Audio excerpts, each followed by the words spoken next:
You make it sound simple. A grandmaster rolled his eyes and glared. Your students, those Easterners, had gone home long ago. You're by yourself, of course you're relaxed. That's a reason, of course, but home is where the heart is. There's nothing wrong with making the best of things, right? Mr. Hu waved with a smile and pointed at the kettle on the small stove before him. The tea's almost done. Would anyone want some? The tea's done? Great, great. The Anglo-Ian grandmaster, snoring in a corner, suddenly woke up.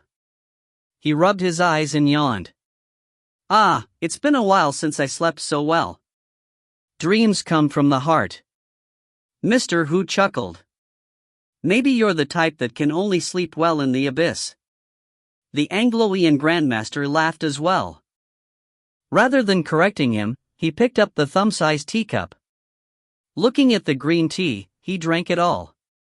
Someone told me this is life. He shrugged. I give in. In the silence, Mr. Hu lifted his teacup as well, smiling in reply. Then he suddenly looked up and listened hard. Is someone blowing a whistle? Is there? Whatever, the Anglo-Ian grandmaster yawned. I've been lacking sleep these past few days. Let me sleep a bit longer. He laid down in the corner and started snoring as soon as he finished. He slept soundly as if he dreamed of a peaceful home in the abyss. Chapter 369, Something Flying in the Sky. After a period of time that was not long but felt like eternity, Ye Qingxuan finally heard a raspy voice say, Ye Qingxuan, it's your turn. He was instantly tied up and covered in shackles and chains. As if he was the source of some pollution, he was also covered in 2 layers of what looked like body bags. Then he was carried by 2 strange demi-dragons to the altar. He only realized that he had been locked inside a cellar when he was carried out. All that remained in Auschwitz was death. Among the corpses, he could see black cocoons everywhere. The sleeping souls within the cocoons were slowly transforming to receive their new life. After tonight, there would be a new race in the abyss. Hyakum's status amongst the natural catastrophes would rise again. He was close to ruling over the others. If these things really had upper and lower positions, that was. The demi-dragons carrying him were one of the abyss races.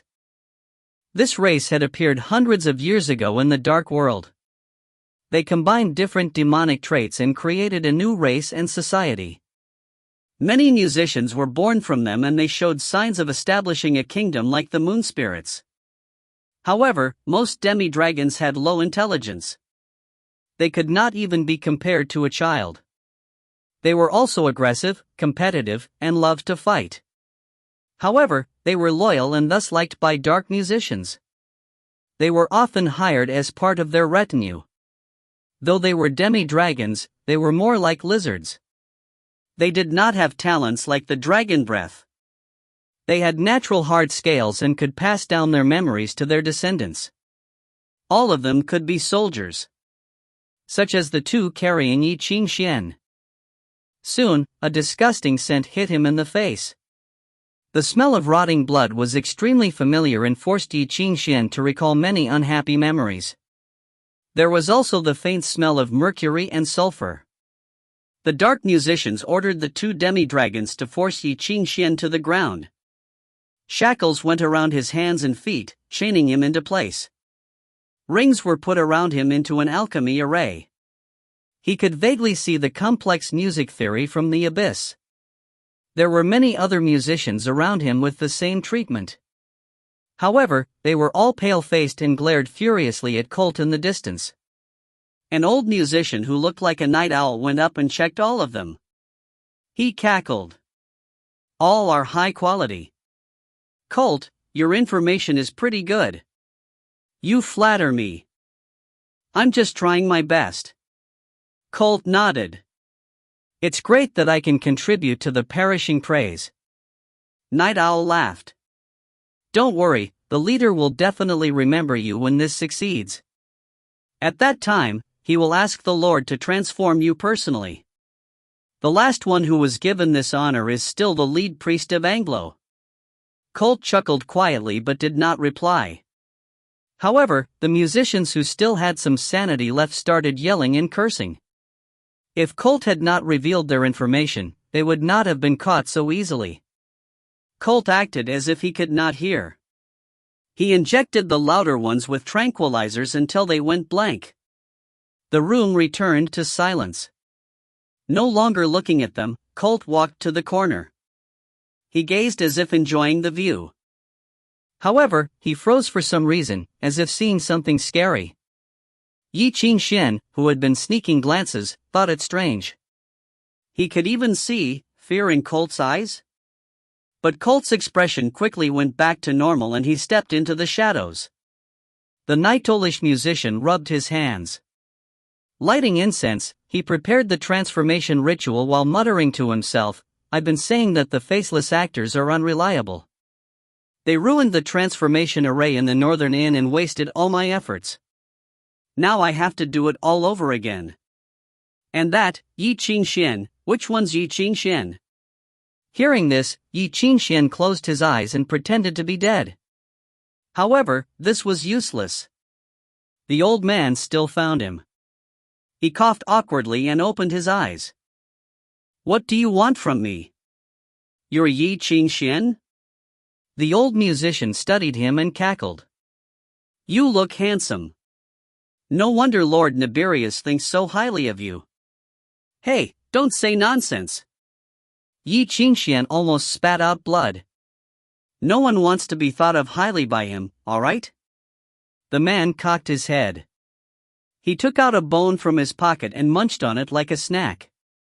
The action gave one the chills. "Don't worry.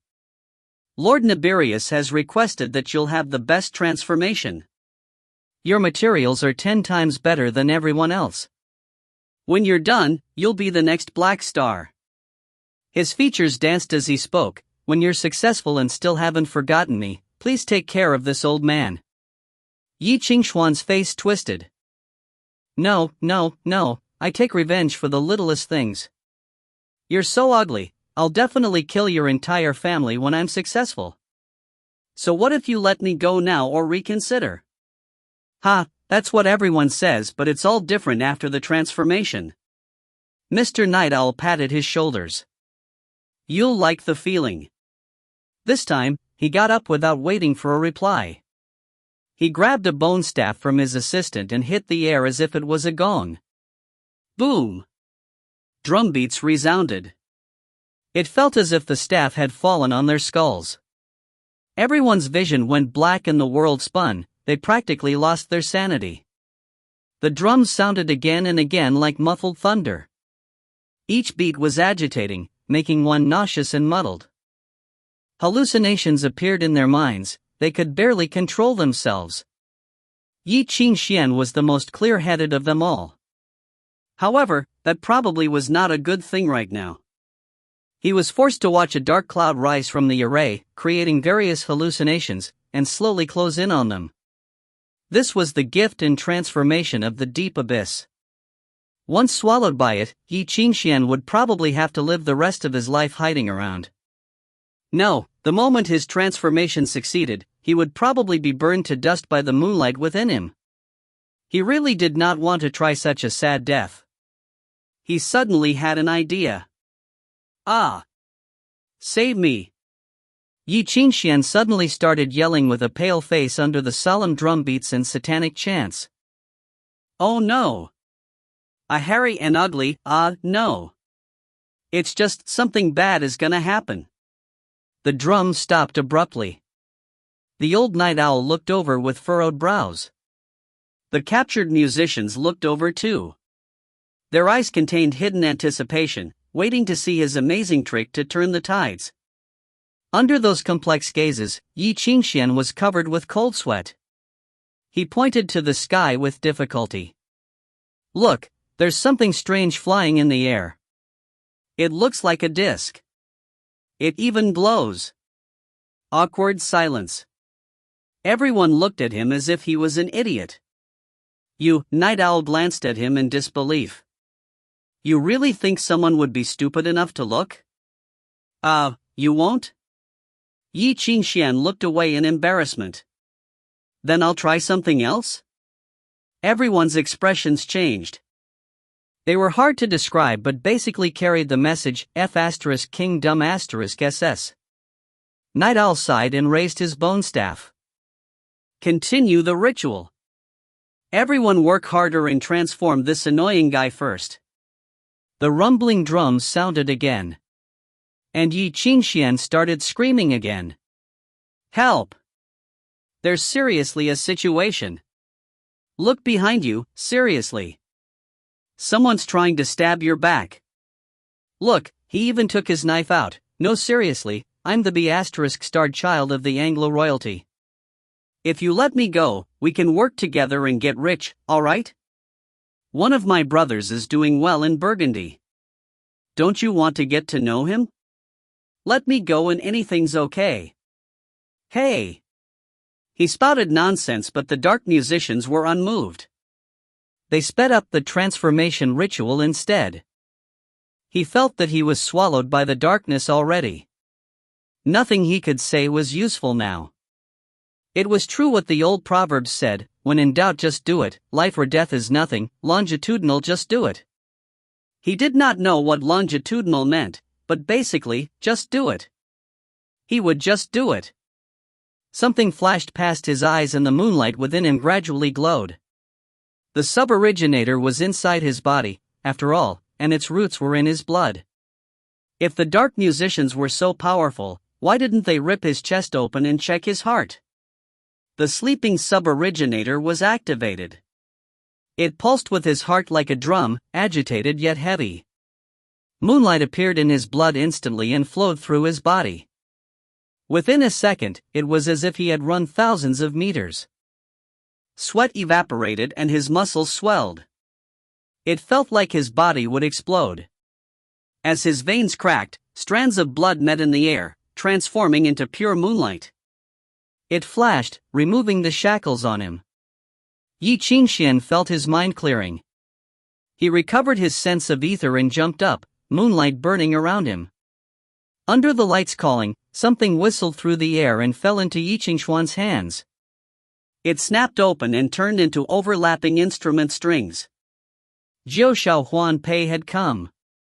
It pierced into the transformation array and disrupted the music theory. The ritual came to a screeching halt. The drum beats shook.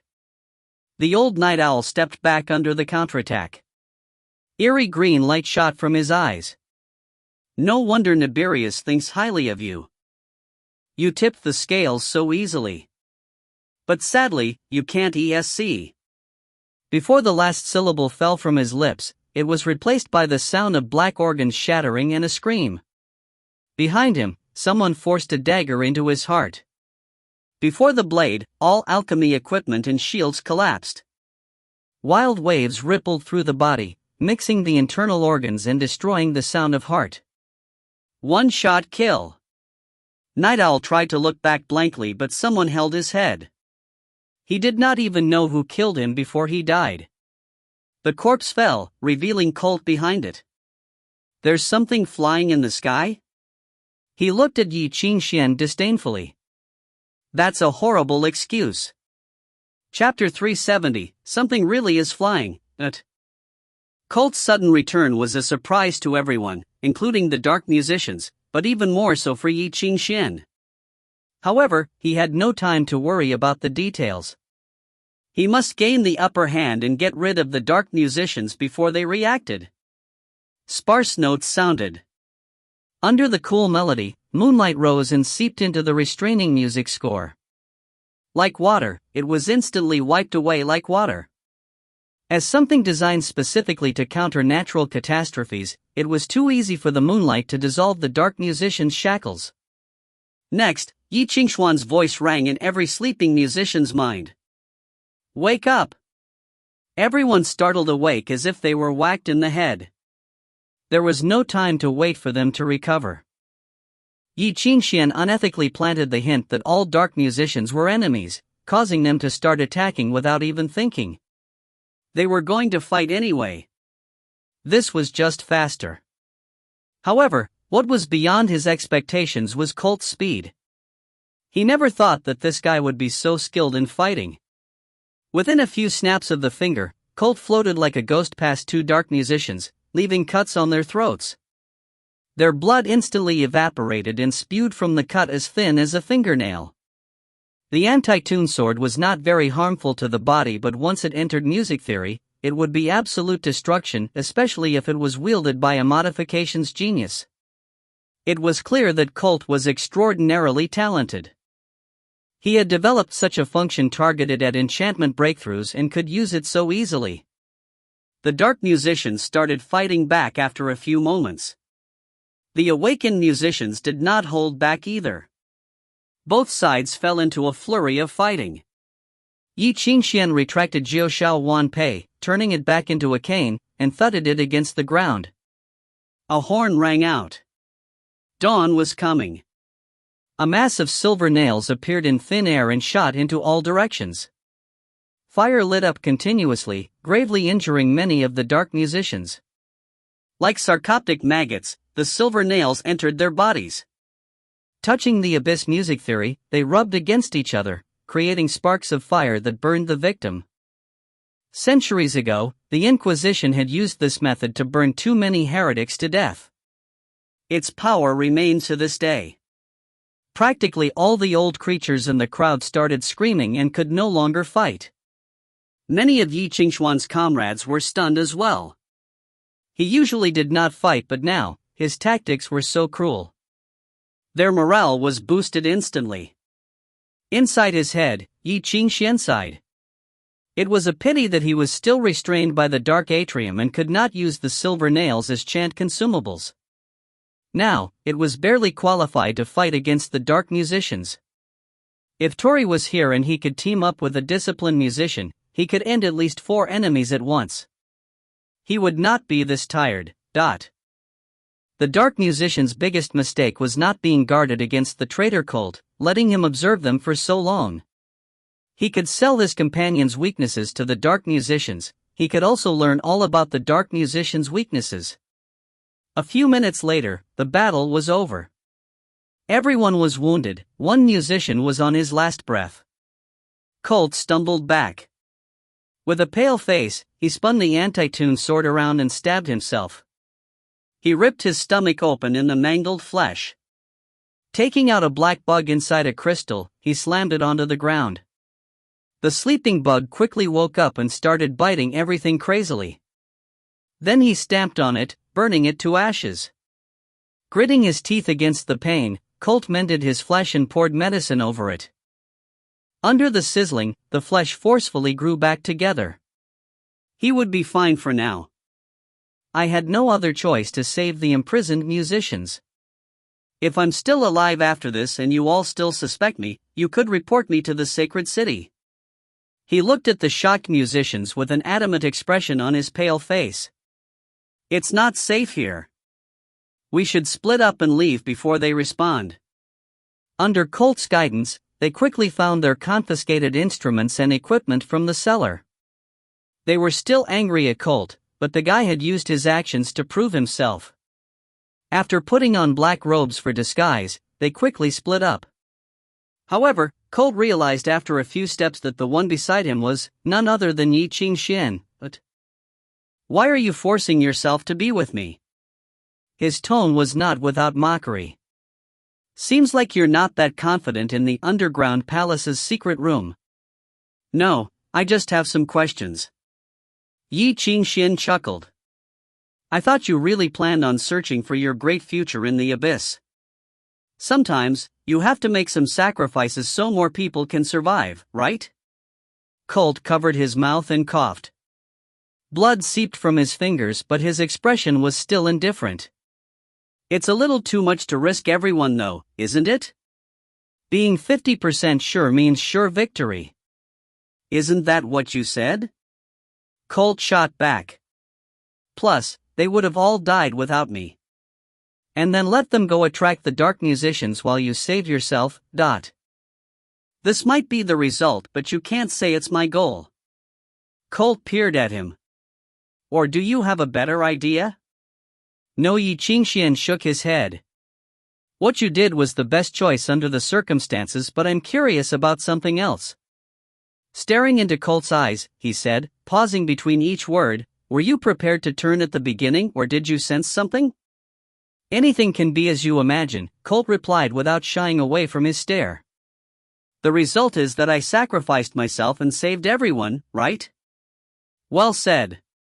Someone suddenly clapped in the silence. Nibirius stood in the shadows and praised, if Leader Crowley heard this speech, he would reward you greatly. After a beat of silence, Ye Qingxuan looked at Colt with a troubled expression. You said that I chose a bad path, but yours isn't that great either. Colt's face darkened considerably. He had racked his brain to choose the safest path, but he did not expect someone would skip over everyone else and come for him. If he knew that Ye Qingxuan had suspected this early on but still chose to go with him, he would probably have had a heart attack. Ye Qingxuan had expected this worst-case scenario, but this time, he did not have the Avalonian enchantment to help him. He would probably lose now. My dear friend, you're always beyond my expectations. Nibirius looked at Ye Qingxuan and said darkly, don't worry. For safety, I'll have Mordred rip off your limbs this time. They'll grow back after your transformation. However, you'll probably be the only one in hundreds of years to be transformed while soaked in tranquilizers. Ye Qingxuan laughed involuntarily. Are you sure you can catch me alive? It's okay. You can commit suicide. Nibirius waved generously. Lord Hyakum has already extracted the Acheron from the originator and has control over the territory of death. As long as he can get the body, he can resurrect you. Don't worry, you'll be just like before and even better. No matter how prepared Ye Qingxuan was, he was still floored by the news. If Nibirius took advantage of this moment, everything would be over. But Nibirius' words were seriously too shocking. If Hyakum was truly able to find the Acheron from the originator's projection and introduced an entirely new power into the abyss, then he had broken through the territory that all musicians were troubled with and grasped the power of the Philosopher's Stone. There may be some restrictions, but who could resist the temptation of resurrection? For some people, it was more valuable than anything, even if they could not resurrect completely. My friend Nibirius, when did you become such a jokester? You can experience for yourself if this is a joke. Nibirius stepped forward. Now, do you still have doubts? He saw Ye Qingxuan's expression change. The white-haired youth's gaze went past his shoulder and into the sky behind him. His expression was shocked. When he looked back at Nibirius, his expression had become extremely strange. If I said that there really is something flying in the sky, would you believe me? Admittedly, Nibirius really did believe him for a moment. But when he snapped out of it, he was furious as if someone had looked down on him. Ye Qingxuan. Not even a pig will believe that after kindergarten. Are you sure you're not insulting your own brain? I'm serious. Ye Qingxuan pointed behind him. I'm not lying. Nothing you say matters now. Nibirius sped forward. The heart in his hand prepared a strange melody. No matter what's flying in the sky, it has nothing to do with your end.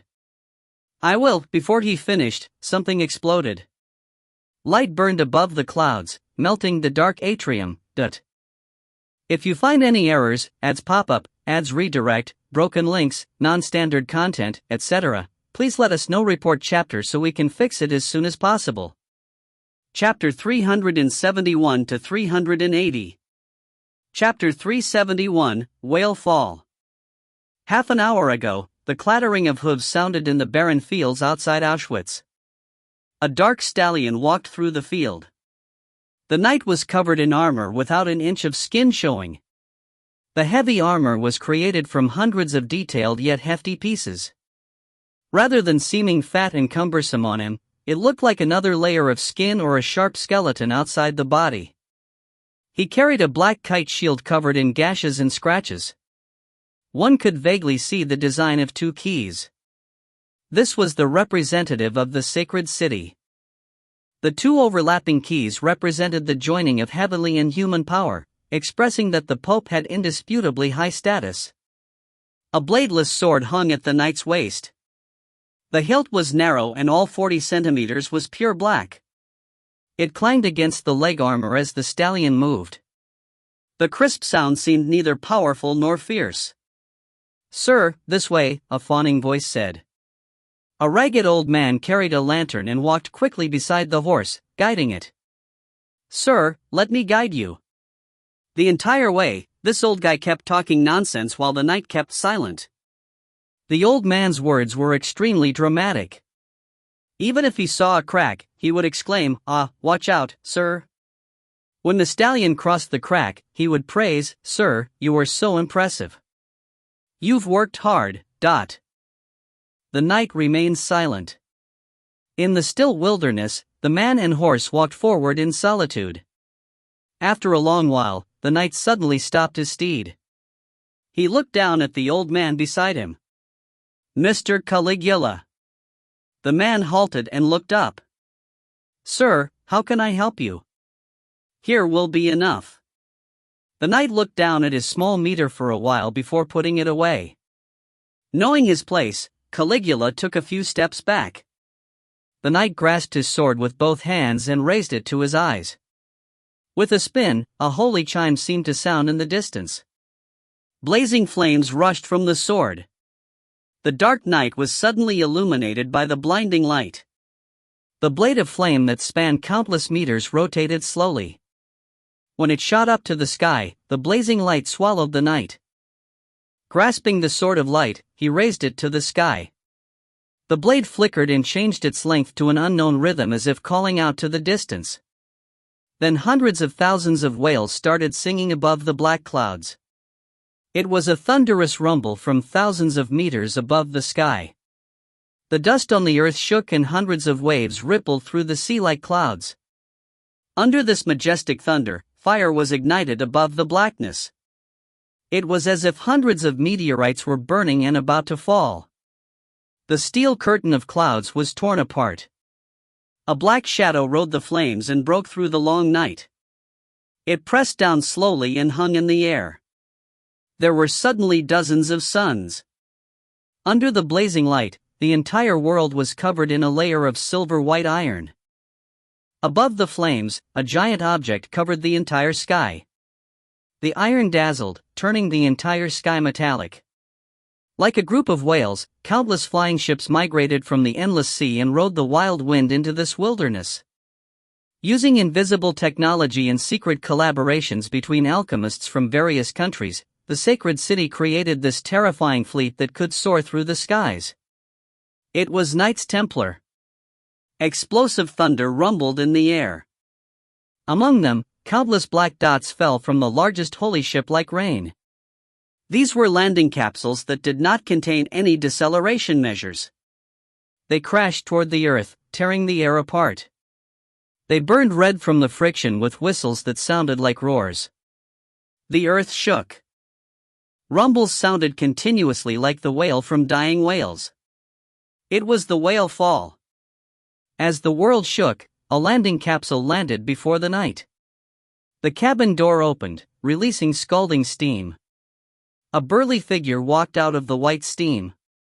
He was covered entirely in solemn armor. The bronze and dark gold on him wove into a holy emblem.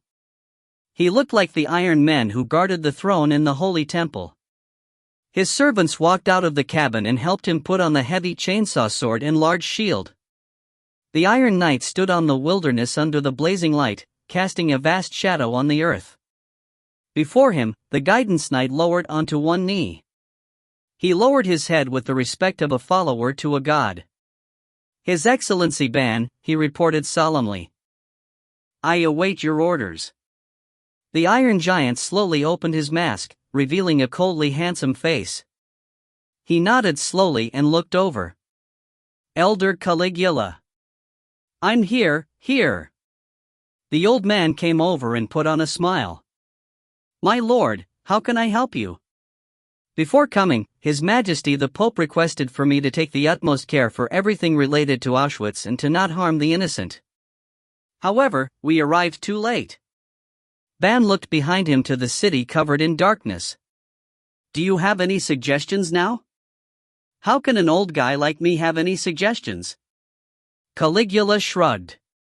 We've been watched by dark musicians for so many years.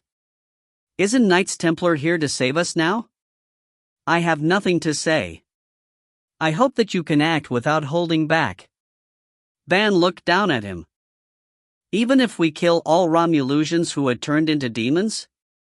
Sir, that's nothing, Caligula said softly as he bent over. With something like war, casualties must happen. If my family and brethren can break free from the natural catastrophe, then all sacrifices are worth it. I just hope the sacred city can remember our sacrifices. Of course, all sacrifices should be remembered. Ban gave him one last glance. But I hope you understand that you won't be the only one making sacrifices. He turned and gazed at the dark city in the distance. He raised his sword, the chainsaw blade shone with the light of God. Holy choir, ready! He commanded gravely. His voice was like steel and it echoed in the air. The iron whales responded one after another and shone. Battle mass, ... The world was stifled. Under the solidified wind, a hoarse song began. This was a sacred song that announced the gospel from heaven. Thus, God's apostle told the mortals, I am here, not for peace, but to call you to arms. Soon, God's apostle would shake the heavens, earth, the sea, and the nations. A grand melody sounded along with the drums and instruments.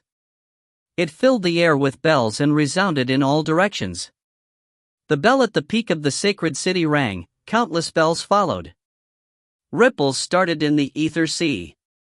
The bells traveled into the ether world, awakening the holy city within flames. In the sacred resting place, countless burning souls opened their eyes. They sang hoarsely and joined the majestic battle mass. In that moment, holy light fell upon the darkness in Auschwitz. A crack appeared in the black sky like a path to heaven. Thus, heavenly light shone under the holy choir's grave singing. However, the glow was neither warm nor merciful. It was cold as steel and full of murder. The darkness began shaking under the light. Cracks appeared on the dark atrium from the holy light. The garment of original sin was burning and crying out like countless dying demons. Between the sky and earth, between the light and darkness, a flat and blurry crack seemed to appear. This was the battlefield of countless music theories. The temperament was distorting, the boundary between existence and non-existence was blurring. The foundation of the material world was torn apart and dragged into the ether current, dying in the quakes. The center of this was Auschwitz. The high wall shattered instantly, caving in, revealing the burning city. Countless figures soared into the sky instantly. The hiding dark musicians now went into coherence to fight against the battle mass. Immediately after, a wind tunnel from the abyss opened. The dark Gaia's flesh appeared from the ashes. It transformed into countless statues and rushed toward the Knights Templar fleet. Ban looked at the wailing city. He raised his hand and commanded, Falling Star. A roaring music score played under the help of modifications musicians and alchemy arrays. The immense meteorites from the ether world came forth. They passed through the 9 levels of the ether sea and crashed toward the material world. They passed through the dying flesh enchantment and exploded with light. This was an attack that burned and killed everyone it touched. Everything was shrouded in destruction. Both friend and foe. Yezi, I'm sorry, Ban murmured. He pulled down his mask and climbed onto his steed under clangs. The war stallion whinnied. Sparks flew from its nostrils and its eyes were blood red. Its whinny sounded like a dragon's roar. Notify the 2nd Legion. The chainsaw sword in Ban's hand lit up in flames, transforming into the blade of God's punishment. Hoisting it, he declared, prepare for whale fall. Countless black dots fell from the fleets again like a thunderstorm. The Knights Templar descended from the sky. The moan of the whale fall filled the sky. God's apostles had sounded the horn of slaughter. Chapter 372, This is War. The moment the garment of original sin tore apart, the dark atrium trembled. The invisible cage in the abyss was at the brink of collapse. A crack appeared and 6 beams of light shot into the sky. Within a few hours, Auschwitz turned from a barren city into hell on earth. The Grandmasters gazed at the tragic state with furrowed brows. After closing their eyes and sensing, their faces darkened. At least half are gone. I can't sense Grandmaster Coke. He was probably slain. Is this Knights Templar from the sacred city? Have they already started fighting? It's too fast. The young musicians haven't left yet. The Grandmasters exchanged glances. During their confusion, a bell rang vaguely. A light projected here from thousands of miles away, falling into the hands of the lead master. The blockade music theory came undid automatically. It attracted the aether and transformed into a scroll. The end was stamped with the Pope's seal. An order from the sacred city? Stunned, he looked up. Broadcasting his voice, he announced, "The order decrees for all nations in the sacred city to call for all musicians. The trial's goal has been changed: defeat the dark musicians, foil the plan of the natural catastrophe, and safeguard humanity from the dark world." The survivors who had been dumbfounded and helpless were now ecstatic. They quickly shrugged off their disguises to reveal their ether waves and approached the Knights Templar. They either went for protection or to join the battle. In the city, the dark musicians and knights fought furiously. The knight on the mountain outside the city galloped in on his 8-footed horse. Covered in armor, he lowered onto one knee in the bloody dirt before Ban. He looked extremely tragic. He reported something quietly. Ban nodded and waved. He turned and joined the battle again. Beside Ban, something downcast flashed past Caligula's eyes. Still haven't found her? The knights have already searched within a 100-meter radius of the location you provided. Sadly, they still have not found Miss Elsa. Ban glanced at him. His words were emotionless. You should be prepared. She is probably dead already. I know. Caligula hung his head sadly. I know. Actually, the sacred city has another question that we hope you can answer for us. Ban supported himself with his sword and looked down at Caligula coldly. What did the King of Yellow do in Auschwitz behind the sacred city's back? Caligula froze but quickly laughed. I am equally confused. However, no matter what he did, isn't the result as you see now? As sinners, we Romulans were born with curses and fated to fall into darkness. Now we are shrouded by the disease and will never be cured. He looked down and said hoarsely, the average mortal cannot guess what the high and mighty 3 kings wish to do.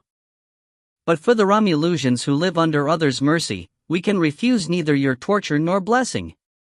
After all, our demon blood is our original sin. After a long silence, Ban shook his head. What the King of Yellow did has nothing to do with the sacred city. Before he disappeared, he had forced his way into the palace and discussed with the 2 other kings. However, things ended unhappily. We could not find him after that. Before I arrived, Nibelungenlied told me that the lighthouse had observed that the King of Yellow's scepter has been in Auschwitz all these years without moving. I believe he has been hiding and observing us. Or even worse. Ban stopped and did not continue. Without a doubt, the sacred city had already suspected that the king who had never gotten along with the others had joined the natural catastrophes in anger. If this was the case, then it would be the biggest betrayal to humanity. No nation or the sacred city could allow this to happen. If I may ask, Caligula suddenly said with a troubled voice, if the worst-case scenario truly happened, what will the sacred city do? Ban looked down at his sword of punishment in silence. His eyes reflected the cold sharpness of the sword. He had never hesitated or weakened. Ever since the Dark Age had ended, the 3 kings were the pillars of the human world. If a king betrayed his throne, there would only be one solution for the sacred city: kill the king. As the destructive light shattered the dark atrium and fell into Auschwitz, it seemed to come to life.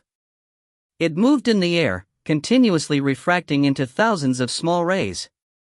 The light that was attracted by the abyss music theory fell onto the shocked dark musicians. It was as if a bucket of boiling oil had been poured into a jar. Pained cries sounded one after another. The strongest beam crashed down onto Nibirius. Even hundreds of meters away, the heat was enough to make his hair curl. The power was terrifying. The battle mass contained a requiem for heretics and demons. Under this glow, everything burned. This was great. The problem was, Ye Qingxuan was right next to him. In that moment, Ye Qingxuan felt his scalp go numb and his vision go black. Coldness jumped from his toes to his head and exploded. Every pore was screaming for help. Without waiting to think, he subconsciously activated the governor. To increase his strength, he even added the power of Indra's eye. He shot back like an arrow. The electric current was enough to burn him to crisp. The governor acted with the overload, each piece radiating with strong magnetic power. If he had not worn the governor outside and anchored his bones, this movement would probably have dislocated his neck. However, the destructive light started falling before he could get far enough away. Gritting his teeth, Ye Qingxuan activated Holy. An invisible realm descended and covered him. Then chaotic light swallowed everything. There were piercing screams that cut off abruptly. The shattering sounds did not stop. There was extreme heat, but Ye Qingxuan could only see whiteness. Wild ether lifted him into the air and threw him back, crashing into a wall. He rolled out in the rubble. Thankfully, he was able to cover his face. However, he was now as ragged as a beggar. The explosion still rang in his ears. The blazing light seemed to have forever stopped before his eyes. Every pore on his body was screaming in pain. The air seemed to be burning. He could not breathe, every breath was like swallowing lava. After a long, long time, Ye Qingxuan finally recovered. He crawled out of the rubble, but everything was spinning. Images flashed by. It sounded like he was underwater. He could vaguely make out cries and fighting. When his mind was finally clear, he bent down. With difficulty, he found a surviving vial of green medicine from his broken first aid kit with his left hand and drank it all.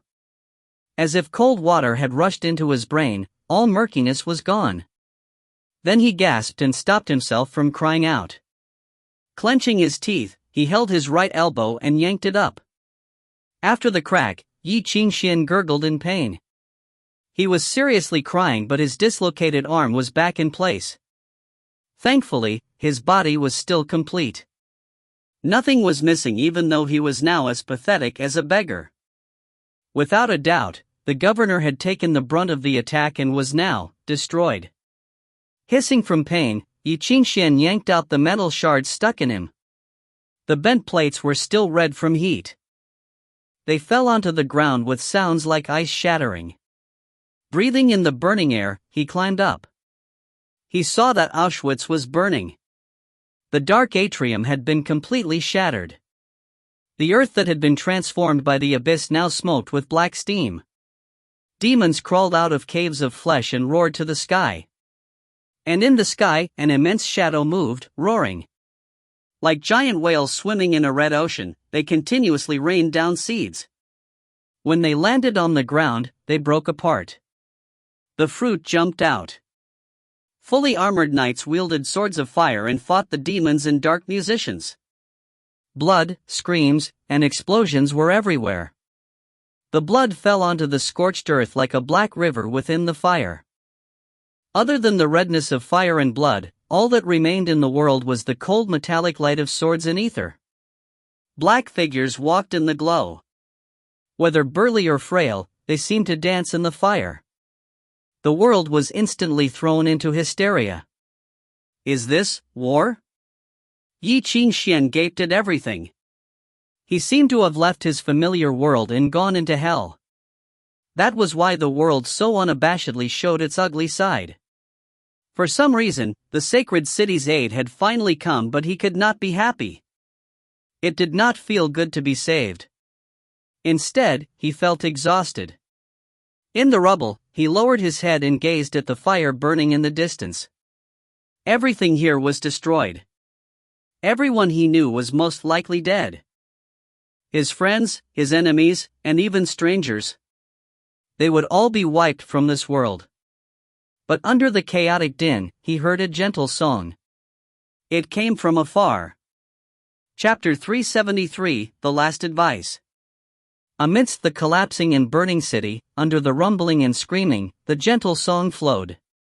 It was whimsical like a hallucination. Please give me the courage to fly. The tender voice resounded amongst the flames. It evaporated like a dream and scattered. Only the echo remained. Test my heart, don't say you regret it. There seemed to be a music box spinning slowly under the voice with a clear melody. The song was gentle and out of place in this cruel world. The old house is glowing yet sighing.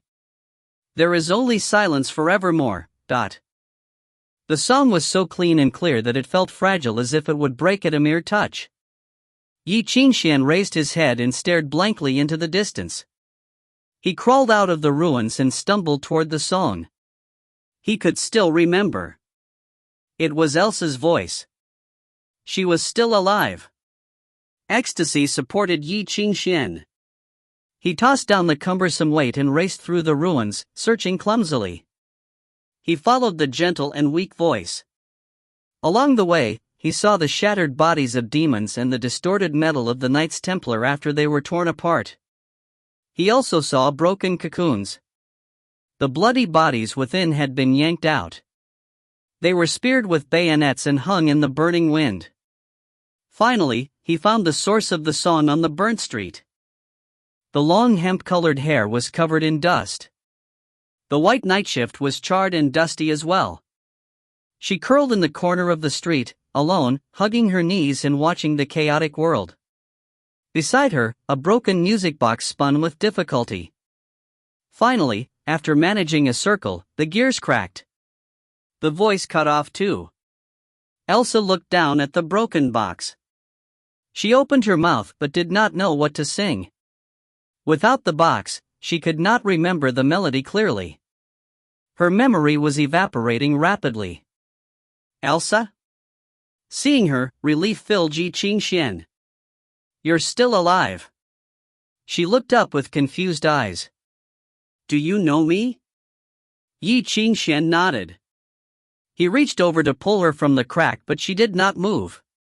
She just looked at him as if he was a stranger.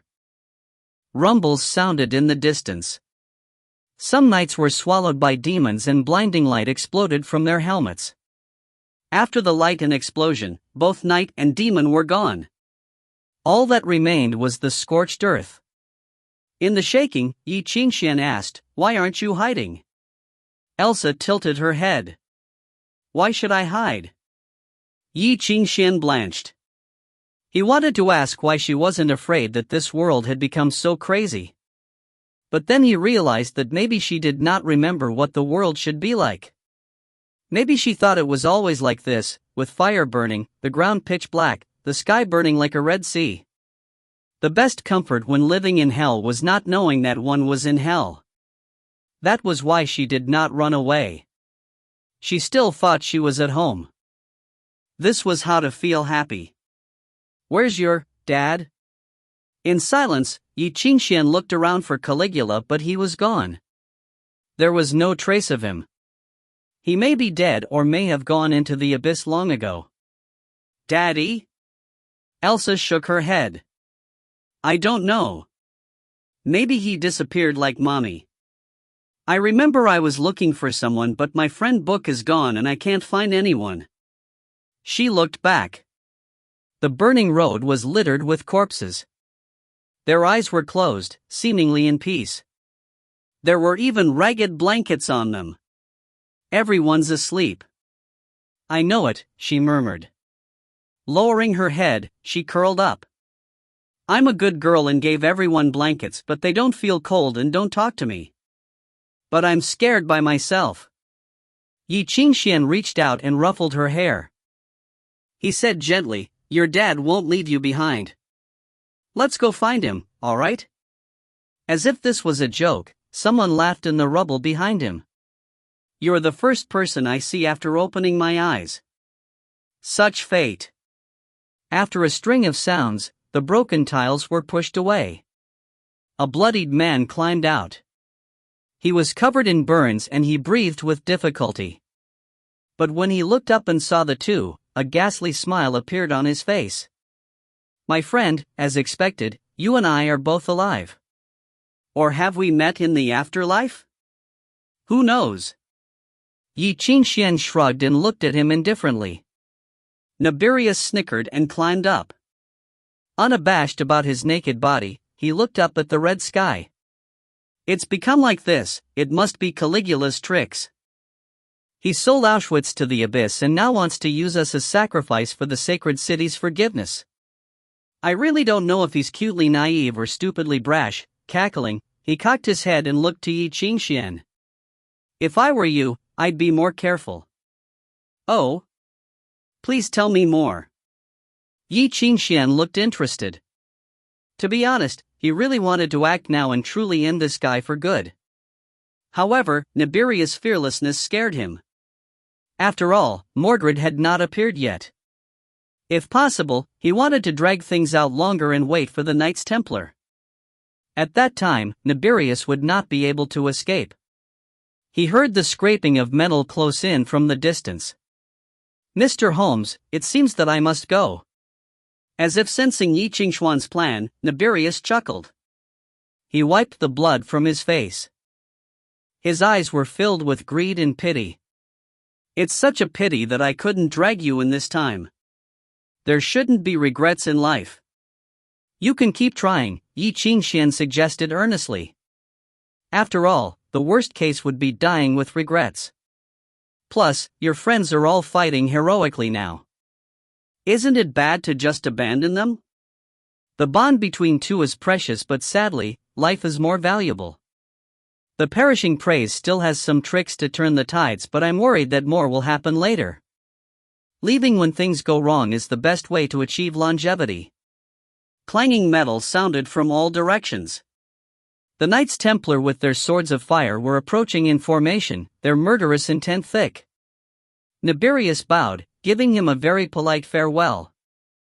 In the night sky, Mordred descended as a half-dragon and grabbed Nibirius' shoulder. The man laughed as he flew into the air. A black cloud swallowed them. The two disappeared. Finally, a voice rang out in Ye Qingxuan's mind. Mr. Holmes, do not continue to be so naive. This is my last advice to you as a friend, Nibirius said. Caligula is ambitious. He sold us to the Knights Templar, but the Knights Templar might be one of his products too. Things aren't over yet. They're not as simple as I thought and not as simple as you thought. Chapter 374, Serious. Nibirius had hidden meanings in his words, but Ye Qingxuan was unsure whether it was a genuine reminder or if he was trying to sow discord. Something strange flashed past his mind like inspiration, but he could not catch or remember it. While he was thinking, the Knights Templar surrounded them. The lead knight raised his hand and the other knights put their weapons away. The former walked forward and studied his trademark silver-white hair. Ye Qingxuan from the School of Anglo? Ye Qingxuan nodded. That's me. Very good. The knight nodded. He turned and reported to the lion head emblem on his shoulder, found Ye Qingxuan and a Romulan girl. An unclear voice came from the emblem, low and full of static. The knight nodded. Understood. To Ye Qingxuan, he said, it's too chaotic here. Please follow me. We've established a safe zone outside. Leave the rest to us. To be honest, Ye Qingxuan sorely needed that. Having found survivors, the knights formed two teams. One continued with the mission. The other team of 3 took Ye Qingxuan and Elsa away. No major dangers occurred during the journey. They quickly passed through the toppled city walls and left the center of the battle. Ye Qingxuan turned back. Seeing the battlefield shrouded by smoke and fire, it felt like worlds away. They soon arrived at the refugee camp. There were injured musicians crying out everywhere. Choir musicians in white walked amongst them. Some doctors walked over to give Elsa a checkup. A knight who was waiting by the entrance walked to Ye Qingxuan. His armor was made of green gold and was slimmer than others. He had sacrificed a lot of defense mechanisms to raise the agility. This was a messenger knight who sent the orders of the commander. He showed Ye Qingxuan his identification and moved to guide him. "Please follow me. The commander wishes to see you." "See me? You are the musician we found deepest in the battlefield." Perhaps he wishes to learn more about the dark musician's situation. The knight did not say much and gestured to guide him again. "Please follow me." Ye Qingxuan shrugged. He was prepared to go, but he heard a shriek. He froze. It was Elsa. Ignoring the knight, he walked in that direction. The 2 knights standing outside the infirmary tried to block the charging young man, but they missed. The moment the mirror illusion dissipated, Ye Qingxuan kicked the door open. He saw the cold infirmary and Elsa, who was strapped down to a surgery table. The 3 doctors under the cold light looked up at him, frowning. "What are you doing?" Ye Qingxuan pushed aside the assistant and glared at the doctors. "She's a little girl." "She's Romulusian," the messenger knight behind him said. "She's the only normal Romulusian we've found in Auschwitz as of now. The others have all been cocooned and demonized. We must ensure that she isn't tainted." "So?" Ye Qingxuan looked at him darkly. "So she has to be dissected? She can't even remember anything. Do you think you can find it yourself?" "Listen, Ye Qingxuan. Don't get worked up." The knight walked up. "The choir musicians only want to give her a checkup. There will be no harm done. If you're worried, you can wait here with me. After the checkup, she'll be taken to the resting area to be cared for." Before he finished, everything started shaking.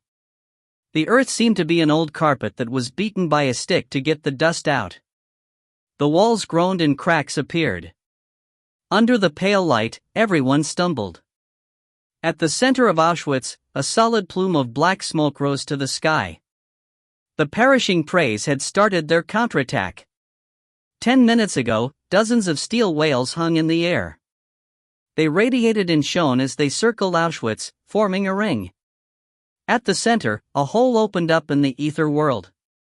Light that represented heaven solidified and shone down from the crack. For centuries, countless kings, elites, and musicians grouped in the sacred city. They created a path to the originator using music theory from the 7 schools, reaching into heaven. When the light created from those music theories descended from the sky, it crushed the music theory from the abyss.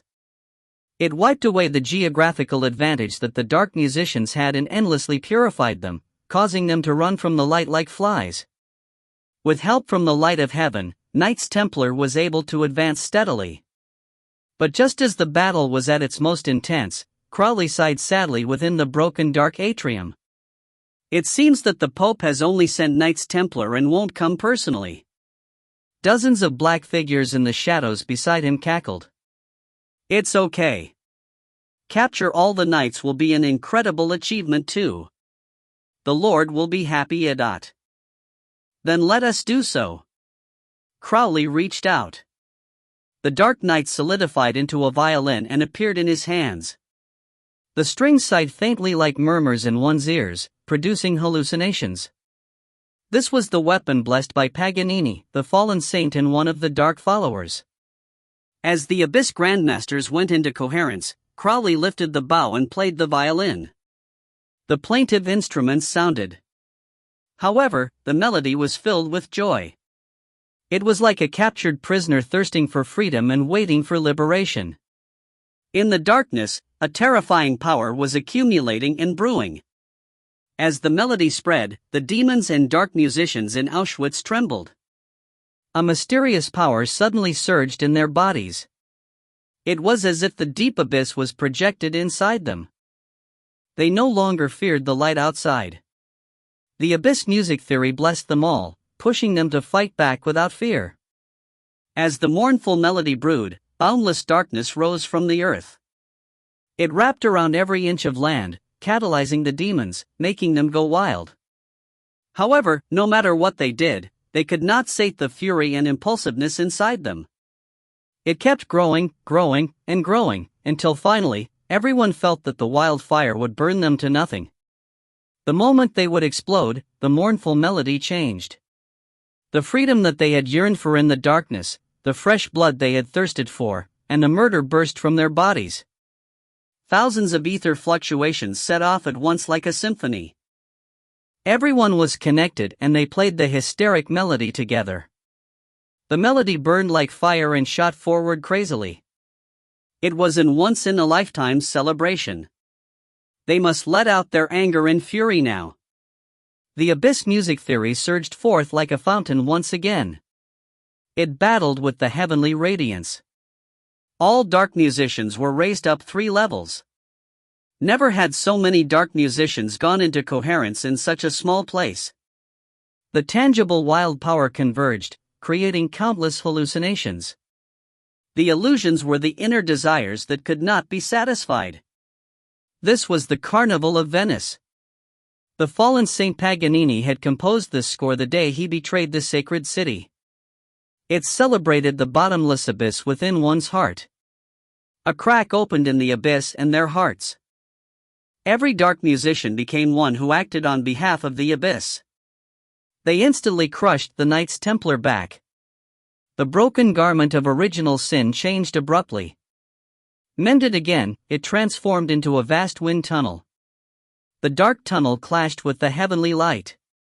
Countless music theories were created and torn apart each instant. They crashed, intensified, burned, and self-destructed. The density of ether shot up. It went from a red zone to black zone to all of Auschwitz was completely covered by the wild ether sea.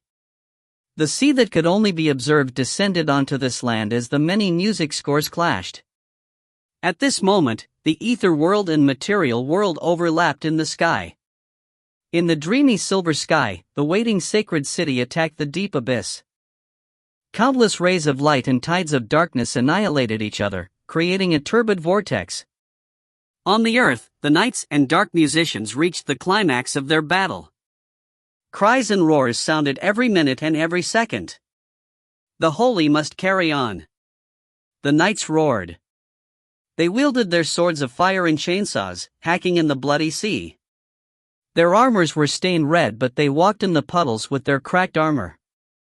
They swung their swords, slaying the desperate demons. The chainsaws hacked the demons into pieces and the fire burned them to dust. As they advanced, the buildings collapsed. The bloody knights walked into the ruins. Their chainsaw swords whirred and they slew the Romulans who had become demon cocoons. Boom!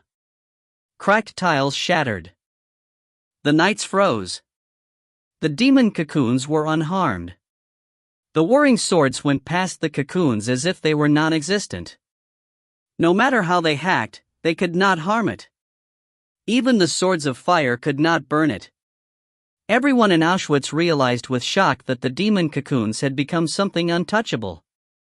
The sleeping Romulans had become shadows, unharmed no matter what method was used. Deep inside the scorched earth, a faint light and unclear glow rose. It rooted itself in the burnt dirt, grew, and branched into a blurry body, radiating with color from another world. The faint and blurry flower, the Sirius. Chapter 375, Embers. It was like rain falling on the ground. There were just few drops at first. Then the color spread and covered everything with the blue color. Countless shadowy Siriuses grew out of the burning land and covered the demon cocoons. In the turbulent music theory, countless ice blue flowers constantly bloomed on the earth. They were so exquisite and beautiful that they seemed unreal, like a mirage. On the battlefield, everything was in silence. The blood-stained knights walked amongst the knee-high flowers and looked around blankly. The scratches and blood on their armors were illuminated by the flowers' fluorescence, which made them look tender. But in the tenderness, the knights lowered their heads to feel the gentle wind. A small piece of ash flew with a red light, dancing gently in the wind. In the wind, someone was singing softly. "What is this?" For a moment, countless fireflies seemed to have been startled. They flew out from the flowers, soaring in the wind. It was the fragments of countless souls that had been burned so that the fragments still contained the glow of the dead. They were so weak and small, but radiant. It was the family flame that was extinguished with the death of Saint Aeneas, as well as the shelter of countless ancestral souls of Romulus. Fragmented lights rose slowly from the fire that had been extinguished earlier and danced in the darkness. In the dark night, countless flames soared in the sky, drifting like tidal waves, setting off faint waves in the wind and converging into the ocean. Up in the sky, the Knights Templars' iron whales soared with the heavenly glow. Above the earth, the abyss music theory of the perishing praise was interwoven. It constantly let out whines. Endless tides of flames surged between the sky and earth.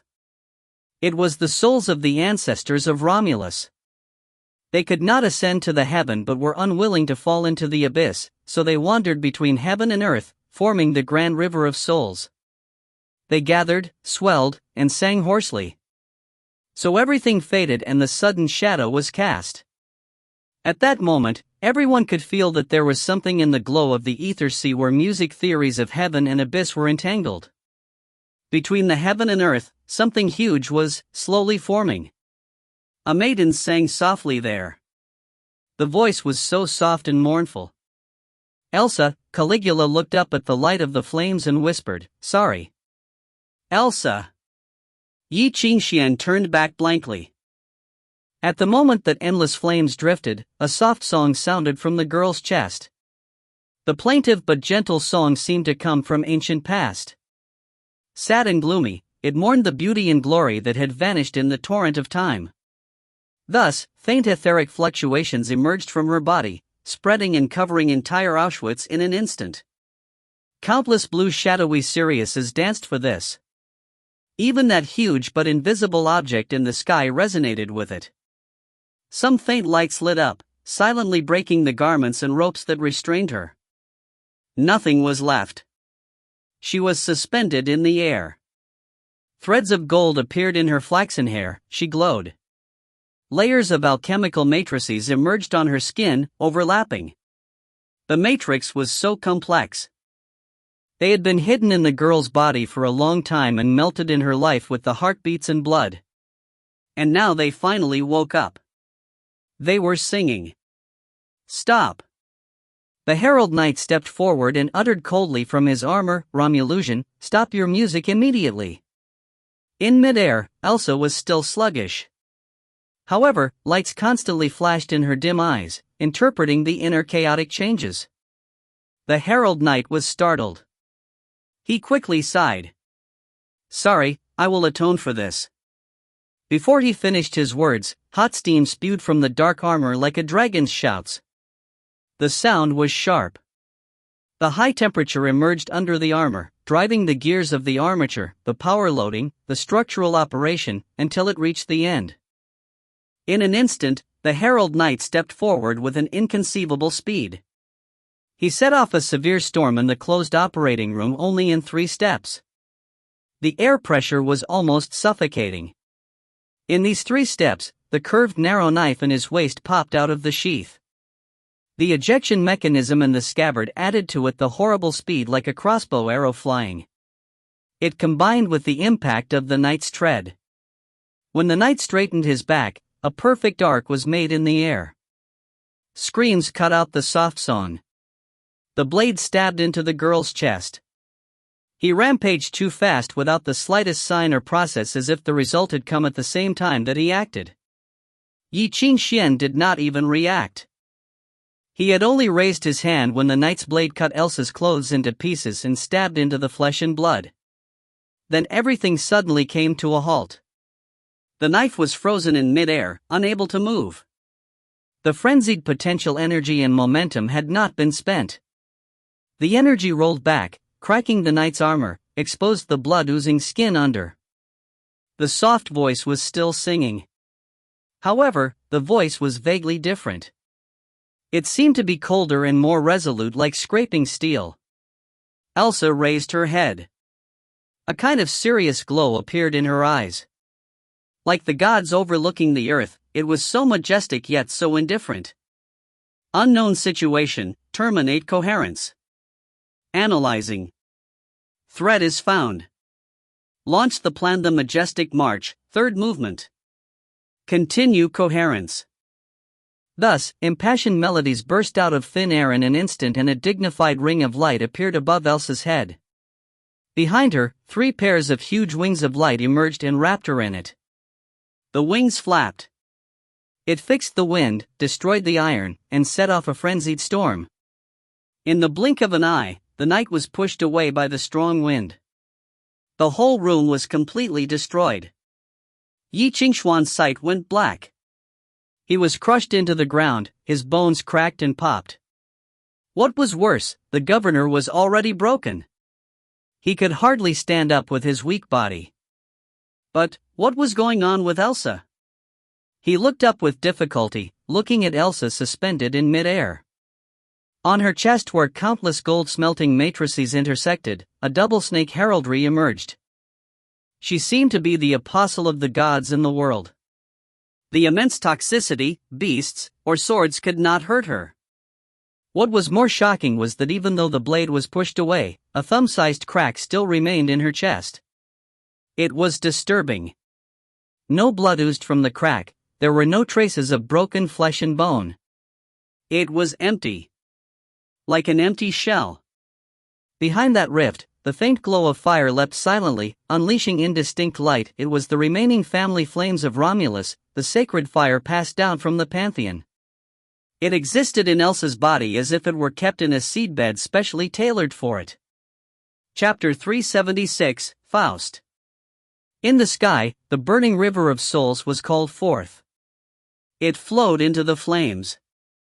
They transmitted the last bit of fire and heat between each other, pouring the light and power into the sacred fire.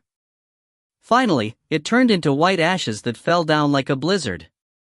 The souls had been burned completely, sacrificed in exchange for the powerful sacred fire. This was the flame created by the memories, lives, and souls of countless Romulans. Elsa! Ye Qingxuan pushed back the terrifying pressure and stood up, looking up at the now unfamiliar girl. He seemed to understand something, but he refused to believe it. "Can you hear me?" he yelled. "Answer me." A drop of rain fell from the sky onto his face. It was a tear. Amongst the fire, the blank eyes finally brightened. She curled in pain, enduring the agony of burning to death. When she looked at Ye Qingxuan, her eyes were blank yet pained. "Don't be scared. I'm coming." Ye Qingxuan pushed forward in the ruins. When his feet sank into the gray-white ashes, it felt like walking in freezing snow. "Don't come," Elsa murmured. But her voice was like thunder. Frantic pressure appeared, lifting him and blowing him away. Ye Qingxuan gripped onto a crack in the wall. He looked up at the girl in the air. She held her head and struggled. No, I'm not, she murmured incomprehensibly, but her voice suddenly cut off. She stared at the crack in her chest and the inhuman flames in the crack. "What am I?" she asked. Ye Qingxuan opened his mouth to answer, but a flood of fire fell from the sky. It swallowed her. In that moment, everyone saw the dazzling and majestic sacred flame reach into the sky. It hid the heavenly light and covered the dirt of the abyss. It even swallowed the ether flood when absorbing the strength of the two. "What is this?" Within the shaking dark atrium, Crowley furrowed his brows. Under the gloomy melody, darkness shot into the sky. It transformed into a giant hand that clawed at the firelight. But then the hand froze in mid-air. A pocket watch carved with a double snake emblem somehow flew into the sacred fire. A low and faraway voice said, "Let time stop." It said, "Verwil Doc, du bist so schön. Stay a while, you are so beautiful." It was as if a key was inserted into the lock. In that moment, countless alchemy arrays in the sky, on the earth, and within the ruins were awakened. They absorbed the power of the sacred fire and turned. Time seemed to stop because the fire was so beautiful. All foreign music theory was frozen in this dimension, all change was forcefully stopped. Even dust could not escape its clutches. This was Faust, the culmination of the school of modifications and abstinence. All was frozen. All that remained was the sacred fire formed by countless family flames, burning in mid-air. Under the light's brilliance, illusions appeared in the sky one after another. Those were the last traces left behind by passed-away souls in time. Called by the sacred fire, the scene where the material and ether world overlapped suddenly rippled. The looming shadow over the earth grew heavier. The scene swelled under the rumbling melody. It grew and, as the world shook, the vast city fell from the ether world, fell past the 9 layers of the ether sea, and appeared in the material world. The city seemed to have slept for thousands of years. It was covered in elegant carvings and soaring spires, radiating a sharp but graceful beauty. It was also carved with the hideous design of 2 giant snakes. The sacred fire slowly descended onto the altar within this city, glowing brightly. Amidst the stunned silence, the sharp and rugged city hung between the sky and earth. It cast a terrifying shadow over Auschwitz. The world held its breath. That's how it is. That's how it is. In a pile of rubble, it suddenly dawned on Colt. He gritted his teeth and murmured, "The Romulans used all their effort to absorb strength from heaven and the abyss to create a scepter and turn humans into natural catastrophes, and become a god. Caligula, that guy, he seriously. Seriously what? Was fearless? Daunting to the extreme? He could not even imagine it. He was shaken by everything he saw. From the ground to the sky, as far as one's vision extended, everything was covered by the alchemy array's glow. Everything was connected and turned into parts of a whole. They had become variables in an equation and all struggles were futile. The result on the other end of the equal sign had long been decided. Was there someone else in this world who could create an alchemy array at such a terrifying scale and hide it under everyone's eyes? What kind of beast had the Romulans found? Colt was swallowed by the coldness. Yes, I did it. Hermes nodded in the holy temple. I set up the alchemy array in Auschwitz and I was the one who transferred the sacred fire into Elsa's body. I created the array to attract Sirius and I helped them find the King of Yellow. And finally, I gave that city to them. Hermes, why? The gentle voice asked in the air. We all know what that city represents to you. It's your source. If you gave yourself to them, you will end. It's suicide. It's simple, Nibelungenlied. Hermes smoked and suddenly chuckled. Have you ever thought about truly becoming a person? Not a creature, not a spirit, but a real and live human? Nibelungenlied fell silent. To be honest, it was quite hard to make this decision. Hermes sighed.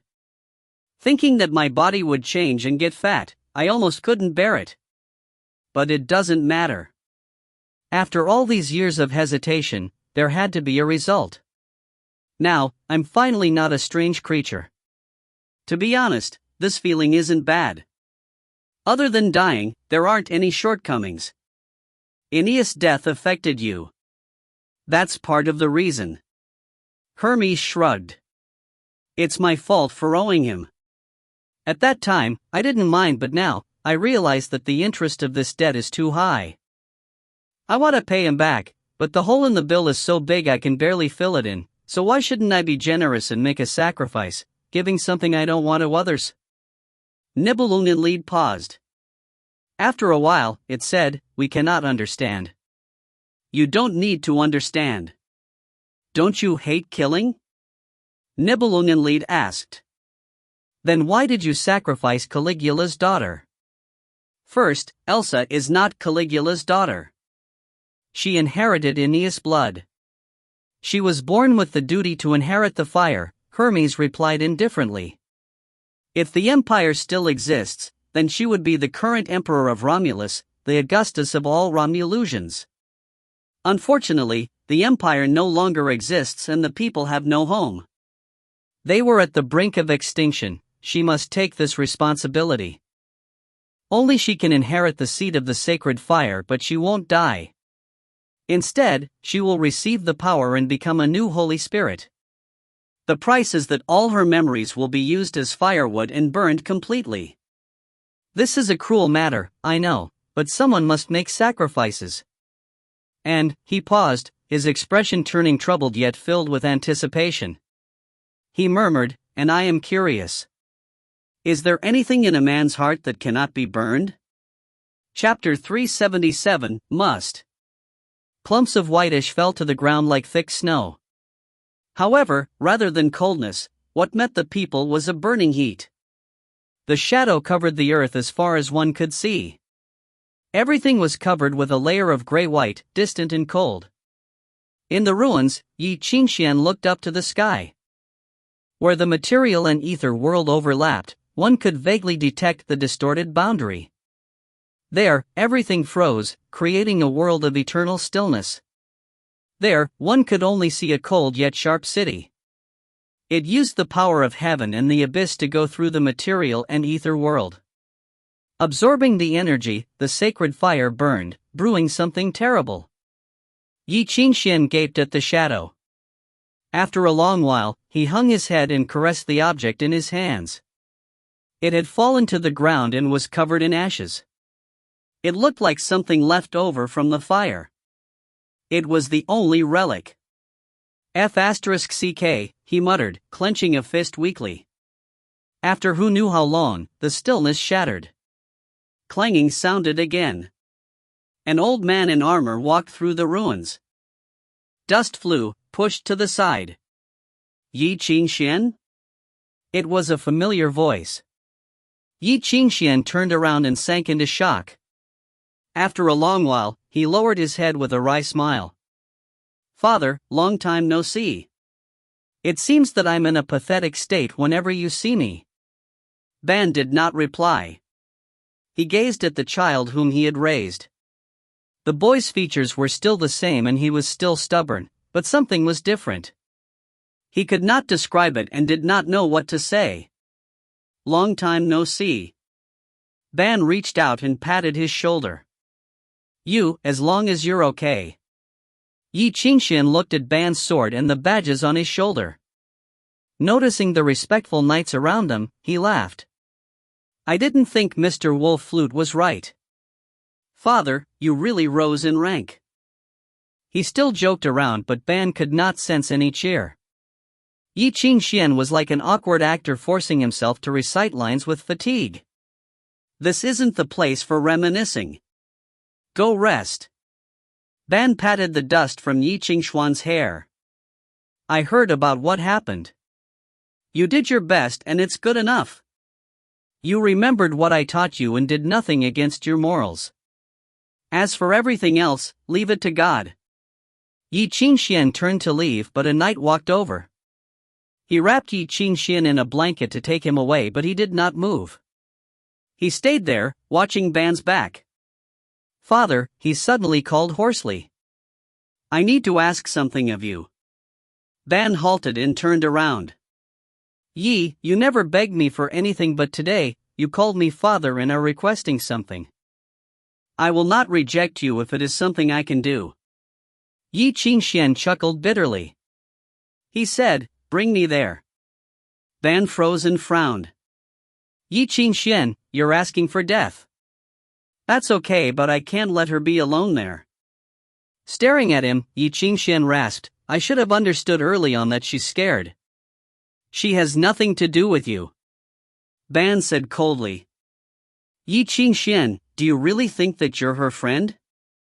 Father, she must have sensed something. Perhaps she realized that this wasn't her home, her family might have already disappeared, and everyone she knows is dead. When I found her, she was hiding in a corner.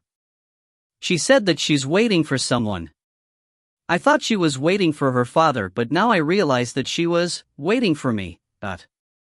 Ye Qingxuan raised his hand and unclenched his fist.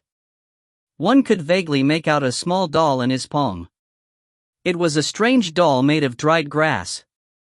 Crude and simple, it was extremely ugly. Ye Qingxuan had found it in the ashes.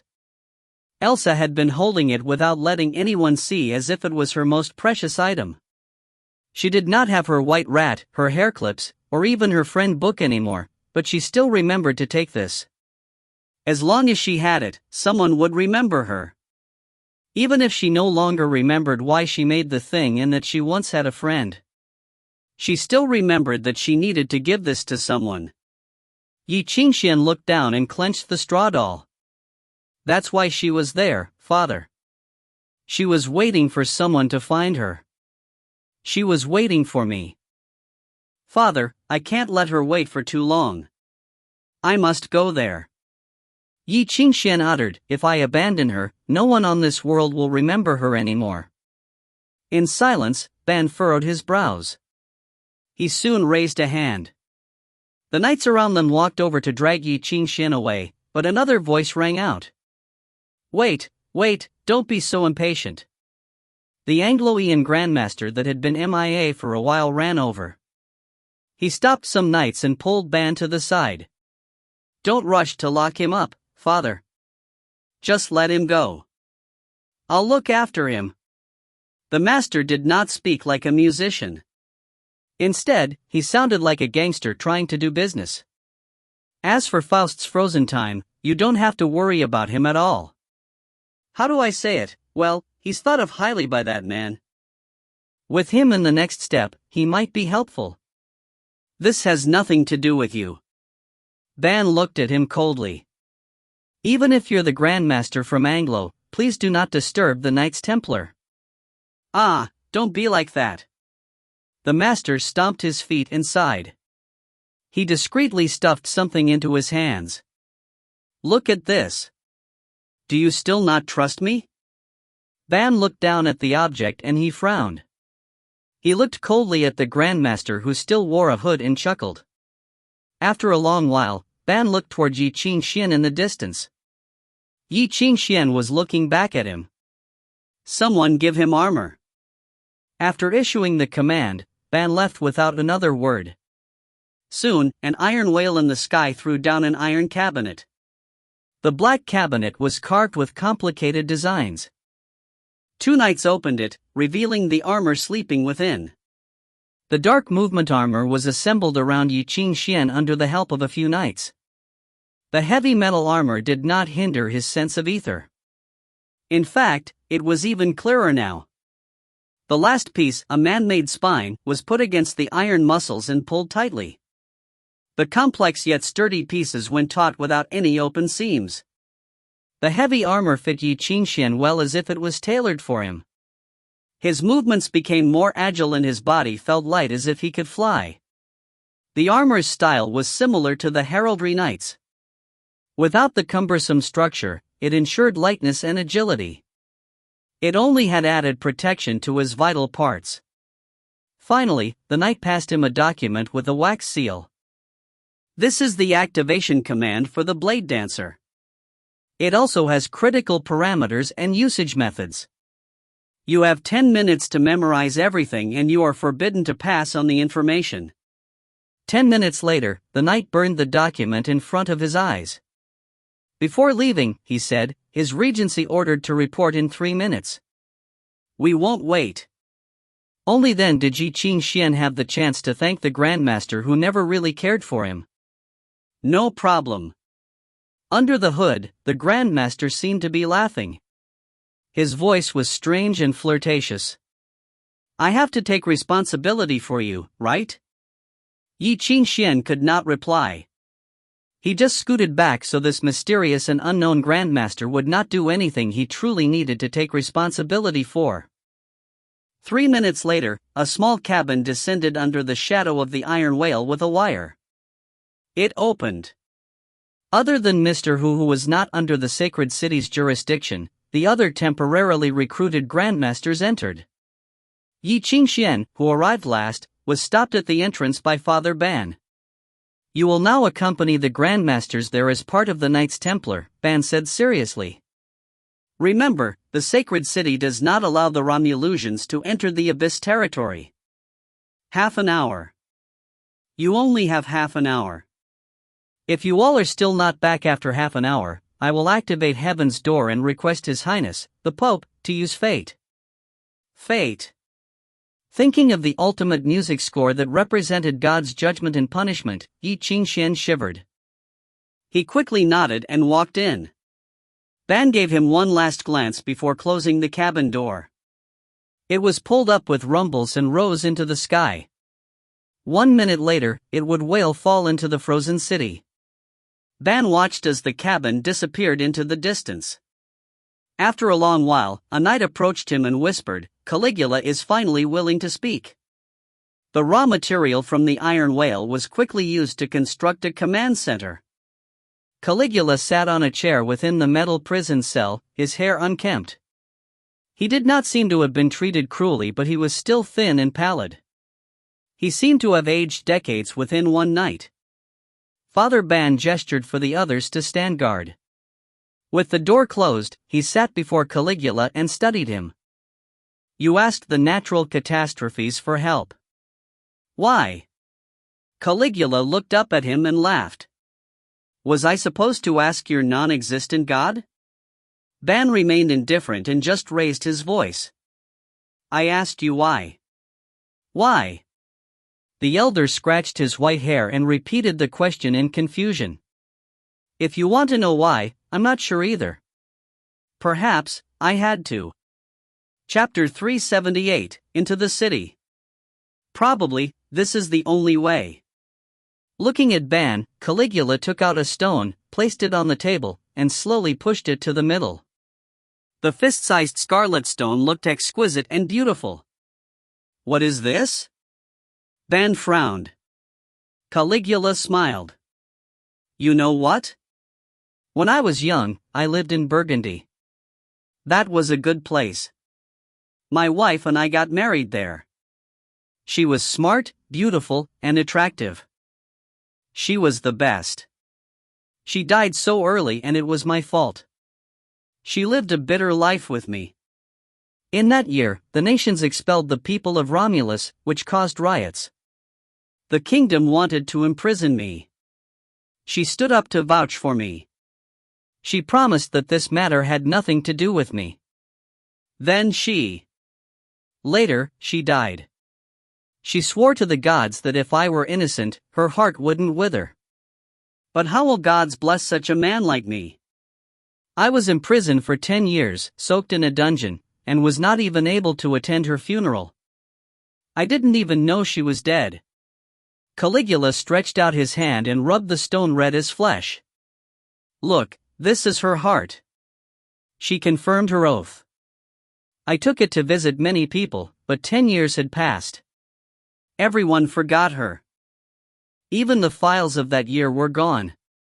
No one in the world remembers her, and no one remembers me either."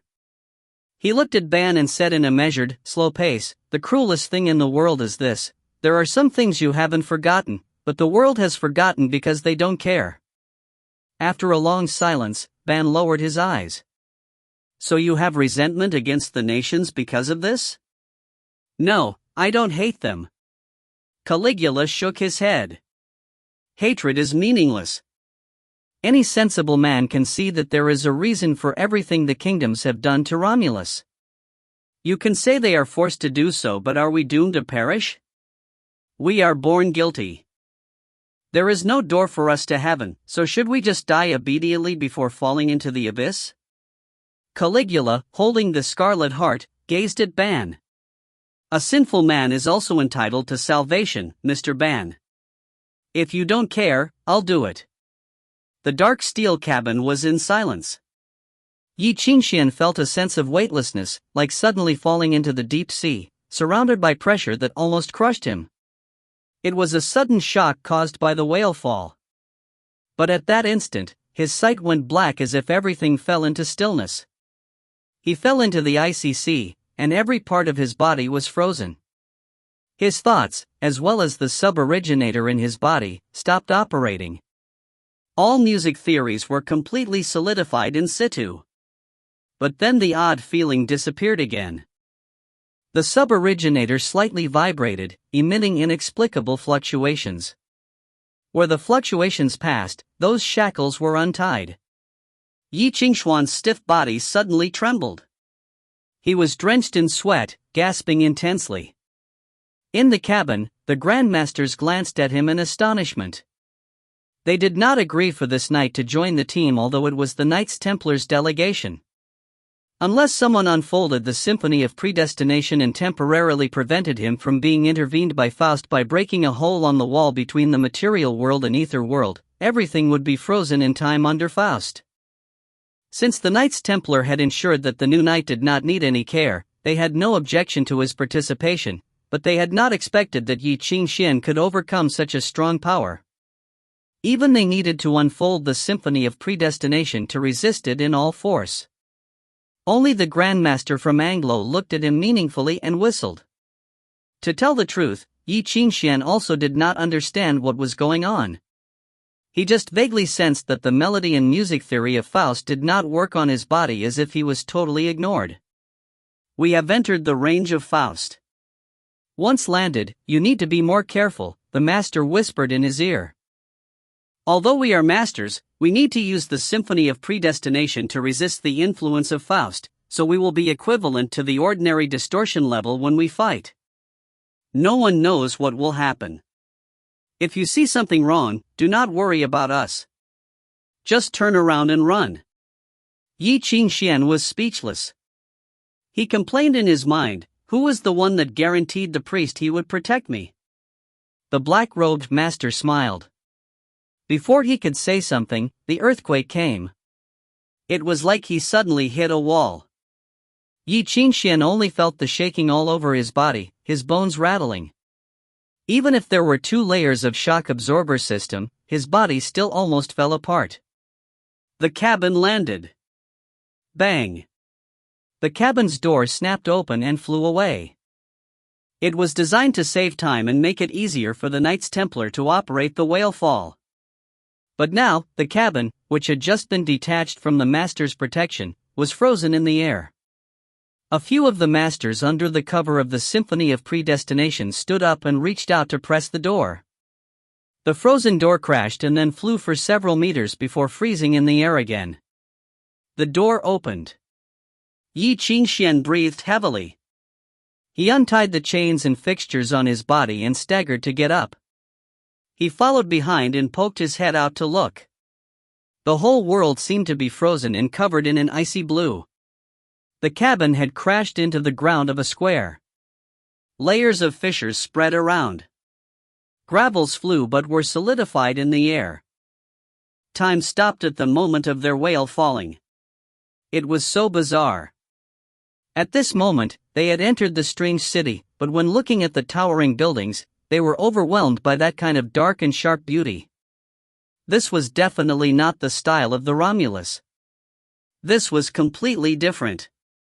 The Romulusians advocated squares or circles with preference of white. The frame of their buildings was magnificent. But in this city, there were no white buildings. These emaciated gray buildings towered with their sharp tops piercing the sky. On both sides were carved lifelike statues, and on the floor, every piece of tile had slender complex lines drenched in gold. Meticulous and exquisite decorations filled every corner. But such magnificent architecture had not brought any sense of closeness. Instead, it increased the distance between each other so that the buildings became sparse and lofty. Along the way, Ye Qingxuan could not tell the specific role of those buildings. It was as if this was not a city built for people, but a huge artwork. The whole city was like a huge shrine, enshrining the only god. However, the god had left the throne and disappeared. Only a light was forever illuminated in the holy church at the center of the city. However, the only light that illuminated the dark city made people more repressed. Along the way, it seemed that they were climbing the stairs before the temple. The closer they got, the more they could feel a nameless majesty. The majestic oppression pressed onto their backs. It was to force the comers lower their head to worship the god, to respectfully serve their all. Is this city built by the church? Anglo's master murmured with displeasure, why is it like the sacred city? It makes you feel like dust wherever you go. This has nothing to do with the sacred city. Although it feels the same, the style is totally different, Ye Qingxuan lightly said by his side. If I must make comparisons, it is more like, he suddenly stopped and sank into speechless silence. He unexpectedly found that the style was most similar to the Anglo Royal Academy of Music. Ye Qingxuan looked back, staring at the square they landed. After coming so far, he looked back, only to find that on the ground of the square was engraved with a huge emblem that showed its presence to the comers. Double snake emblem. It was the double snake emblem again. Boss, why the F***CK is it you again? Ye Qingxuan cursed. He had known that the guy Hermes always acted secretly and mysteriously, but he did not expect that he was so crazy. If Hermes descended from the sky with small wings on his back right now and said that he was actually an angel, Ye Qingxuan would also believe him. However, no one descended from the sky with little wings. Instead, thick blood emerged from the ground between the green tiles. Wailing suddenly sounded as distorted faces emerged in the void. The darkness pumped, rising up like mist. Dark musicians. Ye Qingxuan whispered. That bunch of bastards came too. How can they be so fast? Unprepared, they did not realize that they had stepped into the dark musicians' trap. The dark musicians had the garment of original sin as camouflage. They did not find anything wrong at all. How the H***LL did those guys have time to arrange this trap? Before he could figure out the reason, the trap launched. In the dark movement, many masters were instantly suppressed and fell into the blockade from the garment of original sin. In the blink of an eye, the music theory suppressed them completely. The tiles under their feet quickly decayed into the rotten soil of the abyss. The soil was pushed up, pale palms stretched out and grasped at the living men. The master from the school of modifications huffed angrily and waved his hand. An inexplicable fierce melody sounded. In a few seconds, the rotten soil was burned into pure white tiles again. The tiles' color was so pure like milk. Ye Qingxuan saw this and his face twitched. This grandmaster really had a peculiar taste. He had crushed the pale hands and dried them.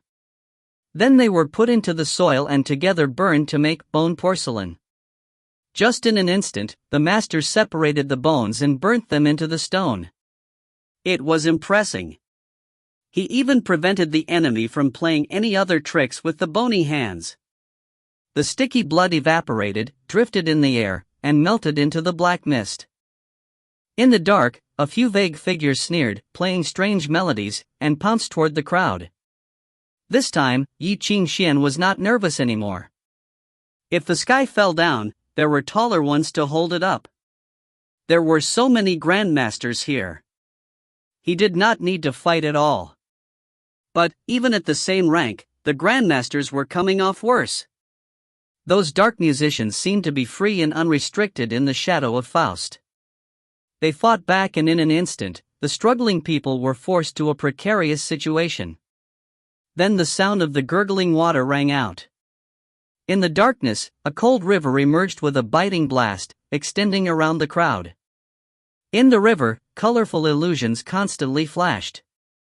People would be trapped in it once they glanced at it, dazzled and unable to wake up. In the trance, Ye Qingxuan felt a hit on the back of his head. It's killing you! How dare you look at sticks, the master from Anglo hummed coldly. Ye Qingxuan was shocked awake. He hurriedly drew back his sight. The moonlight lit up in his eyes to resist the deadly illusion's erosion. But he felt more chilled. It was the sticks. Hayakome had truly retrieved the sticks from Originator. It was true. With the power of the sticks, no wonder the enemy had no fear at all. Even Faust, which could solidify time, could do nothing with the sticks, which represented the death and end. When everyone grew gloomy and became too tired to fight, suddenly a voice sounded, "Don't be afraid. Watch me." Chapter 379, You Flatter Me. Don't be afraid. Watch me. That came from the mysterious Anglo-Ian Grandmaster. However, then he gripped his chin and pondered for a long while before suddenly asking, "Oh right, little Yezi, what school do you study?" Ye Qingxuan was speechless. Why did he have to call his name so intimately? Were they that close? But despite being annoyed, he replied honestly, "Abstinence, and also illusion, mind, and revelations." Oh? He was shocked. You learned all that? That's great. But how come none of them are for fighting? Are you a pacifist? Ye Qingxuan was speechless again. Just tell me what you need. Sure. He pointed somewhere. Later, watch my face.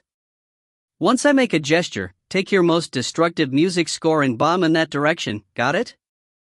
Ye Qingxuan nodded. Then he looked up at the shadowy face under the hood and almost died. Can you show me your face first? Then just watch my eyes, whatever. Just do it. Here, the weird master gave up on faces and eyes. He just rolled up his sleeves.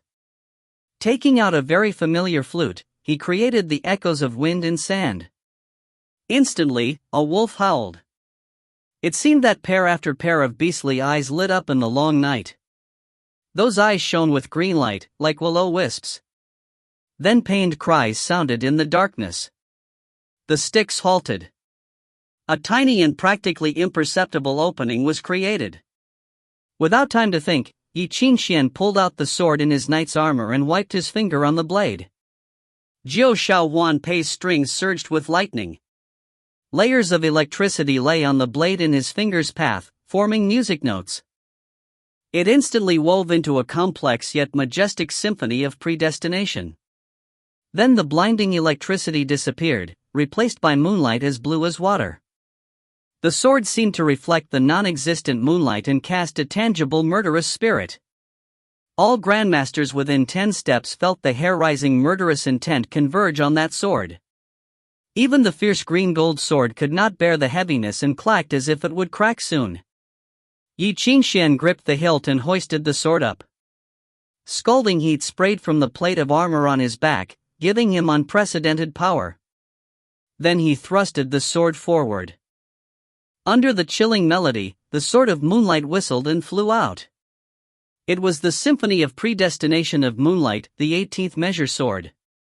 The sword that seemed to be singing buried into the darkness. Like a pair of scissors, it cut apart the black velvet. The darkness cried out and evaporated. The moonlight left a straight slash in the air. White waves rushed forward. Everything was collapsing. An explosion followed. Pained cries sounded again. One could vaguely see a grandmaster hidden in the darkness get slashed by the blade. A hole burst in his chest. The sacred bell in his hands was pierced too. It shattered, destroyed by the explosive moonlight, and transformed into black shards that flew in all directions. The sticks called forth by the bell shook and disappeared. Ye Qingxuan was more surprised that he had hit the mark. The moonlight was destructive against demons and dark musicians but was uncertain against people at the grandmaster level. A properly trained knight would never give his enemy a chance to aim at him. The purification music theory within the moonlight could be sensed in a 100-foot radius. Without waiting for the dark musician's reaction, the abyss music theory within him would turn on its own and try to avoid the moonlight. It could instantly destroy Ye Qingxuan. However, despite the odds, he had hit his mark and even pierced the weapon that controlled the sticks. He quickly saw the answer. The spreading moonlight illuminated a silver arc that swept back and forth. Its speed was incredible. It jumped and spun in place like a beam of refracting light. Everything in its path was ripped apart. No obstacle was an obstacle to it. The dark musicians did not expect that a music score could cross the sticks and be used on them. Shocking gashes appeared on them. The one who had been fatally wounded by Ye Qingxuan's sword had his legs bitten. Unable to dodge, the silver light returned and pulverized his head. All that remained was a pile of writhing meat. It could not resist the moonlight's corrosion. It was instantly close to death. "What the F***ck is this?" Crowley roared. The garment of original sin appeared to swallow the silver light. Darkness closed in instantly, blocking off all escape. However, the silver light disappeared strangely and the garment missed. The light appeared behind its master. This time, Ye Qingxuan finally saw the true nature of the light. It was extremely familiar. It was a seemingly real, seemingly illusory silver wolf. In that moment, it flashed freely within the ether sea while appearing in the ether world and material world at the same time. Then it disappeared at once, jumping out of the surroundings. With this power, it was understandable that the sticks could not block it. All enchantments, obstacles, and defenses were useless before this silver wolf. "You?" Ye Qingxuan gaped at the familiar flute in the Grandmaster's hands. It finally dawned on him. "Who is it?" Crowley roared. He stared at the man hidden in the darkness of the hood. "I know all the information of the Grandmasters from these 30 years. There is no symphony of predestination from summoning like this. Who are you? Grandmaster? I'm not a Grandmaster anymore?" The man lifted his hood, revealing his hidden features. Facing everyone, he grinned. "You flatter me. I've only recently entered the scepter level. You all can call me Wolf Flute." Wolf Flute. Ye Qingxuan's mouth dropped open. His shock was partly due to the pleasant surprise of meeting an old friend and partly due to Wolf Flute's abilities. When he first met Wolf Flute, he thought the man was a highly skilled musician. Ye Qingxuan never thought that he was a grandmaster. Within 8 short months, he had upgraded his Symphony of Predestination to a scepter. Rather than a grandmaster, he was closer to a saint. This was different from mock scepters that masters such as Coke made from combining their symphonies of predestination with sacred weapons. The difference was like that of a sword and plain metal. They were both weapons but worlds away. This was the first guy Ye Qingxuan had met who upgraded faster than him. "Scared?" Wolf Flute whacked the back of his head. "If it wasn't for you, I wouldn't even come this time.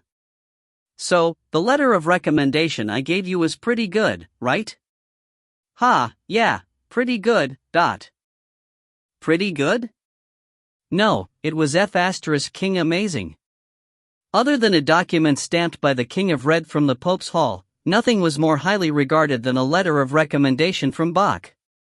Thinking of this, Ye Qingxuan almost coughed out blood. It was rare for Wolf Flute to be reliable, but that was too reliable. But as they spoke, an abyss musician suddenly shot out a green beam. Ye Qingxuan rolled back reflexively. Then he felt dust falling from his helmet. It was all rusted flakes. The green gold that was touched by the green light instantly rusted into dust. A foul odor lingered in the air. If Ye Qingxuan was not covered by the blade dancer and breathed using the liquidated oxygen within it, his lungs would probably be rotten now. Wolf Flute's face changed, darkening considerably. The most infuriating thing in the world was someone coming up and slapping you when you're happily pretending to be cool. "Yezi, stand behind me. Let me kill these failures." Chapter 380, Wolf. "Yezi, stand behind me. Let me kill these failures first." Wolf Flute rolled up his sleeves and suddenly joined the fighting. Behind him, the silver shadow flashed constantly. It transformed into a shooting beam of light that swept a melody of wind and sand. With its speed, it could travel thousands of miles in an instant. The body of the translucent silver wolf was like smoke. It would disappear under a slight breeze. However, it ripped off a large chunk of flesh from the musicians whenever it appeared. When it closed its teeth, it was filled with undisputable beastly aggression. It did not come from a man's wild thoughts. The wounds it created was only secondary. The biggest concern was that whenever it gnashed its teeth, everything around it would be shattered. Demonic flesh was chewed. Mutated organs were chewed. The dark music score was chewed. The abyss music theory was chewed. The silver wolf's beastliness contained a strange music theory. The damages it created could not be recovered, as if it was forever gone. It was terrifying. The dark musicians subconsciously scooted deeper into the dark atrium. The musicians from the abyss instantly fell back. With Wolf Flute's scepter, the grandmasters fought even more fiercely. They were even able to surround the musicians within the dark atrium. However, Crowley, who had been quietly observing, now looked up with a strange smile. "That's it?" He reached out. Layers of music scores lit up on the garment of original sin. The dark atrium shifted and a black cubic enchantment appeared out of thin air. The cube closed in, swallowing the silver wolf, and spun wildly. With a flash of light, the silver wolf jumped out of the cube. However, when it jumped again, it realized that it was still inside the enchantment. Under everyone's eyes, the strange black cube caved in and contracted. Then another cube appeared outside it. In an instant, it doubled, tripled, quadrupled, octupled, sextupled, it endlessly caved in and regrew. Before composing a symphony of predestination, a musician must go through a completion stage. During this stage, he would learn the basic theories of all schools in addition to his own to complete his shortcomings. However, Crowley's attainment of abstinence was far beyond Ye Qingxuan's expectations. The compound enchantment of 16 layers was a masterpiece in top skill even in the territory path. In addition, he was inside the dark atrium and was supported by the garment of original sin. The silver wolf continued to jump inside the cube to avoid being destroyed by the collapsing enchantment. However, it could not escape. Wolf Flute's expression stiffened. So what if the beast could jump freely through the material world like a wind tunnel? As long as it could jump faster, all of the wolf's destructive power could only be wasted on endless jumping. Wolf Flute furrowed his brows. He let go of the scepter's power and the silver wolf disappeared. It reappeared beside him. This time, he did not order it into the dark atrium. "So that's your scepter? I've never seen such a weak one before." Crowley peered over amidst the wild melody. "Even though we're both at the scepter level, there is still a difference. You think you're qualified to defeat me? Mr. Cowley, isn't that a fact?"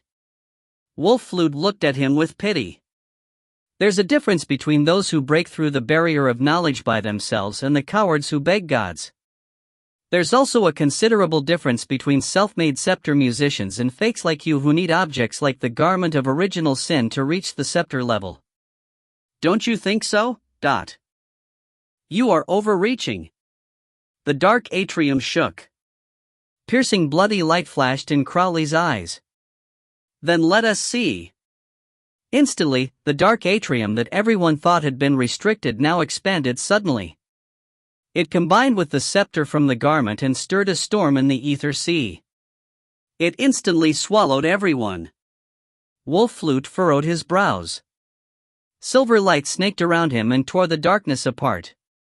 However, the grandmasters had already disappeared. He flashed and reappeared. But the darkness was still around him. There was layer after layer, dimension after dimension. If he jumped across an enchantment, there would be another one. If he passed through the dark atrium, there would be another one.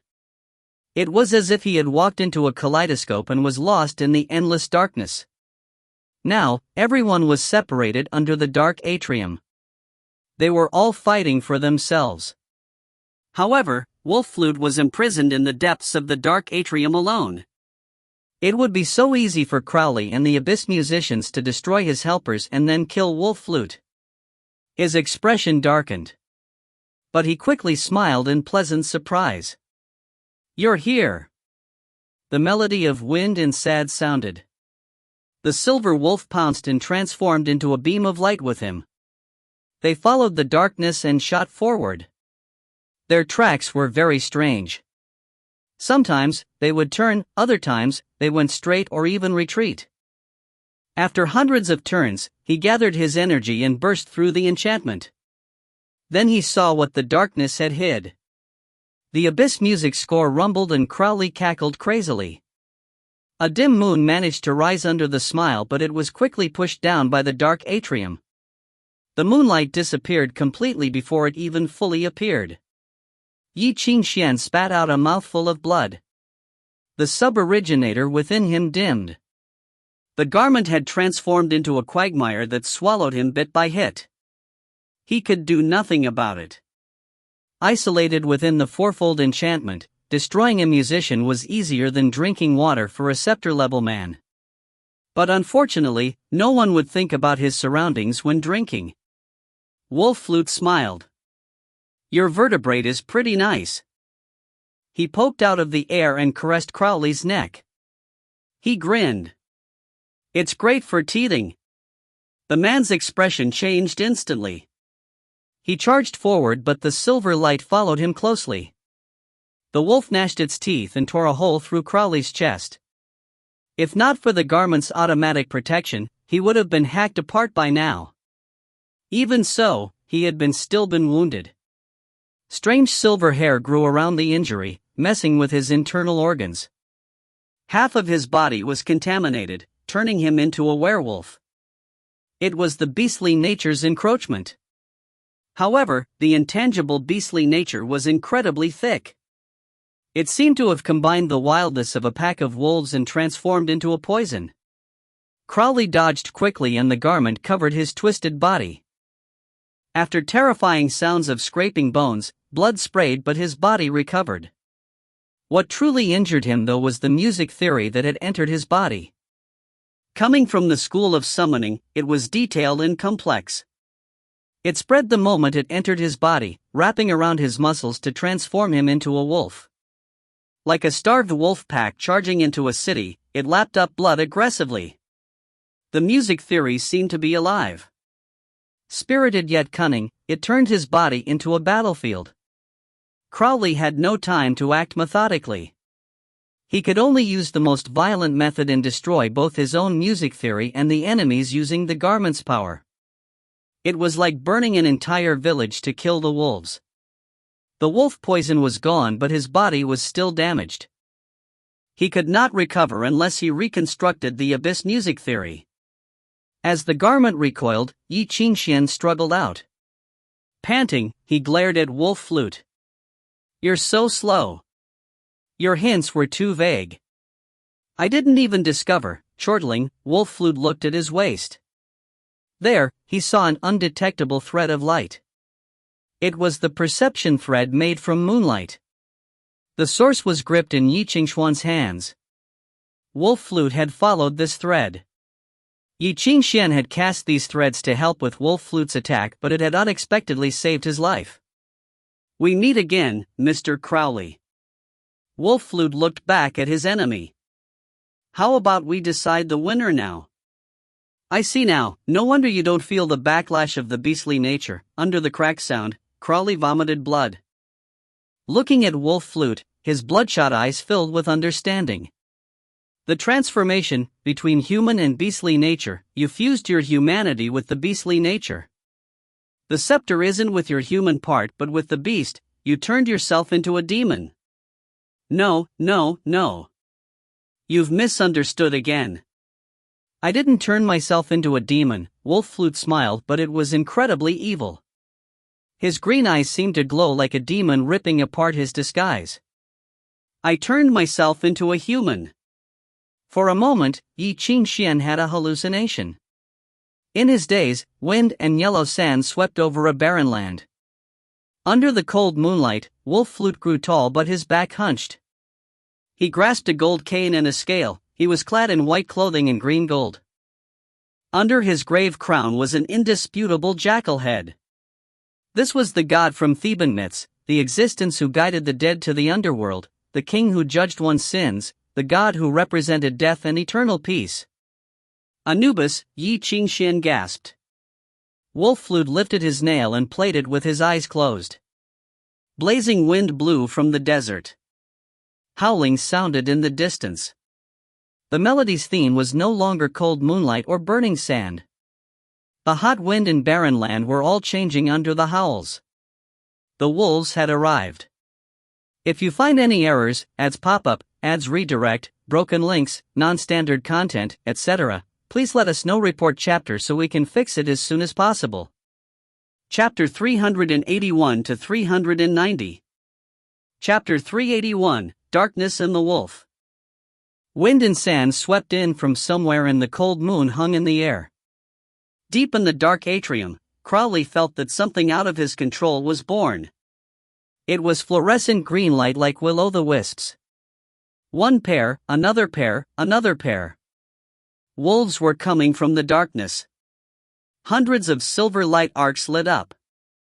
Huge wolves emerged soundlessly, coming from an unknown place like dream monsters. Anyone who saw them would be terrified. Wolf Flute's scepter had been completely unfurled. None of these wolves were lesser than that one silver wolf. They could only be stronger. The wolf that had accompanied Wolf Flute all this time was only one of them. It was more like a scout. Under the wild melody that hinted at the start of a hunt, a chilling and powerful howl sounded in the wolf pack. It was the Alpha's command, the hunt was starting. In an instant, a chill spread from all directions and came whistling with the overlapping light. Crowley's disdain was wiped away. His expression stern, he clenched his hands. A hoarse cry burst forth in the darkness. A disorderly piano melody like steel clanging sounded from the dark atrium. The grave singing began. Above him, the abyss opened up. The boundless power from the abyss swallowed Crowley. Under the deep well, he wore the garment of original sin and bathed in the solid darkness. Behind him, a shadow emerged. It was a giant tree with a human's face. It was rooted in the decaying soil of the abyss. The hundreds of branches reached out, heavy with fruits, countless rotting skin and fresh organs. The branches held the strange flesh-like hands, gathering different strengths. An eerie pale face grew on the trunk. The left eye was pitch black while the right was covered in countless compound eyes. The tiny pupils swept around. Everything under their gazes turned half-transparent, revealing the skeleton and veins beneath like a skin specimen. Being stared at by those compound eyes was not it. The most terrifying was the black left eye. Evil light shot from it. Under its gaze, Ye Qingxuan felt dazed as if his sanity was snatched away. Seething sin from the abyss was called forth by the horse singing. The tree absorbed the will of the darkness. It sprouted with leaves. Strange and eerie, the countless branches grabbed at the silver wolves like arms. The wilted branches left scratches in the dark air, like the remains of evil thoughts. Under the pressure of the fierce malice, Wolf Flute's symphony of predestination fell into chaos. It was as if weird static suddenly appeared in a light allegretto melody. Amidst the cold singing, blazing darkness shot out, attacking the foundations of Wolf Flute's scepter like a tidal wave. It forced the whimsical silver wolves back as well. The fallen musician sang an ode to Hyacum Peches de Violes. Sins of old age. With the horse singing, it was as if Hyacum had truly arrived. Even if the god did not speak, the will of the chaotic abyss would restrict all melodies, causing them to collapse onto themselves. Wolf Flute trembled, his face paled. The wolves flew through the air, endlessly appearing beside Crowley. However, the branches of the giant human-faced tree swept across. Even if they were touched by only a shred of darkness, the wolves would lose control and decay. Finally, they would be pierced by a branch and become fertilizer for the tree. As they died, Wolf Flute's expression grew uglier. With every loss, a crack appeared on his flute. They were all parts of his scepter's territory. The wolves' deaths were undoubtedly a grave damage to the scepter. But for Crowley, he had an unlimited supply of power after the garment opened the well of the abyss. He would cut off the parts tainted by beastly nature without hesitation because they would grow back immediately. It was a competition to see who would burn out first. Crowley used his years of attainments to force Wolf Flute back. The younger musician furrowed his brows. The melody of his flute grew more mournful. The wolf at the head suddenly swelled. It gathered all of the scepter's power and became as wispy as smoke. It pounced at Crowley. Rather than teleporting, it bolted toward Crowley with incredible speed. Along the way, the branches swept at it, but it was as insubstantial as smoke. It broke apart at touch and then regrouped like an untouchable spirit. In an instant, the silver wolf jumped like a wraith with sharp fangs and pounced at the tree. It gnashed the face and tore it off. The tree cried out like an infant and trembled, having been gravely injured. However, in the shadows, Crowley sneered. The bait had finally been taken. The tree branches instantly closed in like thousands of arms going for a hug. It closed around the somewhat imaginary wolf. An enchantment rose from the shattered face and locked all of Wolf Flute's power within. Wolf Flute's face turned white and he spat out blood. In the next moment, he could retract the power forcefully and summon the wolf again. But would Crowley give him the chance? The answer was no. Cackling, Crowley controlled the solid darkness. It transformed into a giant hand that grabbed at Wolf Flute. The garment's power sealed the surroundings, blocking all paths of retreat. Wolf Flute was stuck there with nowhere to run to. His expression froze. Then the hand of darkness tore through the illusion. The air rippled and Wolf Flute's figure shattered, disappearing. In his place, within layers of locks and murder, was a white-haired youth. He played Jiao Shao Wan Pei with his eyes closed. Sensing Crowley's blank expression, he looked up and smiled. Yup, it's me. Now, Crowley finally realized that Ye Qingxuan had fused his music score into Wolf Flute's scepter, entrusted onto the rim of moonlight in the air. What the F***CK? When did they go into coherence? Crowley thought in shock. He started doubting his eyes. This guy had only just become an official musician. How could a third-level musician go into coherence with a scepter? They had worked so well together as if they were one person and totally fooled Crowley. And more importantly, if Ye Qingxuan was here, then where was Wolf Flute? In that instant, another howl rang out. Under the crescent moon, flanked by a pack of wolves, an aggressive and large figure walked out slowly. The Alpha had appeared. For a moment, Ye Qingxuan could hardly believe his eyes. It was a bare-chested dark youth covered in scars. Flanked by the wolves, he sat high up on a throne. His eyes shone with green light just like the wolves and radiated with a bloody and cruel aura. His face was like Wolf Flute's and his flute had transformed into a tooth, hanging at his neck. The scepter's power had converged in him. The moonlight was above his head. He looked down at Crowley and sneered like a wolf. He howled, commanding the wolves, and burst forward with silver light. The fulminations were like wolf howls. In shock, Crowley forgot about Ye Qingxuan, who he could squash easily. Instead, he turned to stop Wolf Flute. The problem was that the garment's power was all used to shackle Ye Qingxuan right now. It could not protect Crowley. Without it, he had never been so vulnerable. Cold silver light rose around Wolf Flute. Then, like a phantom beast, he jumped into the ether world and seemed to teleport. He was so close. He reached out. Crowley screamed. Wolf Flute used his bare hands to tear Crowley's chest apart. As if devoured by a pack of wolves, the internal organs turned into mashed pulp. Then the wolf poison poured into the abyss music theory within him. It imploded and the music theory broke apart. Flesh fell in chunks. Crowley turned into a skeleton, cutting off connection with the abyss. He opened his mouth and rasped out, "Wait." Pop. His skull shattered and his brains flew out. The fire within him extinguished completely. Crowley was finally dead. Without its owner, the garment of original sin and dark atrium caved in. They exploded and the endless darkness disappeared. Wolf Flute stumbled back and practically collapsed onto the ground. The scepter's power retreated and the wolves disappeared. The frail youth changed quickly until he was back to normal.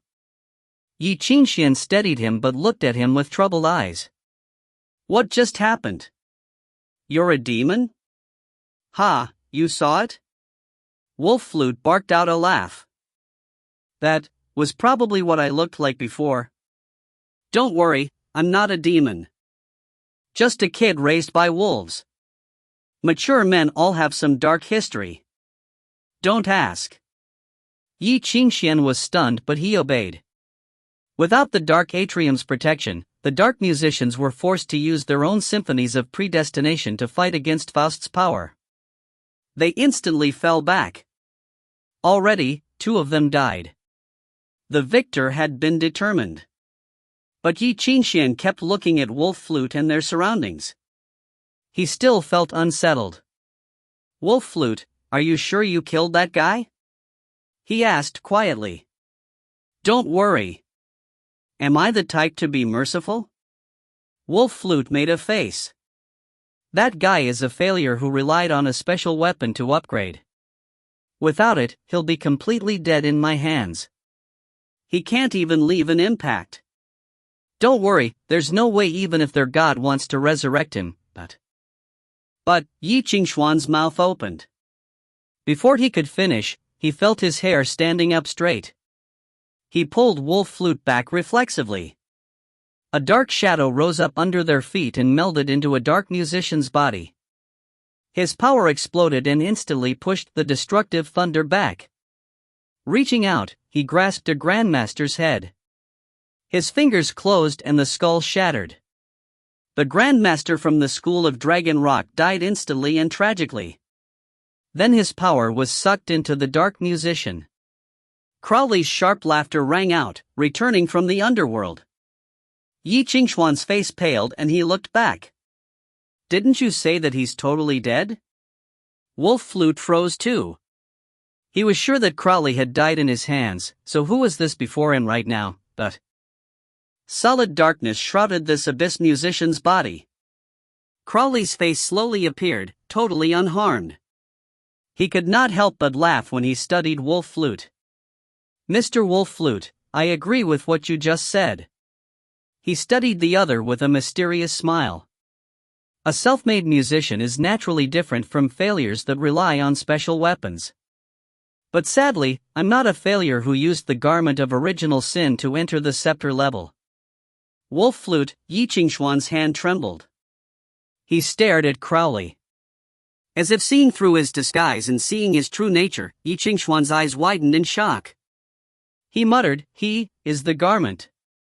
"That's right." Crowley opened his arms. The garment of original sin trembled as he laughed and bellowed, "I am the scepter, but..." Chapter 382, Miracle Crystallization. In Ye Qingxuan's eyes, the moonlight lit up, illuminating the reality.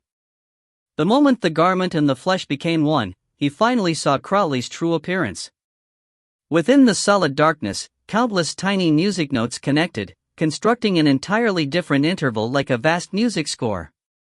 At just a glance, Ye Qingxuan knew this music theory was too far beyond him. It contained the school of modifications, revelations, summoning, and even abstinence. These different theories were combined under one wild rule, transforming into the power of the abyss. It revealed itself using the aether. This was the true nature of the garment, a weapon carved with a symphony of predestination and even containing a scepter, But amidst the complex music theory, within the rising and falling notes, music theory intertwined in countless music sheets twisted together. They vaguely formed a menacing face that changed with Crowley's expressions. It seemed to cry, laugh, it seemed to be furious or depressed. It was tempting, luring one into its emotions. Just as the Romulan alchemists had used a music score's spirit to replace a man's will, this music theory had created something comparable to a man's will. No, this came from a man's will.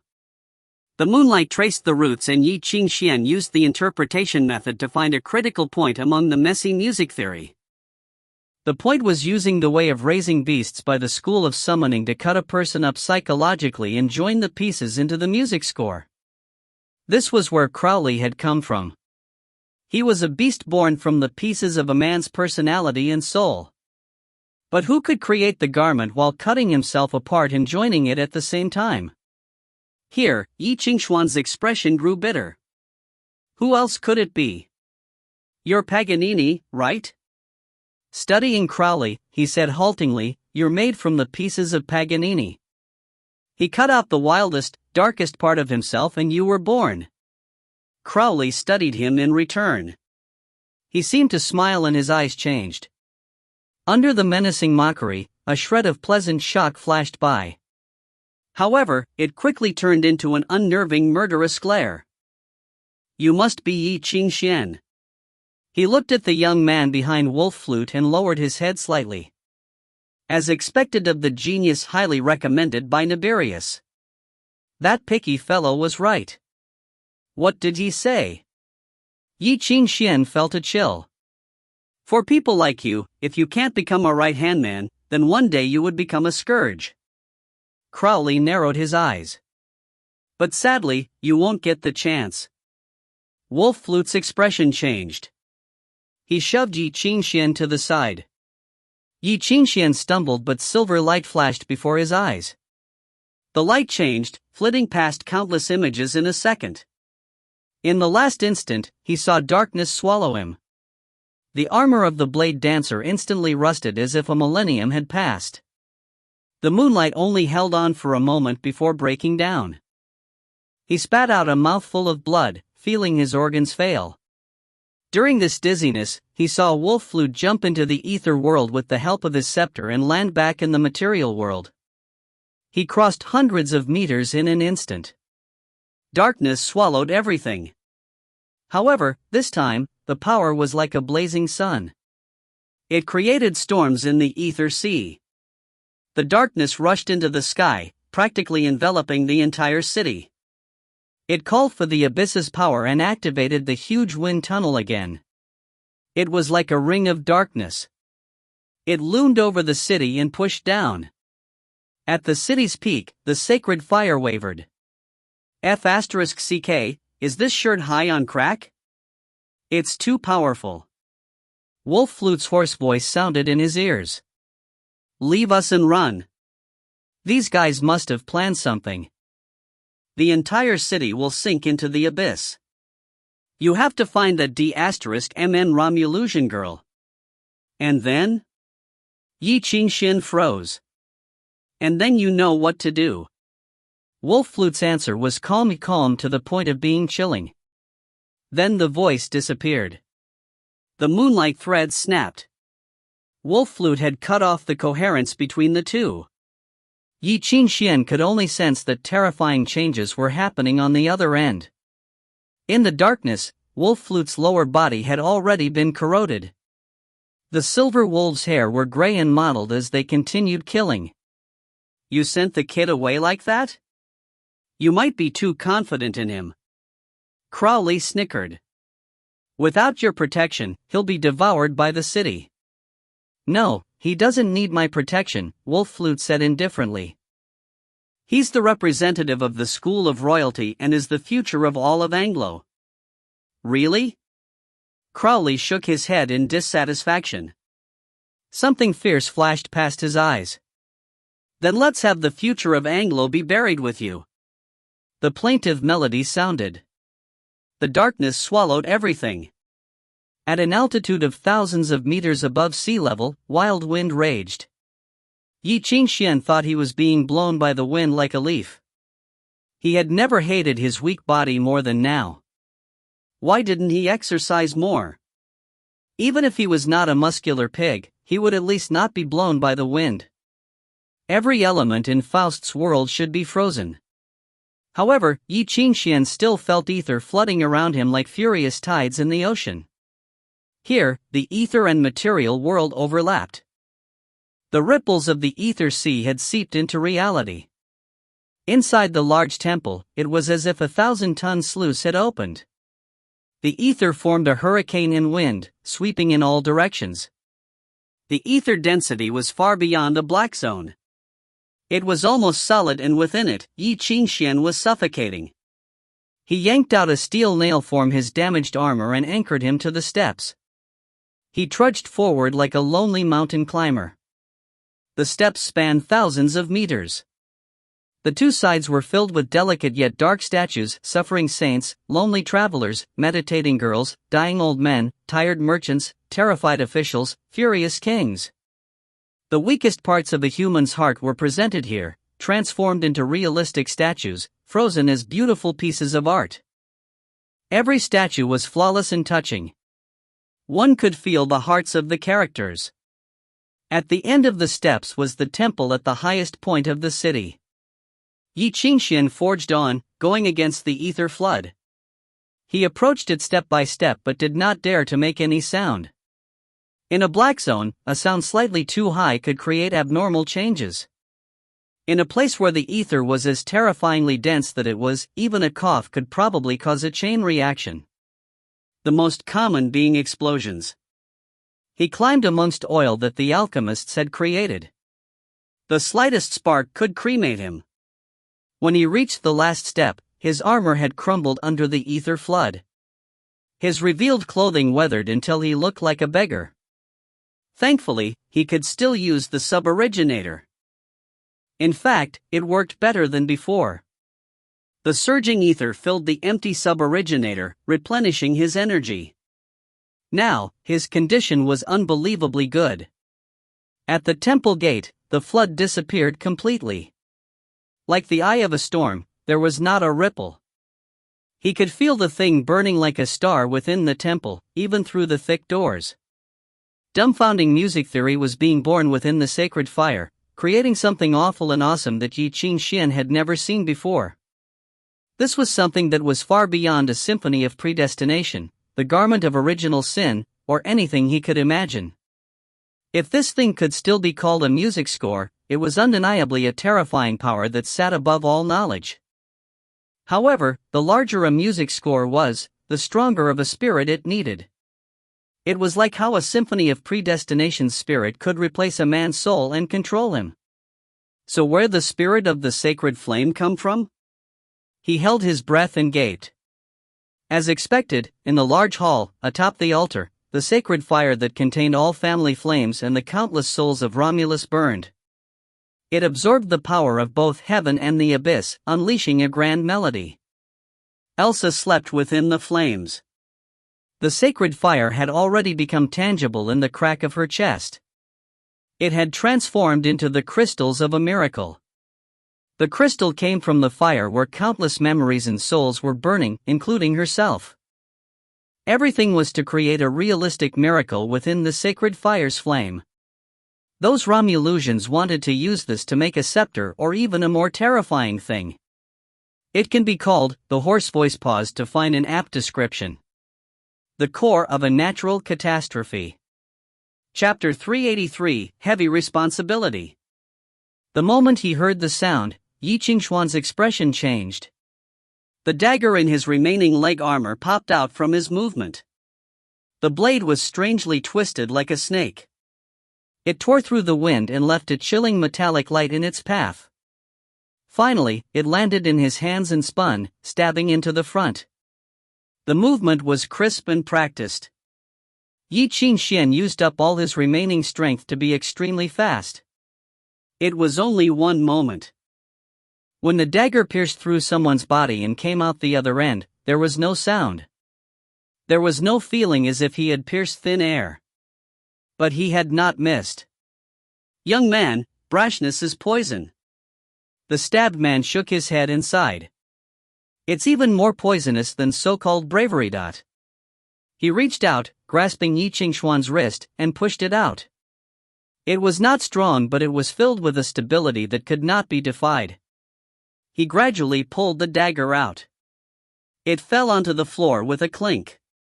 Ye Qingxuan was immobilized. For a moment, he was shaken by the sudden prestige.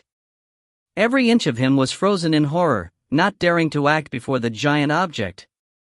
Even his brain was silent and could not move. There was a frail figure behind Ye Qingxuan. He was covered in a black feather cape and was at least 2 meters tall but was not muscular. His waist-length hair was like gray ash and his face was colorless. Ye Qingxuan could not tell if he was angry or calm. Just as being stabbed was an insignificant matter, the young man before him was like dust. He looked down at Ye Qingxuan as if studying an interesting object. There was no frustration or annoyance. "Who are you?" Ye Qingxuan forced out. "Me?" The man replied indifferently. "I've had many names, but I'm afraid many have been forgotten. Only my least favorite one still survives. You can call me," he paused and uttered, "Paganini." 10 minutes ago, the Knights Templar and Iron Whales were in the center temple. Colt had been called for. He entered quickly and came before the hanging emblem under the priest's guidance. He lowered his head politely. "I am Colt, representative of the Rock Institute. May I ask what the sacred city requests?" "Colt, get ready for coherence." A hoarse voice rang out. It was familiar and emotionless, just purely issuing an order. "Enter the prayer room in 10 minutes and guide the lighthouse's light." Stunned, Colt's head snapped up. He looked at the holy emblem as if he could see the elder in the distance behind it. "Teacher?" Overjoyed, he said, "I am not yet a grandmaster, but I am already qualified to touch the lighthouse?" For centuries, all secret keepers passed down the same command to finally construct the scepter of a lighthouse in the ether world. From then on, the lighthouse was finally illuminated. It hung in the ether world, transmitting the wishes of generations of secret keepers to light the dark world, observe the global environment, and enter the territory of omniscience. It was difficult to actually operate it. They could not maintain the global environment observation, and there were huge costs, but the power was still huge. Throughout history, the secret keepers had worked with the sacred city closely. They enjoyed high status and became a force within the school of revelations.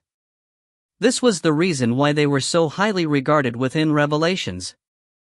To any other Revelations musician, going into coherence with the lighthouse and guiding the light was a huge honor. Controlling that power was like transforming into an omniscient spirit, able to see through all darkness and secrets. Even as the current heir to the secret keeper position, the lighthouse was still a faraway honor to Colt. This was why he was unsettled and scared it was a joke. Heisenberg's voice was still indifferent.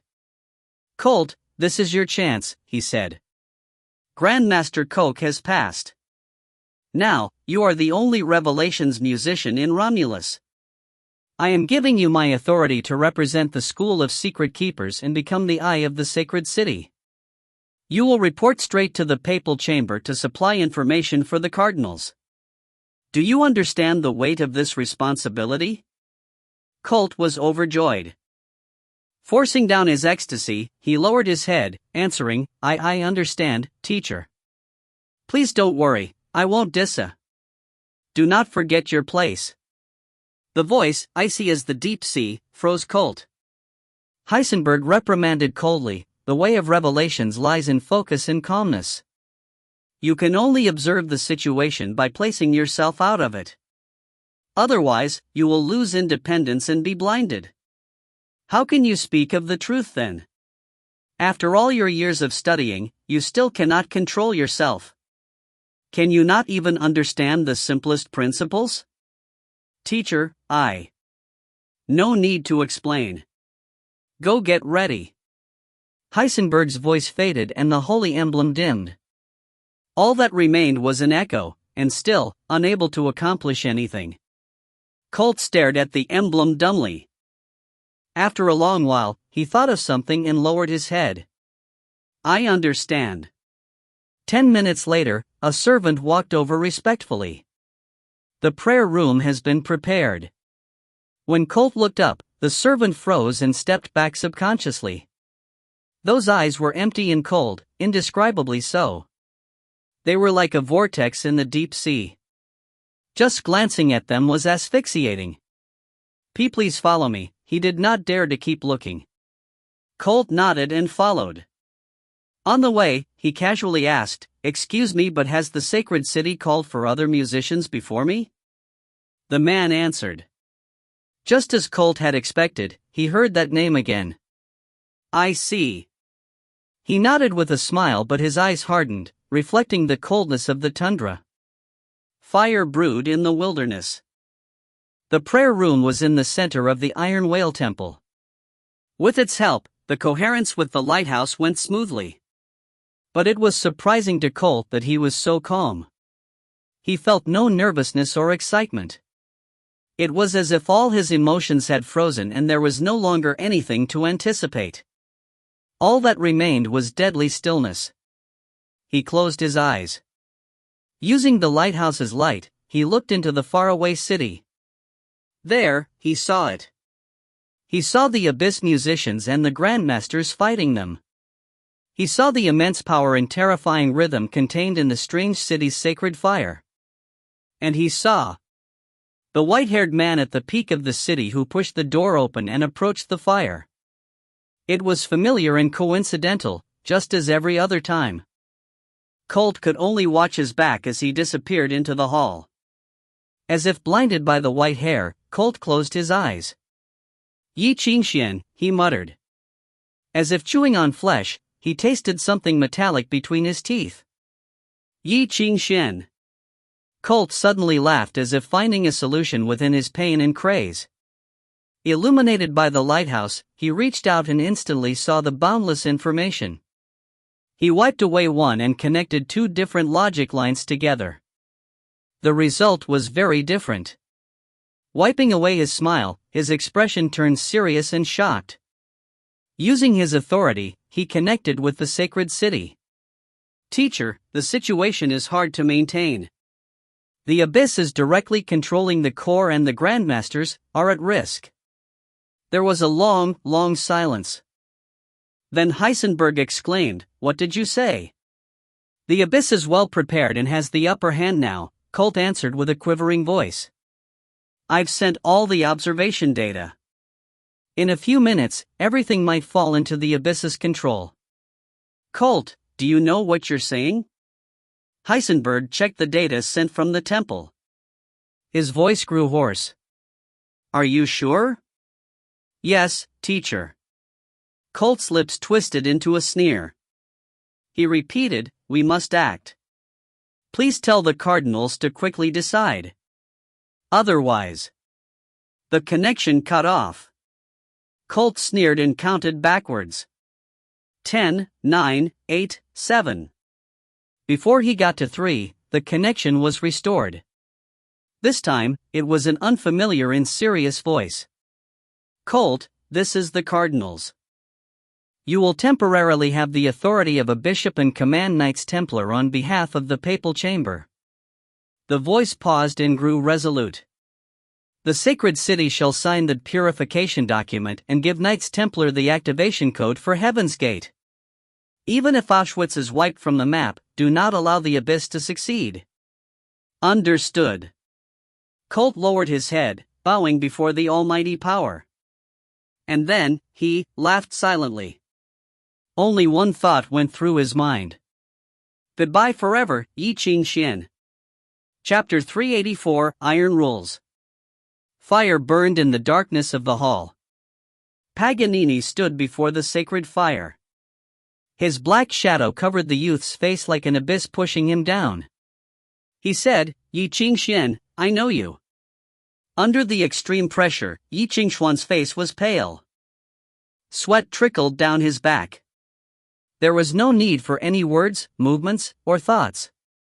The man's mere existence suffocated Ye Qingxuan. The eye of silence was carved with the words, "Knowing too much may not be a good thing." He had never hated his knowledge of revelations more than now because he saw the stars under Paganini's hood.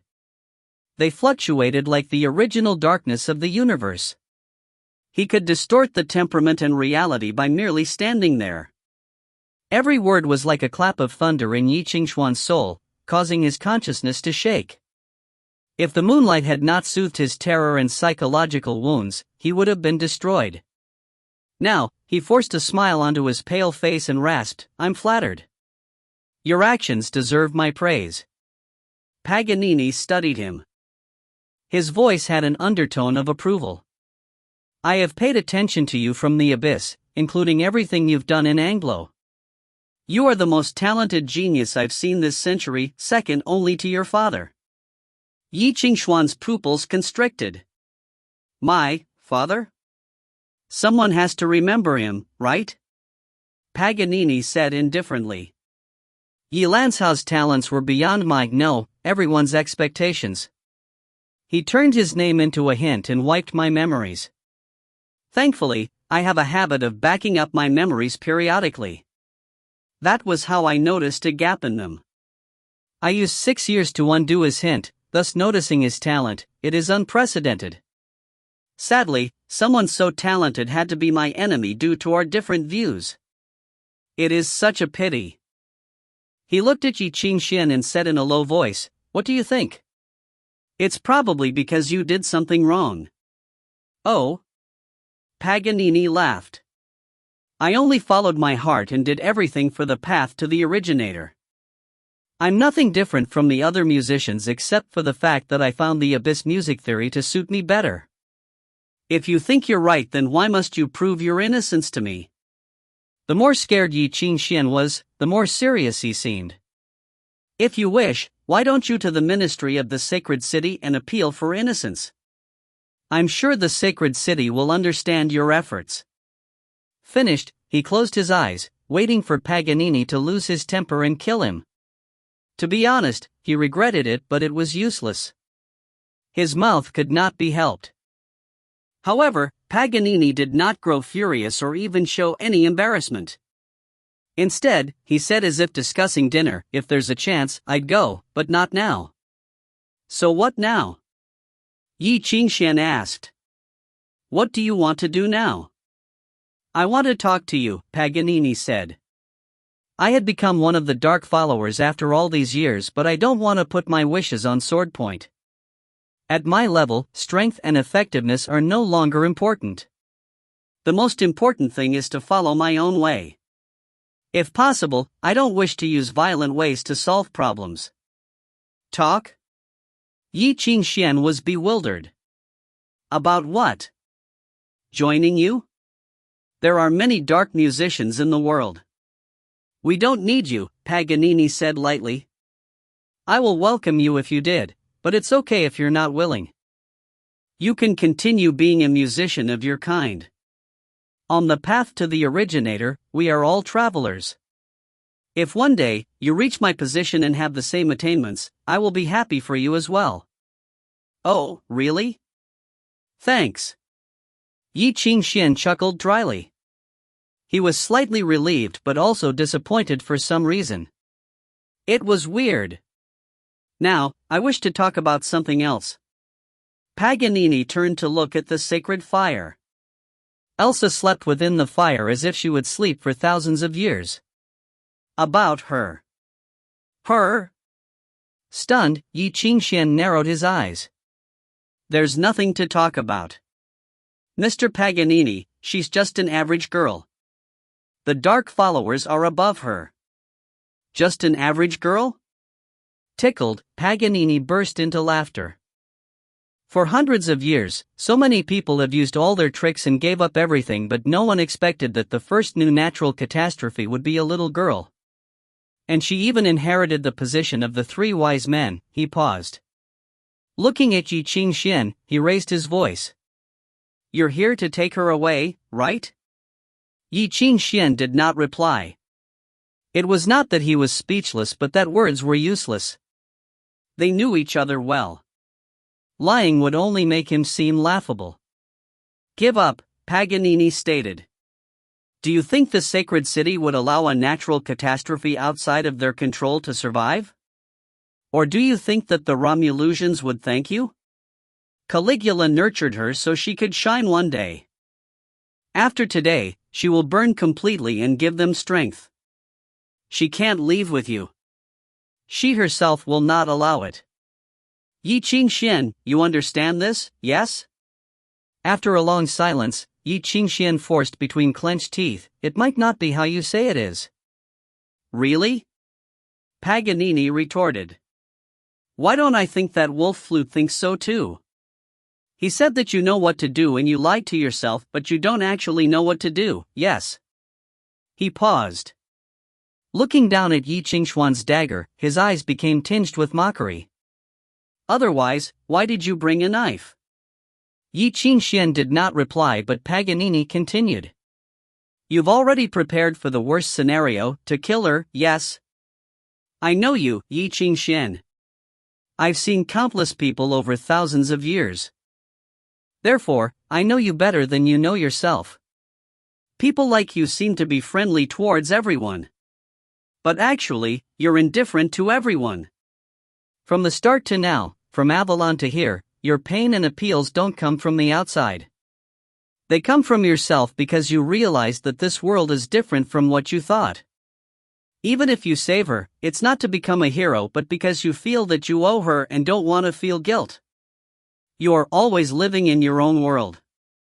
Bullshit. Ye Qingxuan roared. He used all his energy, but his voice sounded so thin and weak.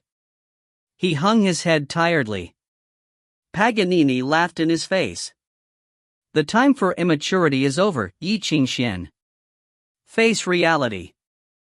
He pressed a hand to Ye Qingxuan's forehead and said seriously, since you don't understand, let me tell you something.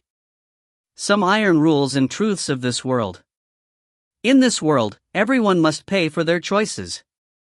The Romulans abandoned her for power and the sacred city will abandon you all for that reason. You have no reason to sacrifice yourself for the sacred city and have no right to take her away because you shouldn't have come. The voice seemed to have invisible weight that crushed Ye Qingxuan's shoulders. It forced his head down and immobilized him. Unable to fight back, he fell into the abyss of asphyxiation. I understand that you are unwilling. You may have experienced, so I will give you a satisfactory compensation. Paganini rose and murmured in his ears, uttering the secret of a demon, for example, how Ye Lansao died. Ye Qingxuan's expression changed. His head snapped up. He saw Paganini's eyes and his pale face in the reflection. It was filled with weakness and confusion. After a long while, he looked away weakly. All his power was sapped. He closed his eyes. I understand, Ye Qingxuan murmured. This is my cost?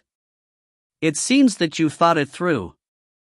Paganini nodded, appreciation filling his eyes. It's the hardest for men to face reality. It is very difficult for you to make such a choice. The road ahead is still long. Wise men do not worry about a moment. I anticipate your development in the future. Thank you, Mr. Paganini, for your guidance. Ye Qingxuan bowed politely. Paganini smiled and opened his mouth to speak, but heard the youth's hoarse voice. In return, let me tell you something too. Cold moonlight lit up in Ye Qingxuan's chest. The sub-originator shook.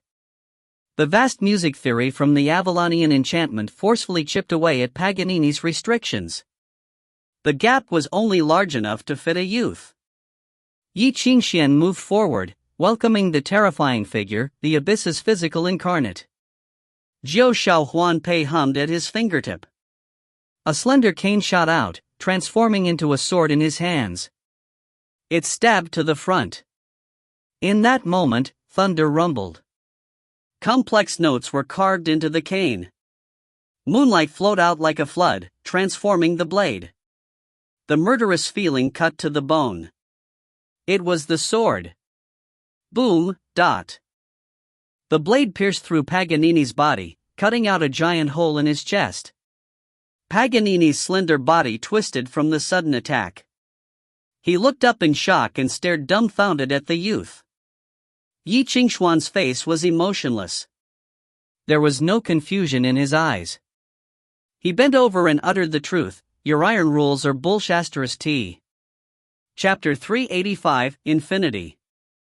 With a snap of the finger, the frosty moonlight sword broke out, piercing through Paganini's body. He was like a broken scarecrow, but no blood existed in his chest. Instead, solid music theory was revealed. In the cleaved darkness, the broken music theories were like broken chains and disordered music scores. They tried to recover but could not connect again under the moonlight. The abyss music theory fell like a house of cards before the moonlight. This was the purification score that Moonchant had created for the abyss. It was only a shred of its original, but it was not able to be overlooked. However, even with his body damaged, Paganini still had no reaction. It was like a breeze to him. There was no pain. He just looked at Ye Qingxuan. His eyes changed from shock, confusion, to scorn. That was your last desperate attempt? He looked at Ye Qingxuan with uncertainty and disdain. It's wild, shallow, and completely illogical. I am so His voice cut off as if frozen. His expression froze as well. Rattling came from his body, rising and falling until a horrible scream came from the thousands of cracks in unison. Ah! Countless black feathers flew from his hood like a crow molting right before death. They burned to dust. His body instantly shattered. The peacefulness of the hall was also destroyed. The copper mirror shattered, transforming into shards of light, revealing the hall tainted by blackness. The entire hall had been corroded by a flesh-like darkness. The pure black color seeped into the stones. The abyss music theory transformed into pulsing veins. The entire hall had turned into the body of a giant beast. And Ye Qingxuan was inside of it. In the heart of the darkness, tentacles dropped down. The layers thinned and narrowed, delicately reaching into the sacred fire. However, the corrosive music theory did not stimulate the fire's counterattack. The music theory changed 9 times and the end of the tentacles were completely different. They grew radiant like fire, as if coming from the same place as the sacred fire. This was Paganini's specialty, channeling change. Otherwise, how could he be undiscovered for dozens of years as a demonic follower until he suddenly dragged half of the holy choir into the abyss in one day? That day, he had shaken the world. Hundreds of years later, the human world would once again be shaken. Within the abyss, Paganini immediately rose to the top of the dark followers. His status was even above that of Hyakum's first daughter, the eagle-wing mother. Before Ye Qingxuan's arrival, he had already transformed this place into his territory. He used his music theory to imitate the sacred fire and quietly meld into the flames. Then he slowly, carefully polluted it until it became part of him. He would then swallow everything, and he had almost succeeded. The outer edge of the sacred fire had already blackened. The hardest part was complete, but with Elsa sleeping, the sacred fire did not even know. Next, he could have gone with the flow, pushing it easily until the fire was completely swallowed. But someone had burst through, stirring up a mess without following the rules, respecting authority or manners, and pulled out his sword. With an unhesitant throw of the sword, he had shattered the body Paganini created and jumped into the sacred flame dozens of meters away. Compared to the immense power, the moonlight was nothing. Ye Qingxuan's action was like sticking an elephant with a needle. The problem, though, was that he had stuck the elephant when the giant snake was halfway through swallowing it and the elephant reacted. Countless delicate and complex purification theories solidified into pure moonlight. It stabbed into the fire to disturb the abyss theory. It was like a drop of water in a pot of oil, it exploded. The sacred fire blazed furiously. Terrifying power converged, destroying all power that dared to invade it. This included the moonlight. It also included Paganini. When the moonlight clashed with the fire, the fighting only lasted for a moment. The music theory twisted, fought, and rejected, creating thousands of changes in an instant. Ye Qingxuan guided the fight toward the way of modifications. He obviously did not have any knowledge of it and was defeated. However, his goal was achieved.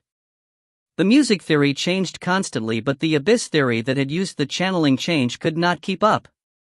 The slight disparity was obvious. Even water was divided between pure and murky. Thus, the sacred fire began rejecting and purifying. In an instant, the lively and writhing darkness screamed. It jumped from the fire like black oil splashing out of a well. It was endless. But the oil had already been ignited. The layer of firelight shrieked and could not continue. Paganini's hard work had failed. From your saint's position, you abandoned your human body. This must be your body now, right? Ye Qingxuan stared coldly at the sticky darkness with mockery. How is it? How does it feel to be burned from the inside out? The voice rasped. Why? Paganini's question was unclear, but Ye Qingxuan understood. Why would Ye Qingxuan choose to fight a dark follower so far above him? Firstly, thank you for lowering yourself to waste so much time talking to me. Ye Qingxuan bowed in gratitude. To be honest, I almost believed for a moment that you really just wanted to talk. Why? Why didn't he believe it? It's simple. I don't deserve it. Ye Qingxuan shrugged. Someone as powerful as you doesn't need to waste so much effort on talking. There's nothing wrong with talking about principles, but ants and dust don't need to know this. Just squashing them is a much better choice. Unless, Ye Qingxuan paused. His gaze was mysterious. Unless you're trying to drag out the time. You're more difficult than I thought. Ye Qingxuan, you're beyond my expectations, just like your father. Black tar bubbled on the ceiling, the walls, and the ground. Countless bubbles burst with a hoarse laugh. Sadly, you don't know what you missed. You missed the only chance to learn about Yi Lanzhao. You will never know how he died. Under the strange laugh, the ball of blackness surged. A vague figure slowly emerged. It transformed into a black cape again. A white face reached out of the mud and opened its mouth, exhaling deeply. A suffocating wind blew through the hall. Ye Qingxuan paled. He had recovered. If one wanted to use the channeling change to steal the sacred fire's power, he needed to undo all defenses and enter it completely. He should be extremely weak. In addition to being burned and cleansed by the sacred fire, he also suffered the abyss music theory's backlash. It was a fatal wound. It was as if someone had a third-degree burn and his immune system broke down. It was even possible to drop down dead, even though this may be too insignificant to Paganini. But Ye Qingxuan had not expected for him to recover so quickly. It was too fast. So incredibly fast. After a few short exchanges, Ye Qingxuan had not even found a weakness to stab, but Paganini had quickly extinguished the fire on himself. He had reconstructed the broken music theory and scepter. He had not recovered fully, but he was not weak and defenseless now. For someone as strong as Paganini, who had already become an elite of the scepter level hundreds of years ago, had been a saint, and was a dark follower in the abyss. He could completely destroy Ye Qingxuan with just a pinky finger. He could die from the backlash of his music theory breakdown. He could be tormented to death. He could have a mental breakdown and go crazy until death. His body could degenerate and wither until death. Hundreds of ways to die flashed past his mind. If Paganini was creative, he could probably think of more fun ways. Infinite movement, Paganini suddenly said. He stared at his regenerated hands. They were slender and white. Different from regular humans, each finger had 4 joints. They were mesmerizing when he stretched them out. You must be very confused as to how I could instantly heal a wound that should take decades, he said. It's simple. Back when I became a saint and inherited the name of Paganini, the ritual known as infinite movement happened. After that ritual, I am able to construct music theory thousands of times faster than the average man. That means that, as long as I can withstand it, I can achieve results in the snap of a finger that others need tens of thousands of times more for. There are many restrictions for the ritual, and the sacred city's tastes are very annoying. If not for your reminder today, I would have forgotten all about it. A pity. With that, Paganini reached out. Blackness came in plumes, weighing down with thousands of tons. Ye Qingxuan was dragged to the air. He spat out blood but could not move. He could sense that the ether around him was quickly extinguishing, as if he had fallen into the abyss. The slightest breath could cause his music theory to fall apart. On his heart, a crack appeared on the sub-originator. He could barely maintain his heartbeat. It would collapse at the slightest touch. Chapter 386, The Child of Peace. You still won't give up. You must hold some kind of faith or hope in your mind, right? Paganini seemed to have made up his mind to torture him to death. Even to this degree, you still think that someone will come to save you? Stop dreaming, Ye Qingxuan. That little girl has burned down long ago. Do you think she can wake up to call your name again? Or, are you still waiting for him? Just as the voice fell, a man was thrown in from outside. Then, a glow of light flew into Paganini's body. In an instant, black feathers were flying around. Paganini's emaciated body was enveloped in a robe.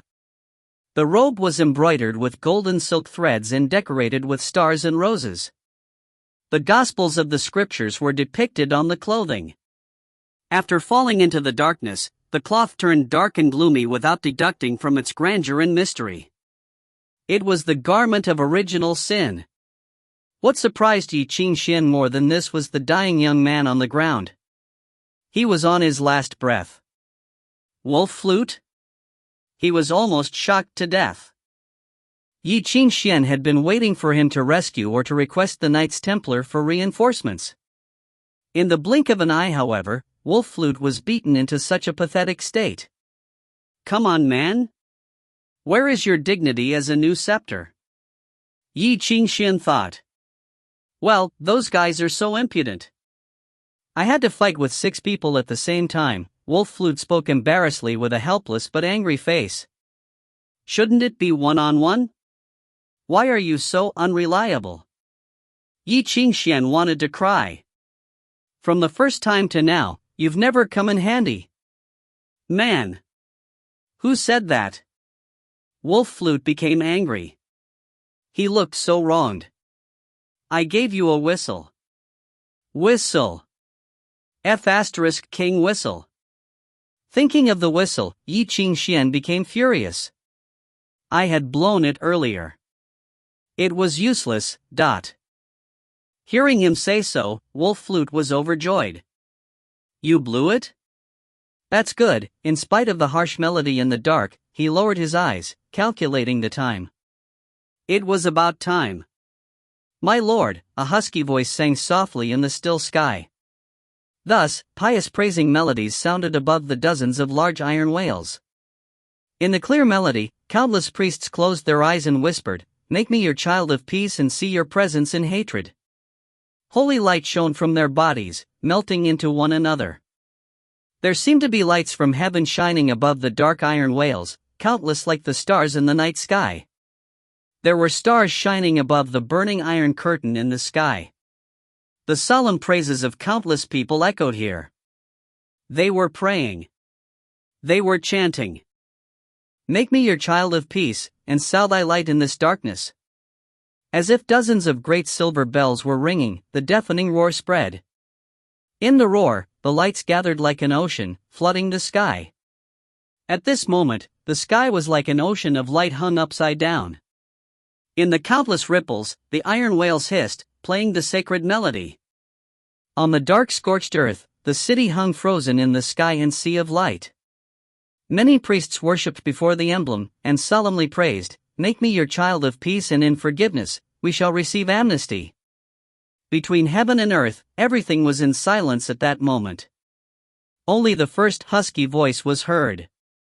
It informed the whole world of the only truth of the world. We receive when we give, and we will enter eternity in death. In that hoarse chanting, the mighty sullen music finally reached the climax. The iron whale's hissing was heard here and there. It was the sound numerous organs roaring in the steel temple. In the belly of every iron whale, there was a huge steel temple. The green gold and the black iron emanated with an eternal stillness and solemnness. All priests knelt reverently before the holy emblem and prayed. Under the emblem was a huge organ embedded in the iron wall. The enthusiastic musicians separated into groups of threes and became one with each other. They cooperated with each other, playing the 6 levels of meters-wide keys. This was just the tip of the iceberg. Under those nimble fingers, the complex melody was deduced and turned into a complex command.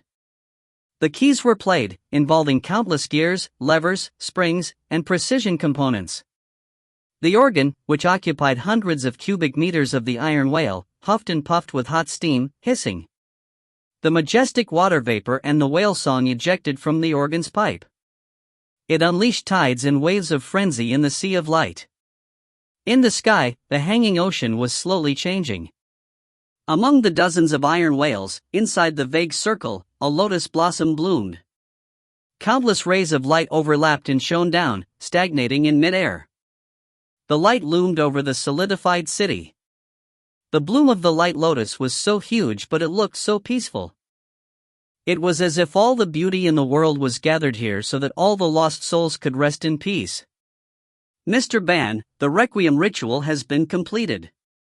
In the middle of the temple, the priest with a sword half knelt before Ban and said seriously, "The power of the Holy Spirit has been assembled in the sacred city, and heaven's door will open here in your will.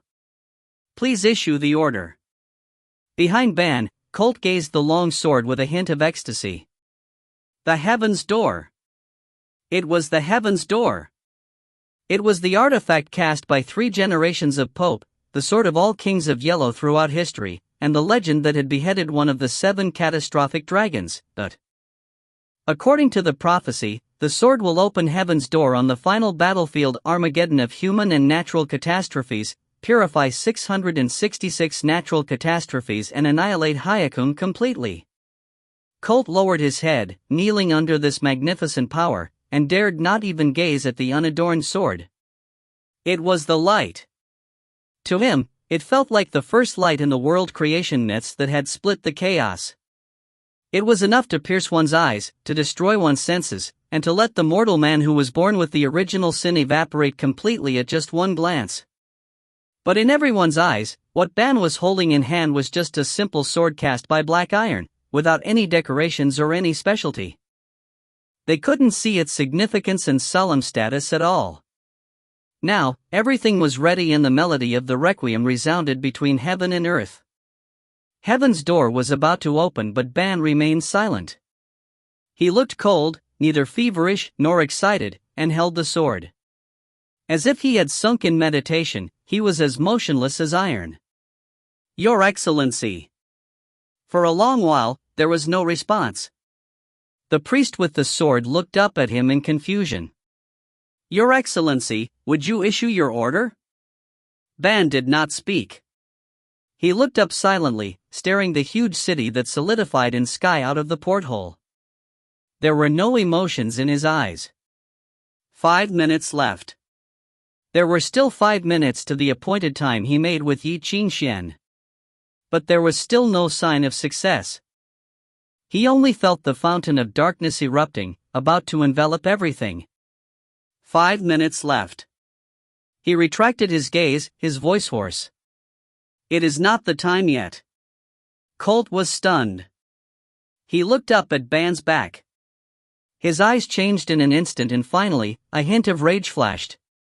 "Sir, this is the order of the sacred city." Colt stepped forward seriously. "The cardinals are waiting for your reply." "I said, it is not the time yet," Ban responded indifferently. "I am in charge here. You need not say more." "Not the time? This is the last chance." Colt raised his voice high and glared at him. "Your Excellency, do you want to watch the abyss swallow Auschwitz? Now is not the time for indecision. Please do not delay." Issue your order now. Or, he paused. A hint of malice showed in his stern expression. Are you going to sit back and watch the situation deteriorate for some personal reasons? What did you say? Ban raised his eyes. There seemed to be something in them, cold as iron. Colt unconsciously stepped back. At that moment, he felt something crush down above his head, like the sword from God's punishment. But he revealed a hint of sneer. You think I don't know? Among those who landed there is your adopted son, right? He grinned and uttered the name as if chewing it between his teeth, Ye Qingxuan. You disregarded the order of the Knights Templar and put a mere musician into the exploration team in order to earn credit and honor for him. Now, the situation deteriorated but you continued blundering, allowing things get out of control. You ignored the overall picture because of your own purpose. Your Excellency, how do you explain this? Ban remained silent with an indifferent look. He just looked at Colt. Faint cold light flowed under his sharp eyebrows as if the sword was ringing angrily in the sheath. Being looked by that pair of eyes, Colt paled. Soon, he clenched the holy emblem in the hand as if the emblem can give him infinite strength. He slowly lifted it. I command you on behalf of the Pope, Commander Ban. Open the heaven's door now without delay. Otherwise, he showed a nasty look. Otherwise, I will now tell the cardinals to deprive you of your command. The emblem hung high before Ban. It felt like tons weighing down on him. How dare you? All the Knights Templar who guarded the surroundings came forward with swords held in hands. Their eyes glared at Colt. Stop! Ban roared. He pursed his lips, his shoulders trembling as if he was suppressed by the emblem that represented the scriptures. After a long while, he bowed his head and spoke with his voice hoarse. As His Holiness's oracle. He closed his eyes. Sorry, he whispered. Little Yezi, I'm sorry. In his hand, heaven's door slowly lit up and issued a long and low roar. But at that instant, it suddenly trembled as if it sensed the arrival of something. Then, the sea of light set off the waves of fury. Layers of huge ripples visible to the naked eye spread out of nowhere. Some kind of invisible pressure came down from the sky, tearing the burning red iron curtain. It was falling down. Just in a second, the vast sea of light was chiseled, exposing a huge hole. Behind the hole was the universe's original darkness. There was something descending from heaven. The stars were falling. Chapter 387, Pull. When the blazing object fell, it created a thunderous dragon-like roar. It shook the entire temple. The ground trembled, the walls vibrated, and the air seemed to solidify. Clashes sounded like giant stones rubbing against each other, setting off the acrid smell of something burnt. What is that? Paganini's head shot up. His eyes narrowed, trying to distinguish the thing that had fallen before him. The darkness around him swelled. Layers of music scores emerged, strange melodies overlapped into a grating cacophony. But there was still an odd rhythm and completeness. It was as if the beast in the darkness had revealed a scale or claw, shocking but unable to see the entirety. Ha ha ha ha! Wolf Flute danced, pointing at Paganini excitedly and yelling, Die, F***. You're dead now. Paganini's face darkened. The surrounding darkness thundered. The falling object was approaching. From the distance, he could feel the sudden sharpness. It was terrifying. The object tore through the air, causing gales of wind and thunder. It was closer, closer, and closer. And then, under everyone's dumbfounded gazes, it cut a beautiful arc and fell somewhere on the edge of the city. Boom! Something exploded in the distance. And then silence. It missed the target? It King missed? Wolf Flute's smile stiffened. The silence dragged on. Paganini looked down at the two with a mocking yet sad smile. Seems like your savior got lost. And what did you just call me? Scratching his head, Wolf Flute chuckled awkwardly. What did I just say? Maybe you heard incorrectly. I didn't say anything. Mr. Paganini, you look so nice and merciful. What if you let us go? We will do anything to repay your kindness. If others hear of this, it'll be a great story and reputation for you as well. What do you think? Ye Qingxuan almost cried. This is the help you're talking about? Bro, where's your dignity? Can you not just surrender like this? Paganini laughed heartily. He gazed at Wolf Flute in satisfaction. Well said. He slammed his hand down and darkness surged. But sadly, it's meaningless. In that moment, there was light. Hundreds of miles away, moonlight illuminated the crater in the barren land. The giant ditch was shocking. The gravel moved and a hand reached out. My old bones, a raspy voice sighed helplessly. A hand reached out of the dirt, but nothing else could be seen. There was only a wrinkled hand covered in age spots moving around, picking out his broken body. Finally, the dirt was wiped away, revealing half a burnt face. It slowly recovered and regenerated. Looking at the moonlight, he sighed. Business trips are seriously difficult. If I knew, I would have stayed in the underground palace, watching the door. Getting the principal to say the truth is harder than persuading the natural catastrophes to be good people. Trembling, he pieced his body back together. Finally, he was back to normal. There was a rag stuck on his body and a rock embedded into his head. He looked pathetic, as if he had just climbed out of his grave. It was Dominic. Seriously old now. Bending down to look, he coughed violently as he talked to himself. Sent the package to the wrong place, got too excited and almost crashed when I saw those familiar faces. But how come Paganini still looks like that after all these years? He doesn't even get some surgery. As he rambled, he finally dug a hole in the ditch and used all his energy to drag something out of it. The narrow steel case clanged onto the ground. It buzzed as if something was struggling furiously inside. Thankfully, the case's quality is pretty good.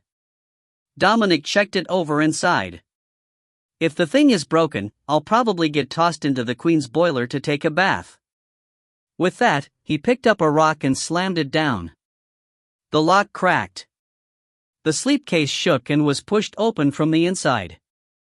Radiant light shot into the sky like a reversed meteorite. The flash illuminated his withered face. Open up, delivery's here. He grinned. Who'll sign for it? The light flashed soundlessly. Paganini's laughter cut off. A few seconds later, the boom exploded belatedly. The terrifying speed that overpowered the air created wild wind pressure. It felt solid and swept in all directions, leaving ghastly cracks on the stone tiles. The temple's door shattered. The garment's enchantment shattered as well. With a thud, something fell onto the ground. It was a hand. Paganini looked down dumbly and saw his stub of a wrist. Then he looked ahead at the thing that was sticking out of the floor. It had cut off his hand. Now, it poked out of the tiles, waiting silently as if it had sprouted roots.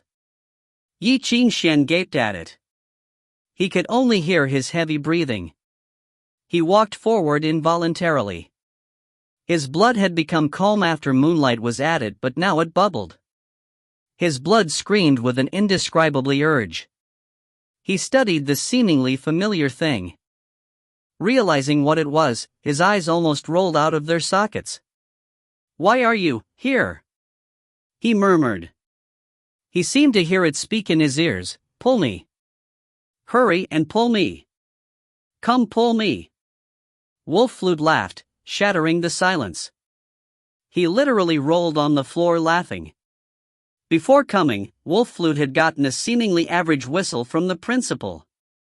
He had fallen silent. "Mr. Principal, is this truly useful?" "Yes. Maxwell had smiled.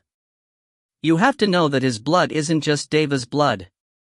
Half of it comes from Lancelot, and his mother's identity is very special.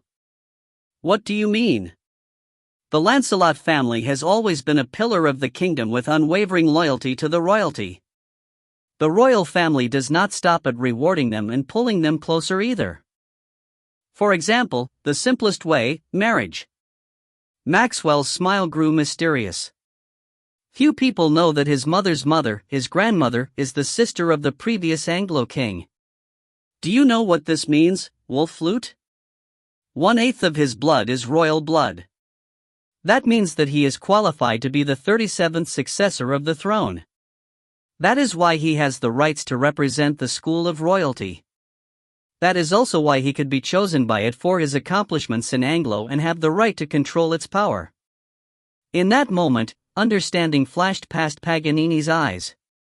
He finally recognized the thing that had only appeared in legends and fairy tales. Wait! He roared. A hand reached out of the crack and pressed down, weaving wild melodies. He wanted to destroy that youth and burn him to dust. But at the same time, Ye Qingxuan reached out and applied pressure. He pulled out the dusty, average-looking, rusted, and chipped sword in the stone.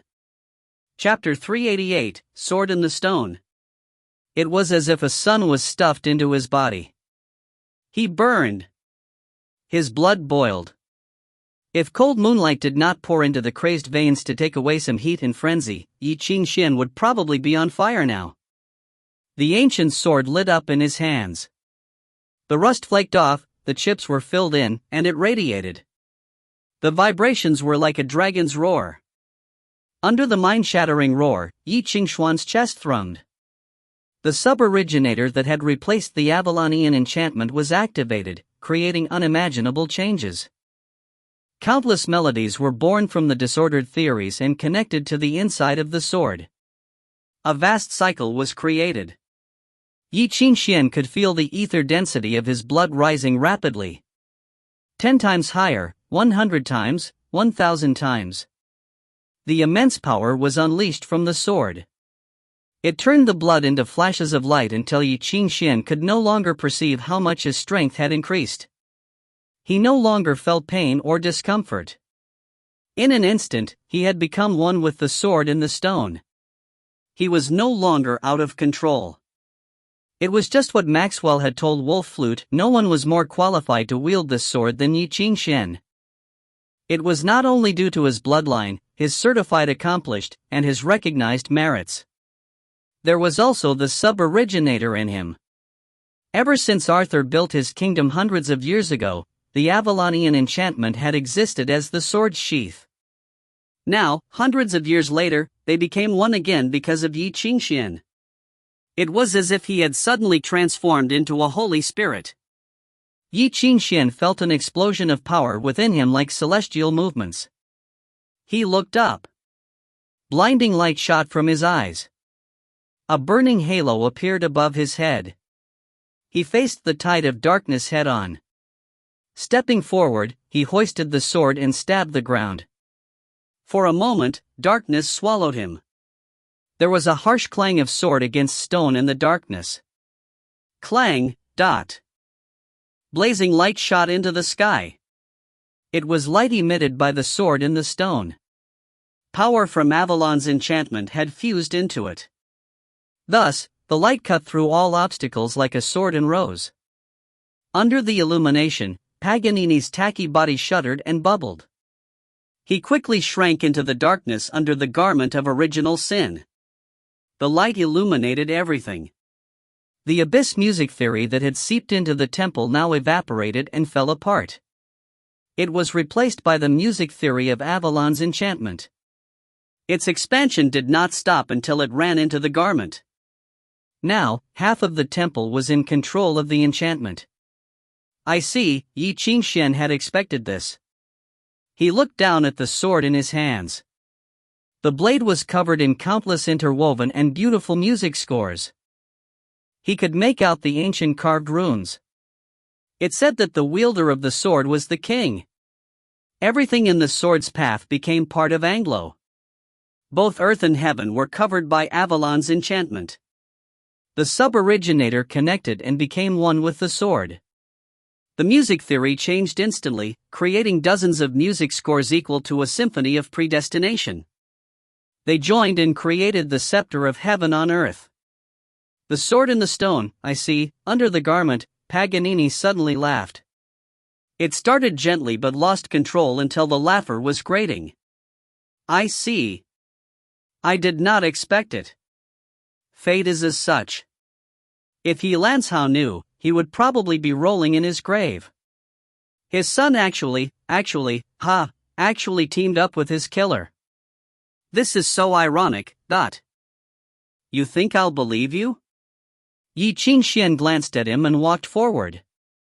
Let's change the topic and end this meaningless talk. Under the garment, a ball of sticky blackness moved. Paganini looked up amidst his crazed laughter. Seeing the youth's serious face, his eyes changed imperceptibly. You're much more confident now, young man. Is it because there's hope in defeating me? He sighed.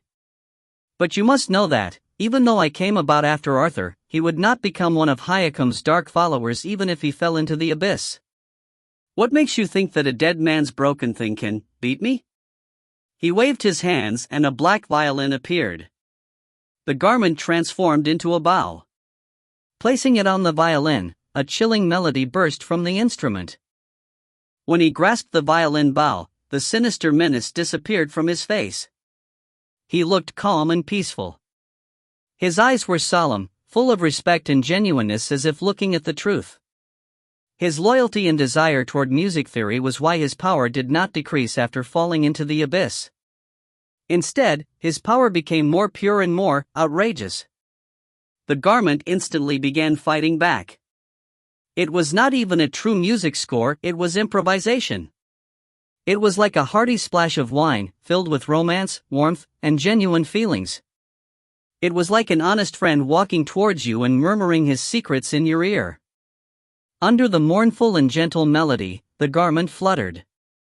The abyss's power was instantly there. Modifications, choir, mind, illusion, music theories from all 7 schools were combined into one cadenza. It crashed like a tide. Each wave was higher than the last, each time was more powerful than the last. It seemed endless. It was unbelievable. The territory of heaven on earth passively endured the charges. The shaking traveled down the sub-originator. Each attack rattled Ye Qingxuan until he was pale and unable to continue. It was so hard to imagine how a casual and improvised performance could shake the sword and shake the scepter until it was about to fall apart into 12 symphonies of predestination. No wonder he was Paganini. Ye Qingxuan coughed out blood and put his all in stabilizing the territory. Thankfully, he had specialized in the way of the territory of abstinence. Using the sturdy principles from the school of Stoneheart, he had the movement wholly from the Requiem and Haydn's Genesis as reference. He was knowledgeable in composing music theory and territory structures.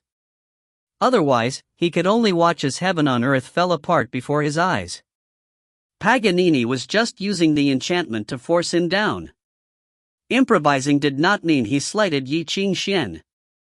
In fact, all saints who inherited the title of Paganini were the most talented performers and musicians. They had practiced more etudes than one could count to receive this title. He specialized in improvisation. Based on the conditions, he could jump past traditional restrictions and create something targeted specifically at the enemy. He used almost godly talent to defeat his enemies. All Saints had composed a total of 24 caprices until Paganini became a dark musician. They were all masterpieces composed from the inspiration when facing a powerful enemy. Ye Qingxuan should count himself lucky for Paganini to use his true talents on him. But now, he really did not have time to wonder about his talent at self-mockery. He could barely hold on anymore.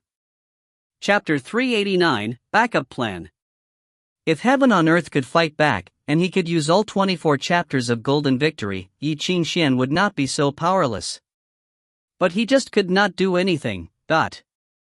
This was the scepter left behind by King Arthur. Combining all 24 chapters, aided by Avalon's enchantment, the heaven on earth from the Golden Age was created. When activated, the entirety of Anglo was needed to activate Avalon's enchantment and supply energy for heaven on earth. The Royal Musician Division was needed to help with the music theory changes. This was undoubtedly a supersized war machine. He did not have a higher level of resonance, the strength to move the ether sea or any other aid. As a mere official musician, it was already a miracle for Ye Qingxuan to cast a miniature heaven on earth with help from Avalon's enchantment's music theory. But it was okay. He could resonate now. Despair flashed past his eyes and he tossed heaven on earth to the side. Moonlight threads extended from Jiu Shao Wan Pei to the sword. Coherence began. As if riding a wild wind onto the instrument, his mind broke through the shackles of reality and rushed into the ether world. This time, he used the sword's power to find the source. He instantly jumped past the once-long path and forged along his musician road deep into the ether world.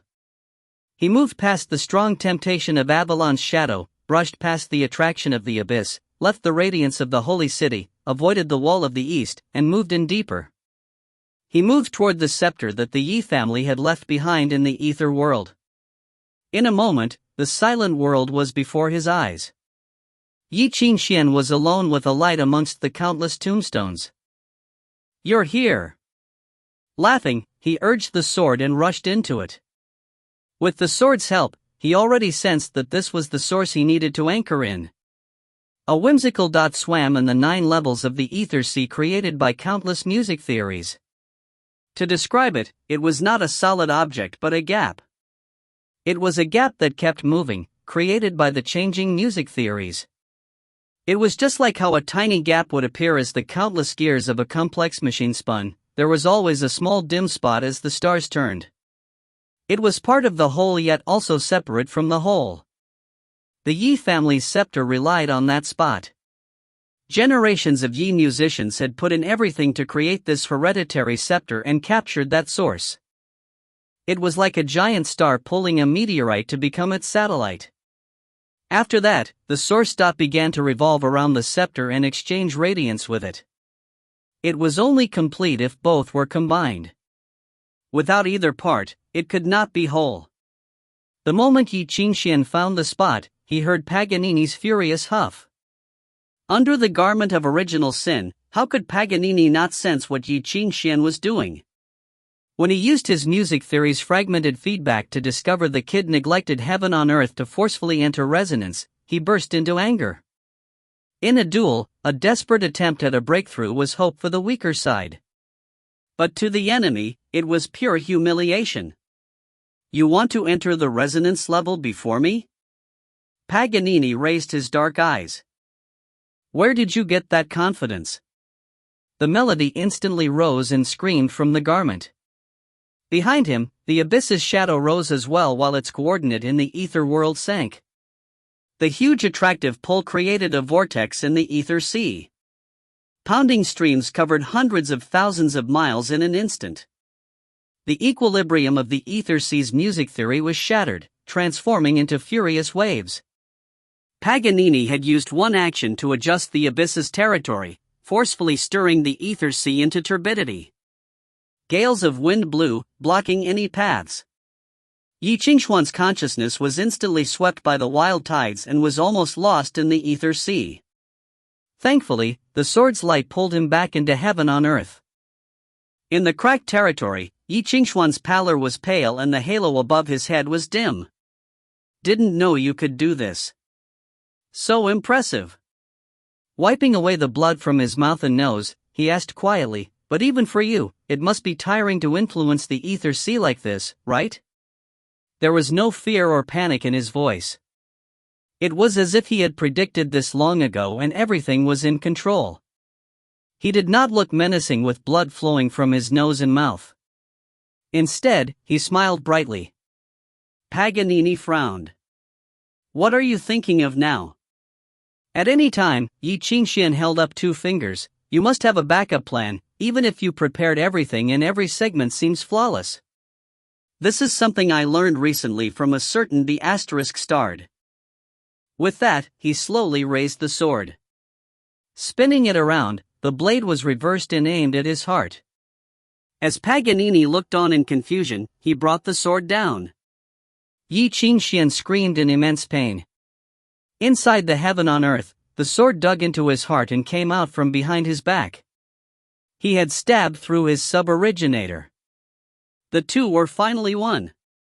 Like melting gold, bubbling gold color flowed in all directions from the beating sub-originator, invading Ye Qingxuan's flesh. In a moment, Ye Qingxuan's body was about to evaporate under the immense strength. Paganini gaped. The youth stabbed himself? What was he trying to do? Seeing his shock, Ye Qingxuan grinned through the pain. He was not crazy, of course. He stabbed himself because of the relationship between the sub-originator and the sword. For the time being, before the sub-originator broke down, he would not be destroyed by this power. He just wanted to get rid of something in his body that did not belong to him.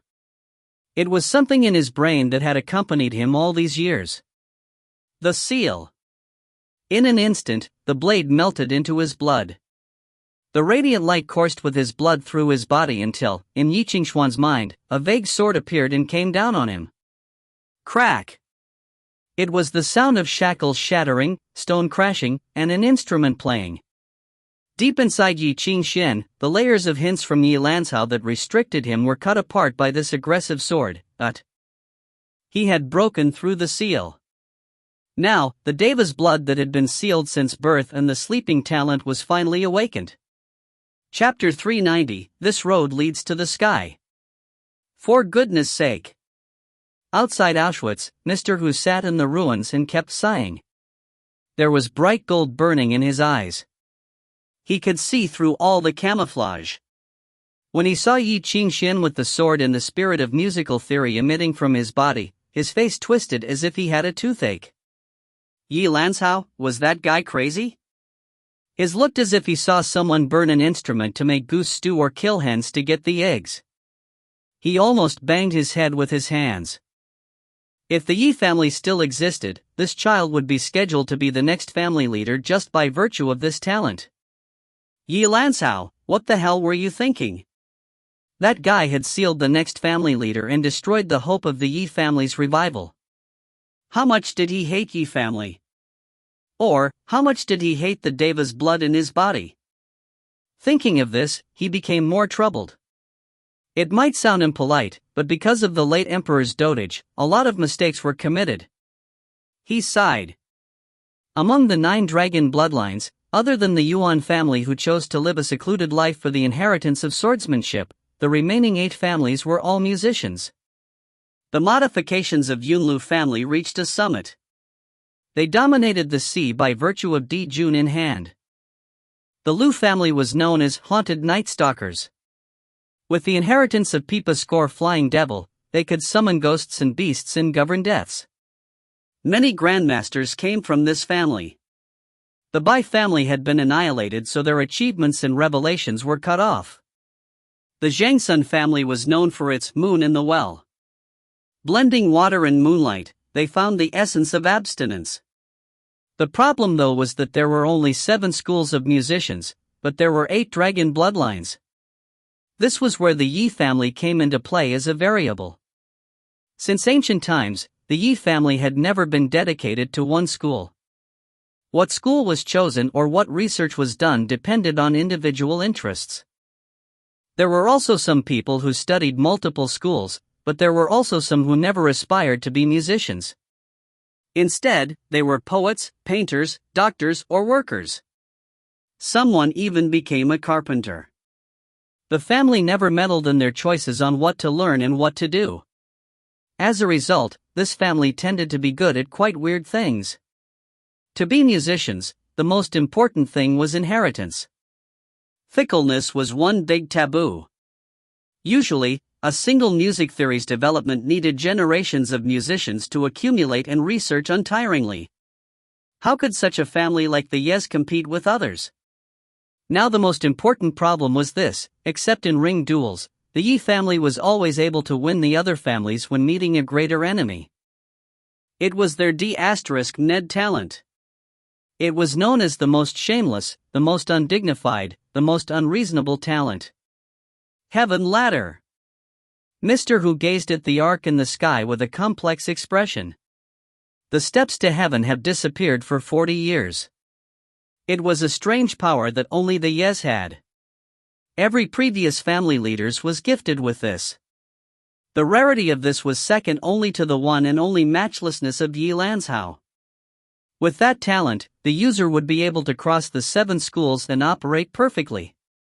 No conflict of music theories would happen during their studying. They could even transform all the schools into one, confirming mutually under the united ladders. If one way was temporarily impassable for them, they just took another one. After the breakthrough, they could go back and make it up. It was like having a meal card to eat in 7 canteens and an IOU to get 7 loans. They just had 6 more roads than others. It was not much. They just started earlier than others and their advancing speed was a little bit faster. To be a genius may sound scary, but there were always 1 or 2 of them every 10 years. However, the most shameless part about Heaven Ladder was its name. It was the ladder to heaven. It could break the blockade of disconnection of heaven from earth. It started from the earth, extending endlessly.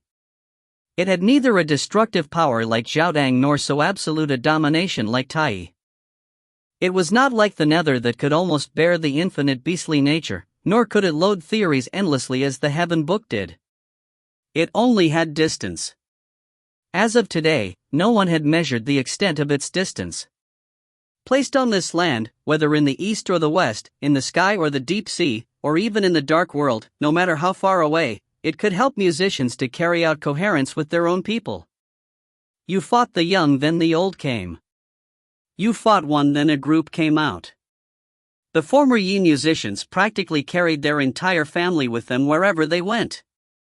As long as they had the time and chance, so long as the other party was willing to accept coherence, then the two would be able to be connected by the ladder.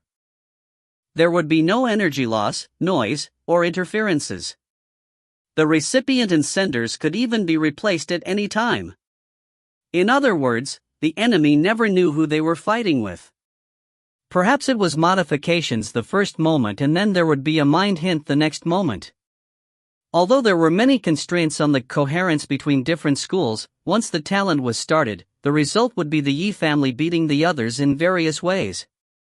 What a pity that your talent came too late. Mr. Hu heaved a sigh and lowered his eyes. You are 19 years late. Sorry, Ye Qingxuan. 19 years later, there are no more Yes in this world except you. Where can you borrow power from? You came too late. And just at that moment, his shoulders suddenly shook. He raised his head in shock. Above the sky, a symphony of predestination was played passionately. Who is it? He gasped. When the seal was broken, Ye Qingxuan's sight went black. He coughed out blood. The blood evaporated. Soon, some force bloomed within him. As if opening his eyes again after thousands of years, a disappointed sigh came to the ear. Jiao Shao Huan Pei suddenly shivered. It turned into fine silver lights that flew into Ye Qingxuan's body. In an instant, the lights mingled with the path of musicians that was made by 4 music theories in his consciousness. Then, the imaginary road suddenly soared, rising inch by inch. Ye Qingxuan stretched straight into the ether sea from where he stood, heedless of the turmoil of chaos, the noise of every corner, and the majestic gravity of the abyss. He went through the ether sea in an instant, fell into the silent cemetery of the ether world, and combined with the scepter that drifted there. The instrument's strings seemed to have crossed the ether and physical world. Merely shaking, it created an illusory sound, crisp as glass breaking. Combined with the music theory from the talent, it could finally detach from the material and restore its original state. It seemed to be nothing but something. It was misty as fog but connected the world. This was the complete device that Yes had been passing down. The real Jiu Shao Huan Pei. Then Ye Qingxuan saw it. It was the long-lost dream. It was as if he had arrived in a world where everything was dead. Barrenness and coldness spread all over the tomb and tombstone. In the silence, only the cold wind crossed the forest like tombstones. The wind was like some kind of soft call, calling for his arrival. Perhaps this was his long-lost dream, a dream that slept in the heart of every Yi family member. This was the end of his dream. He finally realized that this was what Yi Lanzhao wanted to leave to him, the Yi family scepter, the dream left by countless dreamers. But those who dreamed the same dream were all dead, so this place was dying, becoming so dilapidated. But when the cold sound of Jiu Shao Huan Pei rang out, the extinguished lights suddenly lit up before the countless tombstones. There were 1, 2, until countless lights illuminated this still and dark world. The will awoke from in the scepter now. The will remaining in the dead opened his eyes, gazing at the youth who returned after 100 years. A familiar figure appeared. The figure's black clothing was decorated with a silver emblem. His white hair was like flowing silver. He was old but young, a man or a woman. He looked like Yi Lanzhao but also like himself, like every man of the Yi family who had once lived in this world. He looked like a giant bred from chaos. That was the spirit, the last power born from the scepter. As he appeared, countless silent graves and twisted tombs quickly dispersed, leaving behind an empty and gloomy dream. In that vague dream, he stepped forward. A radiant sun rose from the east, brightening the world. The earth stretched under his feet and stars emerged from the night, creating a starry night. Everything on earth was aroused. As he moved on, the world changed, until at last, time shifted and everything rebirthed. Between the heaven and earth, everything existed as they should. The sun was shining and there was no more haze. The spirit of the scepter, which had gathered all the remaining will, stretched out its fingers onto Ye Qingxuan's forehead. So the finally seal came undone. The memories of the past, the longings that had sunk in his brain, and the long-forgotten pains all appeared. They were not like mist nor water, but angular pillars and stone bricks with the weight that was enough to crush everything. They came together. The huge shadow engulfed the young figure but also penetrated his body and disappeared without trace. Yi Qing closed his eyes subconsciously, feeling the wind whistle. He opened his eyes but saw thunder and lightning. Countless stone bricks collided with each other, sparking with fiery electric light. That roar could even be heard above the sky. Layers overlapped before the teenager, countless textures emerged from the strong and long-lasting memories. They were invited to come and materialized under some kind of strong power. They integrated into a white giant tower piercing to the sky. The giant tower stabbed into the sky, piercing the clouds and the sky, and extended to the horizon. It seemed endless. Take the path you chose. The voice sighed softly. A stone ladder unfolded under the giant tower, stretching around the tower and coiling up toward the top until it was obscured by clouds and could no longer be seen. This way leads to the sky. The figure took a final glance at him and dissipated. The dream scepter suspended in the ether world quickly collapsed, contracted, and closed again. This was the last power that remained in it. Unless Ye Qingxuan advanced to scepter level to awaken it again, the dream might never be activated again. He opened his eyes.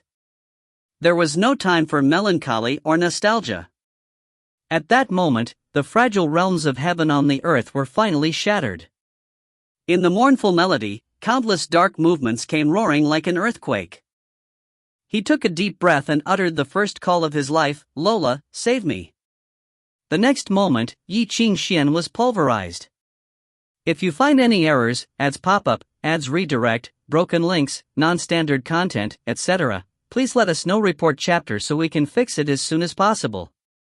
Chapter 391 to 400. Chapter 391, It's all a trick. Burn to death, drown to death, freeze to death. Flatten into a pancake, twist into a braid, burn into dust.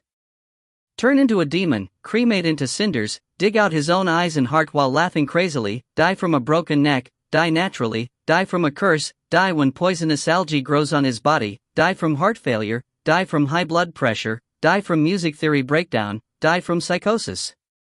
Die, die, die. For a moment, Ye Qingxuan experienced dozens of ways to die.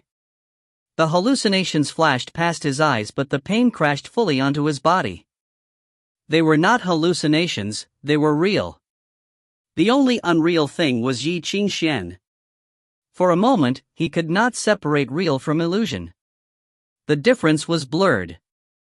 Seeing dozens of himself die horrible deaths, Ye Qingxuan's mind went numb. How many times did Paganini want to kill him? How long are you going to be shocked for? A furious voice rose in his mind. Do you know how much it takes for one illusion wipe?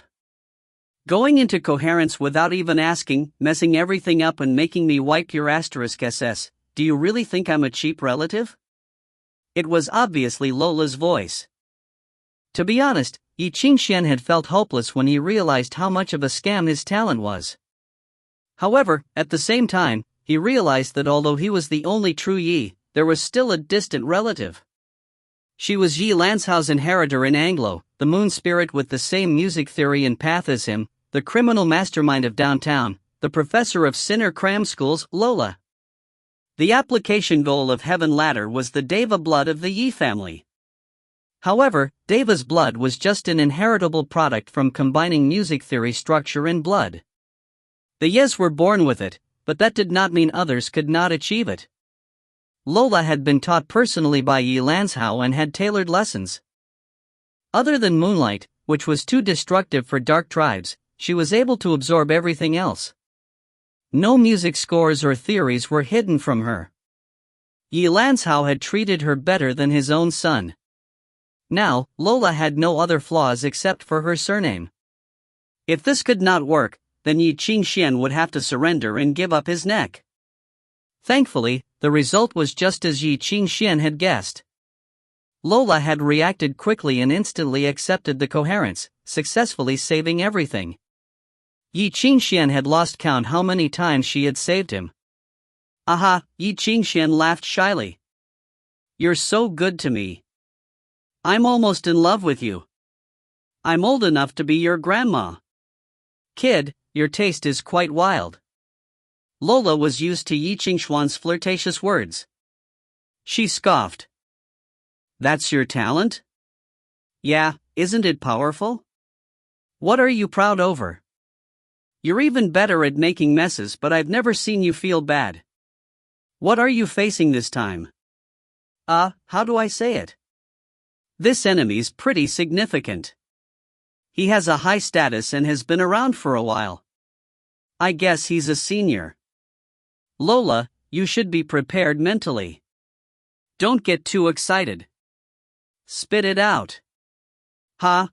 It's Paganini. After Ye Qingxuan replied, the line seemed to have cut off. Lola had no reaction and everything was still. So he added, yeah, the one who fell 200 years ago and became a dark follower. Ye Qingxuan. He could feel an eruption of fury from the other end of the heaven ladder. It was like an explosion. Lola screamed without any grace or ladylike manners, "Do you want to die? If you want to die, then go hang yourself with a rope. Why are you making more trouble? You know what you're doing? Get 10 of me from my strongest time and I couldn't even defeat his finger? Are you F***king crazy? You're cool, huh? You just keep making bigger messes. First the Parliament, then Avalon's shadow, and now you just go and challenge dark followers. I haven't seen you in a bit, and you go and get yourself killed." Ye Qingxuan listened quietly until she finished cursing and spitting out her 1,000-word rant. Then he asked, "So are you going to help?" Lola fell silent and Ye Qingxuan smiled. "Thanks, Lola. I owe you." Sensing the power sent by the other end, he opened his eyes. "Now, give me a hand." 12 thoughts was 1 instant. 20 instants was a moment. Minds could communicate back and forth countless times, but it would only be one moment in reality. When Ye Qingxuan opened his eyes, he sensed his horrible situation. Countless strands of abyss music theory had invaded him, turning his body into a demon's lair. Bugs scurried through his organs, gnawing away at him to replace him with wax so he would turn into a humanoid beehive. This was a very creative way to die. Light flashed and the dead Ye Qingxuan disappeared like a hallucination. An unharmed one appeared in its place. This time, he raised the sword in the stone. Blazing light glowed on the blade, creating golden ripples on the ground. This time, a heavy bell rang out. Wind blew from the sea, filling the temple with water vapor and smell of fish. Waves crashed and the shadow of a pure white city rose behind Ye Qingxuan. It was Avalon from tens of thousands of miles away, hanging in the sky like the sun. In the reflection on the sea surface, the city's shadow was dark. Countless demons rested there. In the blur, an eerie and bloody moon appeared. As commanded by the king. Ye Qingxuan held the sword upside down and dug it into the soil. This is the sacred soil of the kingdom of Anglo. Heaven will descend here. Thus, Lola brought her broken scepter down. Heaven on earth returned.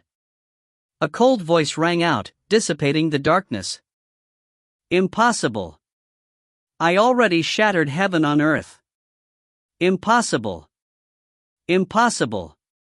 Screams of disbelief came from the garment but quickly turned into a scoff. You thought I would say that? Let me see. You got a broken scepter from somewhere to pair with the dead guy's weapon? From a certain aspect, it's a great match. But you think using the same trick twice will have an effect? In that moment, Ye Qingxuan's expression froze. He forgot about the channeling change. Paganini was the best at music theory changes. He could combine modifications, abstinence, and illusion to create power in the abyss. He was the creator of the faceless actors, the strongest man who could be disguised as a saint for decades.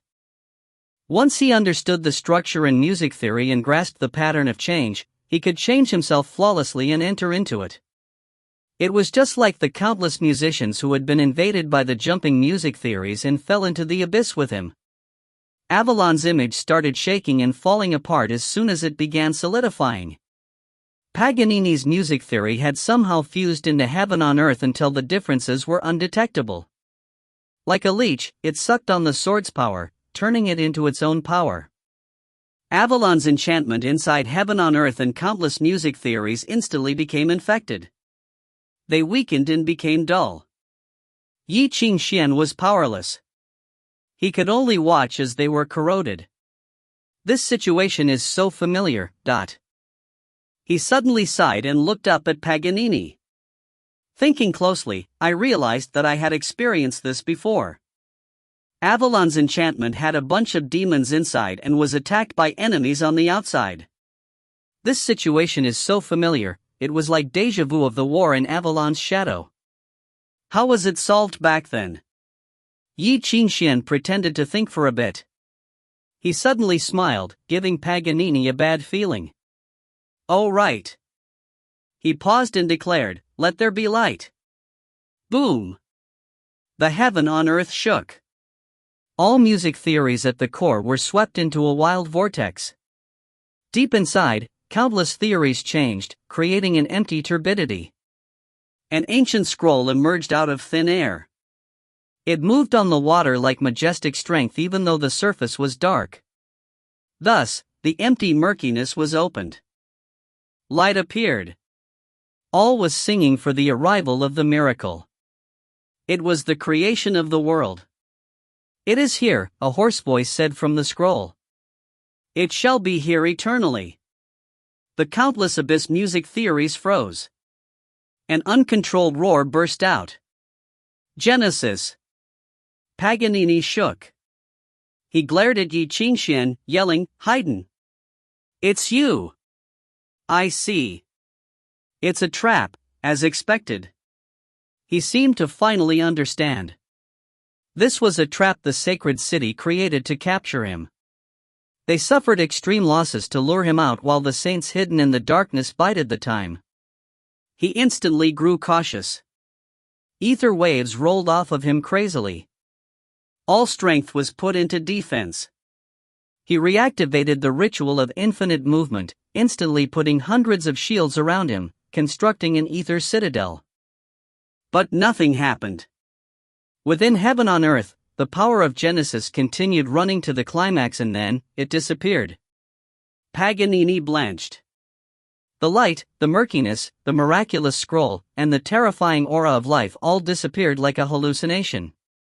It was as if an actor attended a ceremony as an emperor. No matter how many gold accessories and glamorous robes he wore, he was still nothing inside. There was no need for anyone to test him. He would be found out as soon as he opened his mouth. It was fake. Everything was just a trick. There was no sincerity. Under the fading light, Ye Qingxuan grinned creepily. I don't even believe that I can create the Genesis. How come you believed me? Chapter 392, Moonfall. Everything Paganini saw after Ye Qingxuan said "Let there be light" was an illusion. If he did not feel guilty and always thought that the sacred city was out to get him, he would not have become so nervous and be influenced by Lola's school of mind movement. Ye Qingxuan had just been imitating the Genesis that he had experienced. He created a paper tiger and Paganini believed him. This was the magic of illusions. Because of Ye Qingxuan's lies, Paganini missed the opportunity to kill this guy once and for all, giving Ye another chance. Ye Qingxuan smiled. The pure white city behind him toppled. The dark city of Avalon City rose from the surface of the sea. Above him, the blood-red moon hung in the air. That was the core he used to control heaven on earth. It was Lola's scepter. Under the scepter's rule, heaven on earth's territory expanded. The red waning moon radiated with a strange aura. It had an indescribable beauty and loneliness. Like a beauty drenched in blood putting on makeup before a mirror, she was heartbreakingly gentle and terrifying chilling. However, this waning moon was damaged. It was covered in fine cracks, revealing the slight water-like ripples. The scepter's true body was the reflection of the moon in the sea. Yes, it was the moon in the water. At this moment, illusion and reality had switched positions. The broken moon in the water hung in the air. It shone, seemingly replacing the true object's position. In comparison, the entire world felt unreal. Within the frozen time, the flowing languages, and black fog, there is dim light. A cold yet peaceful voice traveled vaguely like a ghost singing under the moon. The flower withers in an instant. The flower blooms in yesterday. Under the sword's strength, Lola's damaged scepter managed to recover and unleash the strange power of alternating between illusion and reality. It was this moon that had imitated Genesis just then. The realness of it scared even Paganini. You were beating me for so long. It was hard for me to get the chance to fight back. Under the moon, Ye Qingxuan looked at him with an eerie smile. Let me show you something good. The temple shook. Immense pressure came from the sky, dropping onto the ground and cracking the land. Every music theory began trembling under this vast theory, almost breaking down under this solid pressure. The air was red as if it was burning. A deafening thunder came from the sky. The moon was falling. The illusory waning moon suddenly fell toward Paganini. The moon in the reflection now radiated with tangible pressure. It crushed every obstacle, pushing down with raw yet impossible strength. It was as if a comet was falling. It was the moonfall. The world was burning. When Paganini saw its nature, he scoffed. It's too weak. Those tricks of putting oneself in an illusion do nothing. He smirked. You cannot find anything in the void. These cocooning music theories are even more laughable than lying to oneself. With that, he reached up to shatter the illusion of the moon in the water. But then his expression changed. His power ricocheted. It was real. It actually was real. It was actually King real. The moon in the reflection was tangible. It was just a damaged scepter. Even if it could realize illusions, how could it solidify such a large moon? It dawned on him. It was the dragon breath. It was 100% true dragon breath. Formless but solid, one could use only one's will to give ether shape and weight. The moonfall was just an illusion. The real deal was the dragon breath released by the sword that the scepter controlled. During the crazed falling, the air burned the waning moon until the disguise fell apart, revealing the resplendent sword. The temple shattered. Countless delicate statues and opulent decorations were crushed to dust. Paganini took the brunt. His garment was shredded completely and the darkness cracked apart. It could barely mend itself. Under the earth-shattering attack, half of Paganini's body evaporated and was pierced by the sword. The 12 chapters of golden victory on the blade dazzled alternatively, restricting his body. Paganini roared. The abyss wind tunnel opened behind him. A large object charged through the narrow tunnel crazily, dropping from the material world. He was completely furious now. He wanted his true body to descend without caring about anything else and destroy both this strange city and Ye Qingxuan. In a moment, the black mud bubbled and swelled. Ignoring that he was stabbed by the sword, he reached out a giant odd hand and grabbed at Ye Qingxuan. There was a face chained to the palm. It was both happy and sad, singing a cacophonous hymn. The melody was grating and shattered all music theory. Even the score of holy on Ye Qingxuan's body, the top defensive territory, was destroyed under the furious attack. Next to go was the moonlight on his body. He could no longer turn the deaths into illusions. Finally, he tightened his grip cruelly. Crack! Ye Qingxuan's body shattered. Paganini's expression twisted more and he roared in fury. It was fake. Everything since the beginning was fake, everything was a trick. This D*MNB* starred never fought honestly. In that moment, Ye Qingxuan poured all of the scepter's power into the sword, urging the dragon breath and simulating the fall of the moon. He hit Paganini's double, nailing and immobilizing him. But then he abandoned the sword and this rare advantage. He even abandoned the hereditary weapon of the School of Stoneheart, just leaving behind an illusion and escaping. Where did he go? It suddenly dawned on Paganini. He looked back at the burning fire. Beside the sacred fire that would burn the entire world, he saw Ye Qingxuan's back. He reached out to touch the girl in the fire without regard to his own safety. In the sacred fire, Elsa's eyes were empty and still. They reflected his sad smile. Hey, long time no see. Ye Qingxuan reached out, caressing her cheeks. I was looking for you. Do you still remember me? Chapter 393, Philosopher's Stone. His hand was in the fire but he could not feel the heat. The flames were not real, they were the brilliance of countless interwoven music theories. They seeped into his body at the touch, fusing with him and lighting the ether within him. They wanted to ignite everything and turn them into flames. Ye Qingxuan, what are you doing? Lola raged after sensing the strange situation in his body. Probably flirting with death? Ye Qingxuan chuckled wryly. Sorry, Lola. Thanks for taking care of me all this time. If anything happens, please help me take care of Bai Xi. You think I'm your ... Before Lola could finish, Ye Qingxuan cut off the heaven ladder connection. Her angry voice disappeared along with the strength. Without any more obstacles, the flames swept into his body. Covering every vessel, they burned at the moonlight and ether in his blood, dismantling his life from the inside out. At that moment, he finally broke through the flame's outer shell and grasped the double snake-time meter floating within. Even under the intense pain of burning, Ye Qingxuan was still shocked by the beauty. It was definitely a masterpiece countless alchemists would go crazy over.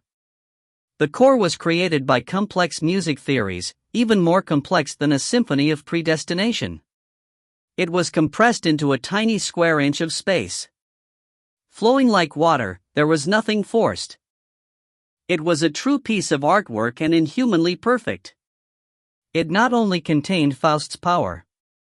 After the music score was unfolded, it embedded perfectly into the sacred fire, adjusting the vast structure and manipulating the powerful operations. It also constructed another alchemy array on top of it to hide its true appearance. The three overlapped in almost bizarre way but did not disturb each other. It was a perfect three-part whole. Life or death, it depends on this. In immense pain, Ye Qingxuan clenched his teeth and prayed, "Boss, if you have any heart, don't mess with me this time."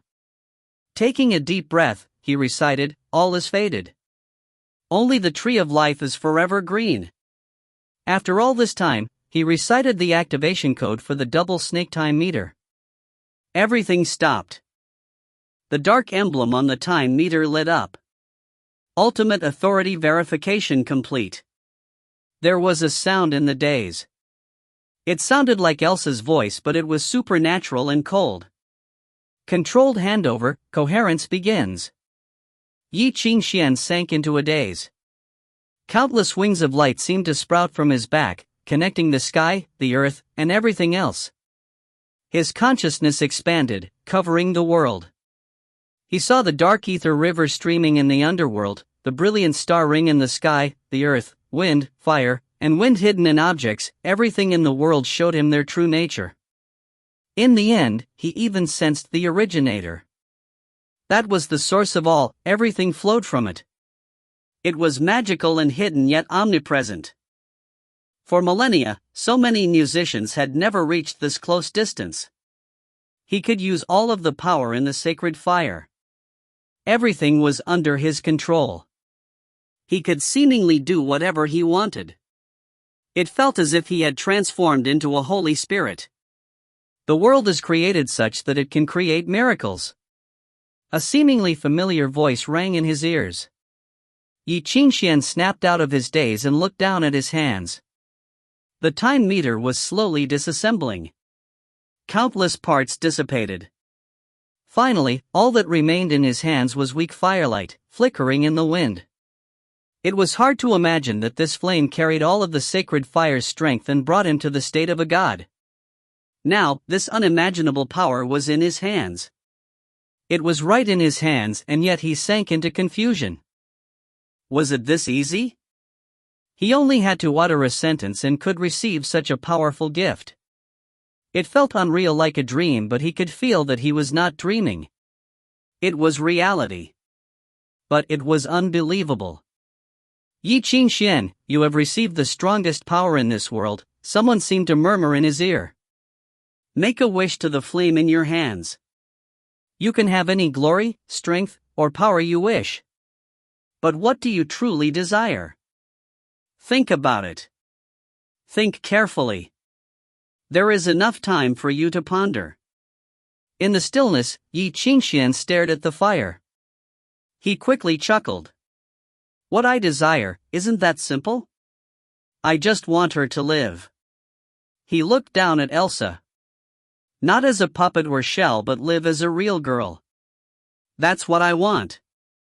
Clenching his hands, he pushed the flame gently into Elsa's chest.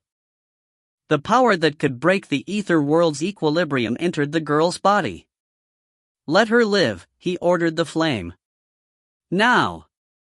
A hoarse voice sounded. It was filled with pity and was meaningful. The voice was fleeting and he could not tell if it came from his heart or ears. As you wish. Then the firelight jumped, expanding explosively. Between the sky and earth, between the soil of the abyss and the gates of heaven, the vast power that covered everything suddenly caved in.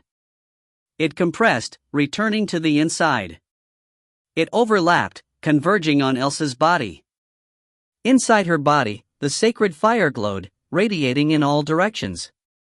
The majestic melody and beautiful notes scattered in the air. It was so gentle and yet so somber, as if it carried all the mysteries of life. It represented the resting spirits and the mysteries of life and death. First, it was the dreamy compassion, then the awe-inspiring furious sun, horn, mercy of God, and time of judgment. At the peak, it transformed into sacrifice, holy. This is, Ye Qingxuan listened to the melody coming from the sacred fire. He could not believe it. This was the requiem. The scepter inherited by all kings of Yellow was hidden inside the fire. The king of Yellow who had poisoned the Romulans had then left his power with them. Within the holy melody, endless light poured into Elsa's body like a spirit returning. Inside the empty body, the burnt flesh regrew from the ashes. Blood started flowing again. Thin veins and organs reappeared in her body. The vast power went through the ether sea, faintly connecting with tributaries of the originator, using up this immense and luxurious strength to find the remnants of the broken memory and past. Life and death were reversing. No, stop. Stop. Paganini screamed. He was filled with fury and heartbreak as if watching an idiot control the richness that should be his. Ye Qingxuan used something that could change the world in exchange for some specks of dust. The darkness raged. The giant body squeezed in from the abyss, breaking past all restrictions even if it was fatally wounded by the sword again. Do you know what you're doing? He glared at Ye Qingxuan, wishing he could rip the youth to shreds. Ye Qingxuan, stop. That isn't yours. You don't even know what it represents. Ye Qingxuan did not listen. He focused on the quickly dissipating flame. It had turned into countless music theories.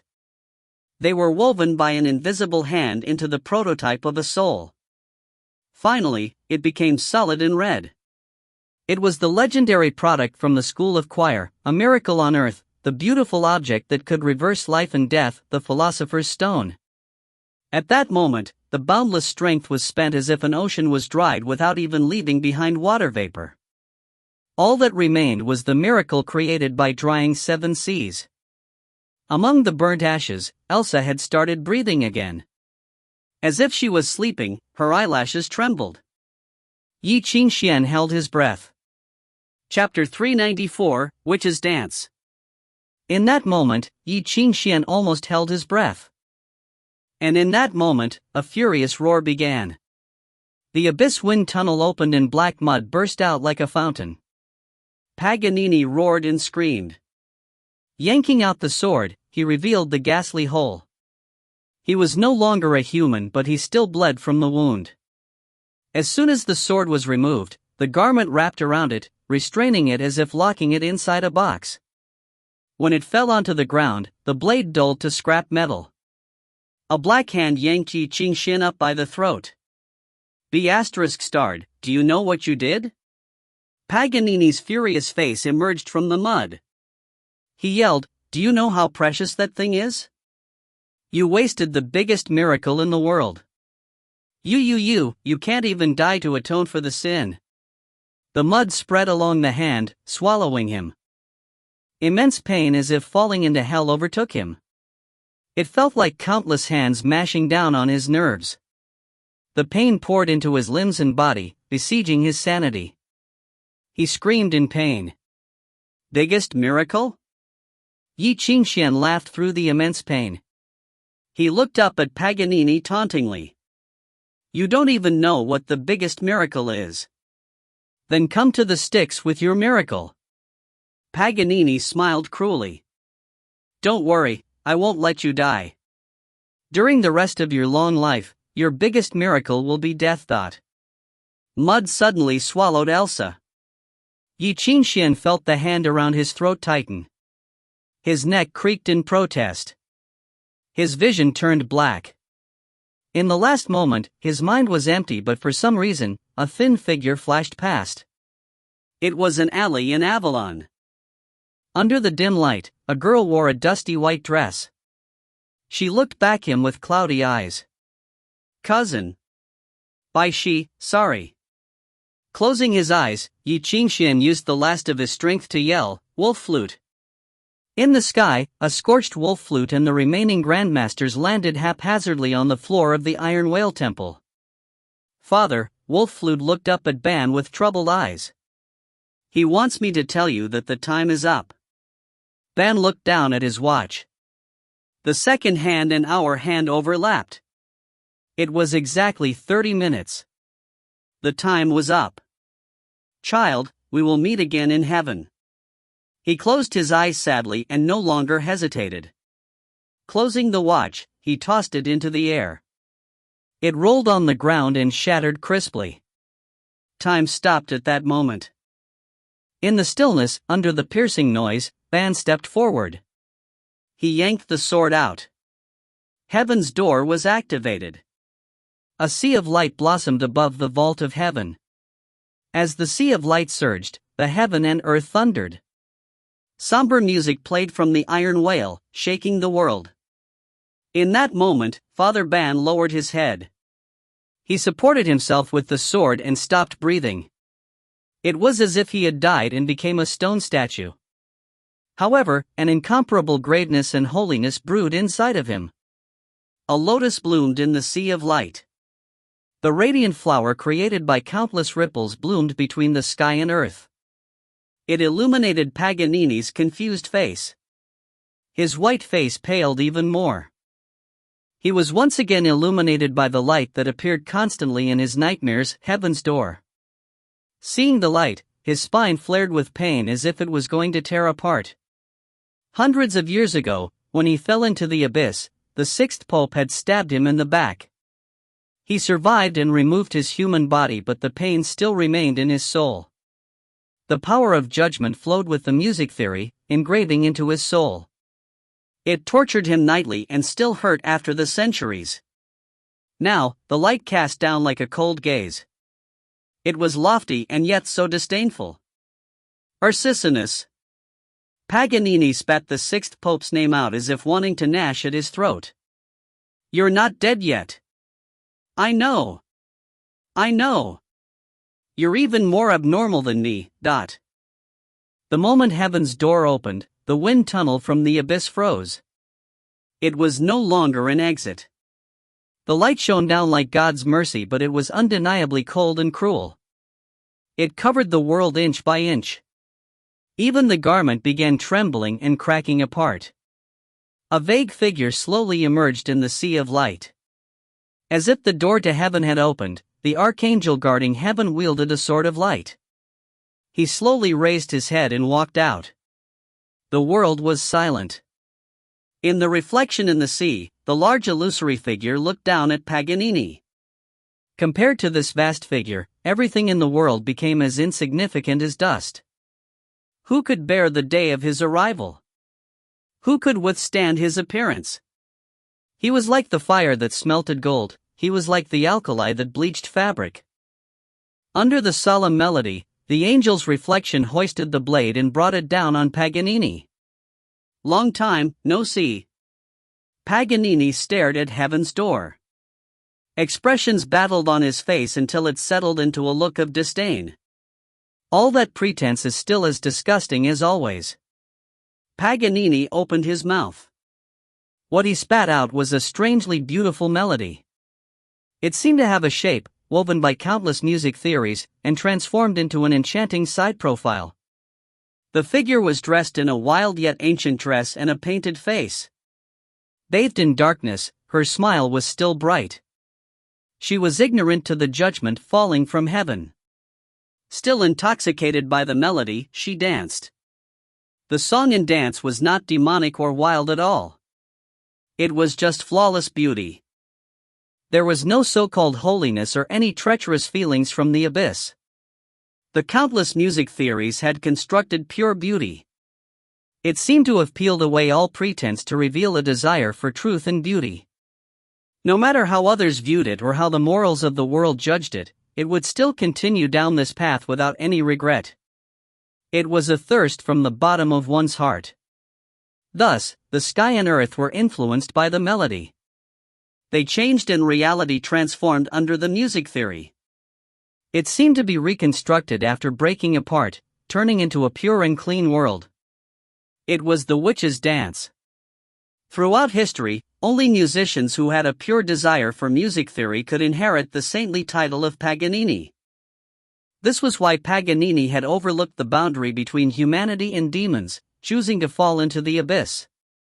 Hundreds of years later, his obsession of abyss music theory had faded from Paganini's core theory.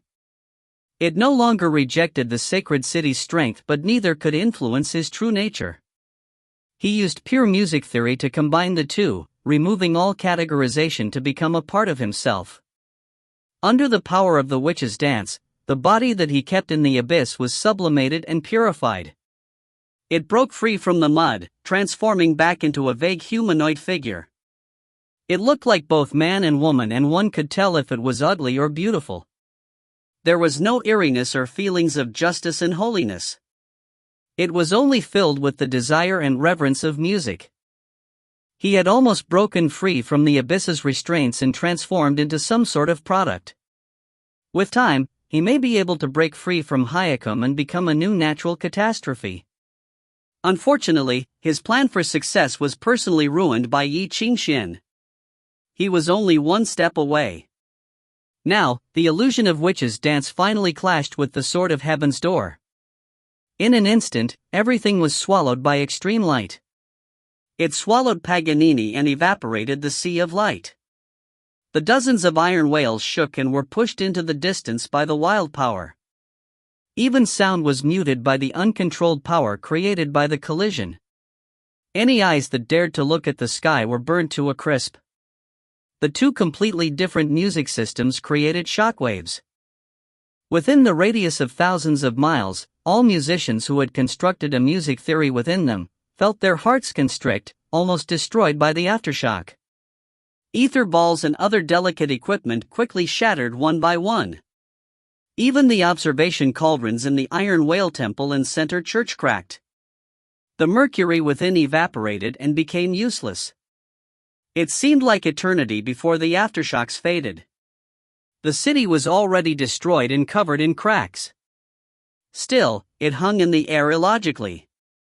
It was like how a light spot reflected on the wall from a mirror would still remain, even if the wall no longer existed.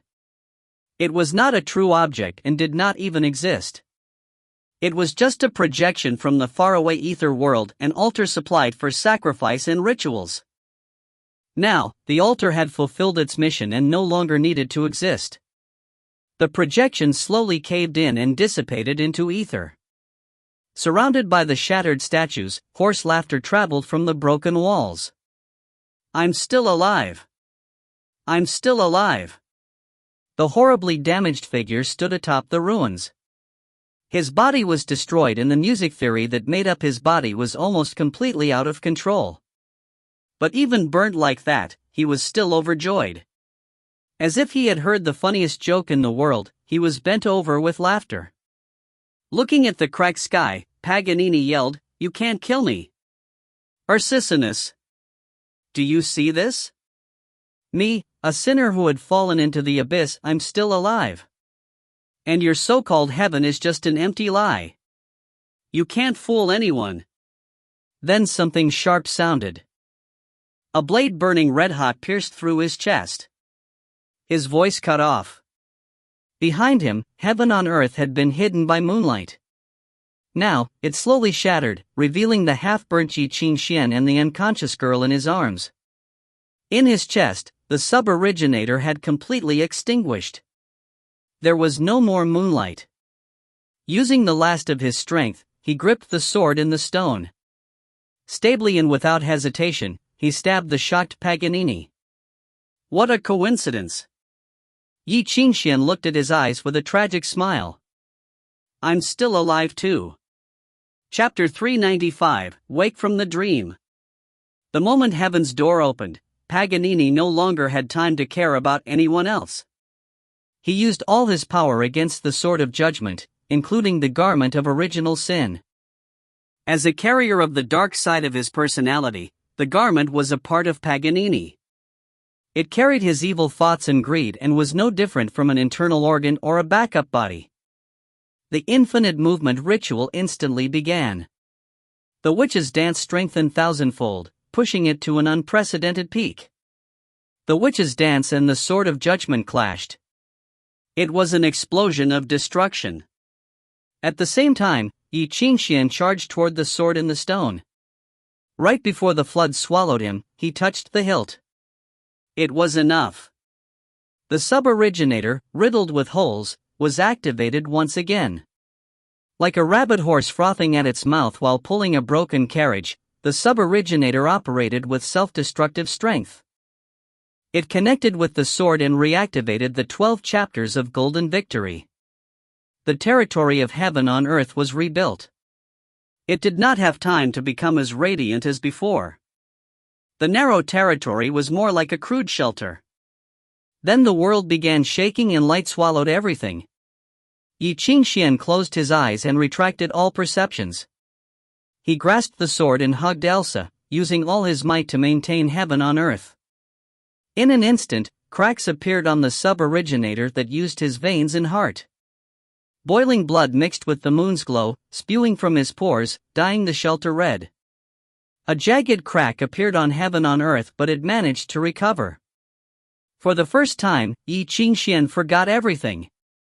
He put everything into the abstinence music theory, maintaining this small territory without caring about anything else. This was 1,000 times harder than at Nika. Only a second was enough to practically destroy him. In a daze, he had lost all consciousness, but his body kept urging the sword on, mending heaven on earth again and again. After who knew how long, the destructive aftershocks finally faded. He woke from his daze, but everything was black. He heard vague laughter. It dragged him from his deep sleep. Power from somewhere caused him to grasp the sword hilt and stab toward the laughter. Squelch! Pierced through. All he saw was Paganini's shocked face. Ye Qingxuan laughed even if he was on his last breath. How can you, Paganini muttered in shock, still alive? A sharp cracking sound was heard from his body. Like a burnt piece of porcelain, cracks snaked from where the blade was. The beastly theory within the 12 chapters of Golden Victory acted like poison. Like the straw that broke the camel's back, it pushed Paganini's well-thought-out body prototype toward destruction. He had abandoned his human body and suffered in the abyss, gathered music theories, and worked for centuries to create this perfect shell. Even as a prototype, it had withstood the attack of heaven's door. But now it was destroyed so easily by a sword? Again? He was destroyed by the same person again? His face twitching, he destroyed the last bit of grace and calm. All that remained was psychotic fierceness. The fury from long ago took over once again, even though his body was close to collapsing. Ye Qingxuan. Slapped by a broken hand, Ye Qingxuan's body tumbled backward like an empty bag. Paganini gritted his teeth. Without caring that his body was deteriorating, he rushed forward and stomped on Ye Qingxuan's face. His eyes were cruel. You think I'll die like that? Don't worry. It's okay if this body dies. I can spend some time to make another one. Spend some time? It sounded simple, but everyone knew that Paganini must pay for it. His face grew more menacing. Thanks to you, I'm not strong enough to take you into the abyss anymore. Are you relieved? But don't get too happy. As soon as he finished, Ye Qingxuan screamed. The damaged garment had transformed into a black sword and stabbed Ye Qingxuan's shoulder. Blood splattered onto Paganini's white face, making the broken face even uglier. I have a way to solve this problem. If I can't take your entire body back, I can just take your head. Isn't that right? Paganini sneered. Gripping the sword, he aimed at Ye Qingxuan's neck as if finding the right place to start. Then Ye Qingxuan lifted his heavy eyes and looked at Paganini's ferocious face. Paganini stiffened. In the daze, he saw dim moonlight flash past those eyes. In the moonlight, he saw a vague side profile. The silhouette was so familiar and yet transient, like a hallucination. Ye Lanzhao. It's you, Dot. The figure in the moonlight turned around and looked at Paganini, eyes filled with pity and sympathy as if looking at a wild dog. Sympathy? Pity? Paganini raged. Why the sympathy? Why the pity? You're dead. You're rotting in a coffin. He roared at the youth's darkening eyes. Why do you pity me? Your tricks can't fool me. No one replied. Perhaps he had seen a hallucination, but he refused to believe it. Ye Lancao, come out. He yelled to all directions. I know you're here. You arranged all of this, right?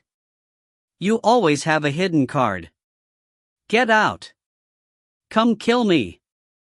Just like how you played me before. Don't you always dream of proving your innocence? You couldn't forget your wife even in death. Come out and kill me. Then you can go beg for forgiveness from the sacred city like a dog. Still, no one replied. Ye Lancao was long dead. Or did he not want to take Paganini's life? Paganini stared blankly at the still and broken world. In the sky, the iron whales were slowly closing in. Black dots parachuted from them and he could hear faint whistles in the distance. The Knights Templar was approaching. He had no time to hesitate. Lowering his head, he looked at Ye Qingxuan's eyes again. He finally realized that there was no moonlight in those empty eyes. He only saw his reflection. His face, crazed like a rabid dog, was disgusting. The insignificant reflection reminded him of his laughable state. He had abandoned his status as a saint for his desire of music theory. Falling into the abyss, he had thought he was high and mighty, but without realizing, he had become so laughable. You've already lost, a mocking voice said in his heart. Paganini, why are you still lying to yourself? You have many excuses to explain everything, but you've completely lost this. You were defeated by a mere musician. You don't have any dignity left. Gaping at Ye Qingxuan's face, Paganini seemed to be seeing him, but also someone extremely similar. Finally, he buried his face and howled with laughter, laughing at himself. In the end, you still won, he murmured. Throwing down his sword, the craze faded from his face until all that remained was a terrifying serenity. He lifted Ye Qingxuan's neck, looking at the pale face. Ye Qingxian looked back with difficulty. You win, Ye Qingxian, Paganini stated without any reservation. His voice was dark and cold, devoid of any wildness. I admit, you toyed with me like a cat playing with a mouse. As a failure that had fallen into the abyss, I've never felt such humiliation. This battle was filled with emotions, hard work, and victory. Justice won over evil, love and peace defeated greed in fighting. There are no flaws. It can practically be written into history books. What happened today deserves to be written about in your life, he paused. His eyes grew cruel as if watching a child play with fire in the distance. But sadly, you're dreaming. Looking down at Elsa lying in the ruins, his voice hardened. What do you think you're doing? All your sacrifices since the beginning were meaningless? You're doing it for yourself, thinking you're right. Even if you defeated me, even if you did everything to save her, do you think she'll have a future and be happy? Or, do you think the world will be as you wish? In that moment, Ye Qingxian understood what he meant and was overcome with fear. Stop living in dreams, Ye Qingxian. He tossed the youth to the ground and looked at his face of fear. He laughed. His smile was full of icy animosity, as if watching a bubble about to be popped. Time to wake up. Under the metallic clangs from the distance, his body crumbled bit by bit. A narrow gap leading to the abyss opened in his broken body. It swallowed him and he sank into the abyss. Ye Qingxian fell to the ground. He was still trembling from the animosity from those words. Reinforcement was here, so why was he scared? Blood flowed from his shoulder wound, taking away his body heat. Maybe it was because the fire was extinguished, so now his body slowly froze to the bones. Even his lungs and heart were shaking from the sudden cold. He was terrified like a kid who was about to be thrown into the icy wilderness. The sound of metal boots approached. The piercing sound suddenly woke him from his dream. Using all of his strength, he used his hands and crawled forward. Bit by bit, he painted the ground red with blood. Elsa! The cold statues stared at him, enjoying his pathetic state. Their broken mouths seemed to be smiling. Pale fingers pressed onto those faces, leaving behind marks of bloody pain. Ye Qingxuan crawled past them bit by bit. Elsa! He stared at the sleeping girl in the distance. As if waking up from a long dream, the girl finally startled awake. She opened her eyes, not knowing where she was or who she was. She stared blankly at Ye Qingxuan, this unfamiliar youth. She did not understand why he was in such pain and did not understand why his gaze was so sad. Run, Elsa! Ye Qingxuan stared at her eyes. His broken vocal cords emitted a distorted voice, run. They're here too. The heavy steps were closer and they could hear swords being unsheathed. Ye Qingxuan lowered his head, hiding his weak tears. They're here to kill you. Ye Qingxuan? Steel boots stopped before him. The priest clad in a red cloak looked down. His face was somber as metal. They all had a blood-red holy emblem before their chests. Their arm plates were carved with the discipline hammer, the emblem of which hammer, the Church Ministry of Information's secret institution. These priests were known as sanctors. They were the elites left behind when the Inquisition disbanded. They were responsible for checking the thoughts of every priest, ensuring that their religious beliefs were pure and true, untainted by the temptations of the abyss. When necessary, they would burn the perpetrators at the stake. They existed secretly even in Knights Templar so the Knights could implement the sacred city's orders at critical points without outside interference. Now, the sanctor bent down, locking a pair of black handcuffs around Ye Qingxuan's wrists. You were reported to be suspected of betraying your brethren during the trial and colluding with the demons. You will now be arrested for further investigation. Around him, the priests moved their blood-red cloaks, revealing their hands wrapped around sword hilts. The message was chilling: if you dare protest, you will be killed immediately. Ye Qingxuan stared blankly at his handcuffs, but his eyes went past them and the crowd to where Elsa was. The priests, quietly waiting for a command, finally received a reply and nodded. Understood. Thus, they no longer hesitated. They pulled out their red-hot blades and aimed at the blank girl. In the name of the sacred city established by the nations, the sanctor announced the belated judgment: purify this demon. Something shattered. Then there was a cry of pain and the youth's roar of anger like a lion. The moment the handcuffs clicked, Ye Qingxuan looked up, his eyes burning with furious moonlight. The dim moon lit up again in his chest, as blinding as the sun. The sub-originator that had inherited Avalon's enchantment's core music theory had exploded. Blood boiled and moonlight burned in his body. This was the final desperate melody from the school of Stoneheart. He reversed the sub-originator and fully activated the aether within him. He could instantaneously break through all past restraints and receive unprecedented power. And the cost, F***ck the costs. He didn't care if his sub-originator shattered, if his heart disappeared, or if he lost his life. It did not matter even if he burned himself to nothing. Wild moonlight filled his empty body. Blood poured from his pores, causing his body to swell and face to bruise. He was ugly like a monster crawled out from hell. The ether inside his body turned his bones to iron and his flesh to stone. He was transformed into something inhuman, a furious and burning piece of metal about to explode. He grasped the handcuffs. Metallic veins bulged on his arms, the F***ck out. Boom! The black handcuffs instantly distorted and warped.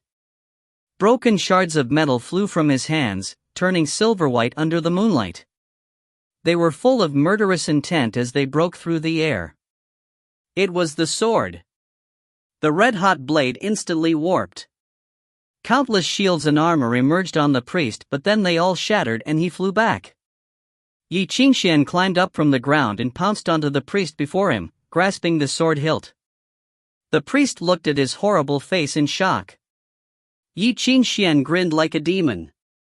Then he pulled the sword out and swung, that. The red-clothed sanctor blocked reflexively, but his armor twisted and shattered. He was thrown out and rolled on the ground, unable to get up. At the same time, the other priests all attacked. The members of the Witch Hammer were chosen from the best of the Knights Templar and musicians. Not only were they skilled swordsmen, they also needed to be at the official musician level. Otherwise, they would be tainted by the abyss while fighting. Now, the dozens of priests unsheathed their swords and a familiar melody rang out. First came the majestic trumpet. Silver-white cones shot from their waists. Zipping past the air, they linked into a chain to wrap around him. It was night on Bald Mountain. However, they did not get the fire and judgment that they expected. The chains wrapped around Ye Qingxuan but did not harm him. Not a bit of his power came from the abyss. The priests froze. Within the cage, Ye Qingxuan roared. Snatching a sword from a priest, he hacked at the bars. Shards flew under the tragic sounds. Within the countless chains, Ye Qingxuan looked up, welcoming the priest's swords with red eyes. He took one step and another. Pop. Pop. Pop. Pop. The youth was like a humanoid monster. He broke the chains, tore apart the shackles, and swung his sword down at every obstacle without hesitation. F***ck off. His swordsmanship was extremely rough. He was practically waving the sword around like a stick. Anyone who was trained could block his blows with their eyes closed. But the sword was shrouded in aggressive electric light. Everything in its path burned. It was Indra's eye. The moment the sword made contact, the eye would jump into one's body from the blade. No matter what the priests did, they would be completely numbed and pushed aside. In his empty chest, moonlight wavered and let out a thunderous boom. An invisible river surged, stirring the sanity of anyone close enough. Their visions went black and thoughts slowed, destroyed by the psychotic youth, even though they also left fatal wounds on him. Within a few steps, his body was covered in dozens of wounds. He was dyed with blood. The priest who had been hit first now climbed up. Without caring for his twisted arms, he looked at the young man's wild figure with dilated pupils. He's crazy. Crazy? Perhaps. Ye Qingxuan had sunk into a daze, but he could still feel the anger burning inside. His blood and moonlight became the firewood. The fire burned furiously, he did not care even if his soul was dragged in. In this daze, he was like a wild beast, hacking at all obstacles with a sword. In his other hand, he gripped a broken straw doll. In this daze, he heard a girl's cute laughter. Just like that afternoon, the girl squatted before him, resting her chin in her hands, and laughed as she looked at him. Her hair was flaxen-colored. Under the sunlight, it seemed to be speckled with gold. I'm looking for someone, because I'm worried he'll be scared by himself. I'm like that, so I know he'll be scared too. He doesn't have anything and he's scared to be alone. It's sad. I made him a doll. With this doll beside him, he won't be scared anymore. The youth roared. Blood fell into his mouth with a metallic smell. Ye Qingxuan, she wants to save you. She doesn't remember you, but she still remembers that someone is just like herself and will be scared when alone. So she still remembers to make a doll for him. That way, he would be saved, right? No longer lonely, he'll be happy even without a family. So you must save her. Growling, he slammed down the broken blade, cutting apart the last obstacle. He dove into the man's arms. His bloody hands stopped the wrist and blade. Then he looked up, crashing upward. Boom! The priest fell. Ye Qingxuan stepped on his body, stumbling forward. He dropped the warped sword and reached out to hug the scared girl. "Don't be afraid, Elsa."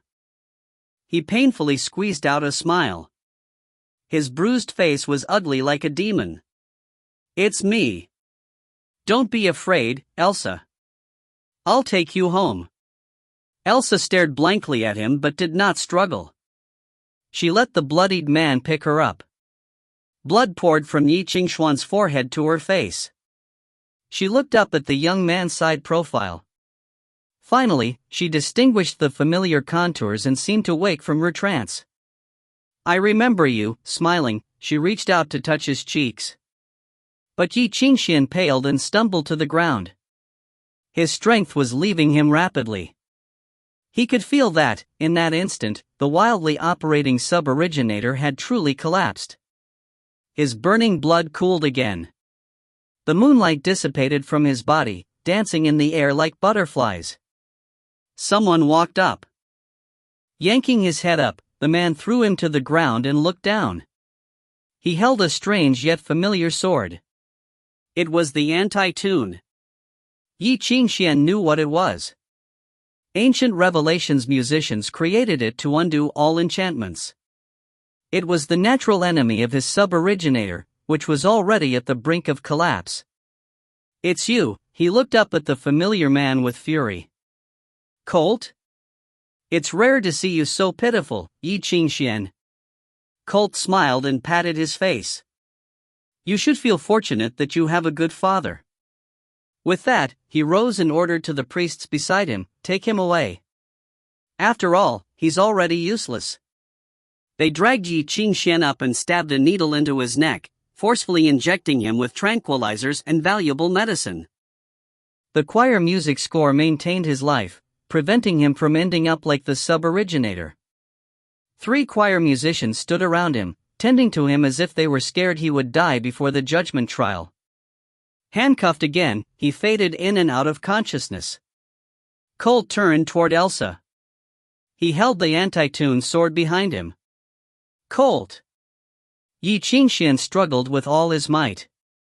He roared and tried to grab Colt, but he could not move.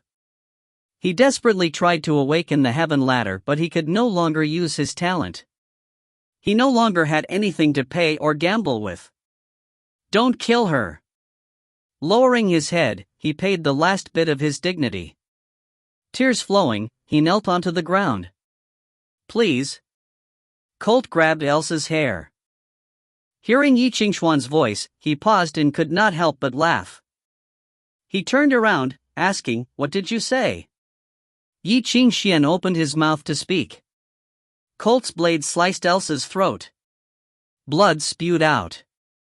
His smile was dyed red. Ye Qingxuan froze.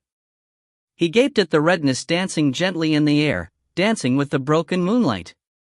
The sight was cruel yet beautiful, like a flower that used up all its beauty in bloom. It died in an instant, taking away everything. Elsa fell to the ground. She stopped breathing. She was dead. As if she had fallen asleep again, her lips were still curved in a smile. She had closed her eyes, falling into a sweet dream and welcoming the coming of serenity. The eternal slumber had arrived. She was now in the final happiness. Her confused soul could finally be at peace. Ah! Ye Qingxuan screamed, struggling with all his might to touch her and wake her once again. But no matter how he yelled her name, Elsa replied no more. A priest clad in red stepped forward and slammed a sword hilt onto his head. He froze, falling unconscious. Darkness overtook him. "Little Yezi, don't be afraid." The sad voice seemed to ring from the depths of a nightmare. Like a slim hand caressing his cheeks, it was cruelly gentle. "Be strong, little Yezi. Don't be afraid, don't be scared. Run, Yezi, hurry and run. Never come back, because from now on, you're alone again." In the darkness, countless memories surged, broke, and were put back together. After who knew how long, Ye Qingxuan opened his eyes, waking from the long nightmare. He saw the white ceiling in 4 drip. Blue-purple medicine was hung there, dripping into him from the tube and keeping him alive. After a long while, he asked quietly, "Where am I?" "This is the Asgardian border. You're in the hospital." Old Dominic sat beside the window. Hearing Ye Qingxuan's voice, he opened his eyes and replied hoarsely, "Knights Templar used up a lot of precious material to keep you alive. Many people came to see you, but they all left. You woke up too late." "Hospital?" Ye Qingxuan laughed. "I thought I'd be in the sacred city's dungeon. Cult reported you for working with the dark musicians and betraying humanity," Dominic said. "Thankfully, many people didn't believe him. You have some good friends who spoke up for you. Miller's family is apparently influential in the school of choir. They paid great costs to save you. Tori and Casper also did a lot. Many grandmasters from the School of Destruction were willing to vouch for you. Of course, there's also Bach's student. The new scepter Wolf Flute supported you strongly. They are still investigating a bunch of things, but you are clean of any guilt. Congratulations, you are innocent. How many days have passed?" 5 days. "Oh." Ye Qingxuan stared up at the white ceiling.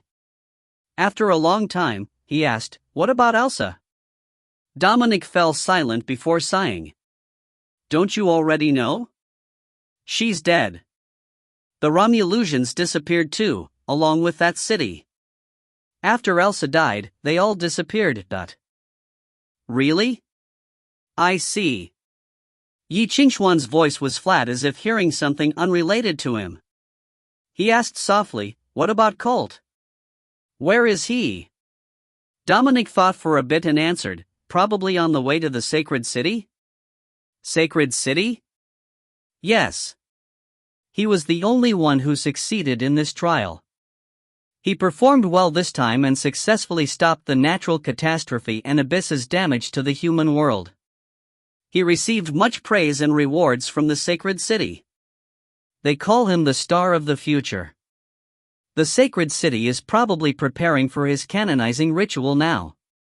But he announced his departure from the Rock Institute a few days ago.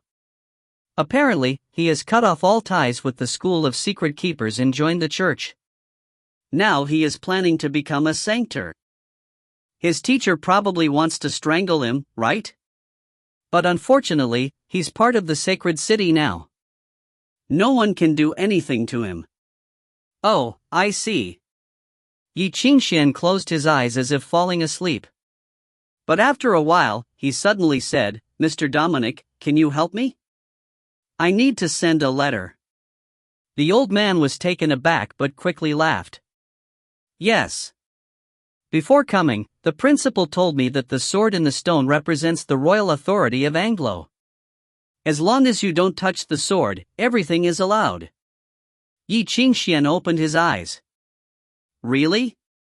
Everything is allowed?" Dominic looked into his black eyes. He faintly saw a kingdom of the dead. A sharp light emerged in the blackness like lightning that could swallow a soul.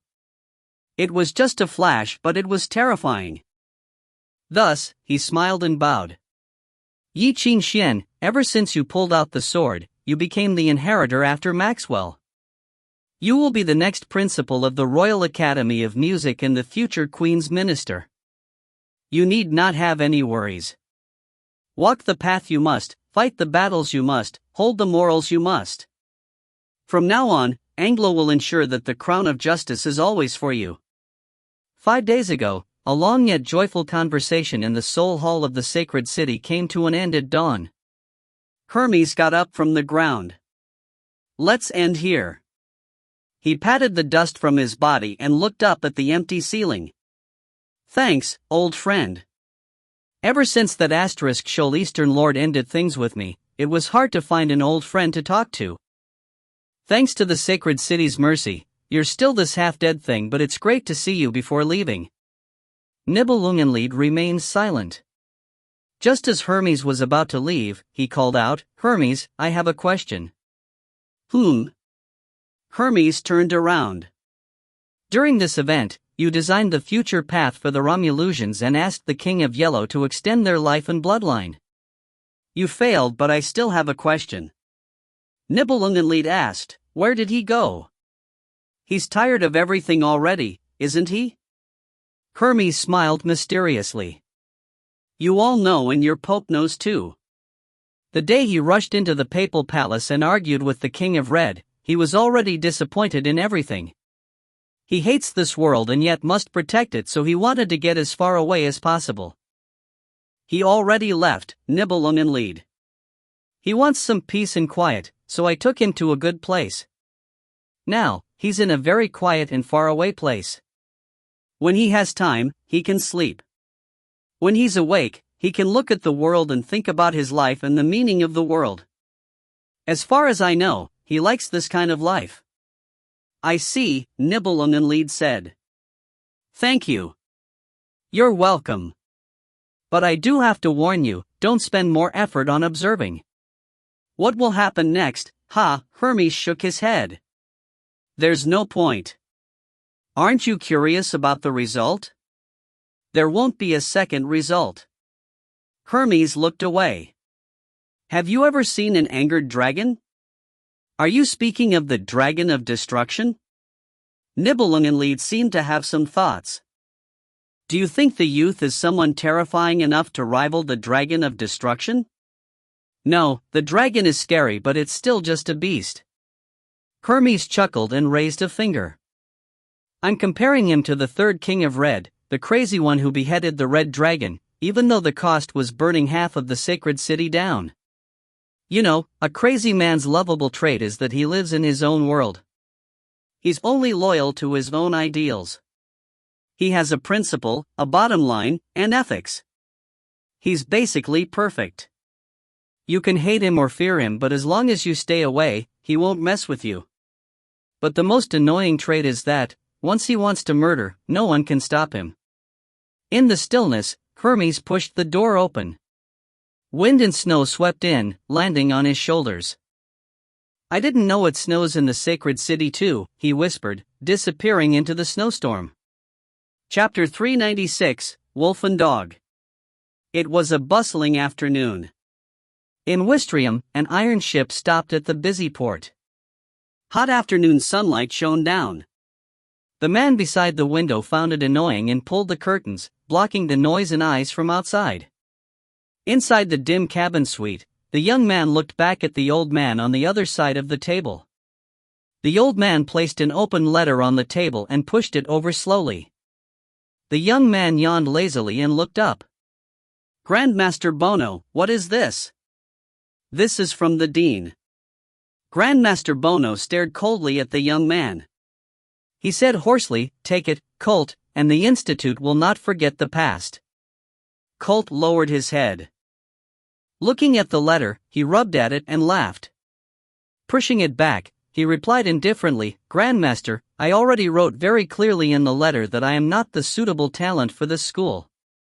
I have no ability to bear the school's expectations, so I choose to back out.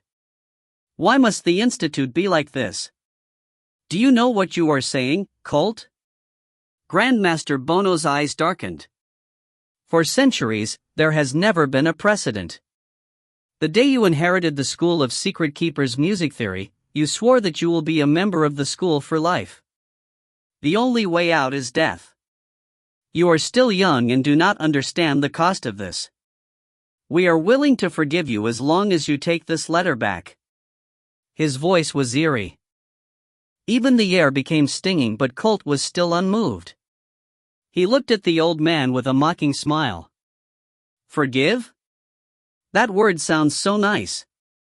He shook his head, chuckling. I never heard of this word when I was still a nameless musician. Now that I'm famous, the entire world became merciful and filled with gentle love. But sadly, it's too late. He flicked the letter back into Bono's arms. He stated, please go back, Grandmaster Bono. I will never return to the School of Secret Keeper. Or, he paused, his smile growing meaningful. Will you choose to take me back by force? Bono frowned. Something chilling flashed past his eyes. In the stillness, he tapped his finger lightly, but it froze in the air. In the silence, the air of the empty cabin seemed to stagnate. Faint buzzes of swords came from either side of the cabin. After a long while, he lowered his finger slowly and glared at Colt. Forcing down his anger, his eyes darkened. "Colt, do you think you can arrive at the sacred city safely?" Colt laughed. "Do you dare touch me?" After the Auschwitz battle, Colt had become famous for his hero image. He had saved many musicians without caring for himself. Grasping the opportunity to wound the fallen Saint Paganini and many other events had added another halo to his image. He was the hero who protected humanity against the natural catastrophe. A shockingly talented musician is shown from the trial, and he had received the music score emperor from the sacred city. He was moving smoothly toward the scepter level and would become a saint in the future. Now, he had joined the Ministry of Information and was well trusted. He was given the position of confidential secretary even before the official ceremony and had a bright future. Under this situation, even the School of Secret Keepers or the Rock Institute would need to consider the sacred city before acting. Otherwise, Colt would be facing the Secret Keeper's assassin rather than Grandmaster Bono. Colt knew better than anyone that the school could do nothing. Us? Grandmaster Bono looked at his arrogant smile and shook his head. Colt, you should know who truly wants to hurt you. Otherwise, you have no reason to hide your tracks, disguise yourself as a noble, and hide in a ship full of immigrants. Even the school needed to use the lighthouse to find you. Who are you hiding from? Rather than replying, Colt just waved his hands in disinterest, practically dismissing the Grandmaster. Since you insist on the wrong direction, I will not waste more time here. Hope you will receive what you wish for, Colt. Grandmaster Bono did not lose his temper. He rose indifferently and left. The moment he pushed the door open, he glanced behind Colt. It was empty of any belongings. Sneering, he closed the door. The Grandmaster, clad in gray, was like an elderly traveler. He walked up the deck with his cane. He brushed past the sailors transporting objects and food, and went past the sunbathing immigrants and merchants with their products. He walked off the ship and entered the port market. Soon, the ship behind him whistled and left the port. Bono watched as the ship faded into the distance. His lips moved slightly under his white whiskers. Did you hear that, Heisenberg? That's your student. Thousands of miles away, Heisenberg opened his eyes in the silent room. He had been observing Bono through the lighthouse and had naturally witnessed everything Colt had said. Smoking in silence, he sighed. It was my mistake. I never thought that this dog would have a wolf's blood. I underestimated him. We must clear him out, Bono said coldly. The lighthouse's secret music theory is the heart of the school. We mustn't let it out. No need. Heisenberg closed his eyes again. A dog that becomes a wolf will seem impressive and enjoy the fame, but once his ambition is satisfied, he'll start to feel scared. Believe me, Bono, he'll regret this. Soon. After Bono left, the cabin returned to silence. Colt stood up and bowed respectfully to the air behind him. Thank you for your help, Grandmaster Philip. Two burly priests clad in blood red walked out from the two sides of the suite. Their right arms under the red robes were metal prosthetics. The technology from the Chainsaw Fraternity had given them unimaginable strength and an almost undefeatable body. They guarded the door with their heads down, silent as a statue. A frail old man walked out of the illusion before Colt. He was hunched and leaned on a cane. He was all skin and bones, and his loose skin was covered in wrinkles and spots. However, his eyes were pure white. Those eerie eyes seemed to see every person's secrets and were chilling. No need to thank me. It is my duty. He coughed. It is the ministry's first time to accept an outsider in all these years, and you are a future saint. It is rare to find such talent, so we must be careful. I will send a warning letter to the Rock Institute under the church's name. You need not worry. He paused and his voice grew dangerous. However, I hope this type of thing will not occur in the ministry, understand? Colt's smile did not change and he lowered his head further. Please do not worry. Is there any place for me if I leave the ministry? Philip's expression grew satisfied. He patted Colt's shoulder. No, no. Colt, you are young and talented. You will shine wherever you go. It is our honor that you chose the ministry. The two met eyes and smiled, but both knew deep inside. Soon, someone knocked on the door and passed in a letter. The footsteps faded away. The two guards looked at the mark and gave the letter to Philip. Without saying anything after reading, Philip handed it to Colt. Colt's expression grew ugly. He woke up so quickly? His eyes changed but quickly returned to normal. Are you worrying over the new sword-bearer of Anglo? Philip asked. If he used the sword in the stone without caring for the consequences, it would truly be a problem, but... No need to worry about that. Colt shook his head. From what I know, he inherited the theory from the school of Stoneheart. Everything is built on the sub-originator and he's useless after it's shattered. He might not even be able to be an official musician, let alone use the sword. Oh? Philip nodded. Anglo must hate you. Even so, they are powerless. Colt snickered. I am the best of the new generation of musicians now and the future saint that the Pope had rewarded. Will they hurt me for a useless man and risk the accusations of the nations and punishment of the sacred city? Despite his words, he still felt fear. He sat in the chair and tried to find the source of the fear. All that he could think of were those empty eyes. Under those shackles, the youth's face had been ghastly pale. Reflecting the girl's blood, those empty eyes seemed to have been dyed red, like a womb after a miscarriage. Something scary was born at that moment. A knock on the door made his shoulders shudder as if startling awake from a nightmare. He glanced at the door instinctively with menace. The two guards exchanged glances and one went over to check. Who is it? It was a server who managed to dress properly. However, his shirt was threadbare and his pants had faded from washing. In the steel platter that he held were 2 heated steaks and some food that could only keep one from going hungry and nothing more. Sir, the dinner you requested is here. The guards exchanged glances. One held his sword and stood beside the door. The other opened it. The server handed the food to the priest who looked like a true server. But when the door was about to close, the server suddenly reached out to stop the door. His other hand went into his pocket. Wait, he said. Chapter 397, Arrow and Flower. The priest who had taken the food looked up. Coldness flashed past his eyes. The one behind him unsheathed the sword soundlessly and stared silently at the door. He could stab the server's skull in an instant. The atmosphere was chilling. Anything else? The priest looked at the server coldly. He gulped and sweated profusely. Sticking his neck back subconsciously, his forced smile stiffened. He awkwardly pulled out a colorful card. Sir, would you like some service? Hands shaking, he offered the card drawn with a scantily clad girl. Hot Burgundian girl for only 40 pounds, as he spoke, his words became smoother.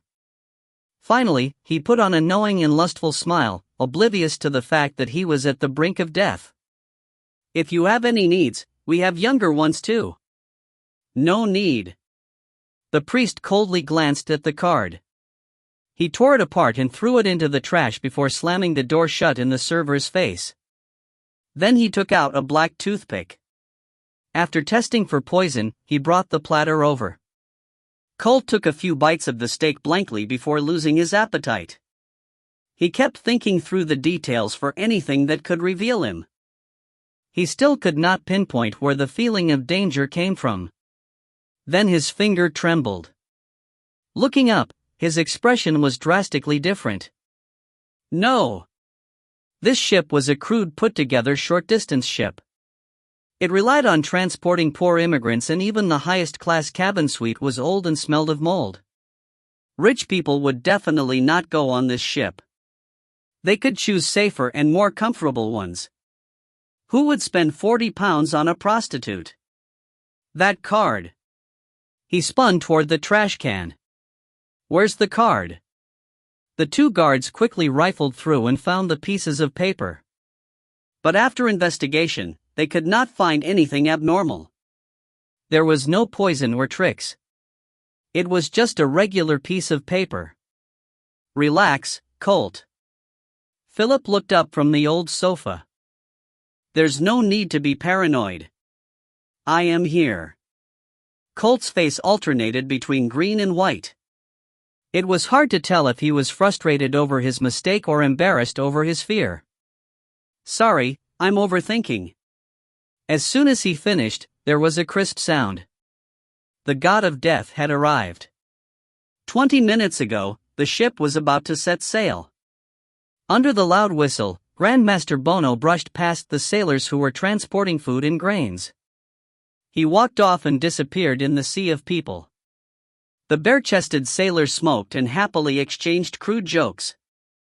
Lipstick stains remained on their sweaty bodies. Boxes full of grain and products went from carts and their shoulders to be transported to the bottom hold. However, some men snuck into the messy ship and disappeared. A few minutes later, someone walked into a sailor's room. After tying up the owner and stuffing him under the bed, he politely changed out of his clothes, stuck on a rubber mask and stuffed a brothel card from the trash can into his pocket. He looked just right. Studying himself in the mirror, he made a few faces and walked out, satisfied. Second floor, suite room C2. A sailor slacking off squatted in the hall to smoke gave him the address. It's the best room right by the captain's room. They're really careful and can see every change. It's hard, so you better be careful. When do we ever get easy jobs? The server stuffed a stack of money into the sailor's pocket. This is yours. Have you made the holes in the lifeboats? Holes? Do you want me to stuff some candles into it too? The sailor grinned, somewhat mockingly. No need. I've been here for 6 years and no one's ever fixed up the lifeboats. That asterisk shoal captain sold everything himself. The 2 lifeboats are dupes. They're gone if they touch water. Honestly, if you want to do something big, you don't have to do all this. Just wait until we get to a yellow zone and, he mimed an explosion, no one'll know. Some of the people here have sinned but do not deserve death. They should have a chance to atone for their sins before going to hell, the server replied. Anyway, the client requested to try not to hurt the innocent. So professional, the sailor said in awe. You talk like a priest. The server smiled and left without replying. When he reached the cabin, the man behind him said, Say hi to Mr. Holmes for me. I don't owe him anymore. He looked back to see the sailor snuff out his cigarette and leave. 10 minutes later, the door slammed in his face, flattening the leering smile. He bent over and cried out in pain dramatically. His finger dabbed the paint on his sleeve and discreetly drew some red dots on the cabin wall. When his arm was stuck in the door, he had used the brass button on his wrist to see all their positions clearly. At the corner of the hallway, he brushed past a group of passengers. When he rubbed his nose, his lips moved slightly. One is 3 steps, the other is 6. They're musicians and 2 more are at the door. They have armor under their clothes. The group walked away while laughing and talking happily while the server returned to his room. In a few other rooms, the dust cloths covering the furniture and beds were lifted the moment the door closed. The men and women of various ages took off their jackets, revealing the skin-tight leather clothing underneath. The dust clothes revealed various alchemy parts which were put together quickly into a large machine. A black crossbow car, practically half a man's height, was lifted under their teamwork. The carpet was moved aside, showing a space they had prepared. Bloated screws were put in to anchor the car in place. Adjust the angle. An engineer with glasses tore off a few pages of notes scrawled with calculations and pasted them onto the car. 9 o'clock, adjust 16 degrees. 12 o'clock, left 8 degrees, 6th level cabin. 7 o'clock, coverage attack. Under the messy clothing in the suitcase, they completed the setup of an arrow as wide as a child's arm. It was placed into the car, embedding into the machine as the gears turned. As the car moved, it refracted the afternoon sun from outside the window onto a somber face. It created a chilling metallic sheen. With the angle adjustments, the car aimed at the men in the suite through the cabin levels. The final checkup was complete. Under a mind-numbing muffled sound, the car's coils were pulled taut. With a click, the final protective measures were removed. The fatal arrow would shoot forward with one move. In the stillness, everyone's faces were calm and serious. They lowered their heads and half-knelt onto the ground, praying under the engineer's guidance. The morning bell will soon sound. For you, my lord. Their voices were low and grave as if melting into the stone. Please release your judgment so that the sinners would receive punishment, so the ones who received punishment would be saved in hell. We will carry out your judgment and let their souls fill the river flowing toward you for eternity. The engineer lowered his eyes and drew the holy emblem before his chest. Under the name of the Holy City, the Holy Spirit, and the Holy Son. Shoot! Boom! First, the trigger moved and the springs clicked. The gears began turning and steel wires whistled in the air. The heavy black arrow broke through. As if in slow motion, the sunder arrow tore through the air, leaving behind water like ripples. It broke past the cabin walls gently like water going into sand. The cabin exploded with a gaping hole. White waves of air surged. Every piece of glass shattered and dropped into the sea. The arrow roared and pierced through the cabin floors like a dragon. 1 level, 2, 3, 4. Finally, it tore apart the walls of the suite, entering as a cold metallic flash behind the priest clad in red. The unmoving priest suddenly shook. His metal prosthetic emitted hot steam. Electricity shot from his sheath like a sword, slicing down. It stopped. Then the blade shattered. Shards dug into his chest, cutting him.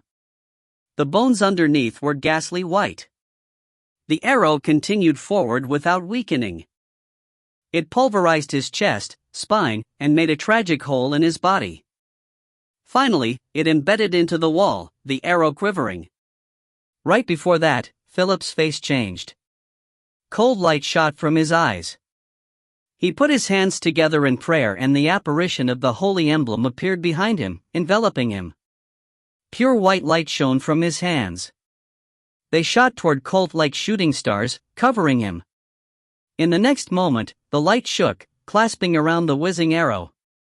Staring at the arrow only a few centimeters away, sweat poured from Colt. In that instant, countless arrows suddenly exploded. Like flowers. Chapter 398, Greetings. The arrow seemed to have been made from fine steel and compressed into shape. However, it was actually countless pieces of paper-thin metal wrapped around a frame in layers. The frame was constructed with fine details. It could break at a light push. However, its speed was too fast. In just a moment, it was already past layers of obstacles. But then in an instant, the frame bent. The countless steel plates snapped open in response, curling up like an angered snake. However, the curl plates did not fly out. They remained on the frame and shook wildly, going through thousands of reverberations in an instant. They turned into thousands of needle reeds. The trembling air whistled and the rising noise joined, creating an almost solid cacophony. The ether in its path shook, going crazy. This was like a miniature version of Zhaodang. It used countless reeds to create disordered ether waves. The piercing melody chased away all ether, transforming the tight space into a temporary ether vacuum. Then the cabin wall rumbled and shattered. A warrior in heavy armor burst through the wall. The moment the Iron Giant appeared, Philip's expression changed. "Knights Templar? Ban, you dare," but then he stopped. He knew where this armor came from. Anyone with eyes would know. The warrior's armor was nothing like that of the Knights Templar. It seemed to be made of raw metal and forcefully put together and smelted. The shell still contained nails and signs of repair. There was nothing delicate or majestic about it. It was as ugly as a beast, a crazy giant, or a Frankenstein. It was pure aggressive menace. At the warrior's shoulder, black paint created the combination of gears and the holy emblem. It was an abnormality that had split from the church a century ago. It was a school that used pure human power to cross the dark world and develop new land, the Chainsaw Fraternity. This group of priests who had struggled in the dark world never shied away from dirty trade. They accepted money for any job, killing and setting fires without any fear. In battle, they could hold a sword in their left hand and beat their enemies with a Bible in their right hand. If the god that the sacred city worshipped was merciful, then the Chainsaw Fraternity carried out the god's cruelty. There were no musicians, ether, or warmth in their world. They only had the Bible and machinery, only had miracles made of machines and the cruel battlefield. Now, the Iron Priest picked up the heavy shower. The bone-white and blood-red shark on his mask grinned menacingly. Philip gasped involuntarily. The fog machine shook. Black oil was forced through, transforming into crushed oil fog. It poured out of the shower with air pressure. It was nice and cool, not. What came out was aggressive dragon breath. Blazing red fire swallowed the entire room instantly. Other than the warrior, everything else was bathed in the fire. It greedily burned at every molecule of air. The low air pressure fed the fire until it filled every corner. There was no oxygen, no breathing, and no sound. In the heavy and muffled heat, only the shower rumbled as it operated like demonic laughter. Philip was buried within. In a place without ether, killing a musician was as easy as killing a chicken. But unfortunately, Philip was not a chicken. 30 years ago, he was youthful and strong. He was the Ministry of Information's executioner, a psychotic killer, a fervent believer, and the master swordsman of the witch hammer. In the fire, under the burning red robe, a sword was unsheathed. The frail old man stepped forward. His chest puffed up and he roared like a crack of thunder. The flames shook. A tragic beam of light shot from his wrist. It cut apart the fiery dragon breath, tearing through the mass of red. The bright sword whistled up and down. It was only a moment before it was held in the air. That moment, the blade was fleeting like a bubble. Cracks followed it. A straight crack spread. It cut through a wrist, the shower, a chest, and the chainsaw warrior's mask. Everything was cut in half. Then the hoisted sword beheaded the man. The flames separated. The redness was cut into two parts. The chainsaw warrior's looming figure split from the middle, iron crumbling, and flesh falling to two sides. It revealed the old priest bathing in fire behind him. His white hair was dyed red and his white eyes were filled with cold menace. He leaned on his sword. His half-burned body quivered, almost collapsing to the ground. The next moment, the ether that had been chased away returned. It transformed into a halo that glowed upon him. He shed his decayed flesh and burnt marks, turning back into an old man with light in his hands. Arrows whistled from the cabin across the hall like a thunderstorm. However, they froze in mid-air, locked by the light. A somber prayer chant resounded through the entire ship. The burnt and dying priests on the ground began convulsing. Blood flowed in reverse and flesh regenerated under small noises until the body was complete again. They screamed from the pain of rebirth and climbed up. Grandmaster Philip waved and the flames went still as if they were put into amber. The arrow shot backward, tearing through the layers of cabins, piercing the entire ship and creating a large, gaping hole. However, there was nothing behind the broken cabins, other than the automatic crossbow car. "Stay here," Philip ordered. The ring of light expanded behind him. It turned slowly and countless voices began singing as if angels had arrived. With support from the symphony of predestination, God's punishment incarnate, he flew with his sword. He instantly flew out of the hole in the wall and hovered above the deck. His white pupils scanned the crowd but could not find the assassin. He huffed. Spinning around, he looked into the deep sea. Blazing light shot from his eyes, illuminating the darkness as well as the quickly escaping figures dozens of meters below. Grunting, he raised his sword and brought it down, hacking the sea's surface. With a rumbling explosion, the ray of light was buried into the deep sea. It went up and down, slicing the figures. But even after a long while, there was no blood. The figures had disappeared like bubbles. Only a few dozen strange fish floated to the surface. "What the H*LL?" Philip frowned. But then the abnormal fish suddenly swelled and exploded. Sickly green smoke spewed from the cracked fish. It swelled in the sea wind and shrouded toward Philip. The old man huffed. The holy light rose like a wall. Outside of it, the green smoke sizzled and a few strands almost seeped in. It was a rare poison. A mere strand could decay the entire ship into a watery tomb, but it could not pass through. However, there was a muffled snort. Sticky blood flowed from Philip's nose, trickling down. He murmured, "Illusion? And poison, is it the voodoo crypt? Do you dare challenge the Ministry of Information?" When the poisonous fog covered everything, the assassin's illusion fulcrum had already been included. Instantaneously activated, it would drag the enemy into the illusion. If there was a slight mishap, the barrier would come undone and the enemy would die.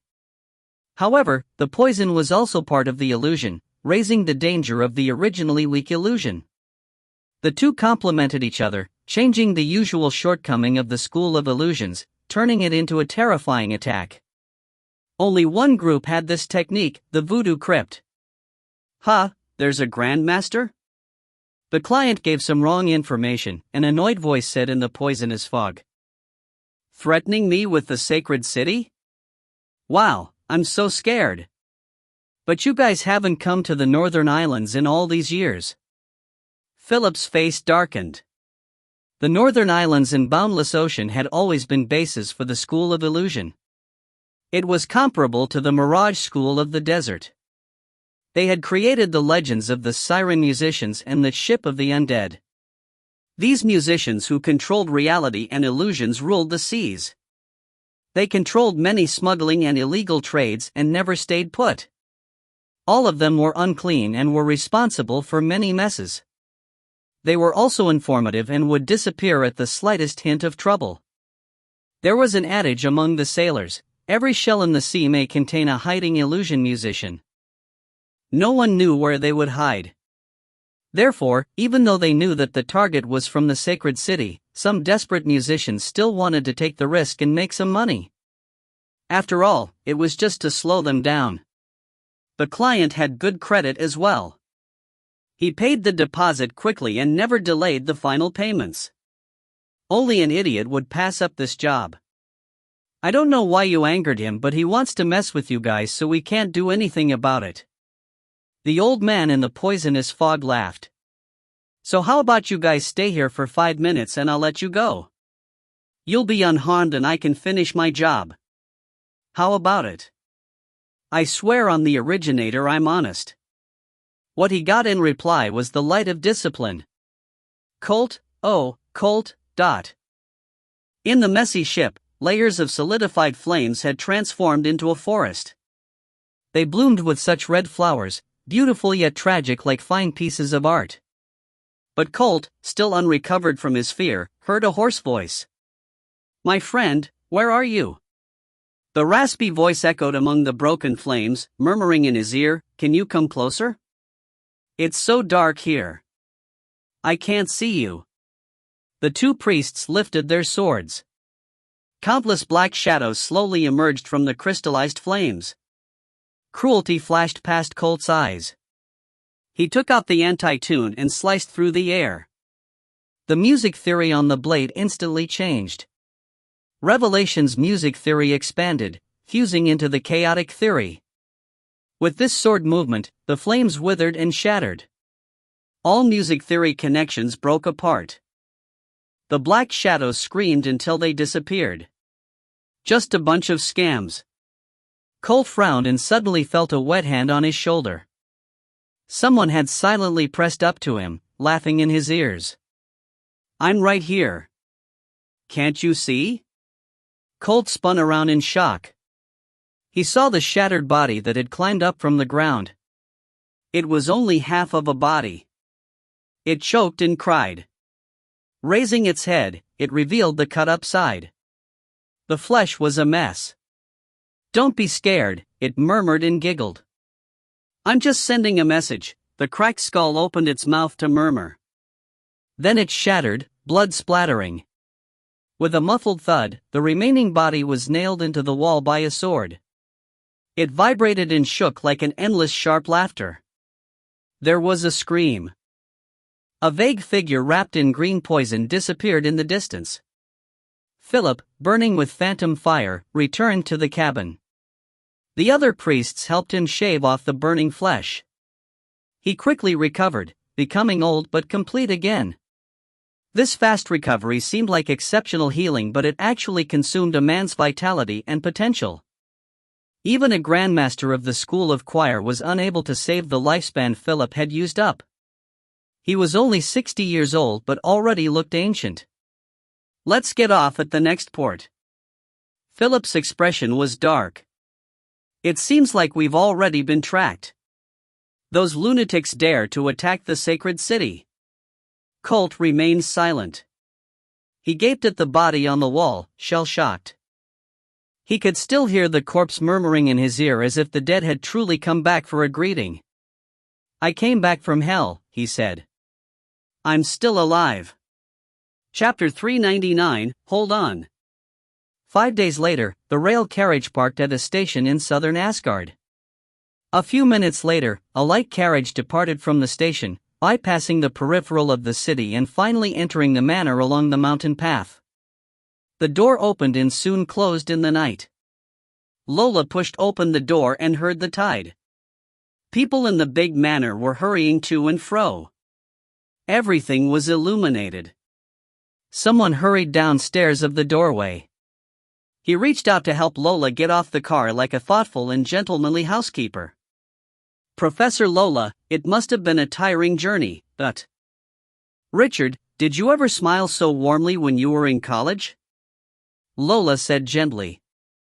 "Alas, your smile is too fake and disgusting like your boss." Richard's face twitched. He looked away. "I am just a temporary public employee. I haven't even signed any agreements.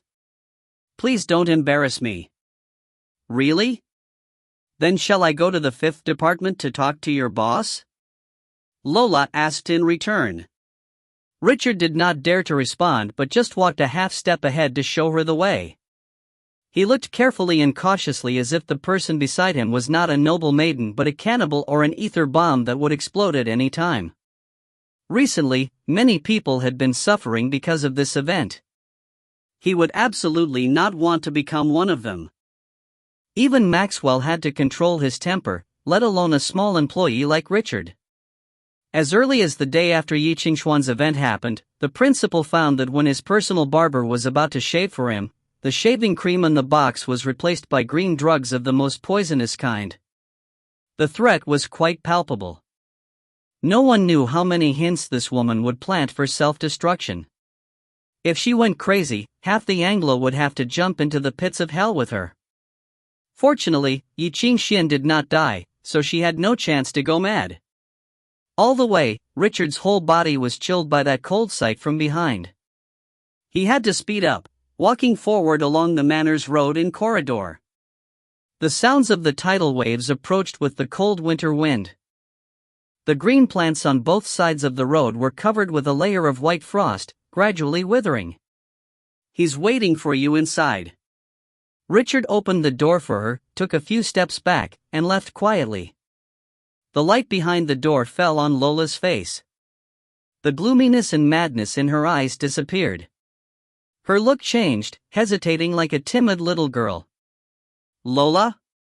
A slightly hoarse voice sounded from behind the door. "Don't stand at the door. Come in." The room behind the door was empty. The heavy scent of disinfectants still lingered. The crash of waves came from the window. Lola walked in and realized that someone did live here. Finally, she looked at the terrace. There, a thin figure was sitting on the chair, silently watching the tide outside the terrace.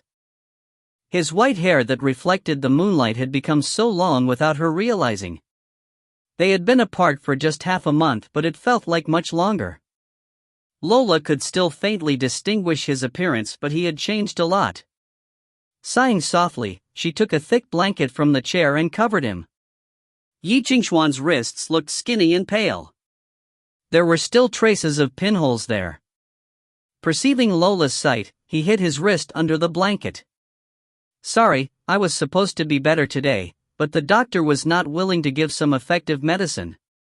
I can only recover slowly like this." Lola did not speak. Of course she knew what kind of medicine Ye Qingxuan wanted. Those drugs that seemed to be surprisingly effective were always at the expense of body and life. If it were for other times, she could understand. But now, with his condition, Ye Qingxuan would die if he took any of those drugs. Not receiving a response, Ye Qingxuan smiled and changed the topic. He reached out to the railing. In the distant sea, the surging tides made faraway and quiet sounds when collided with each other. The lights of the seaside city in the distance were like stars. When the lights reflected in the sea, it was as if the stars had fallen into the sea, majestic and serenely beautiful. "This is Maxwell's private property. Cool, right? I didn't expect that he could enjoy life in this way until now." He sighed. No wonder he always says how poor he is.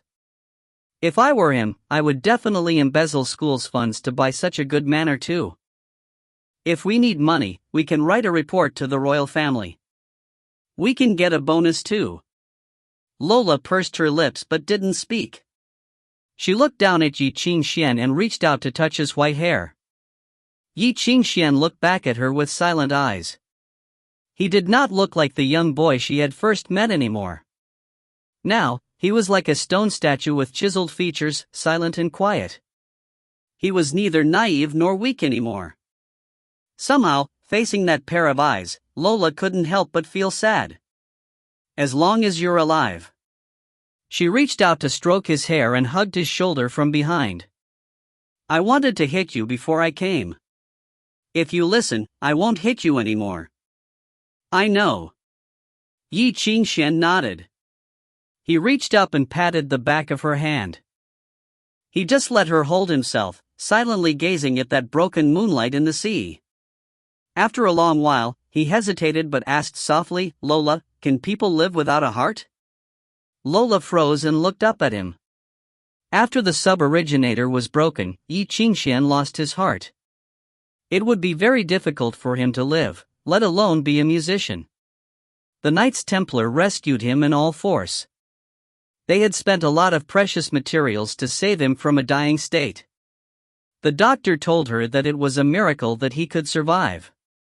But no one knew how long this fragile balance could last. Everyone was waiting, but how long could Ye Qingxuan wait? Ye Qingxuan looked at Lola with pleading eyes, waiting for her response as if he was waiting for the final trial. "Yes." She gazed at Ye Qingxuan and whispered, "You just have no heart.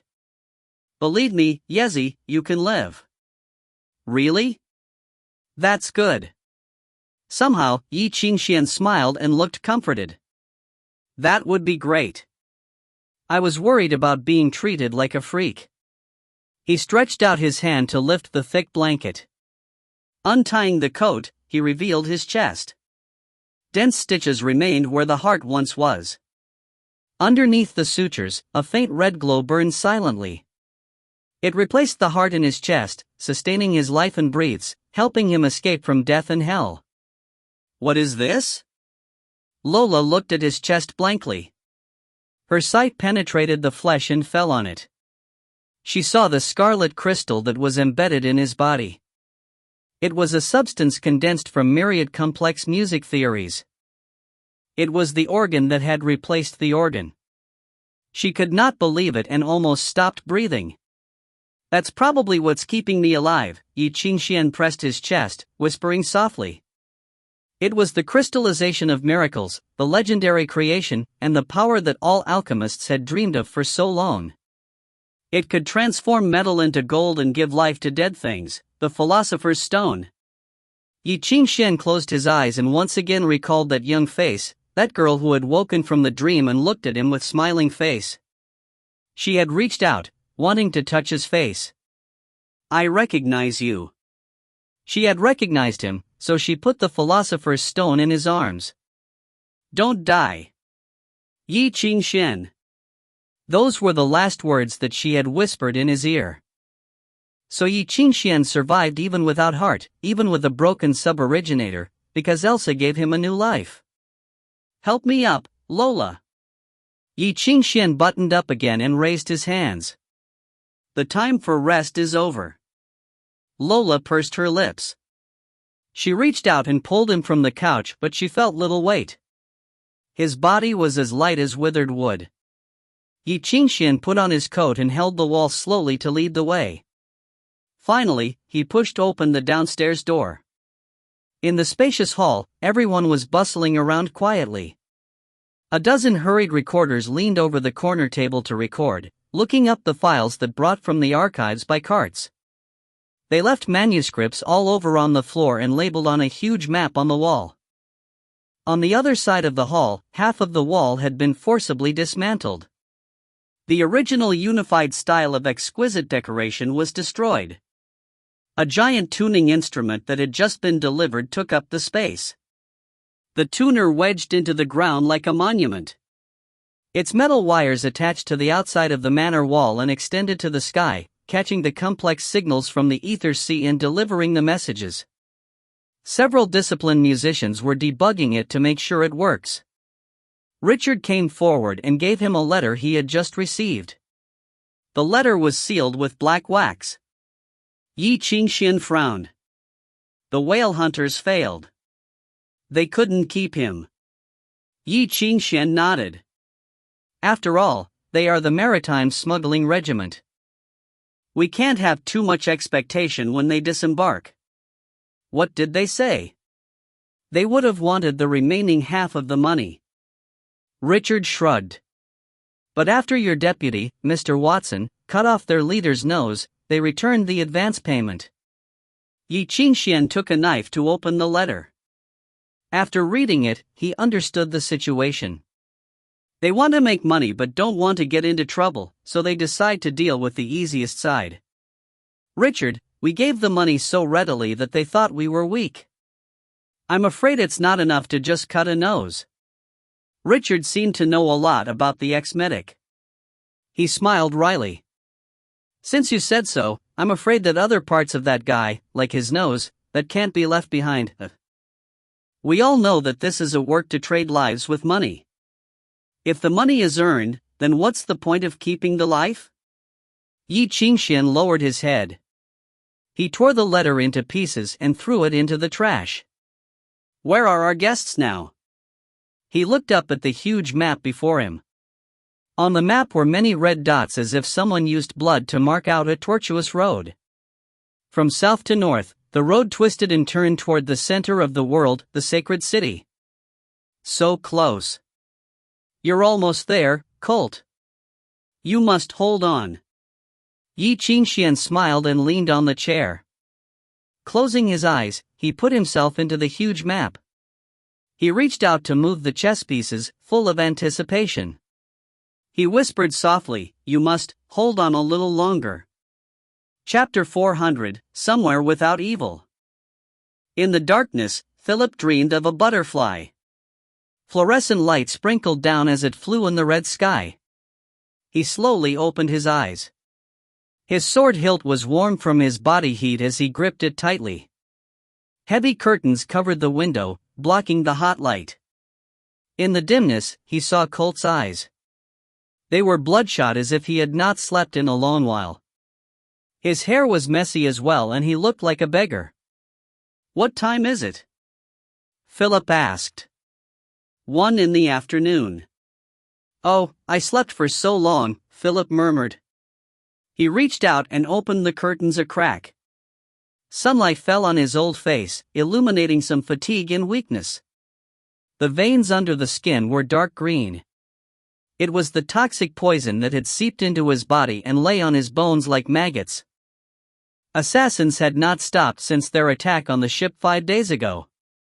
Each attempt was crazier than the last. Fortunately, they had decided without hesitation to go by road rather than sea. No one knew how many traps could be hidden in the sea. But unfortunately, going by land was difficult as well. The killers seemed to have smelled their blood and tracked them. There were so many tricks, from attack to poison to secret attacks. Once, he even received help from a caravan smuggling illegal weapons and met them face-on. There were many undignified musicians. They had to fight off strange tricks of every school. The 2 red-robed priests had already died. Philip did not even know how one of them died. When he discovered something was wrong, the assassin disguised as the priest had already stabbed his back with a poisoned dagger. Gravely wounded, Philip had fought out of the besiege with Colt. Using the night and noise as cover, they had gone underground and finally found a safe spot along the river. They finally had a chance to breathe. Footsteps approached and the door was cracked open. Someone timidly walked over, metal clanging crisply. Colt raised his bloodshot eyes. Holding his short sword, he pounced on the shadow, putting him in a chokehold. "Who is it?" With a clang, the copper plate fell onto the ground.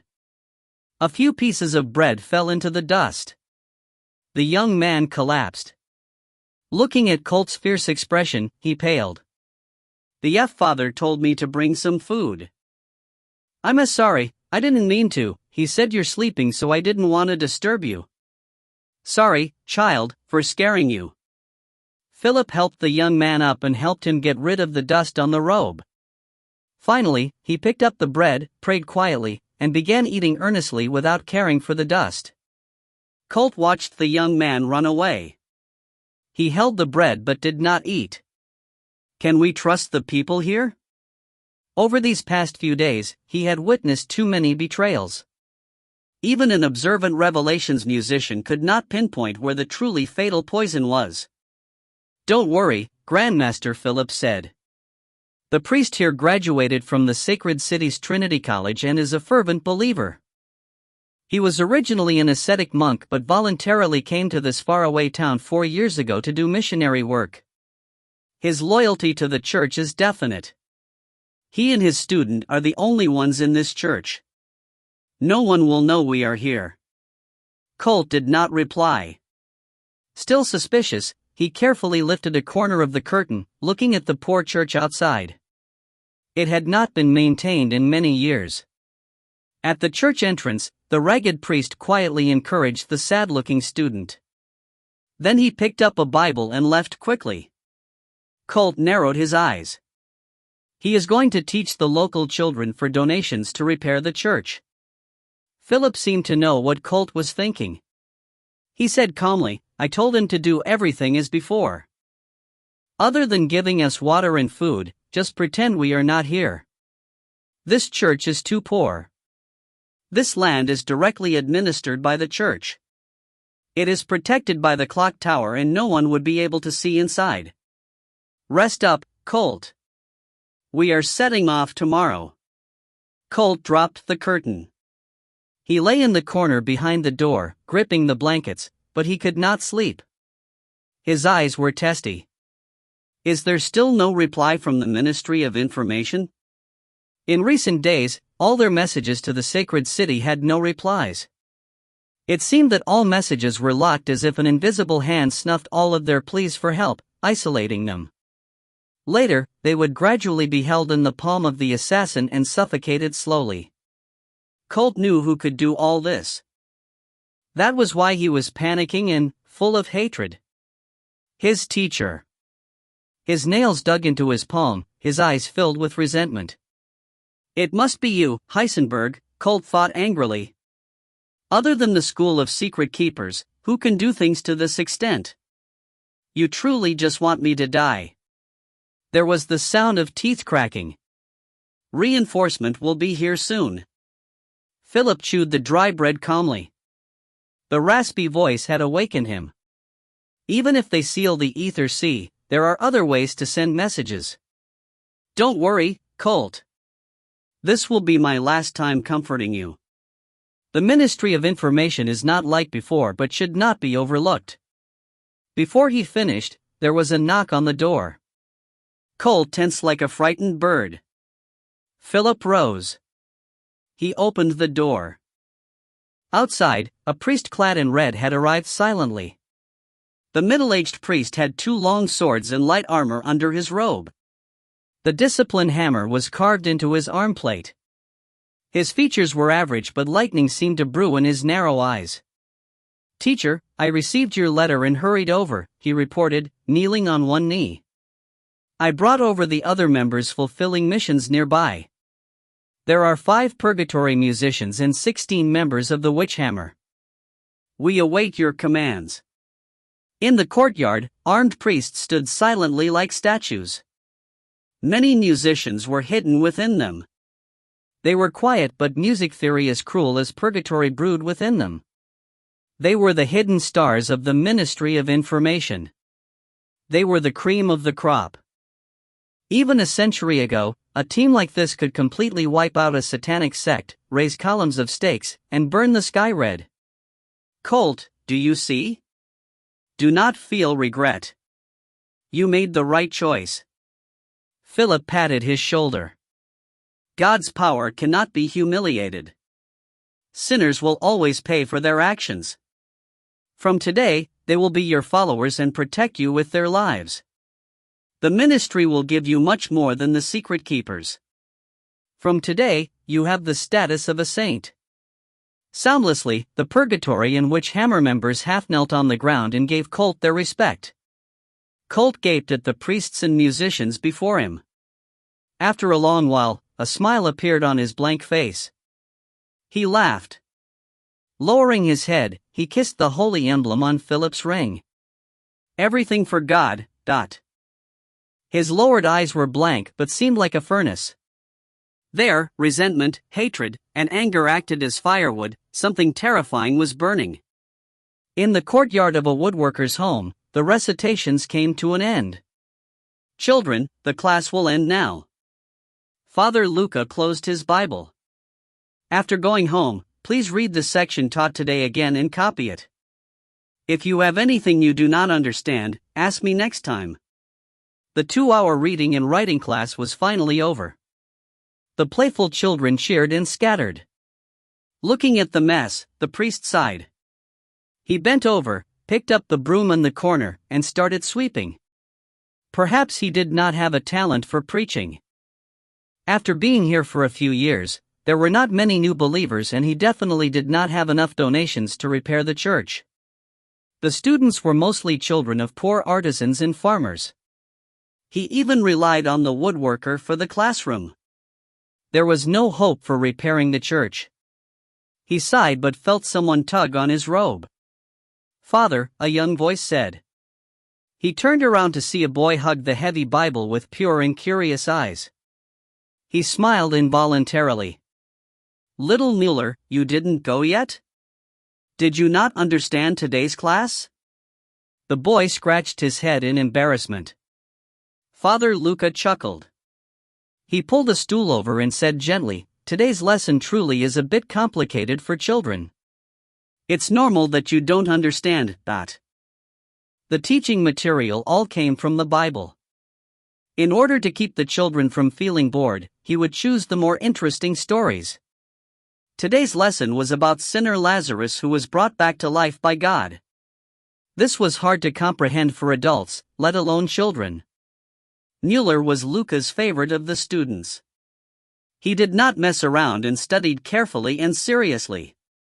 Luca planned on training him as an apprentice in a few years. With a new apprentice, he could relax a little more. Thus, he taught Mueller without holding anything back. Father, why was Lazarus brought back?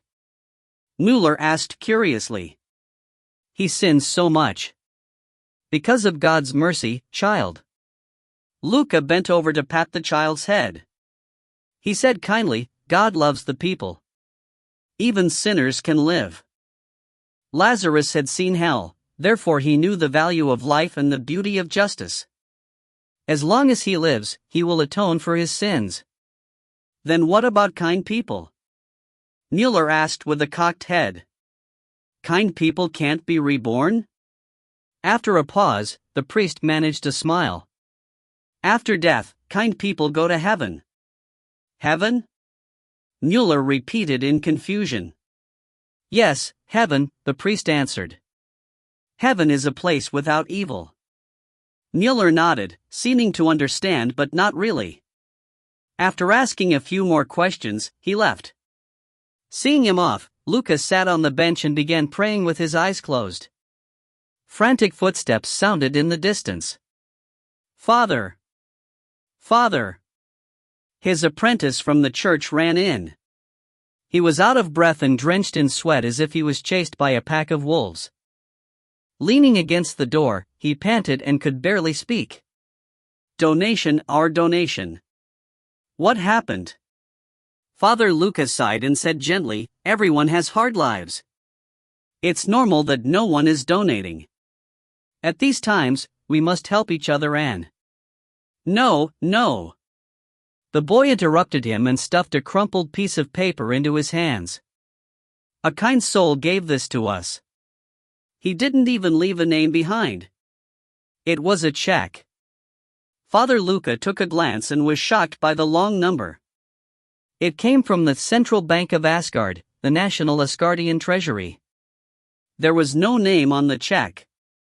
This meant that anyone could withdraw such a large sum whenever and wherever. Confirming that he was not dreaming, Luca fell into ecstasy. He was as happy as a child. He hugged his apprentice and jumped, laughed, and prayed excitedly. Thank you, Lord.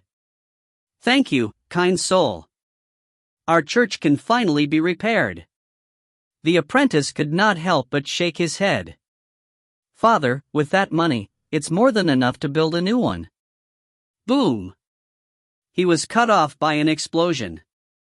The ground shook and cracks snaked through walls. Swept by the furious wind, a black cloud rose up slowly like a mushroom. Under it, red flames shot up, adorning the scene of destruction. But sadly, no one was enjoying it. What a pity! The entire church was flattened by an underground explosion. Thankfully, the priest and apprentice were not there, so there weren't any deaths. A young man in a wheelchair on a hill outside of the town put down his binoculars and sked. Behind him, his follower gave the other check to the man beside him. There will be a ship waiting for you all at the nearest port. Hurry and leave. The man on the wheelchair waved. Go to the east, the southern islands, India, wherever. Just don't come back within 10 years. The frail old man looked at the check and his eyes twitched. It was 3 times more than what they had agreed on. He carefully put the check away and finally smiled in farewell. Thank you for your kindness, Mr. Watson. Thank you, powerful St. Holmes. After spouting praises, he finally left. St. Holmes? You can become a saint by giving money? Watson held his chin and muttered, he'll probably like this new nickname. If you find any errors, ads pop up, ads redirect, broken links, non-standard content, etc., please let us know. Report chapter so we can fix it as soon as possible. Chapter 401 to 410. Chapter 401, Door of the Demon. Ye Qingxuan, you crossed the line. An old voice came from the tuning instrument. At this level, the secret keepers can't keep it down anymore. The ministry will quickly react. Okay. Ye Qingxuan lowered his head and trimmed his nails. The voice paused and quickly grew doubtful. Are you ready to face the sacred city's anger? Even if you took care of the evidence, they will find you one day. Even we would not be able to influence the investigation. Ye Qingxuan could not help but laugh. Grandmaster Heisenberg, are you worrying about my safety or the fact that you paid so much but still could not clean him out? Heisenberg did not reply. Ye Qingxuan folded his small knife and looked up at the tuning instrument. Don't worry. Working with me is just like working with the parliament before. Look, you all need someone to take the blame and I want him to die. I'm sure our cooperation will have a good result. I hope so. Heisenberg cut off the call. Ye Qingxuan lowered his head. He coughed violently and blood flew from his fingers.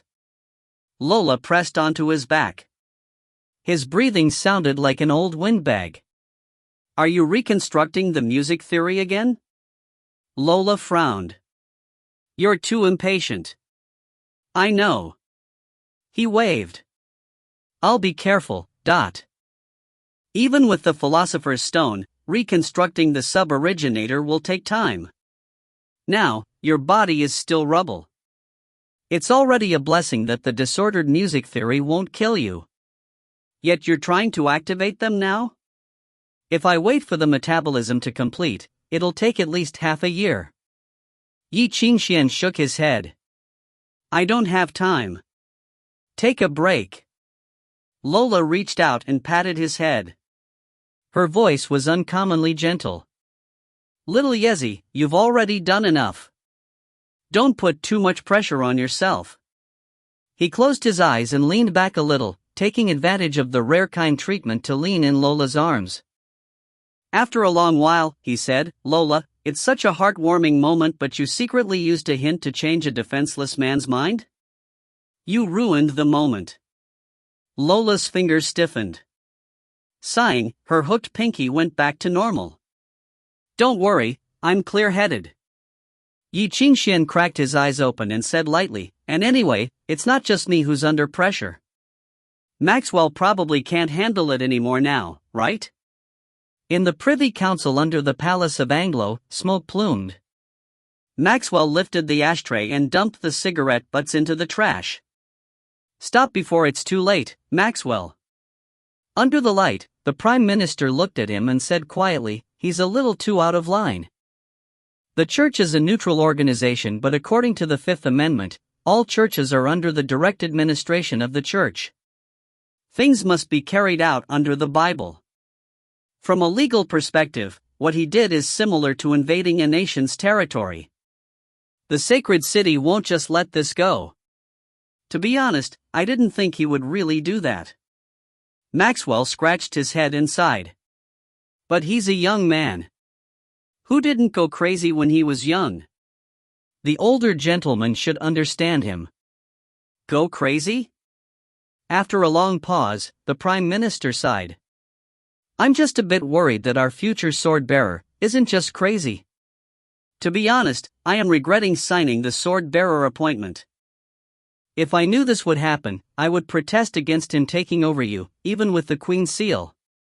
Maxwell rolled his eyes. Saying that is a bit too late. Furthermore, the sword is just and they interact well together. Do you still worry that he'll fall and become a dark musician? It's not impossible. The Prime Minister smoked, the fire burning to his fingertip, and exhaled a cloud of smoke. Isn't everything possible for humans? In this crazy world, someone as perfect as a saint may fall, let alone average men like us. He looked up at the paintings on the ceiling. It depicted the legendary Battle of Heaven. On the ceiling, knights fought with dragons, dyeing their clothing red and burning the world in heaven. This was destruction. The secret scroll of the Bible said that the beast that would bring the world to an end, the dragon of destruction, was once an angel beside the throne. It was pure and magnificent. It was known as the most dazzling star, the second leader of heaven. The purer the angel, the more terrifying it could become. Maxwell, you can open the demon's door for him, but it won't be that easy to close. The Prime Minister snuffed his cigarette and left. On the path within an uncultivated forest, the driver whipped the frothing horse. It galloped and pulled the hay carriage. Dark red blood dripped from the car, leaving behind a red trail. The driver wore a dirty jacket and hunched over. As the carriage jostled, the wound on the bandaged hand opened again. Fresh blood oozed from the dried blood. Grandmaster, we're almost there. Colt's voice was as rough as sandpaper. Half of his hair had been burned.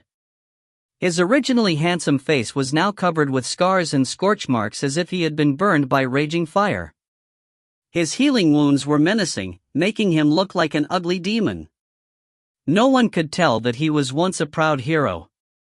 Now, he looked more like a beast hiding in a dungeon. Children would cry if they saw him. There's only a few more hours to the Knights Templars camp. That *** will pay for what he did. There was no reply.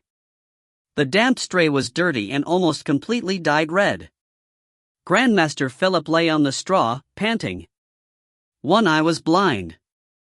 Raspy sounds came from his throat. He closed his eyes, praying.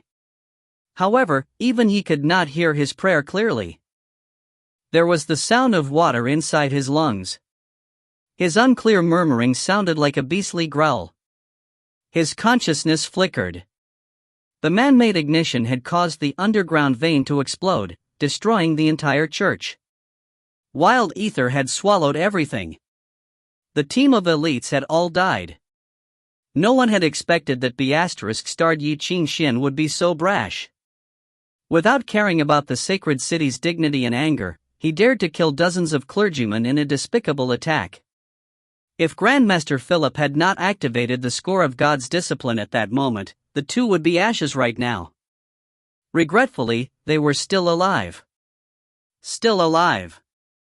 They did not choose this path only because it was hidden. It was because this was the closest route to the camp of the Knights Templar. On their way back to the sacred city, the Knights Templar stayed here to restock on supplies. It was only a dozen kilometers away from them. If Philip was at optimal health, they could arrive in an instant. Ye Qingxuan dared to attack the church and slap the sacred city in the face. But no matter how crazy he was, Anglo would not allow him to attack Knights Templar, even if it was just a portion. It was a vast entity created by the united strength of the nations. If they received the order for annihilation, they could turn 100,000 miles into burnt earth in one night. No one would hang this sword over their own heads. At that time, Ye Qingxuan would be powerless. Ha ha ha ha ha! Opening his mouth, he began laughing and cackling. He fell into a fit of violent coughs. Scarlet blood dribbled from his chin to his collar, almost sketching a twisted and sneering face. Colt froze. Curse? Chapter 402, Light of Hope. Curse? Colt murmured. How can it be a curse? On the collar, the menacing face slowly changed. The lip opened as if singing, and thus, an eerie laughter sounded in Colt's ears. Oh, Solomon, born on Monday, baptized on Tuesday, married on Wednesday, sick on Thursday, sickness worsened on Friday, died on Saturday, buried into the dirt on Sunday. Oh, Solomon, this is your tragic life. Under a sudden bout of dizziness, Colt practically toppled from the carriage. In a daze, he saw a hunched old woman stand before a big pot. She stirred the thick stew with all her effort and tossed in intestines and blood. She laughed as she sang this song from the school of choir. The curse came from thousands of miles away. Flitting past the water surface, those green eyes seemed to sense Colt's gaze and became mocking. He saw me? He saw me. The old woman squeezed her withered breasts and snickered. Oh, my poor child worth 900,000 pounds. Don't fight back, let Granny take you away. Your ugly face makes my heart hurt. Before you die, I will be kind and give you a beautiful dream, ho ho ho. Clenching his jaw, Colt took out the anti-tune sword and stabbed himself. The alchemy array on the blade instantly attacked the music theory within him, entangling with the poisonous curse deep inside him. They were both destroyed with a shudder. Colt screamed, spitting out black blood. The vague perception instantly disappeared. He could hear the pot explode and the old woman's angry roar, D*mit. I won't let you escape, you be *starred. I won't. Taking out the sword, Colt screamed as he wrapped his wound and continued to drive the carriage, galloping. The crazy woman who hurt him seriously would not give up. She would definitely continue adding curses. He must hurry to the Knights Templar. He must make it. As if sensing his arrival, iron whales soon rose in the distant sky. 1, then 2, then 3. Under the high whale song, the group of iron whales slowly flew toward them. They seemed slow but were instantly above their heads. They're here. Grandmaster, they're here. Colt yelled, overjoyed. He jumped off the carriage and waved wildly at the sky, cheering and whooping. I'm here. I'm here. I'm still alive. Ye Qingxuan, do you see? You can't kill me, ha ha ha. You're dead now. You're dead. The iron whale slowly approached. But something was wrong. Starting to panic, Colt gaped at them. Why didn't they slow down? The iron whales soared through the sky. The whistles rumbled and the whale song filled the air. They gracefully, speedily, elegantly, flew past Colt's head and into the distance until they were just a hopeless shadow. They had not seen him at all. Colt's smile stiffened.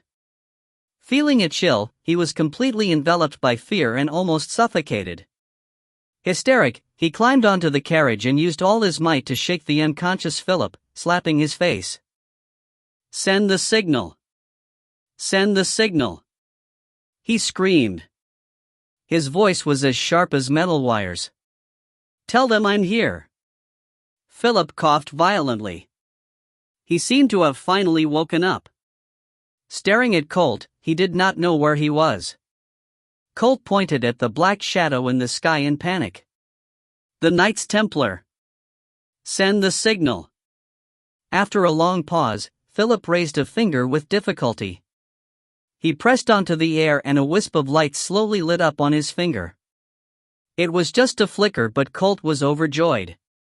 It was such a beautiful light of hope where all the good things in the world converged. But then the light was extinguished by an invisible force. The fantasy shattered. The fireplace, feast, and warmth and the light all disappeared like a fairy tale.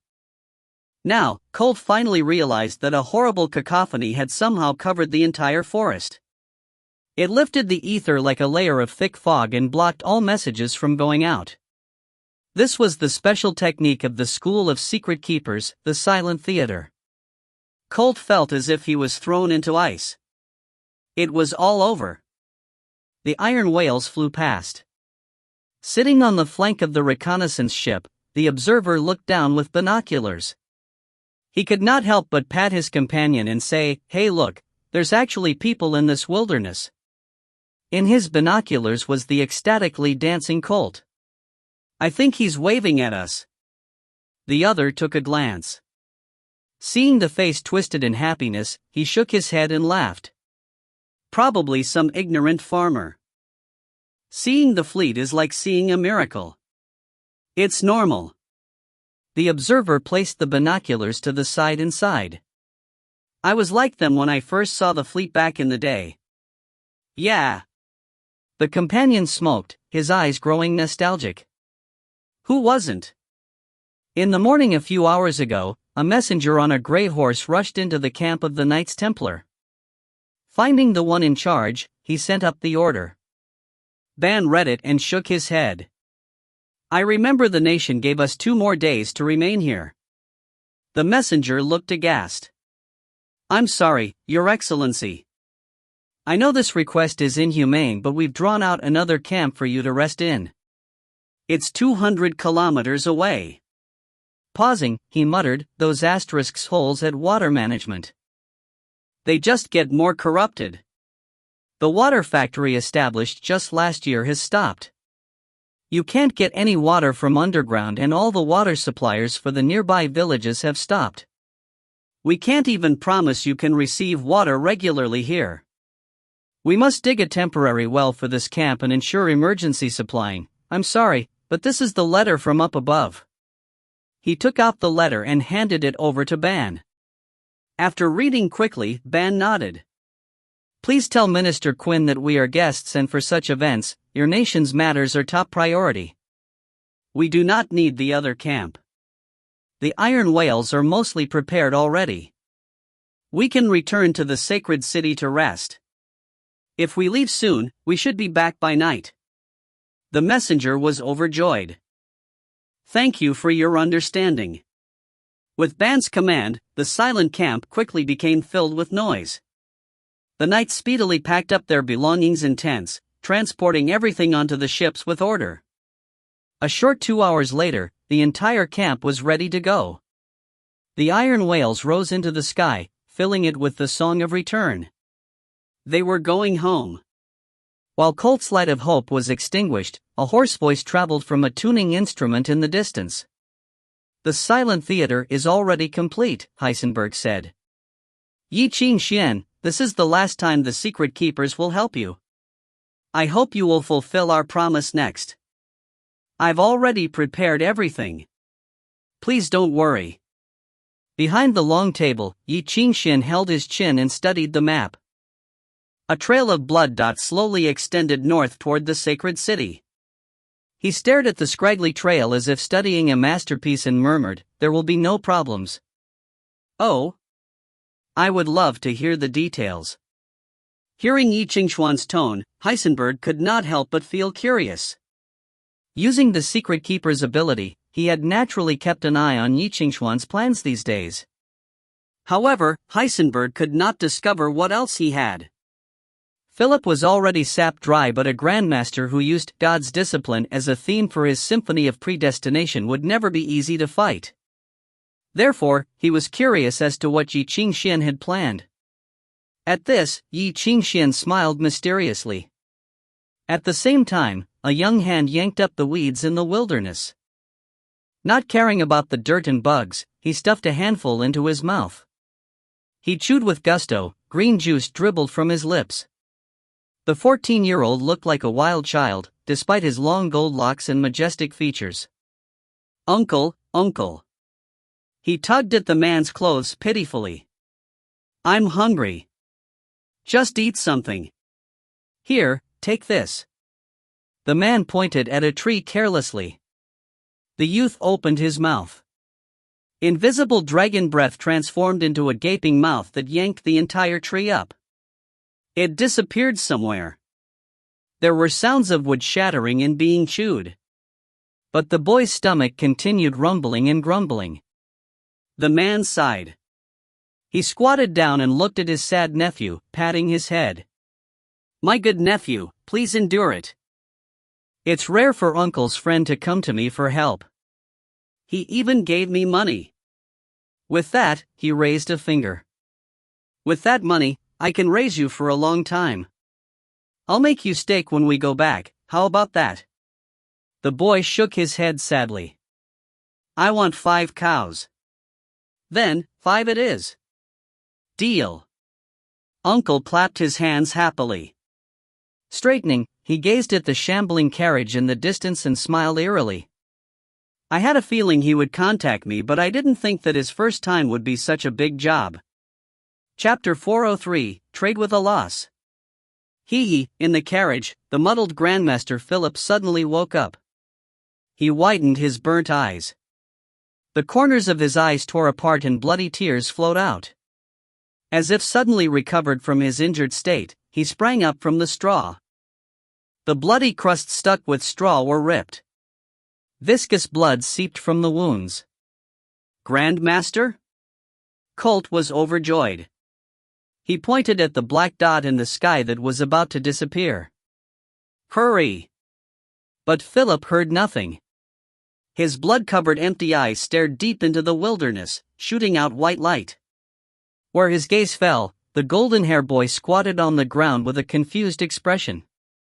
He munched happily on half a toad he had dug out from the dirt. "Uncle, I think he saw me." He swallowed the other half of the toad. "Oh." Nibirius squatted on a stump and slowly rolled his tobacco with an indifferent expression. "Then let him look. He's so ugly."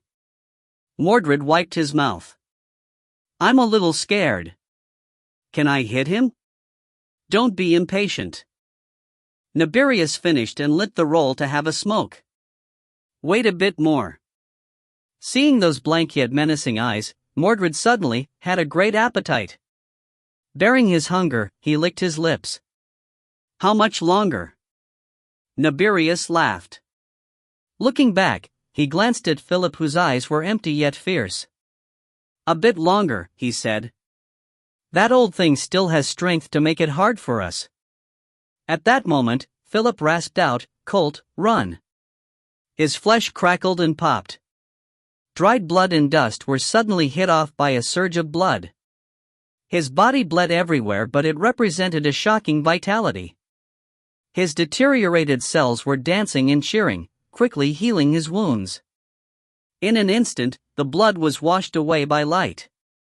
Philip was no longer old. He had recovered his youth and his mind was clear. His skin was white and unmarred. His white hair seemed to be burning as if he had thrown his soul into the fire in exchange for strength. A light yet mournful song resounded in his body. His bones were vibrating and his organs were singing. The score of sacrifice from the school of choir was being played. "I'll stop them." Philip reached out to Colt's shoulder. The choir song sang from thin air and fell on a Colt. It chased away the maggot-like curse and transformed into vague wings in his back. It was sacrificial aid. "Colt, run!" He looked into the distance at Nibirius and grasped his broken sword. "Go toward the sacred city. Go as far as you can." Finally understanding something, Colt paled considerably. He almost collapsed onto the ground, but he clenched his jaw and abandoned the carriage. He turned and left without daring to look back. Under the aid, his speed was incredible. He disappeared in an instant. These believers are so narrow-minded. They don't even care about their lives. Nibirius sighed. Why don't they want to live? They don't see themselves as people and don't see others as people.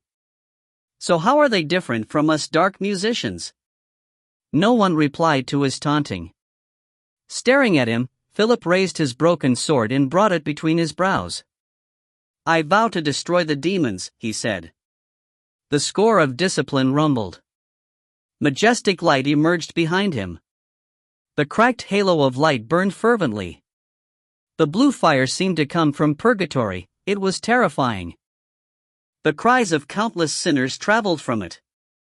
In purgatory, countless sleeping eyes opened. The figures clad in red gazed at the dirty world and cried in unison, "I vow to destroy the demons." The voices roared like an avalanche, like a hurricane. In an instant, the silent bell in the sacred city rang. The stone coffins in the dark corner of the Holy Spirit Hall shook. The sleeping spirits awoke and opened their eyes, looking into this direction. Thus, holy light fell from the sky. The white gold light was so hot, so pure, and clean to the point that it could bear no tainting. Everything that touched it was vaporized. Under the pouring of light, Philip expanded until he was a 2-meter-tall giant. The halo of power spun behind him. It rumbled, calling for lightning to transform into wings. In an instant, even the sun seemed to dim in comparison. All that remained in the world was this pure and flawless light. F***CK, Holy Spirit transformation, why do you guys keep doing this stuff? Nibirius swore. No wonder he gave so much money. They're waiting for me here. Then the light sliced his head off. The head opened its mouth and sneered. The moment the sacred city bell rang, the young musician praying in the hall opened his eyes. He quickly walked out of the hall and ran through the papal palace. Passing through the doors, he walked along the hall and entered the depths. He knocked on the door. "Enter," someone behind the door said. The musician entered and bowed his head politely. He did not dare look at the bishops sitting around the table. He offered a map. "I found Grandmaster Philip. He is not far from the sacred city, only a few hundred meters away, but he used the Holy Spirit transformation. He may, unfortunately, be at risk." In the dim room, heavy curtains blocked the light. The room was filled with the thick odor of medicine. The priests had been discussing quietly for an emergency meeting. Hearing the musician's words, they froze and stared at each other. "I did not expect the situation to be so grave." An old priest in red nodded and looked into the depth of the room. Behind the drapes was a coughing and frail figure. "Archbishop, let me go." Behind the drapes, the figure opened his mouth but quickly started coughing. "This battle is truly difficult," a hoarse voice came brokenly between coughs. "Through the years, the Ministry of Information has been declining with no hope for rising again. New blood is rare. Father Will, please take them back." "Yes, Father." Will nodded respectfully. The others, the figure hacked and doubled over. He uttered painfully, "The others, just clear them out." "Yes, Father." Nodding, Will rose. A servant came over with his sword and armor. He rushed out of the palace with his sword. Soon, a ray of light shot into the air and sped toward the distance. Silence returned to the dim room. The only sound was the coughs behind the drapes. "Archbishop," someone asked cautiously, "how should we deal with this?" "This?" The man did not seem to understand. "Which event?" During these past few days, too many things had happened and all were major events. No one would have thought that a new mess would arise before the betrayal of the Romulans truly ended. The craziness of Anglo's new sword-bearer had shocked everyone. So many people had gotten up and fought secretly because of this. It had affected so many people and even the sacred city's dignity was involved. Some people had definite stances while others were not. The most frustrating fact was that the papal chamber did not say anything. Even the silent authority had started investigating. So how should this be dealt with? The man behind the drapes only coughed. The beam of light flew across the sacred city with scary speed. Flying in the half-etheric state, it was comparable to the speed of sound. Within a few minutes, it had crossed the long distance. However, the closer he was, the stronger the sense of danger in Will. He instantly appeared within the location marked on the map. He was amongst an endless mountain range. There was a large mine under his feet. Machines rumbled and countless people bustled around. "Here?" Closing his eyes as he sensed, the light descended. As the people screamed in terror, he brought his sword down. Breaking apart a boulder, he revealed a scrap of red cloth. It was from Philip's robe. Will's face darkened. He closed his eyes and sang a hymn. After a few measures, the prediction score from Revelation sent a sign. 60 kilometers to the north. The light flashed and appeared 60 kilometers away. In the wilderness, a clump of burnt hair hung from a branch. Frowning, Will sang again. The revelation said, 30 kilometers to the east. Will did not move. He sang once again and another revelation appeared, 19 kilometers to the south. He continued using the music score to track Philip, but they pointed in all directions with dozens of different results. Boom! In anger, the blade gouged the earth. Will was livid as he finally realized that someone was using the medium misleading of revelations to disrupt his perceptions. All revelations' music scores would lead to the wrong result. To strengthen the effect, someone had probably scattered objects with Philip and Colt's aura all around the sacred city. If Will put effort in to look deeply, he could sense the differences between the media, but in a hurry, he could not tell. He could only rush in the wrong locations. And now, someone had probably already isolated him. He was late. As veins bulged, Will roared in anger. The true battlefield was in the distance. The wilderness had been scorched. The earth was wounded and turned to singed soil. It was as if giants had been fighting here and destroyed everything. A mountain in the distance collapsed. A tragic crack had opened in the land as well. Deep inside, lava shone vaguely. It was the scar left by the sword of judgment. The disordered ether created a turbid mass. The music theory here had become tangled and would not recover for years. In the center, Nibirius with a chest riddled with holes crawled out of the lava. He roared in pain. This time, really is a loss. Chapter 404, A Sword on the Ground. Morty, how many times have I told you that you must be careful with the dragon breath? Nibirius was out of breath. If Uncle didn't complete the Symphony of Predestination 2 days ago, I would have died from that. Oh, Mordred nodded, half understanding, creating a gust of wind. Before Nibirius was a menacing beast. It had its back to the sun and cast a terrifying shadow.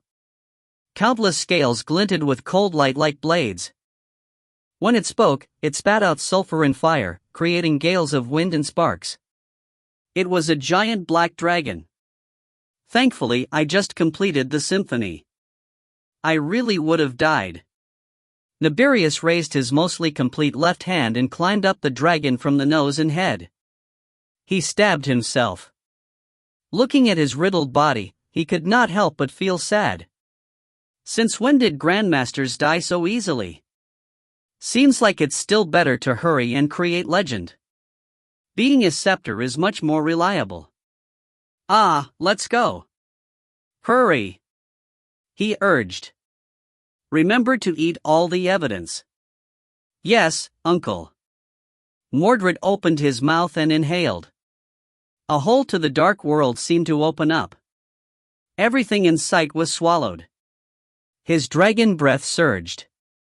It swept across the land and the soil overturned, burying everything under.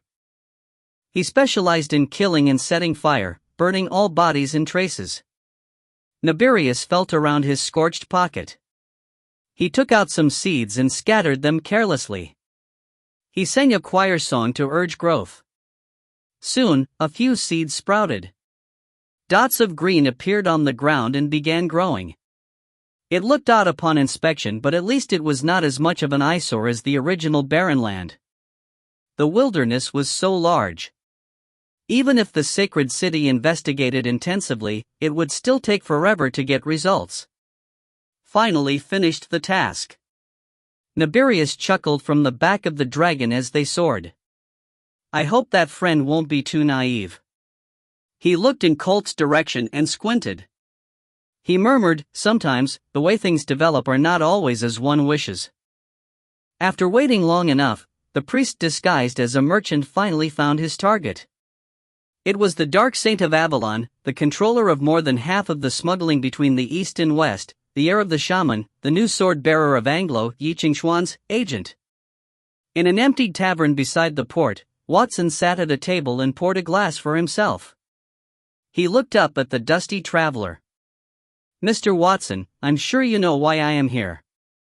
The newcomer lifted his collar, revealing the emblem of the Ministry of Information. His expression was coldly serious. I request to see Mr. Yi and speak directly to him. This is the last chance. I hope you will value it. On the wheelchair, Watson nonchalantly picked up the glass. Without adding any salt or lemon juice, he threw his head back and downed the glass. Then he placed it on the table lightly. You don't qualify, he stated. Just tell me. I'm the one in charge of the violent crimes. Does the ministry have some dirty work for us? I'm pleasantly surprised and flattered. Despite his words, he was not pleasantly surprised at all. His tone was mocking. Anger flashed past the priest's face, but he forced it down. He took out a letter and passed it to Watson, who removed the seal. He scanned it over and, seeing the signature at the bottom, his expression grew serious. It was a guarantee from a papal chamber's archbishop. "We can let go of past wrongdoings," the priest uttered, studying Watson's changing expression, "but cult must live." But ever since the Inquisition was divided by the nations, the Ministry of Information began declining, just like the leader's health. Being pushed to the side and dissolved was just a matter of time. Under this situation, they needed an achievement more than anything. Now, they finally received new blood in the form of a musician with a bright future close to becoming a saint. Their comeback was so soon. But then Ye Qingxuan slapped them in the face and tore apart their last shred of dignity. What could the furious ministry do? "Actually, there's something I'm curious about," Watson said in a low and careful voice. "Do you really not know what cult did before? Or, do you not care?" "You need not worry about our own matters," the priest replied indifferently. "No matter what, cult is the hero who saved the war of Romulus and the only one who passed the trial. He was rewarded by the Pope and is a future saint. We cannot allow him to be treated like so. And you'll do everything to uphold his image, right?" Watson laughed. "Otherwise, if his image is tarnished, everything you've done will become meaningless, right? Back then, you accepted Colt's request without asking the papal chamber's opinion, and now you realize he's a hot potato, but you can't toss him away. If you admit defeat now, your reputation will be ruined completely. I'm sure you've been hesitating these past few days, right? Otherwise, you would have come the first day my boss went crazy." The priest did not reply. His expression grew livid until he finally said, "I believe that my presence and the promise in the letter is enough to express our sincerity. I hope you will stop before it's too late. Stop the personal fight now. Otherwise, no one will win." "Personal fight?" Watson scoffed. "Just move your lips and the result is set, as simple as when you convicted criminals back in the day. Sadly, I don't take that. The papal chamber hasn't released a statement yet. What are you so impatient over? If you stop now, things can still be salvaged. You should know that you've already attacked a church and killed a reverend priest. We can let this go, but if you take advantage of our kindness, Anglo will be unable to report to the sacred city." The priest raised his voice, "How will you end things at that time? Not even the royal family can save you." He paused, his eyes growing meaningful. "Or do you think Anglo will still support you?" Watson frowned. He sensed something strange and had a bad premonition. "Be straightforward, sir," Watson said coldly. "Don't just come with a mild letter of apology. Show me your true cards." The priest smiled mysteriously. "You'll see," he said. Soon, someone hurried into the tavern. He bent over to whisper in Watson's ears. His expression darkened immediately. "Are those his original words?" he asked. "Yes." The follower lowered his head. "He wants you to stop. Is he crazy?" Watson raged, glaring at the man. "If Colt makes it to the sacred city alive, the consequences will be endless. Doesn't he understand?" Stared at by those furious eyes, the follower paled. Watson quickly pushed down his anger and waved him away. "How is it?" the priest asked with a half-smile. Watson glared coldly. He pointed at the door. "You've won, sir. Scram now." He said indifferently, "Colt will reach the sacred city alive." Those are that idiot's original words. I don't know what you used to convince him, but if that is his decision, I will follow it. Thus, the priest smiled. He rose and extended a hand. Then, we shall cooperate happily. Without looking at him, Watson turned his wheelchair and left. 10 minutes ago, Ye Qingxuan sat in a secret room and glared at Maxwell. "Why?" he asked. Maxwell sighed. "St. George's spear. The Archbishop of the Ministry promised the royal family that he'll retrieve the lost St. George's spear from the ruins. Just for that? Ye Qingxuan sneered. Maxwell, I see I didn't wrong you. You are a qualified merchant. I'm impressed at how easily you reaped in the profits. Ye Qingxuan, Anglo has never needed that weapon as much as now. We can only have the possibility to defeat Leviathan with it, Maxwell said seriously. This isn't just for me. Do you know how many people will die without that weapon? So you'll overlook justice? Ye Qingxuan gazed at him in disappointment. You'll just pretend Colt never did those things? Ye Qingxuan, Maxwell looked at him with troubled eyes. After a while, he sighed weakly. I'm sorry to disappoint you. You only compete about beauty in a child's world. In the adult world, we compete for dirtiness. I'm begging you, alright? So what if you let him go now? You are the sword bearer of Anglo, the inheritor of the sword that chooses the king, the next minister of Anglo. You'll have so many chances to kill him. Why must you insist on it now? There was long silence. Ye Qingxuan laughed. Lowering his head, he seemed to be laughing at himself. I understand. He closed his eyes. Tell Watson to stop and let Colt return to the sacred city. Maxwell managed to smile, but there was no joy. There were so many things he wanted to say but didn't. Finally, he rose and said, I owe you. Without replying, Ye Qingxuan pointed at the door.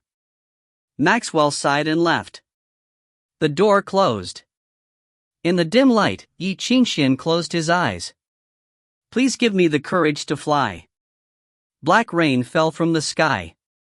Colt saw a girl in a white dress walk in the rain. She dragged her small bag as if it contained her entire world. She sang in the rain and walked to somewhere far away. Test my heart, don't say you regret it. The old house is shining, sighing, the song lingered in his ears gently. However, in this silent world, it was terrifying. Colt reached out to stop her, but he could not catch up.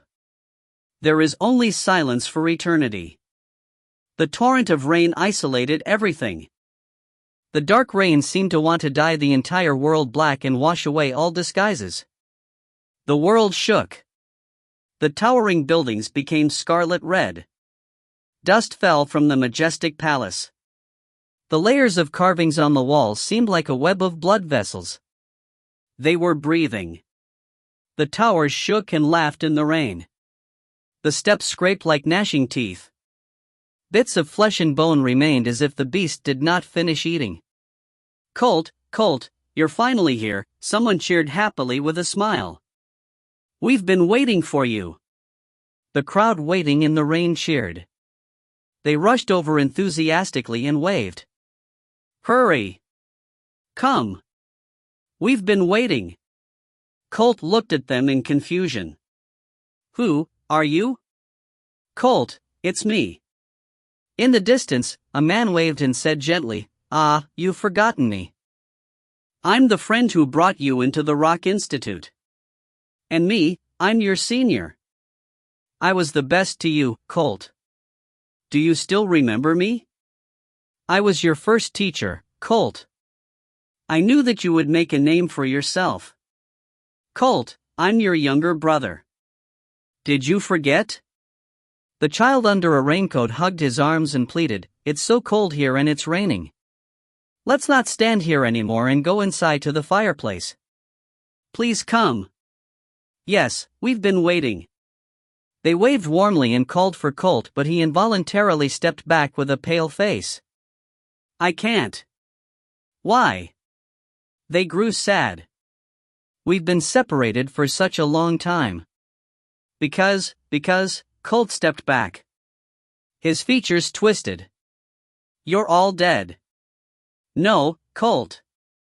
They shook their heads, smiling. We just left you to a faraway place. You're all dead. Colt gritted his teeth, his eyes darkening. I killed all of you personally. In that moment, the cheers cut off. screams and roars began. The rain washed their faces, washing away their skin. Their red flesh and menacing features were revealed. They screamed, clawing with sharp nails. "It hurts, Colt," someone cried. "It's so dark here. Come help us. I'm gonna rip you apart." Bai starred, "I've been waiting for decades." Someone roared. He tried to rush over but was stopped by an invisible barrier. "Coward, I'll kill you. Every day. I'll return the pain you gave me thousandfold. Come here, Colt." They yelled and laughed hysterically. "You have nowhere to run to." Colt stumbled back but he felt cornered. "Where is this, Dot?" "This is hell, Colt," someone said gently behind him. "You're dying so you saw hell. Soon, you'll cross over. After all these years, there are so many people waiting for you." "I won't die." Colt spun around and yelled, "I have such a bright future. How can I die?" "You will." The comber lifted his hood, revealing hair as white as bone. Seeing Colt's blank stare, he laughed. He reached out, gripping Colt's neck, and looked down on him. "I came from there and I'll bring you back." His grip was like a vice. Voice like grating metal, he said eerily, "I swore before that I will find you. The world is so large but you have nowhere to go." "Ye Qingxuan," a shriek burst from Colt's throat. His eyes widened, staring menacingly at the face before his eyes. "You won't beat me. I can defeat you once, I can defeat you again." Using all his might, he yanked out a sword and stabbed the figure's throat. Blood spurted out. Roaring, he cut off the head. Under the black rain, the figure disappeared like a hallucination. The demons and beasts vanished as well. Hell faded into the distance. All that remained was the endless rain. In the pouring rain, someone murmured, "You'll return here." "You will." Colt opened his eyes. He felt liquid fall onto his face. It was blood. The cave was filled with the pungent and heavy odor of decay. He had taken out a sword without him realizing and stabbed it into the stone wall before him. The blade passed through a venomous green snake. It writhed in pain. Venom dripped from its fangs, only a centimeter away from Colt's neck. He stared at it coldly, watching it struggle and die bit by bit until it fell silent. Then he tore it apart, skinned it, and devoured the flesh. Blood dripped onto the broken blade. The metal reflected his bedraggled face. After running wildly during the night, he had hidden inside this cave like a beast. Even his eyes were beastly now. Weak morning light fell from a crack behind him. It illuminated the name he had carved onto the wall in pain. Of varying sizes, the scraggly names filled the wall. They all came from the same person and had all been scratched away by the sword. "No one can stop me. I will live on," Colt murmured as he chewed on the snake bone. He seemed to be reminding himself, to keep himself from forgetting. As if the snake blood gave him strength, he recovered from the rink of death. His poisoned wounds healed and his fever abated. Reaching out, he yanked down the blood-sucking insects on him one by one. Then he used his sword to trim his unruly hair. Finally, he crawled out of the cave. He had used all of his strength to shed his outer shell like a snake writhing in pain and stood under the sun again. The sunlight shone on his frail features but could not chase away the darkness in his eyes. He panted and forged on, crossing the thorns and shrubs. He forged on, fell down, and climbed back up. He traveled across the wilderness, the forest, and the murky waters. He crawled on the ground, past the last quagmire, and onto a slope. Forward, forward, struggling on. Finally, his eyes were illuminated by the sharp light in the distance. The long and narrow towers pierced the air. They extended deep into the clouds and stood like a forest.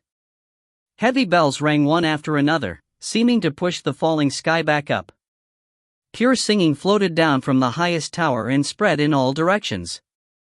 It was made of metal, the entire city was made of metal. Even the earth emanated with a metallic scent. It refracted the blazing sun with a burning glow. Countless people passed by. Carriages rushed past, ships on the river whistled, and iron whales seemed to survey in the air. The large city that rose up in levels was situated at the center of the world. It controlled the vast ether sea, balancing the ether density of the human world, guarding against the dark world. The sacred city, Colt held his breath. This was the immortal city, the city of steel, the city of 1,000 spires, the city of the phoenix. It was the center of the world, the peak of everything. The sacred city. Colt laughed uproariously in ecstasy. He danced, almost losing his breath from laughing. I'm still alive. Do you see, Ye Qingxuan? You can't kill me. I'm still alive. He sprawled on the ground and kissed the dust that flew up from the road. Like a lunatic, tears and snot flowed down his face. The passers-by glanced over in confusion. At the end of the long road, a line of armored knights galloped over on his horse. They carried swords and shields. The shield's emblem was two overlapped keys, representing the holy message. The leading priest looked majestic in his black robe. In their path, the believers knelt and gazed reverently at their backs. But the knights stopped before a seemingly crazy beggar and half-knelt. The black-robed priest walked forward, holding a new robe in both hands. It was pure white with gold designs, radiating power and holiness. Lord Colt, under the bishop's command, you shall be promoted to the Ministry of Information. He lowered his head and offered the robe. I was ordered to welcome you. Please mount the horse. After a long pause, Colt laughed from the dust. It was a full and hearty laugh. He climbed up and yanked over the robe, covering himself with the pure whiteness. He transformed into someone majestic and stern, up above everyone else. His eyes seemed to burn. Let's go. Mounting the horse, he looked at the city of steel in the distance with blazing eyes. To the sacred city. He was still alive and he would live on. He would go to the sacred city, and take back what belonged to him. No matter the consequences. He would do anything it took to climb to the top. It was a sweltering afternoon. The city guards were all drenched in sweat. The mass of people surged, carriages streamed past the city gates. They included wealthy nobles, ragged believers who came by foot, messengers, and diplomats from various nations. More than 100,000 people passed through the sacred city gates each day. However, this time, most of the people grouped at the gates and looked into the distance. The market outside the city instantly became jammed. People pushing against each other took up every high spot. In the corner of the crowd, an old man with his bags and a cane studied them with a look of lament. The sacred city truly is impressive. There are so many people even at the city gates. It's eye-opening. Old man, is it your first time here? Someone beside him looked at his dustiness and smiled. It's rare for this to happen at the sacred city too. You're lucky. Really? The old man chuckled. I guess my luck is not too bad. Who's coming? Someone asked. The hero from the Romulan revolt. Who else? Of course, it's the star of the new generation of musicians, the future Scepter Grandmaster. Why did he come so suddenly? No one promoted it. Otherwise, there would be even more people here. Ha, you don't know. Someone smiled mysteriously. Apparently, Grandmaster Colt helped the Ministry of Information wipe out dozens of satanic cult locations after the war. His achievements even shocked the sacred city. For safety, he traveled secretly and didn't reveal his identity until he almost made it to the sacred city. I see. The passers-by nodded, impressed. The old man nodded in agreement, lamenting with them. He was tired from his journey. Setting down his cane, he sat down against the city walls. He started tuning his 6-string violin, thrumming the strings. The melody was lost in the hustle-bustle. "Are you preparing an ode?" A little kid with a pinwheel looked at him curiously. "I heard that when heroes come back, musicians would give odes." "Something like that." The old musician smiled and looked at his instrument. "I will if I have the chance." The crowd's volume increased sharply. Under the clattering of hooves, cheers rang out. The hero had returned. "That's the new star of the Ministry of Information?" On the high tower, Mr. Hu looked at the rising clouds of dust. Beside him was an old and average-looking cardinal. Hearing his question, he asked in return, "What is your opinion?" Mr. Hu smiled and did not reply. He just looked down and studied the world. "After being here for so long, you start thinking that many things are not important anymore," he said quietly. "Just like in the legends, the devas in heaven are immortal and know no troubles. The resentment and deaths on the ground do not even deserve to be spoken of in the sky." "Is that an Eastern legend?" The old priest sighed. "Some things are the same, whether Eastern or Western." "Yes." Mr. Hu looked up. He studied the blazing sun and his eyes were covered in a sheen of dazzling gold. "There are no troubles in heaven. They do not know there is blood, killing, and fighting on the ground.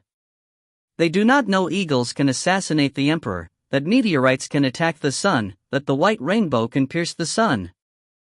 So they do not know that." His hand unconsciously reached to his waist, but there was nothing there. His expression darkened and he sighed. "There is a sword on the ground." In that moment, the sword was pulled out. In the crowd, a hand held a pocket watch. Thus, Faust opened its eyes. "Time, please stop," a desolate voice sang, filled with pain and hope. "Because you are so beautiful." Chapter 405, Wash Blood with Blood. "Time, please stop because you are so beautiful." Under the distant song, the climax of Faust was activated. Time turned, burning red-hot, and almost self-destructed. The time flowing through the ether sea suddenly stopped. All music score changes were forcefully frozen. This time, the melody had followed the music theory of abstinence, rather than targeting the stopping of the material world. Instead, it acted directly upon the ether, forcing the ether sea to stop changing and reacting to the world. It cut off the path for musicians to resonate with the sea and forced all musicians below the resonance level. At that moment, an overlooked knight in the procession suddenly raised a finger. His armor shook and countless music notes flowed from his fingertip. It sketched out a vast structure, going toward the frozen ether sea. The surrounding air warped as if tugged at by a strong attractive force. The mature music theory was disturbing the materials, distorting reality. It was the distortion level. There was a musician only one step away from becoming a grandmaster hidden in the nights. Endless changes were put into the music theory. The multi-level formulas operated instantly, measure by measure. They transformed into a burning hammer that shattered the ice. Boom! Music theories collided. The piercing noise made everyone's vision go black. The expression of the knight changed. His raised finger shook and splintered like a segment of bamboo. Fresh blood flew out. The droplets evaporated in the disordered music theory, froze, or disappeared. From his fingertip to his arms, the armor twisted like dried seaweed. It cracked apart, revealing mangled flesh. "How?" he murmured blankly. Something broke inside of him and his organs shattered. He fell off the horse. The ether sea froze completely. In the crowd, many people paled. It felt like they had suddenly lost an important sensory organ, as if they had gone blind, deaf, mute, or could not touch anymore. Resonance musicians coexisted with the ether sea at every second. They rose up in levels and developed due to it. As the ether sea froze and their resonance with the source disappeared, they instantly fell from the resonance level. People yelped in shock belatedly. Riot spread through the crowd. controlled by the hidden mind score, terror, and panic burst. The crowd scattered and chaos formed outside the city gates. Ye Qingxuan, within the mess, Colt stared at the musician's broken face. He looked up in all directions, yelling, "Come out, Ye Qingxuan! I know you're here." No one replied. In this afternoon, under the hot sunlight and among the flying dust, a horse song traveled from the distance. The final judgment will arrive, fire will spread through the graves, burning the organs. The souls will wander from the underworld. Under the city gates, the old musician strummed his instrument. He sang quietly to bless the hero. "Oh, Lazarus, how will you repay your debt? Oh, Lazarus, are you panicking?" Colt's head shot up and looked through the crowd. In the back of the crowd, the musician sang with his head lowered. As if a switch was turned on, the eyes of the black-robed priest behind Colt suddenly went blank. He raised his hand subconsciously and pulled a crossbow out of his robes. As if he had practiced this thousands of times, he pressed it to the back of Colt's head and pressed the trigger. The springs let go, and a poisonous dart shot out. That moment, Colt lowered his head and rolled off the horse. The arrow scraped past his messy hair and nicked the shoulder of the lead knight. Only scraping the skin, the knight instantly fell off. Half of his body went numb, and his lips quickly turned dark blue, his face bloating. This was not toxic poison. It was something more terrifying: blood-clotting agent. Choir musicians used it to stop gravely wounded soldiers from bleeding. If the decimal of the density level was changed, it could turn the wounded into a rubber toy. All the blood would coagulate, and nothing could fix it. There is no way to break the curse, to medicine to heal you, nowhere to go. To where else can you go to plead? The musician sang. "Oh, Lazarus, how will you repay your debt? Oh, Lazarus, are you panicking?" Missing the first one, the priest aimed his crossbow again and pulled the trigger. Colt grabbed a knight's shield and blocked the arrow. Whistles and crashes sounded continuously. Arrows landed on the shields, caving them in and shattering them. The shields were pulverized by the frightened horses. Behind a shield, Colt pulled out his sword and stabbed the neck of the priest's horse. The stallion screamed and stood up. The blank priest fell off, and the panicking horse quickly trampled him into ground meat. However, until death, the priest's eyes were still blank, and his mouth was open, murmuring something silently. Ye Qingxuan, Colt spun around. He glared at the musician menacingly. "I knew it was you." "Time is short, and death is rushing," the musician sang hoarsely as he played his instrument. "Look, fire is burning my body. It's burning my soul, seeping into my bones. There is nowhere to hide, no way to run. There is nowhere to run to. Capture the attacker." Colt roared to the knights. "No, kill him. Kill him now." Controlling his horse, he studied Ye Qingxuan's face coldly. "Stop dreaming, Ye Qingxuan," he murmured. "You can't kill me in hell, and you can't kill me here. I'm the winner, and it'll be like that forever." But if he had been terrified before, he was no longer scared now. Ye Qingxuan had gone completely crazy. This was the sacred city. There were so many different schools, grandmasters, and musicians here. The world's largest enchantment enveloped this city day and night. The starry temple controlled the ether waves of the human world. This was the most guarded place in the world. Even the secret keepers could not protect him here. The moment he chose to act, he already became the enemy of the entire sacred city. No one could save him anymore. But for some reason, Colt felt a tinge of panic. Why, didn't the sacred city do anything yet?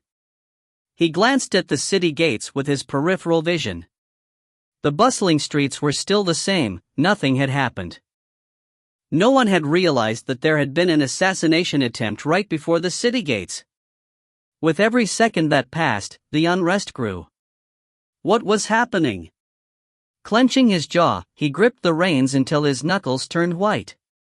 The knights unsheathed their swords, the stallions panted, and the metal hooves sounded like a thunderstorm. Dozens of knights urged their horses over, galloping and dragging their heavy swords, gouging the ground. Besides Colt, the knights took off their helmets. They performed a music score, gathering the ether. Though they were no longer at the resonance level, they could still perform countless restraining scores under coherence. The earth rumbled, fire brewed, and the air condensed. Dozens of music scores shot out at once, sealing off everywhere the enemy could hide. The clattering hooves arrived. The knights cast black shadows from above the horses. They raised their long swords and brought them down on the musician. At that moment, the wind lifted the musician's hood, revealing bone-white hair. "Can't you see my regret? I will make your life worth it," he sang with his head down. "Greed and lust, death and dust, can you see my smile within?" Under the gales of wind, his long hair danced like electric silver. Beside him, the cane leaned on the wall suddenly erupted with blazing electricity. It flooded out. Thunder and lightning cracked. Electric light moved like a cobra, leaving black scorch marks in its path. Like an angry whip, it tore apart all music scores. Surging forward, it jumped between the armor and long swords. The metal melted into red-hot liquid, the horses fell with screams, and the knights vaporized. The countless wild lightning bolts seemed to weave into a vague yet awesome image. It was the god of thunder, Indra. Everyone, including Colt, was shocked. With the ether sea frozen, it was hard for anyone to resonate. Restricted like this, they could only rely on the free ether in the air. No one expected that someone could so easily complete such a vast music score and fight enemies that outnumbered him. He could even recreate a fallen saint's spirit. This is definitely not the musician level, a middle-aged priest stared at Ye Qingxuan. Studying his chest, he tried to find the heart of sound. However, no matter how he probed, the chest cavity was empty. There was no response or any resonance. It seemed to be an empty hole. There was no music theory or ether. All that existed in a shocking void that swallowed all noise. Sensing his probing, something started brewing in the darkness. It was like the sapling of destruction, showing the tip of the iceberg. In an instant, the priest's eyes filled with blood. The corners cracked, and tears of blood streamed down his white face. He screamed, "Well, what are you?" Behind the flying dust, the man kept his head lowered as he played the six-stringed instrument. His hoarse voice spread throughout. "Lazarus, do you see the wildfire burning so richly? Do you see the hellhound staring so intimidatingly? Are you panicking now? But Lazarus, how will you repay the debts?" Under the low song, lightning burned and danced wildly. On the cane, the cracked gem shattered completely. In its place, the fallen Holy Spirit was reborn in the lightning. Unprecedented, it opened its eyes. The world roared. As the land shook, the iron walls reflected the blinding electric light. The song transformed into a judgment from the underworld. It filled the air. "Lazarus, the wildfire is burning," he sang. "It is burning, fire shooting into the sky. The faraway stars will not be able to guide you. I will write my name with blood. Lazarus, wash blood with blood and write thy name. Wash blood with blood and create thy name." The instrument strings snapped. The weathered six-stringed instrument broke apart. Lightning poured from it. The world was so dark. Lightning solidified in his hands. With the apparition of Indra, he aimed at his enemy, locking onto Colt. Pained by the lightning, Colt's face reddened. All the blood seemed to collect on his face. "Ye Qingxuan!" Roaring, he pulled out the anti-tune and sliced down at the music theory composed of countless lightning bolts. Boom! The anti-tune sword shattered and melted in the air. Then the lightning passed through all the protection, crushing the defense. No matter if it was water, mud, shields, or legendary phantom beasts, they all became fragile bubbles before the lightning. Everything broke apart. Instantly, dozens of musicians turned to dust. The lightning surged forward like a dragon. It swallowed Colt's arm. And then there was an angry roar in the air, presumptuous. The majestic bells rang one after another. With pure, saintly light, Will descended from the sky. The glorious score of God's punishment sounded. It collided with the shackles of Faust. The double snake-time meter shook, the red-hot needle trembled and sped up. It could not continue for much longer. In an instant, 6 beams of light flew from the sacred city. They carried immense power, slamming against Faust's territory like falling stars. They still carried echoes of the bells of the sacred city. Every ring of the bell represented reinforcement of the sacred city. Their power surpassed that of the distortion level, moving close to the level of grandmasters. Under the attack of 6 grandmasters, a hole appeared in the frozen ether sea. Under the glow of God's punishment, Will descended and shielded Colt. He brought his sword down on the wild lightning. At the same time, the priests in the beam of light went into coherence.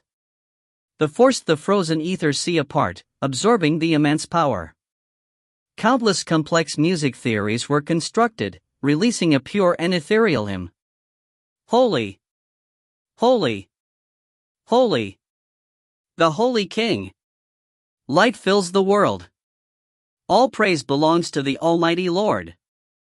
It was Requiem, holy. An unyielding barrier was constructed, protecting Colt. In an instant, the devastating lightning flooded onto it.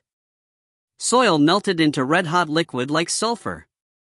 Faced with the terrifying attack, the light around Will trembled. He stumbled back. Half of his armor had been vaporized. His holy sword was practically melted. Ye Qingxuan. Will narrowed his eyes at the young man darkly. You truly have gone crazy. Destroying a church, attacking the witch hammer, killing a sacred city priest, committing such an atrocity before the city gates, he raised a sword and coldly declared, "Death does not suffice." In the stillness, someone laughed. Though protected by the territory of Holy, Colt still stepped back involuntarily because the white-haired man finally looked up. Black rain seemed to fall from a nightmare, chillingly eerie. Those eyes stared at Colt, seeming to reflect the dead. They stood in the underworld, looking into the world through those eyes, and smiled. "Colt, are you ready?" the man asked, gripping his cane. "I'm here to kill you." Will's expression changed. The red-hot double snake-time meter in Ye Qingxuan's open left hand started shaking. Light shot out of it, and it shattered. Along with it, the territory of Faust was destroyed as well. The music theories frozen in the ether sea erupted. The absolute silence instantly became absolute activity. The ether sea was tossing. Within this, an instrument string that passed through the material and ether world emerged. Controlling the frantic and absolutely destructive power, it forcefully reigned over the raging sea. The ether sea poured into the thunder and transformed into lightning. Everyone formed a bizarre hallucination, everything in the world dissipated like a dream. All that remained was this bolt of lightning. The wild electricity surged from all directions, joining into a boundless sea. It filled the world, burning the sky and earth. It had become the physical incarnate of destruction. The temperament was upended, all rules were broken. The complex music theory that had become lightning distorted reality and transformed into a tangible sea. And above that wild sea, a broken moon appeared, casting down silvery light. It was the moon above the sea. The moon in the mirror, the flower on the sea. The electric sea raged, but the moonlight was serene. The two combined into one body with ineffable poetic beauty. It was so illusory yet so real. Between the illusory and the real, amidst the cool moonlight and destructive lightning, Jiu Shaohuan Pei developed into complex music theory. It transformed into the heaven ladder, connecting the axes. Guiding the immense power, controlling under the consciousness of the performer, and converging in Ye Qingxuan's hands. Music notes clanged. The sea of lightning pressed down, suffocating the musicians. The changes were like turning stars. The shockingly vast and beautiful music score unfolded in Ye Qingxuan's hands. They overlapped, nodded, and formed layers of complex structures. A holy city of white jade seemed to rise. It was an impeccable control and was shocking. The music theory broke free from the resonance level and instantly surpassed distortion. The ether and material world overlapped, transforming into a terrifying protection. The overture ended, the fifth section of the large movement, the first chapter of the main section. It was followed by call, go, practice, meditation, soul return, lute, crown, rainbow, wind, fury, until the 16th light, 17th fall, and 18th sword. It was all completed in one breath. The melody did not show any decline until it reached the third measure of the 10th section. At that time, the blazing sun had disappeared. All that remained was a pure moon hanging in the sky. As Ye Qingxuan raised his hands, cool moonlight fell. Everyone's faces were stark white under it. It was moonlight. This is impossible, gritting his teeth, Wolf felt the common knowledge and music theory break apart in his heart. He stared at the moon, his pupils dilated, and his eyes grew bloody. He had checked all of Ye Qingxuan's files. He knew everything the youth could do. Not even the sub-originator could contain such large music theory. How could a man's mind and will control such a terrifying score that could disturb reality, distort material nature, and perform a natural phenomenon? Even destroying the double snake time meter in Indra's eye to absorb the strength within. How could someone who was barely even an official musician maintain such terrifying power? The next moment, Ye Qingxuan lowered his finger. With the help of the Philosopher's Stone, Jiu Shaohuan Pei finished the last note. Moonlight shone on the ground, swallowing everything. Countless odd figures appeared. Perhaps it was the meteorite attacking the moon, or the white rainbow piercing the sun, or the eagle assassinating the emperor. In the end, everything returned to the pure white moon. There was a sword on the ground, and it was moonlight. The bells rang, and Wu roared. The light around the 6 grandmasters swelled. Under their coherence, they pushed the score of God's punishment, creating the illusion of the Holy Spirit of punishment. The bells continued ringing. Wu raised his sword. With the vast power, he swung at the moonlight. The pure white light and the music of punishment collided silently. It disappeared. As if it was a hallucination, as if nothing had happened, everything was still the same. But the fire of God's punishment had disappeared. Gripping his cane, Ye Qingxuan walked forward step by step. As if he had used up all his energy, his steps were slow and seemed difficult. But he walked past Grandmaster Will, who had a raised sword and menacing face. Crack! Everyone screamed.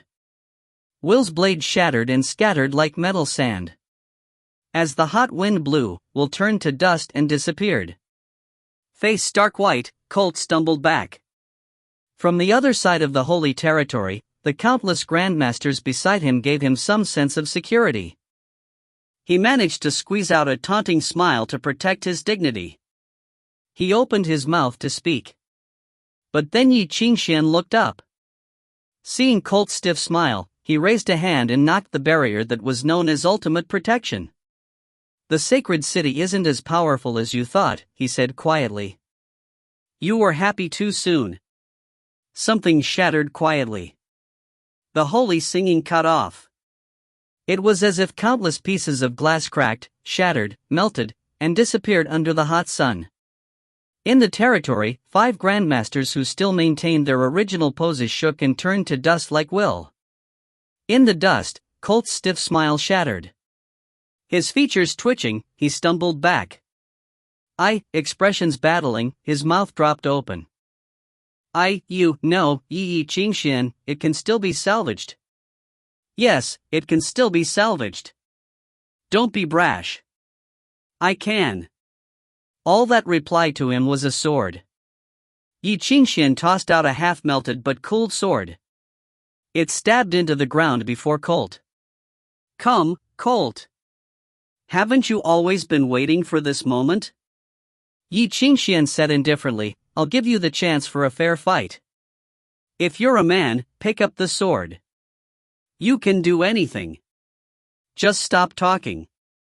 In the silence, Colt froze. Chapter 406, Pray. In the silence, Colt froze. He stared at the sword before him, shaken. His lips trembled but he could not speak. But aggressive flames soon burned in his unstable eyes. Gritting his teeth, he grasped the hilt and pulled the sword out. Very few people knew that, other than music theory, he was also the unbeatable fighter at the Rock Institute. Even dark musicians had been dealt with by him. You'll regret this, Ye Qingxuan. His eyes were red. You will. Ye Qingxuan looked at him without speaking. He allowed Colt to bend over and aim the blade at his throat with sharp murderous intent. But then Colt's expression changed. His body trembled and the blade fell to the ground. All his strength had been sapped and he could not move. Colt gaped at Ye Qingxuan in confusion until he discovered the hint on the sword. It finally dawned on him and he roared hysterically, Ye Qingxuan. I was just playing with you but you took it seriously. Shaking his head, Ye Qingxuan walked up and yanked his hair up. Colt wanted to crawl back in despair but he was dragged toward the city gates. One step, another step. It felt like he was being dragged toward hell. He went crazy, using all his might to scratch at the ground. He left behind bloody gauges and his nails broke but he was still dragged into the gates. Then Ye Qingxuan finally stopped and let go. According to my promise, I've allowed you back into the sacred city. Ye Qingxuan looked down and said gently, so now, what happens next will have nothing to do with promises. He took a long and narrow silver nail from his back. It glinted with dazzling light, piercing Colt's eyes. Reaching out, he pulled Colt's wrist up and made a practice move. In his daze, Colt finally realized what he wanted to do. He roared, Ye Qingxuan, don't you dare. His roars turned to pained cries. The silver nail went through his palm, nailing him to the city gate. He screamed and struggled to no avail. The pain in his bone marrow made his writhe but also stimulated his mind. Painfully, he said, Ye Qingxuan, you won. I surrender. Stop now, please. He tossed away all his dignity. Ignoring the shocked gazes from the onlookers, he practically knelt before Ye Qingxuan. What can you get from killing me? Think about it, Ye Qingxuan. You don't have to suffer such consequences because of someone as lowly as me, right? You have more meaningful things to do. You've already proved your abilities, right? I can transfer the Pope's blessing to you. You can travel smoothly on the road to the scepter level. Ye Qingxuan paused and stared down at him. Seeing that he had reacted, Colt's eyes lit up in joy. The lighthouse. There's the lighthouse too. I can give you the authority. It has all the deep music theory and secrets of the secret keepers. Think about it, all the wisdom of the musicians. The treasures so many people dream of. Don't you want to know? He moved forward on his knees without caring about his tearing palm. He lowered his head to kiss Ye Qingxuan's boots and looked up pleadingly. And the way to enter the all-knowing state and even the secrets to creating a legend and becoming a scepter. These can all be yours, Ye Qingxuan, as long as you agree. Ye Qingxuan looked at him coldly as if Colt was an awkward clown and the funny play could not make him laugh. Seeing his indifference, Colt's heart sank. Voice trembling, he begged, Stop, Ye Qingxuan. I'm begging you, all right? If you stop now, no one will do anything. Haven't you done enough for that random girl? If you stop now, all the praises are yours and I, the lowly one, will live forever in the shadows so you seem glorious in comparison. I can swear on the originator that I'll be loyal to you for life. Aren't you an abstinence musician?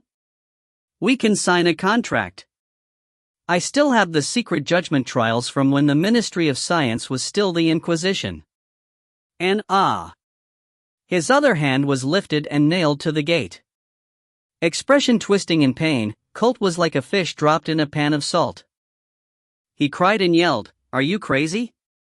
Ye Qingxuan, weren't you raised in a church? God loves. You're a good person. Why must you be so stubbornly hateful? Everything I said is true. I didn't lie at all. I know." Ye Qingxuan looked down and cut him off. "I know that you're telling the truth, but this has nothing to do with the fact that you're going to die." Colt froze. Ye Qingxuan reached out and grabbed him up by the hair. Ignoring the pained cry when Colt's wound ripped, Ye Qingxuan lifted him to eye level. "I should thank you, Mr. Colt," he uttered, staring into Colt's eyes. "You helped me realize my weakness, my helplessness, and my naivety. You did it better than anyone, flawlessly. Therefore, you must die. There seemed to be torrential rain inside those black eyes, reflecting the scenes of hell. Colt gaped and shuddered in fear, his lips trembling. In his daze, he saw his final resting place, the path to hell. He laughed hysterically, twisting his face. "Then enjoy the products of your revenge," he murmured in Ye Qingxuan's ears as he cackled. "But sadly, no matter what you do, that girl's already dead. She won't ever come back, ha ha ha. I should have known that you and her are both B***stards, oddities, freaks, never able to be understood. Just have fun being crazy, you poor thing." He opened his mouth and tried to spit out bloody saliva, but he could not. The saliva hung from his lips disgustingly. "So ugly, Colt. You're so ugly. Ye Qingxuan's expression was still indifferent, as if he had heard nothing. Pulling out a handkerchief, he wiped the bloody spit away. The action was gentle, but Colt cried out in fear as if something scary was touching him. "You're a hero, Colt. You should keep your fearless image even until death," Ye Qingxuan said. "Those dead priests from the ministry would be sad if they see you like this, right? And wanting a speedy death now, it's too late." Colt froze. A piercing icy feeling spread through his limbs. He could hear clanking armor in the distance. The Knights Templar had finally been called over. The iron whales appeared in the air. "Don't be impatient." Ye Qingxuan opened a small metal box. There were cold glass tubes, metal needles, and a small vial filled with icy blue liquid. He prepared the injection with practice, drawing the blue liquid in. He aimed at Colt's vein. The tip of the needle was cold as hell. In that moment, Colt seemed to hear a murmur from the underworld. "Before dying, you must pay for what you have done." At the same time, the Archbishop of the Ministry of Information coughed violently. He yelled, "Ye Qingxuan! Is Anglo crazy?" Someone sped into the room with a pale face. "Archbishop, Anglo sent out an urgent message half an hour ago." Ye Qingxuan announced that he had given up the sword in the stone. "Anything that happens now is unrelated to Anglo. What about the silent authority?" He studied the surveillance of the ether ball and roared, 6 grandmasters had died. Why didn't Nibelung and Lead give any reactions or reports? Why hasn't the sacred city garrison acted yet? The silent authority has not responded. The subordinate looked helpless. Nibelung and Lead and the sacred city garrison have not responded either. I do not know why. The Archbishop yanked him over. He breathed heavily with the thick smell of medicine. His emerald eyes widened like ghost fire. Then report to the papal chamber. Letting go, he coughed out scarlet blood. Hurry and use the sacred city's alarm. Now. Lord, without the papal chamber's signed order, we dash. I said now. The Archbishop roared. This is an emergency, don't you understand? If Colt dies outside the city gates, the ministry will forever be a laughingstock. He had sent out the order, but lying on the bed, his expression was still dark. Soon, he made up his mind and uttered, "Come, help me change." The subordinate wanted to say something, but seeing those eyes, he intelligently shut his mouth. A servant washed his body with a hot towel and pulled out the tubes one by one. He gradually weakened. The smell coming from his body grew stronger. Finally, the servant helped him put on a blood-red robe. It was lined with green gold and seemed serious and majestic. Outside, the witch hammer had finished grouping. The priests lowered onto one knee. "Father Michel, we await your order. Since Ye Qingxuan killed Colt, we'll make him pay for it," the old man uttered coldly. He grasped his ivory cane. "Let the papal chamber remain silent. After all, our holiness will continue to sit on his throne like a puppet. The silent authority, they probably dream that someone will sweep us into the trash, right? However, I hope you all will remember that the Ministry of Information will never fall. The deaths of Will and the others will not be in vain. Even if I will pay for what we do today or even die, the crusade of fate will never end like this. Understand?" All members of the Witch Hammer pressed their swords to between their brows in salute. They answered in unison, "We vow to eradicate the treacherous." "Good." Michel nodded in satisfaction. "Come with me. Show them the dignity of the ministry." He exited. Outside the door, a messenger sprinted over. Out of breath, he knelt down. "Lord," Ye Qingxuan stopped. "He did not kill Lord Colt." Michel froze, his face turned red. His determination had somehow turned into a vile metallic odor that almost spewed from his lungs. "What happened?" he asked through clenched teeth. "He was stopped?" "No." The messenger stuttered. "After he captured Lord Colt, he remained at the city gates and did not leave. He even purposely set off the sacred city's alarm. Now all the lords had rushed over. Even the ambassadors were alerted. Now, go." Without waiting for him to finish, Michel instinctively felt something was wrong. Leaning on his cane, he walked toward the city gates. When he arrived, he was already too late.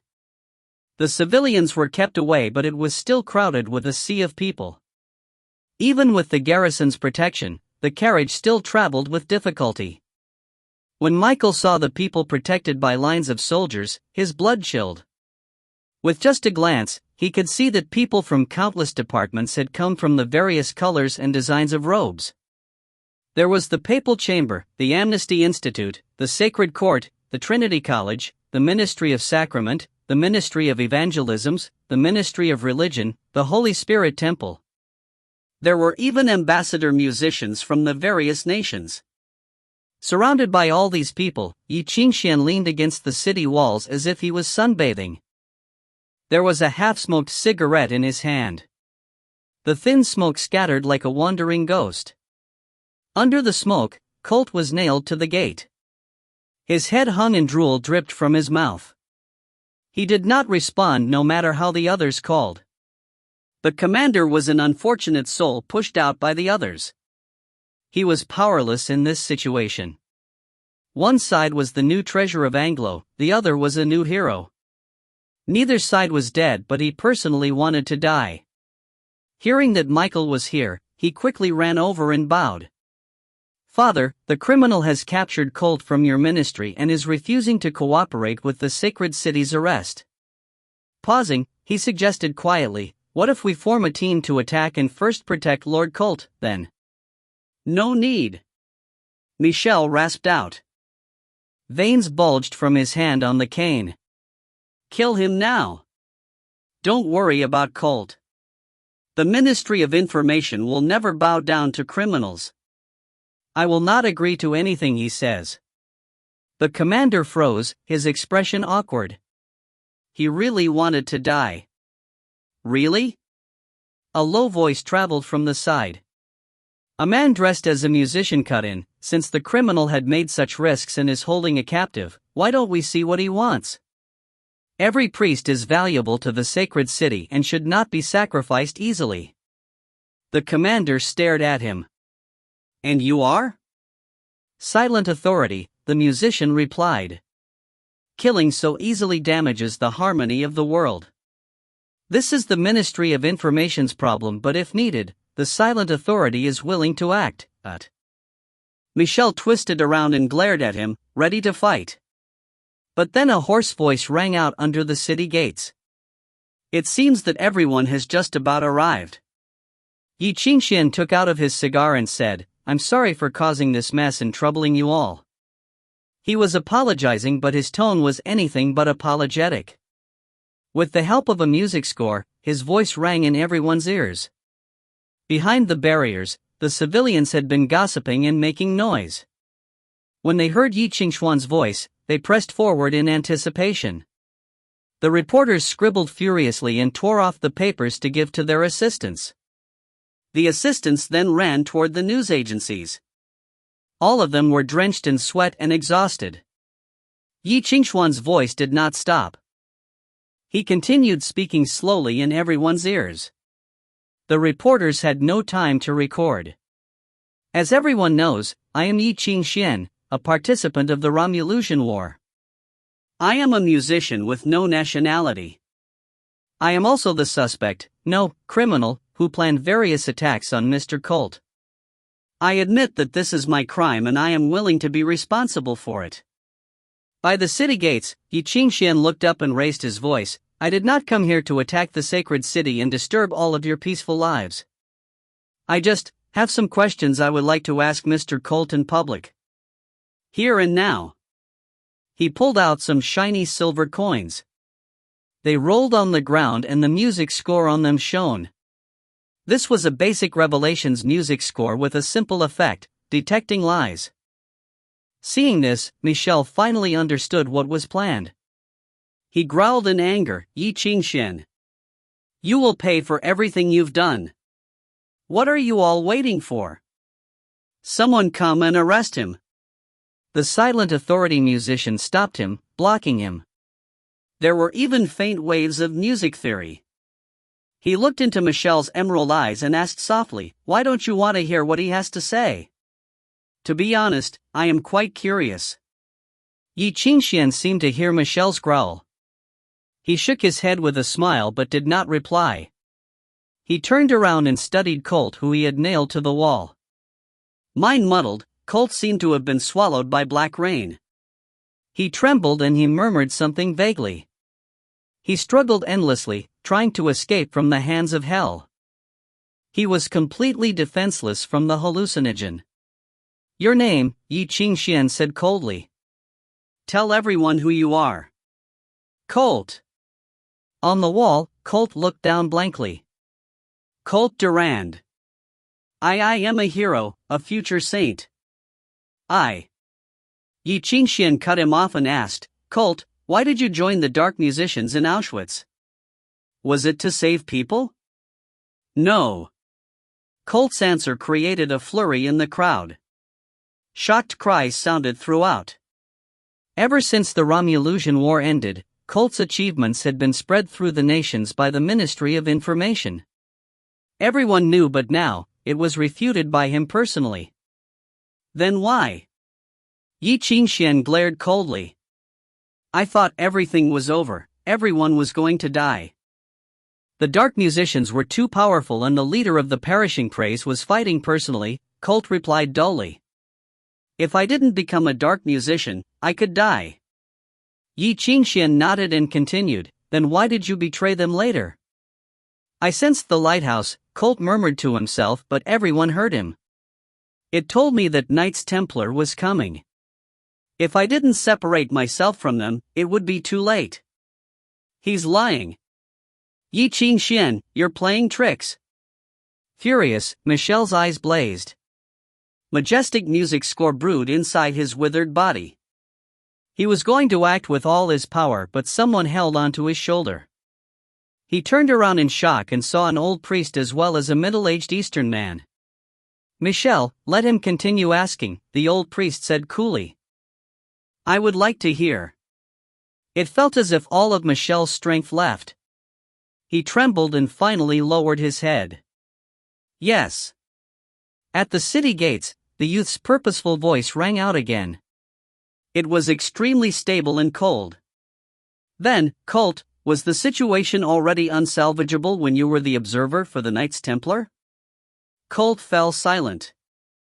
As if instinctively feeling something was wrong, he struggled against Ye Qingxuan's question. His mouth opened but he stuttered and could not answer. The crowd listened in silence, every pair of eyes could see each other's shock. They were terrified by the possible answer of the question and did not dare to continue listening. But they could not wait to know. Answer me, Colt. Ye Qingxuan stepped forward and screamed in his ear, was the situation truly out of control? Answer me. His scream was like a clap of thunder. It tore at eardrums and resounded in one's soul, ripping apart Colt's last shred of defense. No! Colt cried. The truth climbed out of his throat like a snake and stretched in the air, revealing its ugly appearance. He mumbled in confusion. I changed the observation records. Yes, I did. It was such a good chance, I couldn't miss it, it would be gone. That old thing would rather give the lighthouse to someone else. I spent all these years trying to make him happy but ended like this. Yes, I did. Even if the Rock Institute isn't willing to give it to me, it's still mine, but... Just because of that? Ye Qingxuan looked at him with pity. You lied to the papal chamber and forced the Knights Templar to use Heaven's Gate just because of this? I want to be a hero. The only one who can become a hero is me. It has to be me. Colt said in hysteria. His eyes were wild. I'm not wrong, the wrong one, yes, the wrong one is that B***starred. He blocked me, he has to die, he's gonna die, he laughed, submerged in his dream. He drooled like a wild dog who had dreamed of something lustful. It was disgusting. Last question. Ye Qingxuan stared at him, the pause stretching on. Finally, he uttered, Why did you kill Elsa? Elsa? Colt asked back. Who's that? In silence, Ye Qingxuan practically shook from anger. Is it that little girl? Colt gaped at him, his expression becoming troubled. She was going to die anyway. Why should I give the accomplishment to other people? Killing a natural catastrophe is great political capital. Only an idiot would let it go. I let her die easily. She should be grateful. If someone else got her, they would. Enough. Lowering his head, Ye Qingxuan closed his eyes in sadness. Enough, Colt, shut up. I don't want to keep listening. In the dead silence, everyone looked over, barely even breathing. Only Colt continued saying random things and laughing. Ye Qingxuan turned around. He gazed at the crowd with troubled sadness. Do you all see this? He pointed at Colt's blank smile and said hoarsely, This is the hero that you all look up to. This is the idol you all worship, he roared, do you all see this? This is the world you've all created with those F***king survival of the fittest beliefs, only caring about the result and the so-called big picture. No one replied. In this F***king world, if you try to follow the rules and be a good person, people will think you're an idiot, a joke, someone weak enough to bully.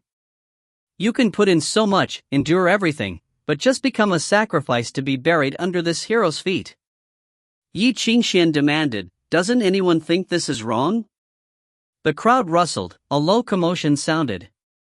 Now, they finally realized what this crazed man before them wanted to do. Their expressions grew troubled and their eyes filled with fear and pity. Yes, like this, Ye Qingxuan stared at the numb eyes and smiled bitterly. You all suffer through this, but no one dares to stand out and say that this world is wrong. He paused. Using all of his strength, he yelled at the silent people, So let me tell you that this is wrong. He said, This is wrong. He raised a hand and moonlight transformed into a sword. The cold and sharp blade landed on Colt's neck. The light was blinding and illuminated the murky soul. Colt woke up from his pretty dream. He gaped at the unfamiliar man before him. The black rain seemed to come out of his nightmare and truly announce the coming of judgment. "I'm going to die?" he murmured. Raw terror rose from his heart. It controlled his mind and he shook, unable to speak. "Ye Qingxuan, no." A familiar voice rang out. It was Wolf Flute. He had finally arrived. Trying to move past the guards, he yelled, "Put down the sword. Don't kill him. You'll." Ye Qingxuan did not listen. He just stared at Colt's pale face. "Pray. Pray?" Colt's lips quivered. His eyes pleaded. "You should pray, but it'll be useless." Ye Qingxuan looked down. His eyes were as cold as metal. "All karma is well deserved." The cold moonlight flashed.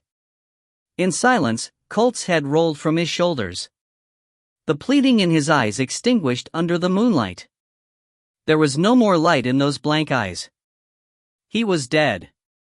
Fresh blood sprayed onto Ye Qingxuan's face, adding a sheen of red to his steely eyes. Under the shocked cries and angry roars, he turned around. Studying the confused and furious faces, he suddenly wanted to laugh. He wiped away the blood on his face. So this is what blood feels like. Majestic bells rang in the air. The bell echoed under the sunset, within the vast iron city. It seemed to be announcing the falling of the sun of the coming of night. In the chaos, Ye Qingxuan looked up at the setting sun. He allowed the soldiers to rush over and tackle him, putting on layers of shackles. They pushed him toward the prisoner's car. Amongst the crowd, he saw the Eastern scholar. Sensing his gaze, Mr. Hu's eyes grew troubled and sympathetic. "This is not all." Seeming to hear his voice, Ye Qingxuan laughed. For some reason, he remembered what Mr. Hu had asked him before. "Ye Qingxuan, what would you do if, one day, you realized that the world was not the same as you thought?" "Yes, Ye Qingxuan. What would you do if you realized that the world is not the same as you had imagined? The world is not as beautiful as you thought. It is cruel, scary, cold, and heartless. The kindness and gentleness is just an occasional ornament. Everywhere else, there is darkness. Most of the time, justice and truth are just a beautiful fantasy. Those things from fairy tales are all lies. What would you do?" "It's simple, Mr. Hu," he replied softly. "I'll just change the world to how I imagined." Ye Qingxuan closed his eyes. In an instant, everyone seemed to hear a hallucination. It was like a dragon roaring under the sea, like an illusory instrument. Before the music, the barrier of knowledge shattered. The long-awaited cold moonlight rose from his chest. His heart was transforming into something beautiful after it had fused with the philosopher's stone. It beat, creating tiny ripples in the ether sea. In that moment, it went past the levels of the sea and became one with the originator under the guidance of the heaven ladder. Under everyone's scrutiny, it rose into the sky and shone. It fused into the serene and cold moon. Moonlight fell down, illuminating Ye Qingxuan's white hair and eyes. "I give my worried heart to the moon. I give this heart to the moon." Even in a pitch-black world, there would be moonlight in the darkness. Moonlight. Chapter 407, The World Keeps Spinning. The Holy Spirit Temple was silent. Serene moonlight fell from the stained glass windows, shining onto the various stone coffins. It illuminated the ancient and distinguished names. Dust floated in the air, dancing with the faint hymn. Singing from the distant church hung in the stillness, complementing the graveness of the coffins. At the front of the coffins, a lonely figure stood before the large altar. He wore the crown of utmost authority and a pure red robe. It seemed to have been dyed by blood, but rather than feeling like death, it represented the reverent life. This was the red that encompassed all meaning. This was the King of Red. In the stillness, he looked at the altar and asked, "Is that what Hermes said?" "Yes, Your Excellency." Nibelungenlied's voice was respectful. "He chose this path and did his best." "I see." The King of Red nodded. "He has always been clever, though this is especially laughable for him. I am sure he knows my thoughts if he made this choice. Let him enjoy his life. From now on, these matters will have nothing to do with him." Nibelungenlied said, "He wanted me to thank you for him. He even predicted my words?" The King of Red laughed. "He truly is clever, is he not?" Rather than replying, Nibelungenlied said, "The Ministry of Information told Anglo the location of the Ultimate Well's appearance this year. How should we punish what Archbishop Michael did? He's already dying. Do you want me to lock him up?" The king said, "Just let him retire with the ministry. The Inquisition's era is over. The shattered dream of a crusade is the best punishment for him. He will fall apart." "He won't." The king shook his head. "He will continue waiting. Even if he died, he would find someone to wait for another crusade for him and fight with the natural catastrophe. He has endless hope. These things won't crush him." "Understood." Nibelungenlied asked, "Leviathan's awakening is fated. The cardinal will continue fighting with Anglo. Has the Anglo royal family not always been determined?" The King of Red said lightly, "Sovereignty of the nations is the core of the Second Amendment. Leave Arthur's matters to his descendants. It began with them, so let it end with them. Haven't they already taken Bai Xi, George's spear, to prepare for everything? If the cardinals still wish to show the majesty and necessity of the sacred city, tell the Knights Templar to prepare and be ready to take over in the worst situation." "Yes." Finishing recording, Nibelungenlied said, "Commander Ban requested to be punished for the Romulan War. He is awaiting the result now. I am the one who ordered him to not harm any Romulans. I am also the one who hindered him. We had decided too late. The result has nothing to do with him and Knights Templar." The King of Red ordered lightly, "Let him go repair the Western Desert defense line. With his abilities, it will be hard but may not be impossible. The descendants of the past Semites are still there. Tell him to bring the flag and that the sacred city will give him all the needed equipment." After a long silence, Nibelungenlied asked, "Do you mean, for him to rebuild the Knights Hospitaller? For the 100 years since the desert defense line was defeated, the 6th Legion has been vacant for too long." The King of Red looked up. His face was cold, as if he never had any expressions. He looked down on the human world emotionlessly. "The most painful thing for well-prepared people is that time does not wait. I do not wish to realize that the Knights Hospitaller has disappeared for too long when we need it." "Your Excellency is far-sighted," Nibelungenlied replied respectfully. The King of Red fell silent. After a stretch of silence, the midnight bell rang. "Let us end here today." The king waved a hand. "Hand everything else over to the cardinals. They need something to argue over." "Yes." Nibelungenlied asked, "Then what about the event at the city gates this evening? It involves the sword bearer of Anglo. The cardinals are much divided over this." The king looked up at the moon. The light fell into eyes like a silent sigh. "He is someone as unwilling to be lonely as Ye Lanzhou. Does Your Excellency sympathize with him?" "No," the king said. "Let the cardinals decide on this. He made a choice and therefore must take responsibility. Since he wants justice, then give him justice. It is that simple." Perhaps. It was rare for Nibelungenlied to be indecisive. To many people, this type of simplicity is difficult. The lawyers of the sacred city will argue until they spit out blood. A long time ago, someone told me that the meaningless arguing is a necessary experience before coming to a conclusion. even if the arguing is meaningless to both parties. Just let them find the result that they want. The King of Red said indifferently, I am just the Pope. I cannot give them what the Lord promised them. I will notify them. Good. You can go.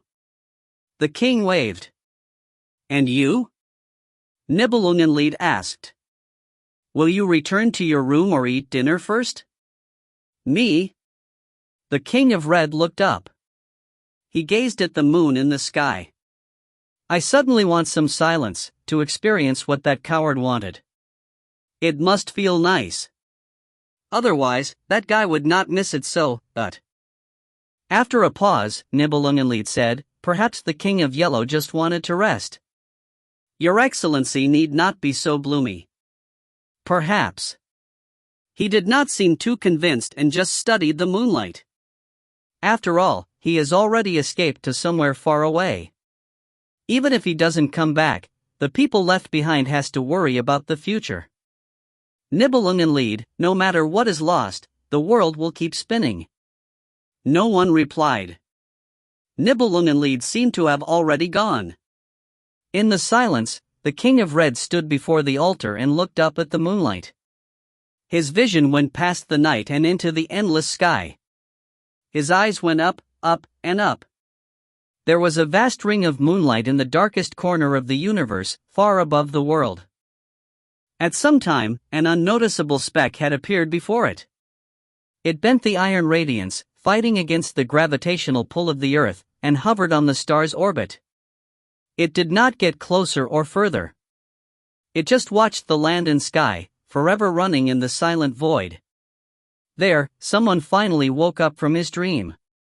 In the seemingly eternal silence, he opened his eyes and stared at the moon outside the window. His eyes grew peaceful and happy. It was such good moonlight. Chapter 408, The Winged Folk. She woke from her dream. Opening her eyes, she saw the flame. In the sacred hall, the sacred flame was still lit. It shone in all directions. Majestic music theory burst behind her. The sacred flame flowed like large wings of fire. It created a gust of wind in the hall. The light that passed through the material and ether world flowed. Countless hallucinations flowed as well. In the fleeting moment, mysterious scenes flashed by. Some were powerful and beautiful, others were dark and cold. The world joined inside the flame and became real. This seemed to be the true nature and expression of ether. Thus, she was reborn. She did not feel any joy from being reborn. Instead, she looked up at the beautiful ceiling in silence. After a long while, she looked back and said quietly, Caligula, I had a long dream. The old and withered man leaned on his cane and studied her. He smiled pleasantly. Was it a good dream? It was very long. I don't remember. She thought back and her eyes brightened. But I remember that someone came back to find me and I was not scared anymore. That is a good dream. Caligula nodded. When you become old, you'll think that in this world, you're apart more than you're together. The moments without loneliness are like dreams. But there are no regrets if you can have a dream like this. I see, she nodded and asked, will I see him again? He has left, Caligula answered. He has probably already found somewhere he needed to return to, just like you. From now on, fate will care for him. So I can't see him again? She asked.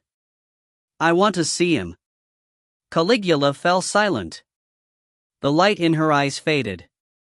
You are the descendant of Romulus, the child of the powerful god. Caligula lowered his head and urged humbly, you sacrificed yourself and became the host of the flame. After being reborn with the Enlightenment, you will be the emperor of the empire, the Augustus of utmost power. You are not the same as before. So I can't have friends? Your Majesty, you are the emperor.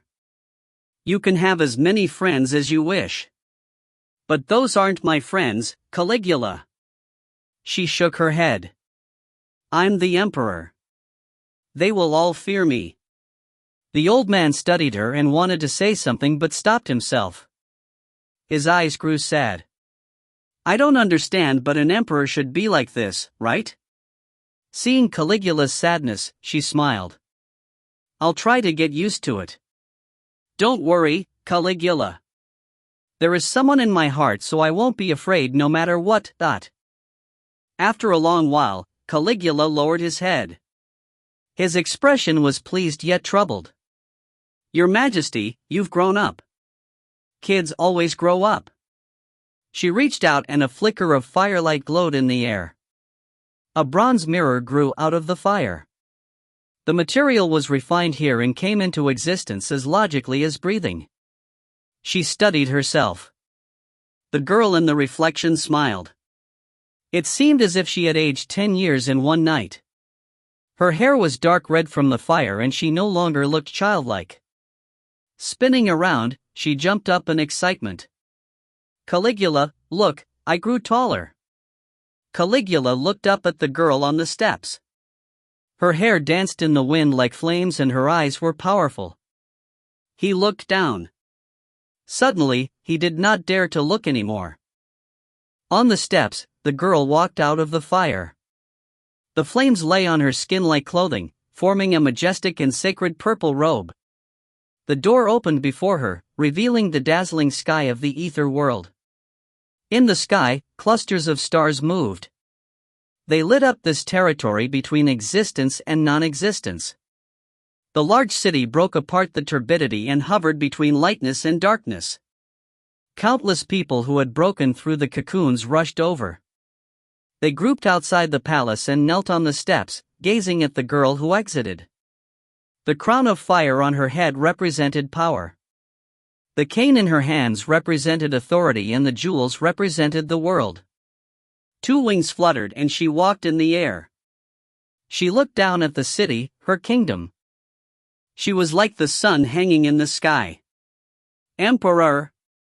Emperor! Emperor! Emperor!"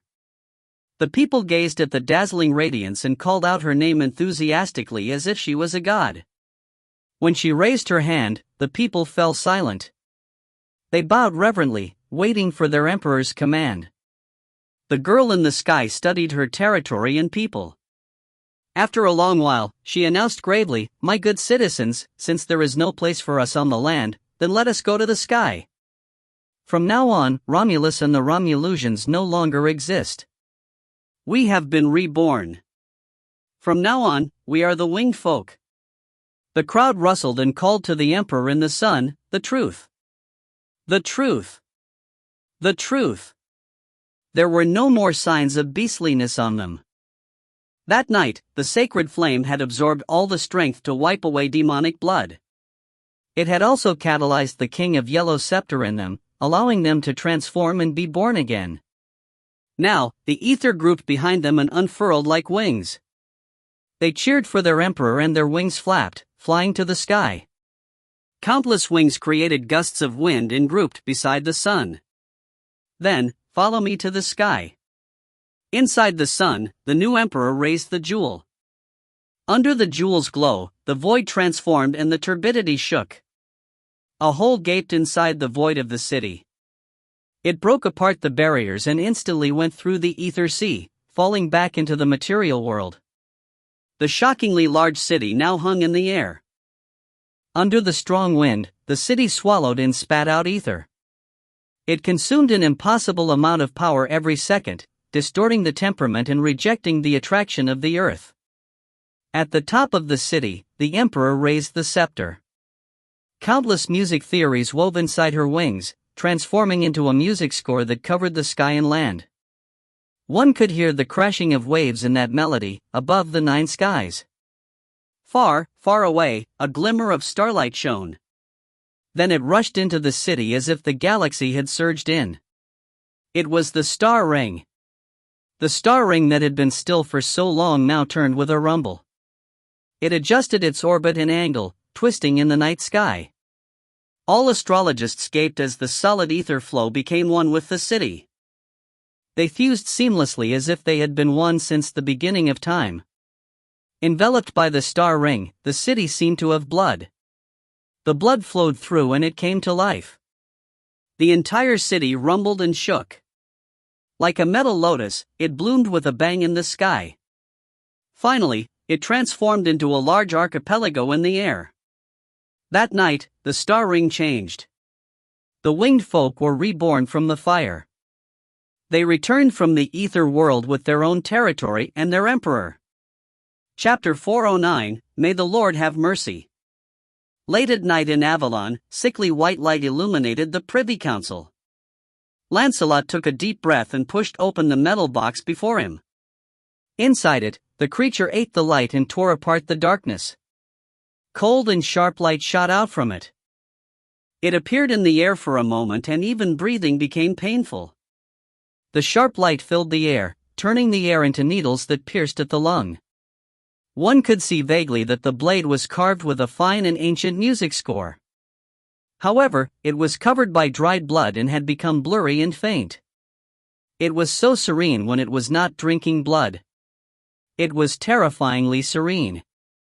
Lancelot picked it up and caressed the broken body of the spear and the seemingly dull tip. He seemed to hear a dragon's heavy breathing and sweat poured from his back. The dragon slayer, the fallen steel, the spear of purification, this is it. Lancelot carefully put the weapon back into the box inside. St. George's spear. The map from the Ministry of Information was accurate. Tristan, still in his armor, sat before Lancelot. He had not yet washed after the travel. His eyes were tired and his hair messy. There was a crack in his armor as well. There was no sign of his prestige as the deputy of the Round Table Knights. Studying the spear inside the box, his eyes grew respectful. We found it in the Well of the Ultimate. Unfortunately, the cost was high. Did no one else return? After a long silence, Tristan shook his head. They all died. Lancelot fell silent for a long while as well. He reached out for the cigar box but lowered his hand after hesitating. Tell me, Tristan. He coughed and he rasped out, what happened? We prepared the best ship.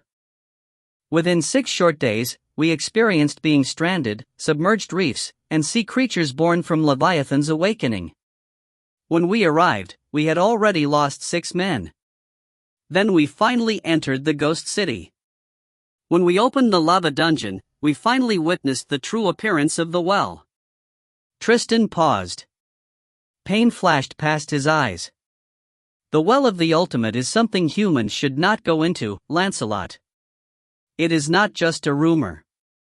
I wanted to go down personally but Maligan stopped me.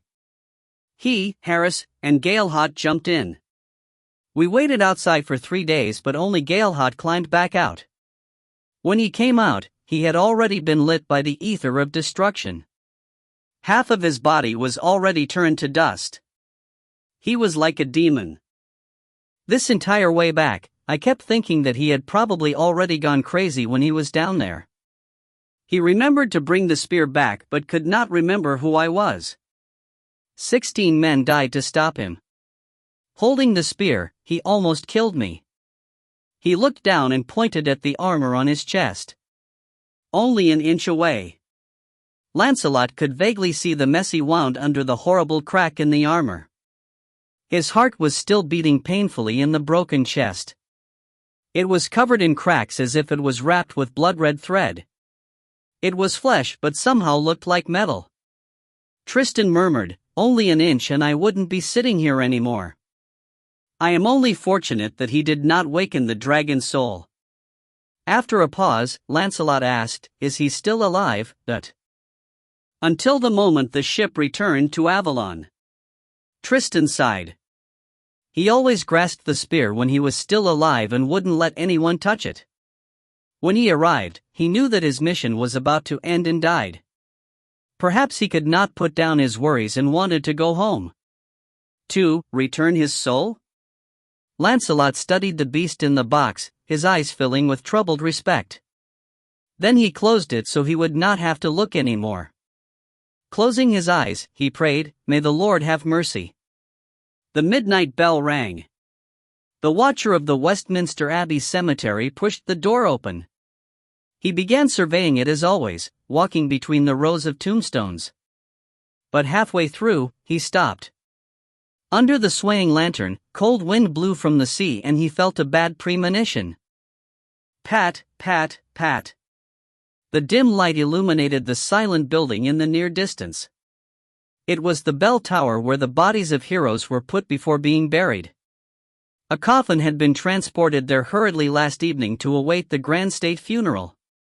But in the silence, there was a faint knocking sound as if the dead was knocking the door of the underworld. It followed a rhythm that matched the beating of his heart and echoed in his ears. "Look here," a voice seemed to murmur. "Look here and listen to this voice." The knocking had a strange magnetic pull. The gravekeeper looked over in fright. His eyes slowly turned blank. The light in them dimmed. Come here." Guided by the voice in his heart, he walked forward blankly. He stepped into the darkness. The door opened slowly, the hinges grating and creaking. Moonlight flowed in as he moved, illuminating the cold statue hanging on the wall. The saint's figure looked down on the world with cold eyes like bolts of lightning. Under the statue, the room was empty save for the coffin. The knocking sounds came from there. It was as if the body inside the coffin was rapping against the door with his knuckle, waiting for it to open from hell. Come here. Open it, find the meaning of your life." Under the voices calling, the gravekeeper walked forward dumbly. He pulled out a dagger and started prying at the nails on the coffin. They fell to the ground one by one, with crisp sounds like a demon stretching and cracking his joints. When the last nail fell, a sigh came out of thin air. With blank eyes, the man pushed the coffin, letting out the demon within. Boom! The lid fell with a muffled thud and shattered on the ground. The smell of flowers and rot came from the darkness. Under the moonlight, the dead Round Table Knight opened his eyes. He rose slowly, casting a large and menacing shadow on the ground. It had 3 heads and hundreds of limbs. It looked like a bird, a beast, a human, hundreds of arms holding axes, white bone, a bottle and a thunderbolt. The fierce shadow disappeared without a trace in an instant. The knight finally walked out of the cage that had imprisoned him for such a long time. He returned from the world of the dead to the world of the living. In that moment, the birds of Avalon all flew up in shock, cried out, and died. The beast with a human skin stood under the moonlight. His gaze seemed to pierce into the distance and fall on the sacred city made of metal. It smiled mockingly. "I am coming." Far away, the well of the ultimate burned like a silver vortex.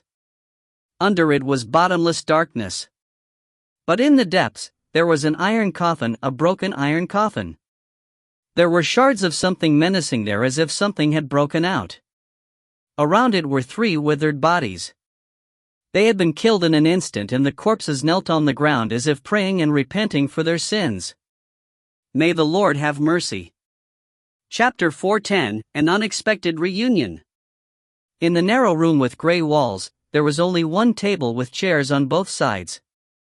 A cold light shone from above, illuminating the prisoner sitting behind the table. Under the dim light, someone across the table asked, "Name?" "Maxwell." "Age?"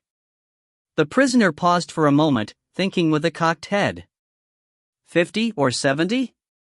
"Well, you can take the median, 60. "Occupation?"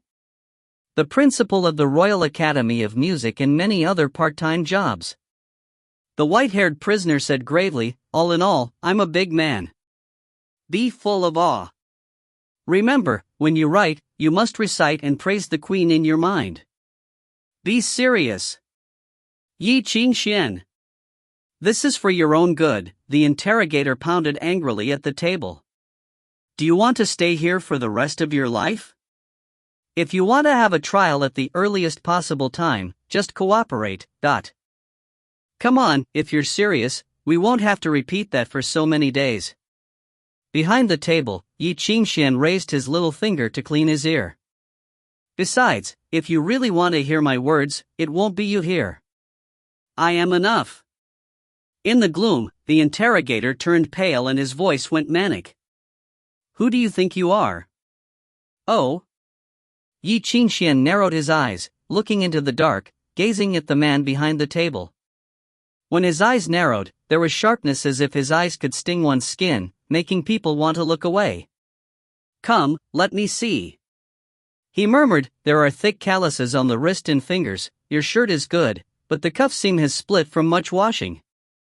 You must wash your shirt often, right? You also add bleach so the cloth is hardened.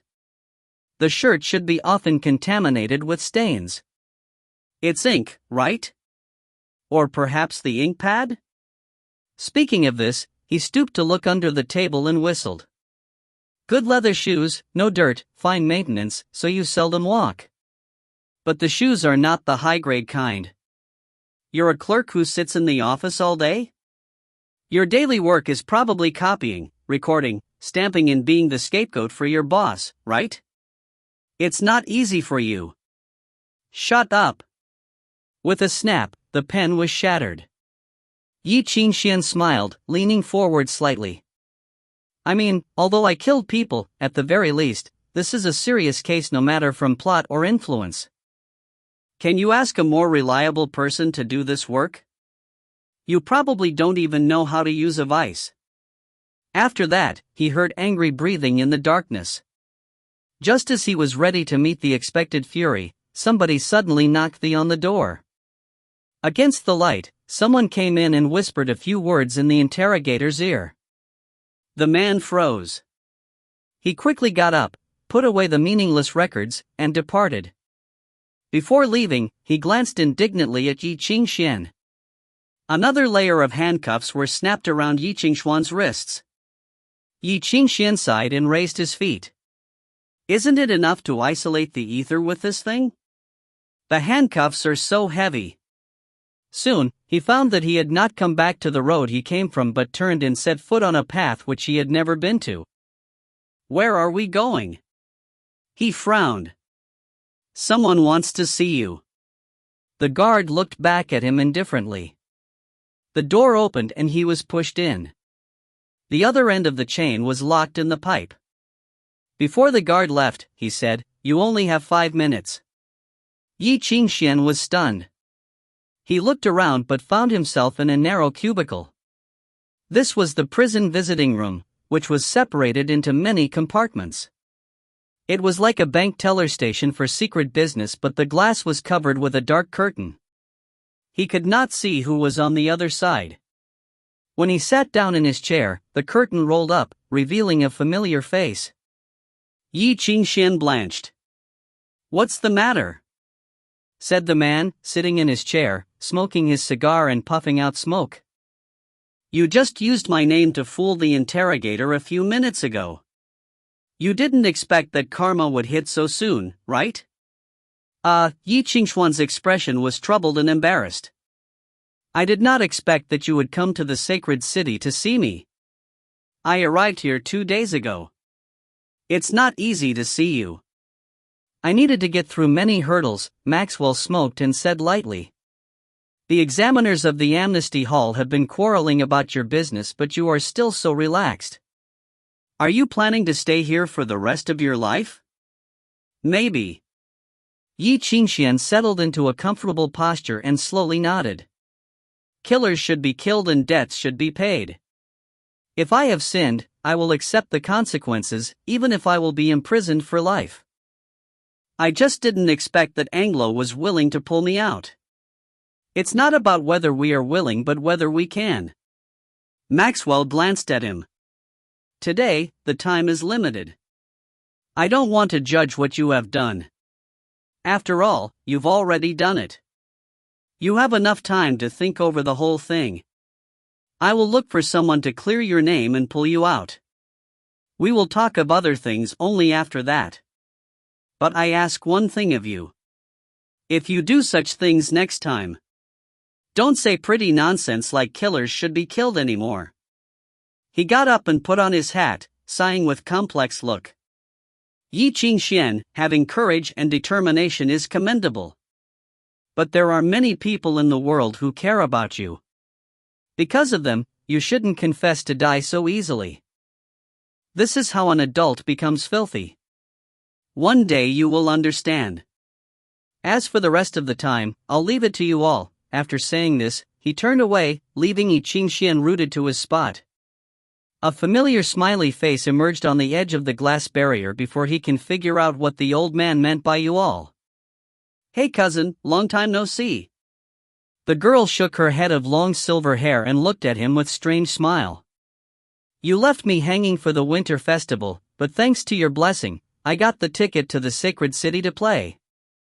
Bai Xi? Ye Qingxuan only felt shocked. Why are you here?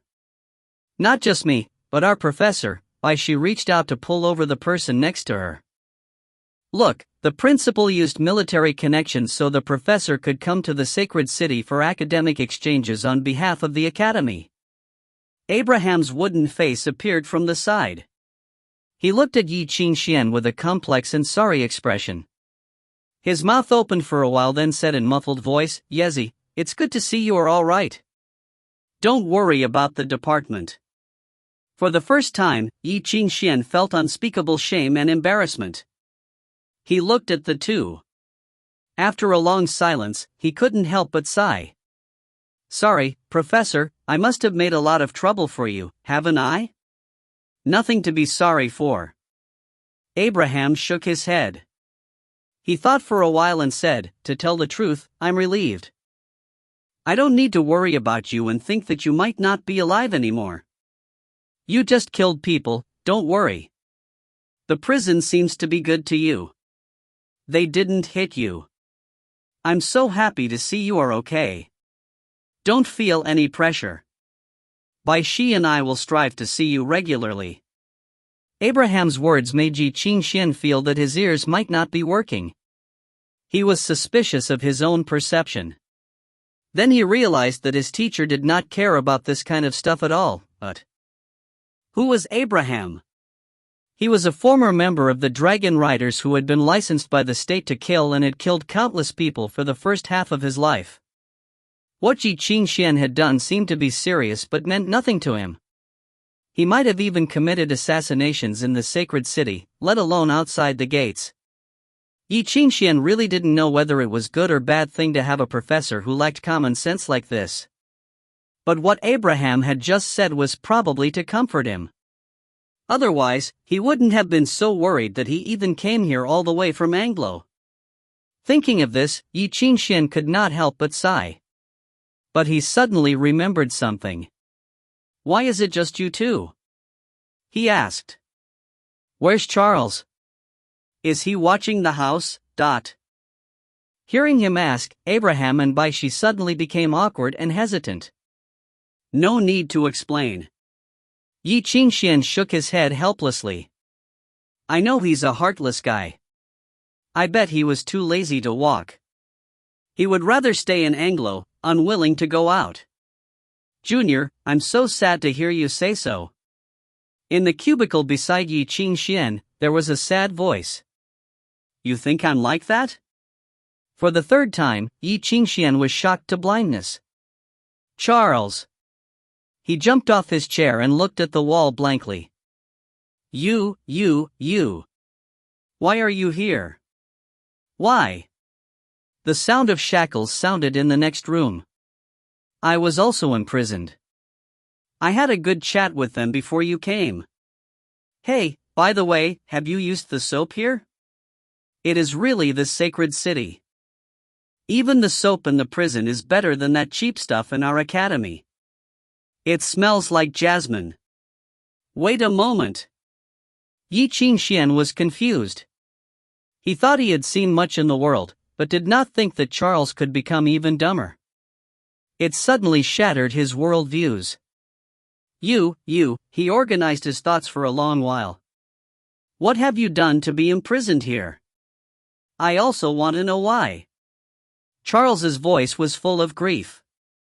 Hell, I just entered the sacred city and spat, and then dozens of people rushed to me and pressed me down.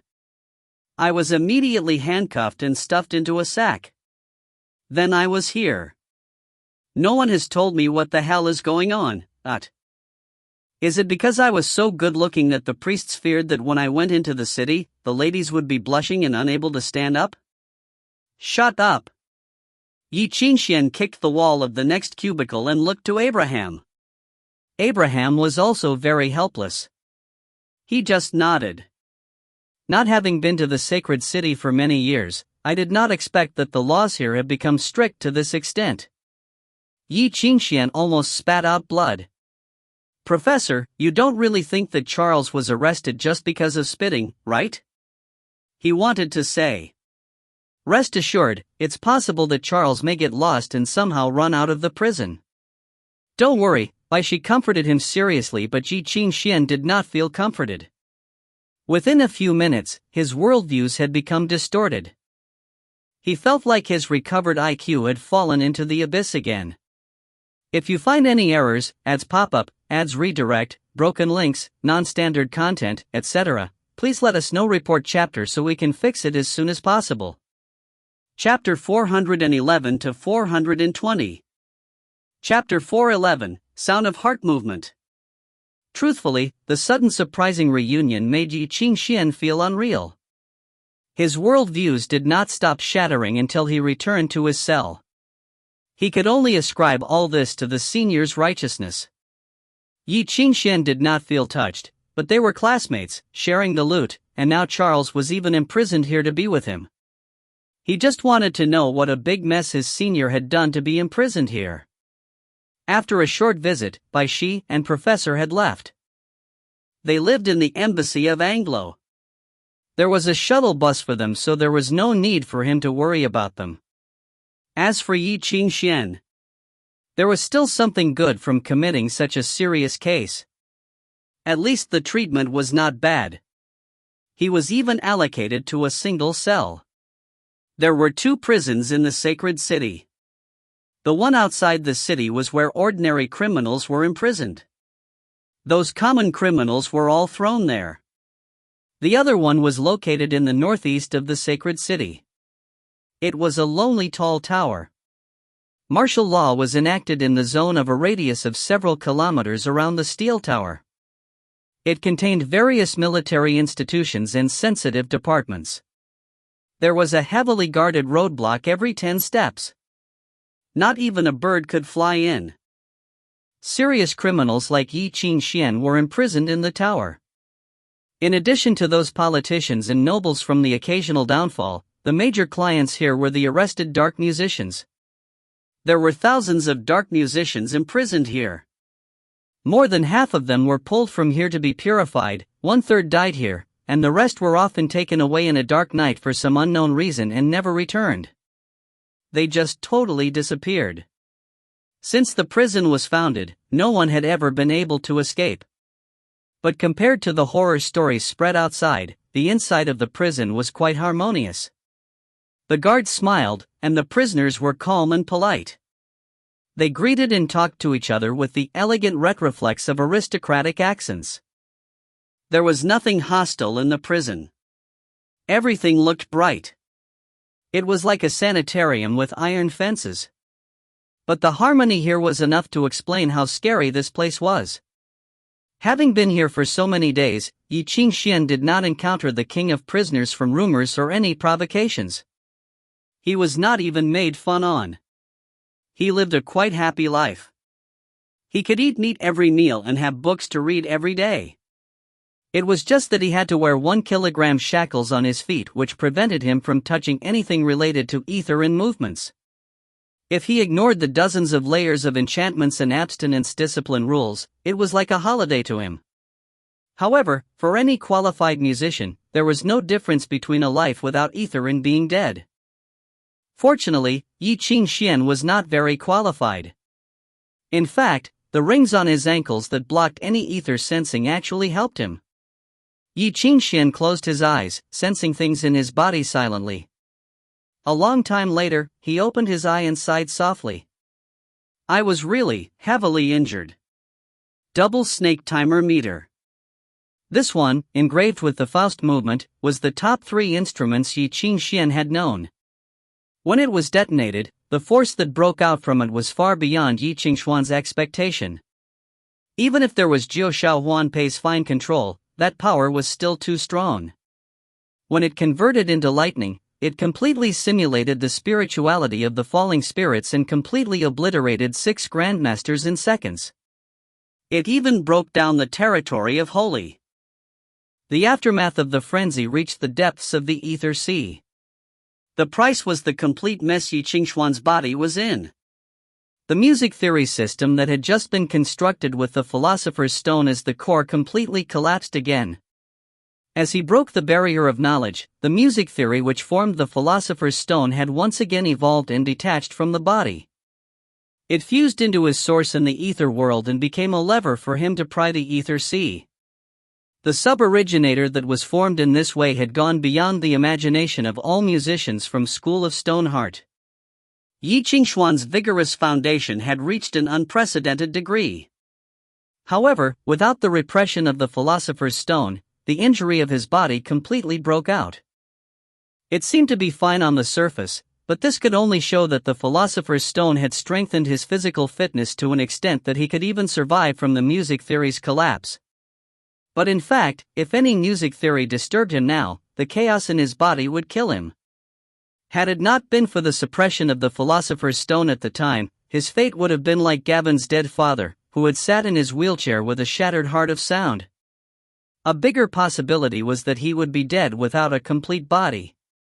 Therefore, Ye Qingxuan enjoyed the peace in prison somehow. Who would refuse this kind of free recuperation opportunity?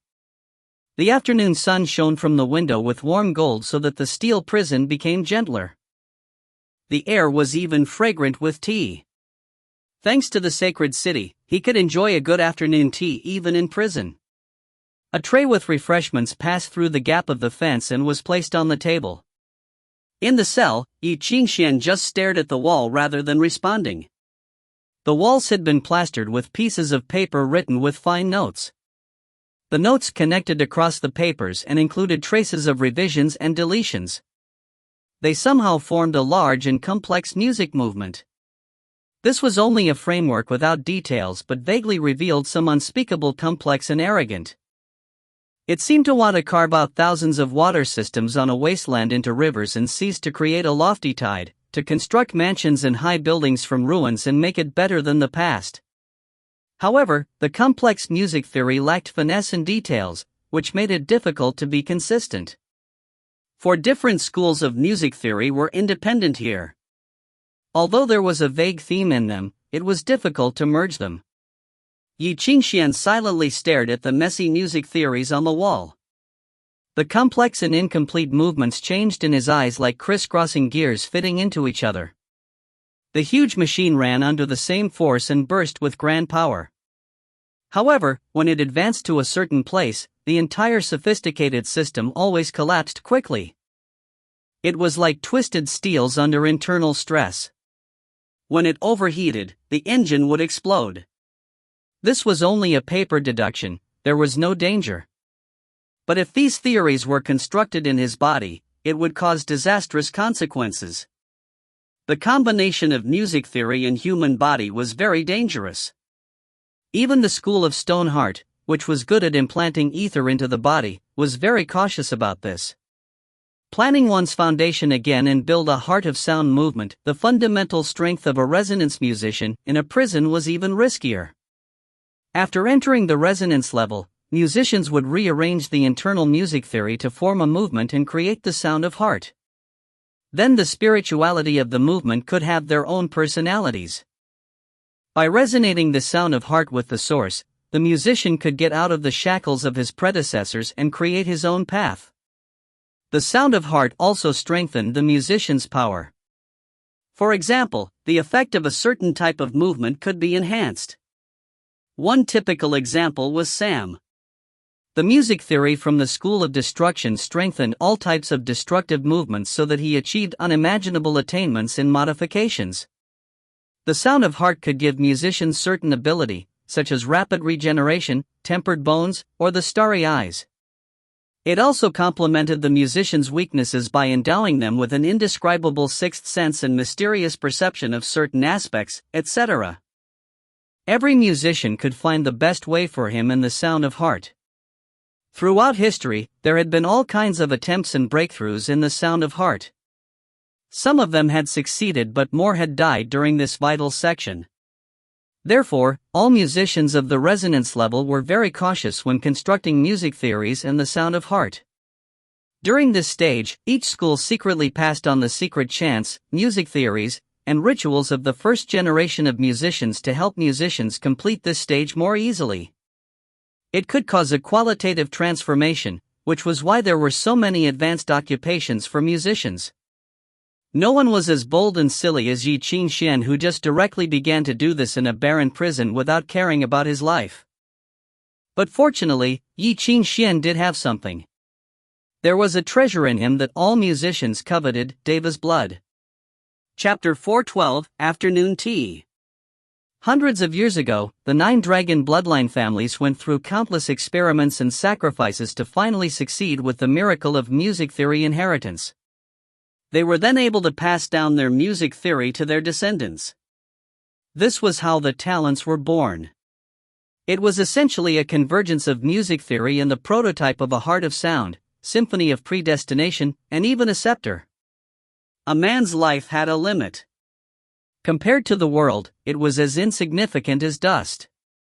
To explore the true nature of the originator, the ancestors of the 9 families created Deva's blood. They turned music theory into an inheritance that could be passed down the generations. Countless descendants carried the same theory. As long as the bloodline was not cut off, they would be able to develop into the originator one day. After revisions from dozens of generations, Ye Qingxuan's heaven ladder was practically flawless. Its ability to cross all 7 schools went without saying. In addition, it even ignored the boundaries to resonate over extremely large distances. It had the terrifying ability to send its strength over thousands of miles. All Ye Qingxuan had to do was combine the heaven ladder with his own music theory. After much thinking, Ye Qingxuan felt that he had learned too much. He decided to give up on modifications, summoning, and choir and just focus on what he already grasped: revelations, illusion, mind, and the core abstinence. This was why he had a headache. Trying to combine everything at once was very difficult. Furthermore, he also had the music theory of the Philosopher's Stone. If he abandoned it to complete his heart of sound, it would be like selling a gem to buy a stone. Not only would his research on the sub-originator go to waste, he would also lose the vast foundation brought by the stone. Thinking this made his heart break. So then there was another problem. How could he combine such vast and complicated music theories and turn the chaos into a complete unit? Ye Qingxuan's expression grew troubled. "What is wrong?" he murmured. He studied the countless music notes, trying to use the interpretation method to find any holes. But the music theory involved was too much. Even with the large tuning instrument for help, it was still a huge task. He could not do this by himself at all. It had already been close to half a month and he was still clueless. Closing his eyes, he stopped thinking about it. He tapped against the wall and hummed a broken tune. It was okay. There was no need to hurry. He still had a lot of time. That same afternoon, 2 old prisoners across the hallway started talking behind the bars to pass time. The old man on a wheelchair drank his tea slowly. He smacked his lips and shook his head in dissatisfaction. Did they change the druggist? They didn't put in enough seasoning. There's no taste. Putting down the teacup, he sighed. I can practically smell my feet. In the cell across from him was a bald old man with his face buried in a porn magazine. He used the afternoon sunlight to peruse it with his bad vision. Hearing the other man's voice, he pursed his lips and looked up, saying, "Your foot's long gone." "I cut it off myself, remember?" "No, your memory's bad. I got a new one later. It's better than the old one." The wheelchair guy lifted the blanket on his knee and shook his foot proudly at the other. See, look. Look, there was nothing under the calf. However, the bald guy stared with his rheumy eyes and hit his forehead in realization. Oh, right. How did I forget? Right. The wheelchair guy put the blanket back. There was nothing under his calf, but there was a bulge under the blanket. There seemed to be a writhing limb, squirming slowly. So itchy, the wheelchair guy reached out and scratched the non-existent foot over the blanket. As he scratched, his expression grew bitter. Hey, you know old Tom is going to die tonight. Old George is going soon too. Probably the day after tomorrow. Stunned, bald guy closed his magazine. Wasn't he still fine yesterday? He changed his heart too much back in the day. It's going to fail soon. Wheelchair guy shook his head. He won't be able to keep going for long. I see. He's so old now. He's at the age to die. Wheelchair guy smacked his lips. We've been neighbors for all these years. No one's had it easy, you that. He was at the age to die 80 years ago.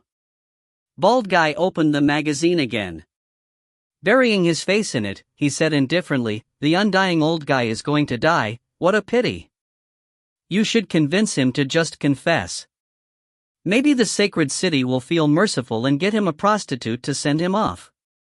Nah, wheelchair guy shook his head. That secret could be exchanged for 3 cities 80 years ago. Now you want him to exchange it for a prostitute? If I tell him, he'd probably bite me to death. If you want to bow to the sacred city, then you do it. I want to, but they won't let me. Bald guy snickered. Otherwise, they wouldn't send me here to look at porn after the Inquisition disbanded. If I still had some secrets to exchange for more of these books, I'd do it. I really don't know why the sacred city dash. Because you're a pervert, Mullion, wheelchair guy said emotionlessly. You're a son of AB*TCH. Thanks. Silence returned. After a long while, wheelchair guy asked, why are you reading that again? You never have good ideas when you read that magazine. Mullion looked up. He gave an old and kind smile.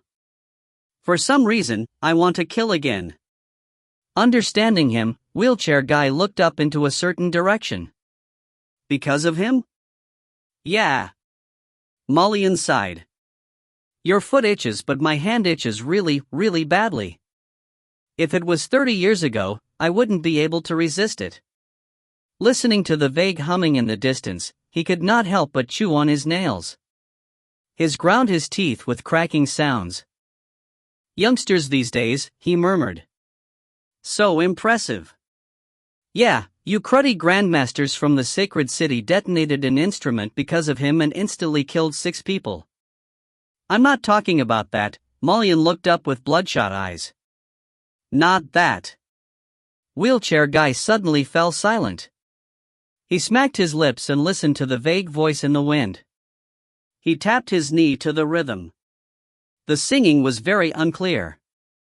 He could not hear any details and it was broken like a hallucination floating in the wind. However, these 2 old guys who had been submerged in music theory for decades could still hear the details hidden into the song. The tapping fingers stiffened. The foot writhing under the blanket stopped quickly as well. I see, he sighed. He shouldn't be 20 yet. Did some dead guy take over his body? Mullion looked at him mockingly. If someone is talented enough to be like this without using a god's help, who would be stupid enough to be a dark musician? Wheelchair guy could not reply. He gave a long and hard stare, saying, as your neighbor for so long, I'll give you a piece of advice. Don't get any ideas. You don't want to get a bag thrown over your head and taken to be experimented on, right? Don't worry. I just think it's a pity.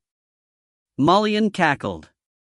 Even if I don't do anything, those old beasts at the Cardinals aren't going to let him leave this place alive.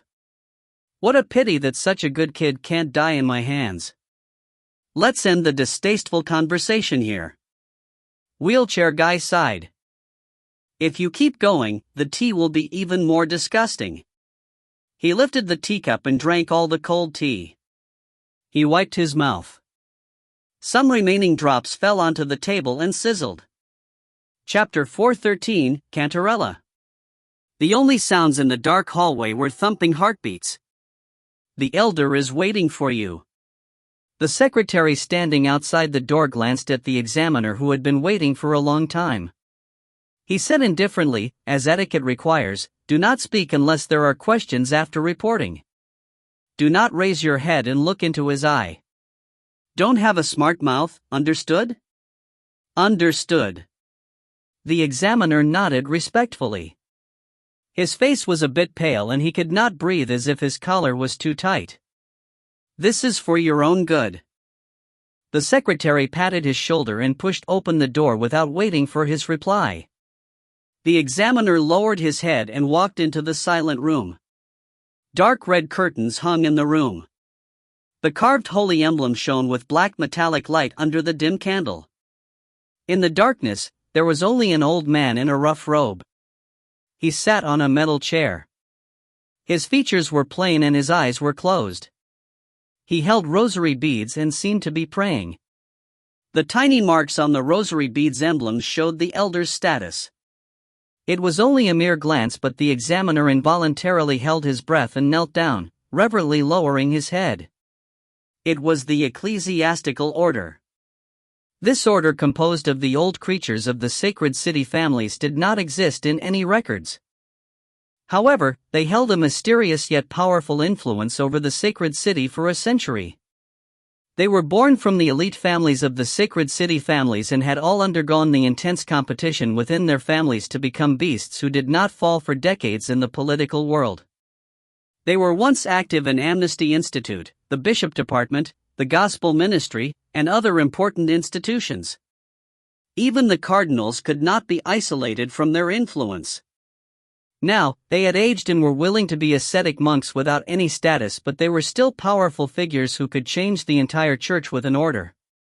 They once had power, money, lust, and all the glory in the world.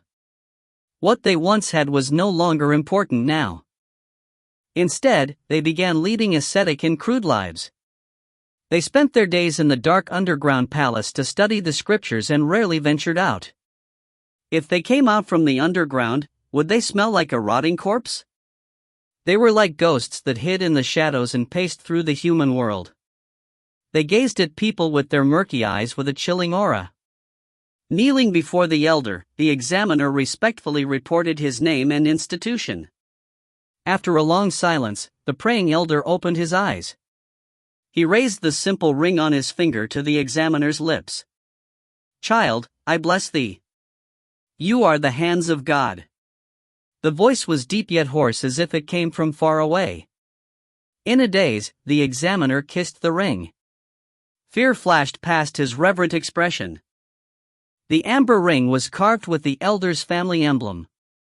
It was the Sforza family, an important figure in the sacred city. Over the centuries, more than 16 cardinals had come from that family. There were not many who were qualified to wear this ring. To the examiner's knowledge, there were only a few in this generation, including the elder brother of the current family leader. He was the one who matched the old man's body and voiced the most, Ludovic. But the terrifying thing was, Ludovic had died 40 years ago. So what was sitting before him now? A living corpse? An angry spirit? The examiner did not dare to think any further. He emptied his thoughts and started to report. 3 short minutes later, he lowered his head and did not speak anymore. Ludovic replied promptly. Tell me your thoughts, he said. You have interacted with him for 15 days. What do you feel? It is difficult to say. The examiner was sweating. He is a pure idealistic man and shows signs of self-destruction. Torture is useless because his heart will not die. No matter what we say or threaten, he refuses to say anything useful. This type of person is difficult. we might not receive anything other than lies. In addition, he may have already expected this day and made all the preparations. All evidence and traces end with him. It is impossible to continue digging. We cannot find any other clues. Now, many people worship him, thinking he is a saint in the darkness, but I think he is crazy. In fact, he paused and lowered his head. He may already realize that my identity is not so simple. Oh? The secretary hung his head. He always takes me as a regular clerk, but when he speaks, he looks at my collar. He pulled his collar open. The skin on the neck was clearly different. It was the obvious tan line from wearing high-collared uniforms under the sun for many years. After a pause, Ludovic nodded. Anything else? Ion once, the examiner gulped. There was once a moment when I wanted to kill him, but I did not dare. His pinky finger twitched as he thought back to that murderous moment. At that time, the youth behind the long table had raised his head lazily. A metallic glint had appeared in his squinted eyes. Even under the shackles, there had been a bone-numbing coldness. It was like a sword hanging over his head. The coldness did not disappear until fear had flashed past the examiner's eyes. It was then replaced by a mocking smirk. Hearing this, Ludovic did not comment. He nodded and said, I see. You may leave now. As if freed, the examiner retreated respectfully and quietly closed the door. The secretary entered soon. After closing the door, he stood wordlessly beside Ludovic. He waited until the old man had finished thinking before placing a letter on the table. Anglo's ambassador wishes to see you. I won't see him. Ludovic scoffed. There is no one worthy of seeing us in that fallen nation without God's protection. Arthur's descendants will never learn to be humble. Just let them die in arrogance. The secretary nodded. He tossed the letter into the burner. It quickly turned to dust in the fire. Anglo will do all they can to adjust matters these days. Mr. Borja said that many of the Amnesty Institute have been swayed. Tell Borja that this matter is highly important and should not be treated lightly. It involves the sacred city's dignity. If he is not punished, will the sacred city's laws continue to be effective? I can understand his hardships. I will help him solve this problem. However, I hope that the result will not be disappointing. After all, this is all for the sacred city. He reached out and wrote some words on paper. Pressing his ring in the ink pad, he left behind a clear stamp and put the paper inside an envelope. Give this to Cantarella. The secretary held the envelope. Hearing that name, his hand trembled as if holding a burning piece of iron. Cantarella was originally the name of a poison. It was odorless white powder that priests gave to their political enemies. Some said that it was the combination of cadine and arsenic. The victim would be asphyxiated by a bone-piercing coldness. But at some time, it became the euphemism for the assassins kept by the important families. The assassins who were sent were usually priests, civilians, or even nobles. Like poison, they were single-use consumables. They were difficult to develop but had shocking effects. They rarely ever failed. The secretary quickly took the letter and left without a sound. In the silence, Ludovic sat alone. The dim candlelight illuminated his rosary beads. He shut his eyes and prayed quietly. Chapter 4:14, Thankfully. Ye Qingxuan fell asleep without realizing. When he woke up, he discovered from the tiny window that the sun was setting. It was already dusk. He had an hour of fresh air at this time every day. Under the setting sun, groups of prisoners sat in the yard within the high walls. They played cards, talked, drank tea, or wrote poetry about fallen leaves. It was a weird feeling to see them discuss poetry and tea. It felt like some aristocratic club. Ye Qingxuan felt more and more unsettled. It was like a few burly and hairy bandits sitting in a pink room and giving their dolls a tea party. Their smiles were gentle and happiness seeped from their knife scars. Above the high tower, an organ sounded. This was not a score to chase away ether. It was just pure music. The elegant hymn echoed through the prison. The ethereal and holy melody filled one's ears, making one feel the beauty and value of life. "What the hell is this?" he murmured, frowning. "You don't know?" An old guy sleeping on a wheelchair nearby opened his eyes and could not help but mock. "This is the score the sacred city prepared to cleanse our sinful souls. They play it occasionally, hoping that we'll realize the beauty of life and power of justice, something like that. You'll get used to it." Stunned, Ye Qingxuan asked, "You can't communicate with ether here. Is the music score actually useful?" The old man's smile grew mysterious. "You're still too young. Even if you're talented, you still haven't been interacting with music theory for long. You still have not experienced some things." He said lightly, "If you live a few more decades, you'll understand that even without ether, music is still powerful. It deserves for one's soul to drown in it. Merely listening can stir your soul." Ye Qingxuan's heart trembled. A memory flashed past his eyes. Music notes, our language? Hearing this, the old man's eyes were faintly shocked. He nodded. "You can say that. So-called music notes were just a transcription of the world's sounds. By observing the world, they transcribed the mysterious sounds into music notes and created miracles. All civilization began with the birth of language. The ancestor of the Asgardian people sacrificed himself to the Tree of Life, receiving the first runes of Asgard. The Sumerians said a wise man stole language from the god of fire. He brought light to humans, but the consequence was that he fell to hell after death. Music notes were a language. This was what Abraham had said in the first class. He thought that music notes were the language of ether. This was the foundation of the interpretation method. At that time, Ye Qingxuan could not comprehend the words, but now, he had some understanding. "Seems like you kind of understand?" The strange old man's eyes were mysterious. Even without ether, some melodies are enough to influence someone's emotions and personality. If you add some special seasoning and bait, it's not hard to purify one's soul at all. In this environment, even the most horrible sinner will change, even if the original self is completely wiped clean. He paused and gave an evil smile. "Welcome to the soul transformation site of the sacred city, kid. You'll get used to it quickly. Without much time, you'll be able to join them and talk about art and the beauty of life." There was no change or fear in Ye Qingxuan's expression. He just looked at the old man and asked, "Then how long have you been here? 30 years? Or 40? The man's smile faltered slightly.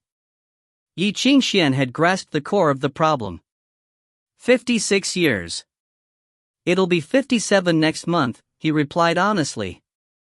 "You want to know why it doesn't work on me? I can tell you, but you might not be able to do it." Ye Qingxuan shrugged. "Tell me. Maybe it'll work. It's simple. If you enjoy food, you can be won over by the taste.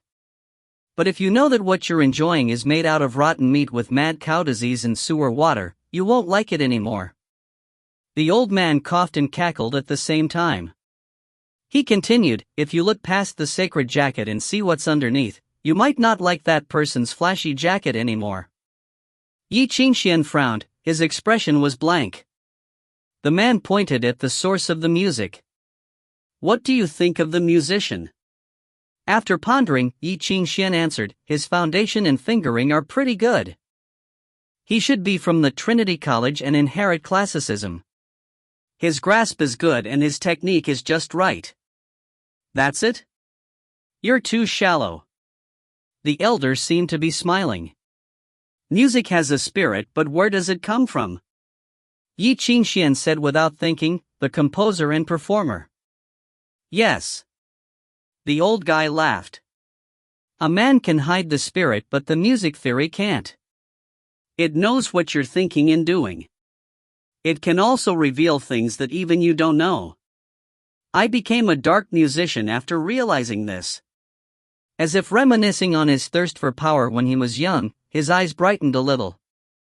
Kid, you cannot lie to your own heart or force your music to lie. That is why people will go crazy and die when the symphony of predestination fails. It contains the spirit of your music, it is the crystallization of your soul, the truest part of you. So, the elder pointed at his ears. If you listen, you will be able to see its true nature. Do you want to know what that guy is thinking of now? Ye Qingxuan nodded. Sneering, the elder rolled his wheelchair. Follow me. The elder took him to the corner of the yard. Under the tree's shade, a few ancient men who looked old enough to be in coffins already sat around a stone table. They either played cards or just talked. Ye Qingxuan was worried that they would get a stroke if they became the slightest bit excited. This is Tom and that's George. You can call them Old Tom or Old George. The bald guy reading the porn magazine is a pervert. Ignore him. Basically, everyone here can't even pay for their sins with death, so you don't have to pity them. These are the only stupid ones who can last this long without repenting. Do you want me to introduce them in detail? No. Ye Qingxuan shook his head and found a place to sit. Deerhead Tom Klein, bone collector George Valina, and that guy who shaved his head, is he the legendary psychotic killer of the sacred city, Mr. Mullion? I learned about all of your stories from the church's reward list. I didn't know that all of you are still imprisoned here and am quite surprised. But I apologize for not recognizing you. You seem to have problems with your legs. It's all right. I am just an unknown man of no importance. Just call me Old Cripple. He clearly did not want to talk about the past and just chuckled. I didn't think that someone would still remember the wanted list from decades ago. How shocking. With that, he looked at the others. I was discussing the special concert the sacred city holds for us with this young man with a bright future. Does anyone have thoughts? Thoughts? Old George glanced at him with a strange expression. What are you planning now? Just thoughts. Old Cripple looked excited. No problem with talking about it. Old George shook his head. I didn't listen closely, but I know that the musician has changed. It should be a man, pretty young, probably around 20 years old. Ye Qingxuan was stunned. What else? He asked. Let me listen. Deerhead Old Tom was interested as well. After listening for a bit, he smirked. He has concerns, He's not paying attention. I don't know what he's thinking of, but it seems like he's just killing time. That goes without saying. Old George snorted.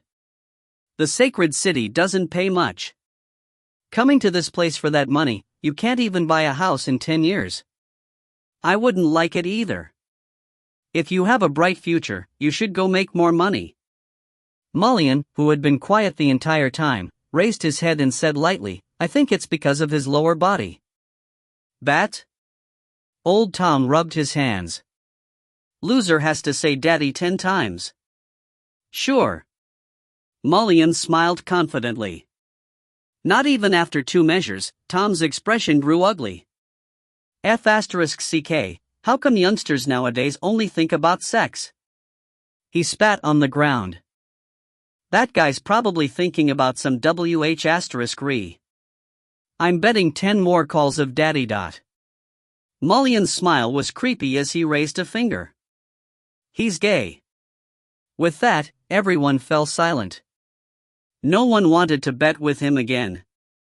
You can hear that? Ye Qingxuan was curious. It's simple. Old Cripple's voice was complex. Perverts understand perverts, bad guys understand bad guys, gays understand gays too.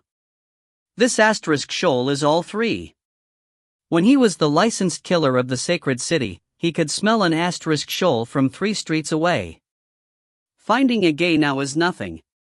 Mulligan's expression was arrogant. Rather than feeling embarrassed, he asked, "Anyone want to bet who his boyfriend is?" "You can raise the stakes now. The manager of the tower's lower level, right?" That came from Ye Qingxuan. This time, Mulligan was shocked. He quickly smiled. "You can tell?" "I guessed." Ye Qingxuan shrugged. "There aren't many non-straights here. There are even less who can be paired with that musician. It's just the exclusion method." Everyone's expressions turned strange. "Thank you for all your advice. I suddenly understood many things." Ye Qingxuan rose to leave. "I won't disturb your card game now. See you next time." Seeing Ye Qingxuan leave, old Tom shook his head. What a troublesome kid. Mulligan glanced at old Cripple. "What are you doing this for?" "Huh?" The man seemed to not understand. "You're a dark musician, but you're going to help a kid who's infamous for hating dark musicians? Are you repenting?" "I'm just curious." Old Cripple dealt the cards slowly. "He doesn't have many more days anyway. I just want to know what level he can reach without this obstacle. After all, it's hard to find anything interesting here, other than playing cards." "Then you'll be disappointed." Mulligan shook his head and said, "Meaningful, the man's coming for his life." Those guys were bad news. That was Ye Qingxuan's conclusion. Neither Deerhead nor the Bone Collector were good people. That seemingly caring but extremely mysterious old cripple seemed to have something planned. The most important was that bald Mulligan.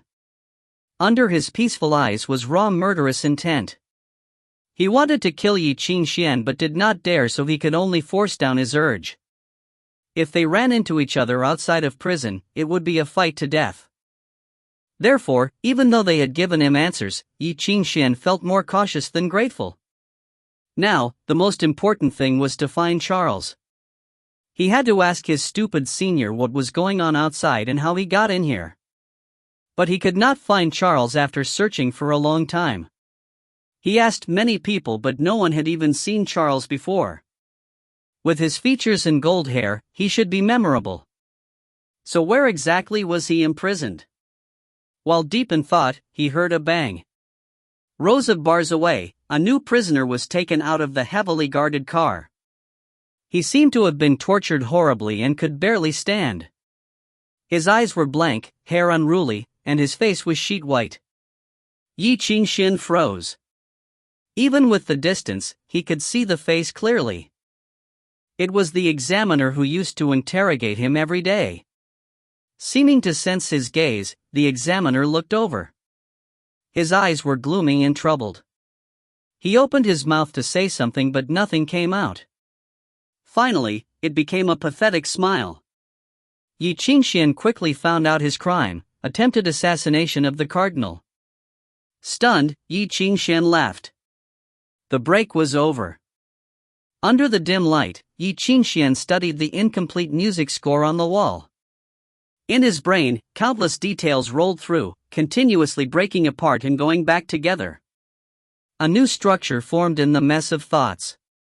Music notes were a language. Therefore, it must have logic, which was the music theory. The spirit of the music score came from the composer's heart. That was his truest self. Therefore, there must be a path to follow. Find himself in the music theory? It was Ye Qingxuan's first time experiencing this.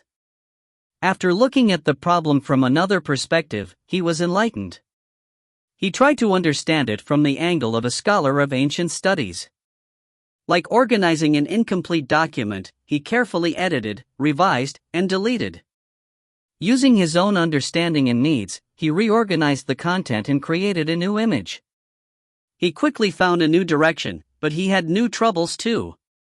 Now, Ye Qingxuan really regretted not memorizing related books while he was in the library. Thankfully, Abraham had come to the sacred city. Ye Qingxuan could ask him some questions during visits.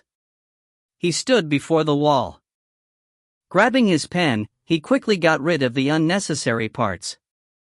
Within 2 short hours, he had refined 1/5 of the score. 1/5 of the bloated music score was replaced by precise music theory.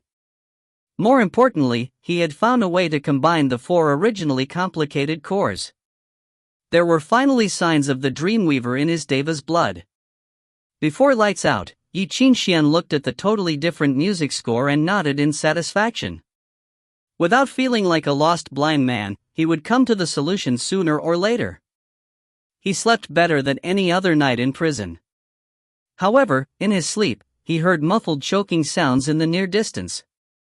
The examiner that had just been thrown into jail was curled up in his cell.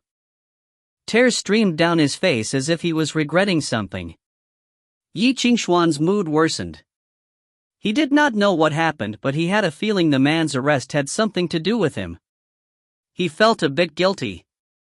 But quickly, he was distracted by a strange itch. His hands, arms, shoulders, between his toes, his knees, back, neck, face, the itch was spreading across his entire body. His itching finger felt something and he was overcome with fear.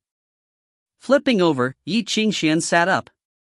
The dim light in the hallway illuminated his ghastly pale face. He looked up at the mirror behind the toilet.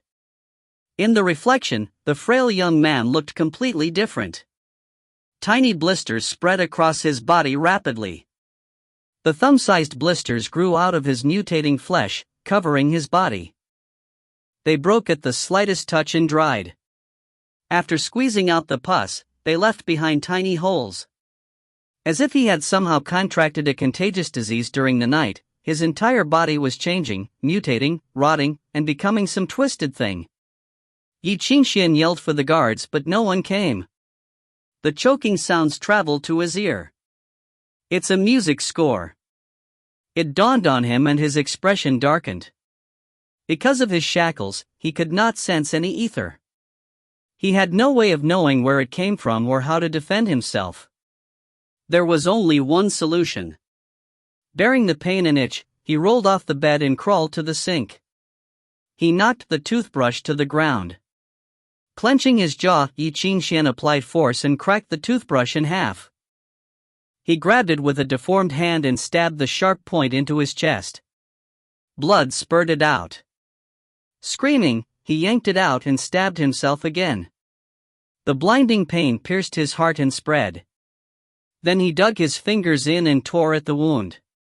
Finally, he saw his poisoned heart through the dark green bones. He smiled, feeling the weight lifted. It's an illusion. Thankfully, it was an illusion rather than a choir curse. After the Philosopher's Stone became the sub-originator's sublimated source, even he did not know what was beating in his chest. There would be no problems, so why would he give in to his curiosity and dissect himself? However, the Philosopher's Stone would never ever be replaced by an infected bodily organ. You want to get rid of me so quickly? Ye Qingxuan sneered. Not so fast. Thankfully, it was an illusion. Chapter 415, So-Called Growth. It was great that it was not a virus from the school of choir, a curse from the school of revelations, or a mutation from the school of modifications. Ye Qingxuan could understand this. After all, this was the heavily guarded judgment tower and his position was sensitive. Because of the possible consequences, the enemy would use an illusion because it would not leave behind any evidence. Fortunately, it was an illusion. He did not have to worry that he would die immediately. If his mind was strong enough, he could survive before his senses were completely taken over. Ye Qingxuan was an expert in this field. He knew what to do in this situation. After confirming that it was an illusion, he needed to know what type it was. What kind of illusion was it? A sensory illusion? A sealed illusionscape constructed over the entire cell rather than just on him? A misconception that worked on his consciousness? The terrifying reality after making the illusion become reality? Or was it multiple types? He could at least cross out the possibility of the illusion becoming reality. This was an extremely rare and difficult skill. Ye Qingxuan knew from Lola's experience. If her luck was the tiniest bit worse, she would probably have suffered from the music theory backlash and become an illusion herself long ago. Even so, she was only a beginner after completing her symphony of predestination. Of the musicians who studied this topic, 99 of 100 would die. The remaining one may not succeed either. There were less than 10 musicians who had the ability to dabble in this field. More than half were from the Northern Islands, Voodoo Crypt, Unstable Soil, and other hidden schools. Hiring them would require a fortune and they might not even be willing. Ye Qingxuan thought that he might not be that unlucky. Plus, there were countless of ways to kill him if the killer truly was that skilled. He could just shoot an illusory stimulant into Ye Qingxuan's blood, causing him to die from psychosis. The other possibilities were easy. Ye Qingxuan smiled and closed his eyes. It was time for the interpretation method. The proposition was the changes of music theory in the ether sea. In his mind, an ether sea slowly emerged. It was serene and seemed to stretch to the end of the world. He set the ether density to the standard of a red zone. After setting up the source, 16 organs rose in his mind, creating a large ring. Next, Ye Qingxuan grinned. The 16 huge organs sounded at once. Powerful music burst from them, overlapping and creating waves in the ether sea. Countless ripples collided, the imaginary music theory collapsed and regenerated. It felt as if Ye Qingxuan's brain was tossed into a boiler.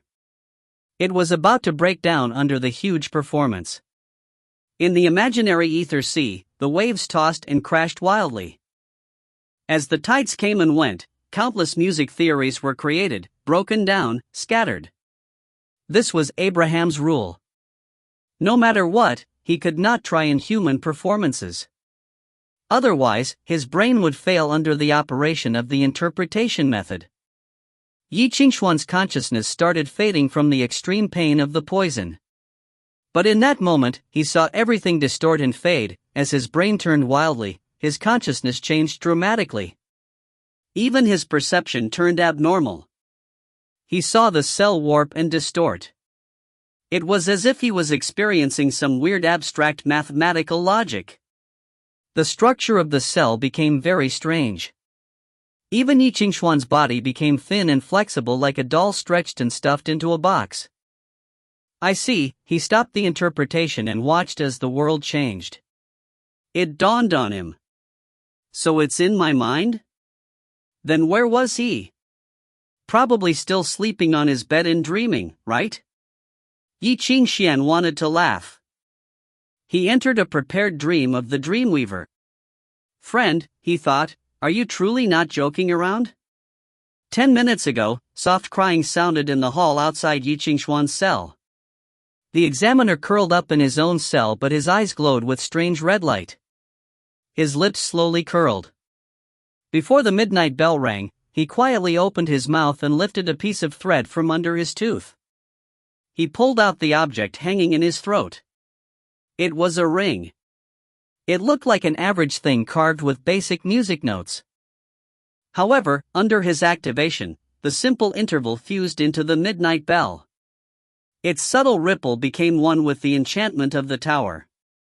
Going past the enchantment's blocking, it could act directly on the ether. It was a key. When the tower was first built, before the abstinence disciplines and enchantments were erected, there was a tiny space within the music theory operation. It was not enough to control the ether sea, but it was still something. The examiner opened his mouth, closed his hands, and pressed onto the air. A cold and tragic melody joined the soft sobbing. It crossed past the empty space. Using the prepared fulcrum, it flowed into Ye Qingxuan's dream. The Forgotten Offerings, an illusion score created from a Bible legend.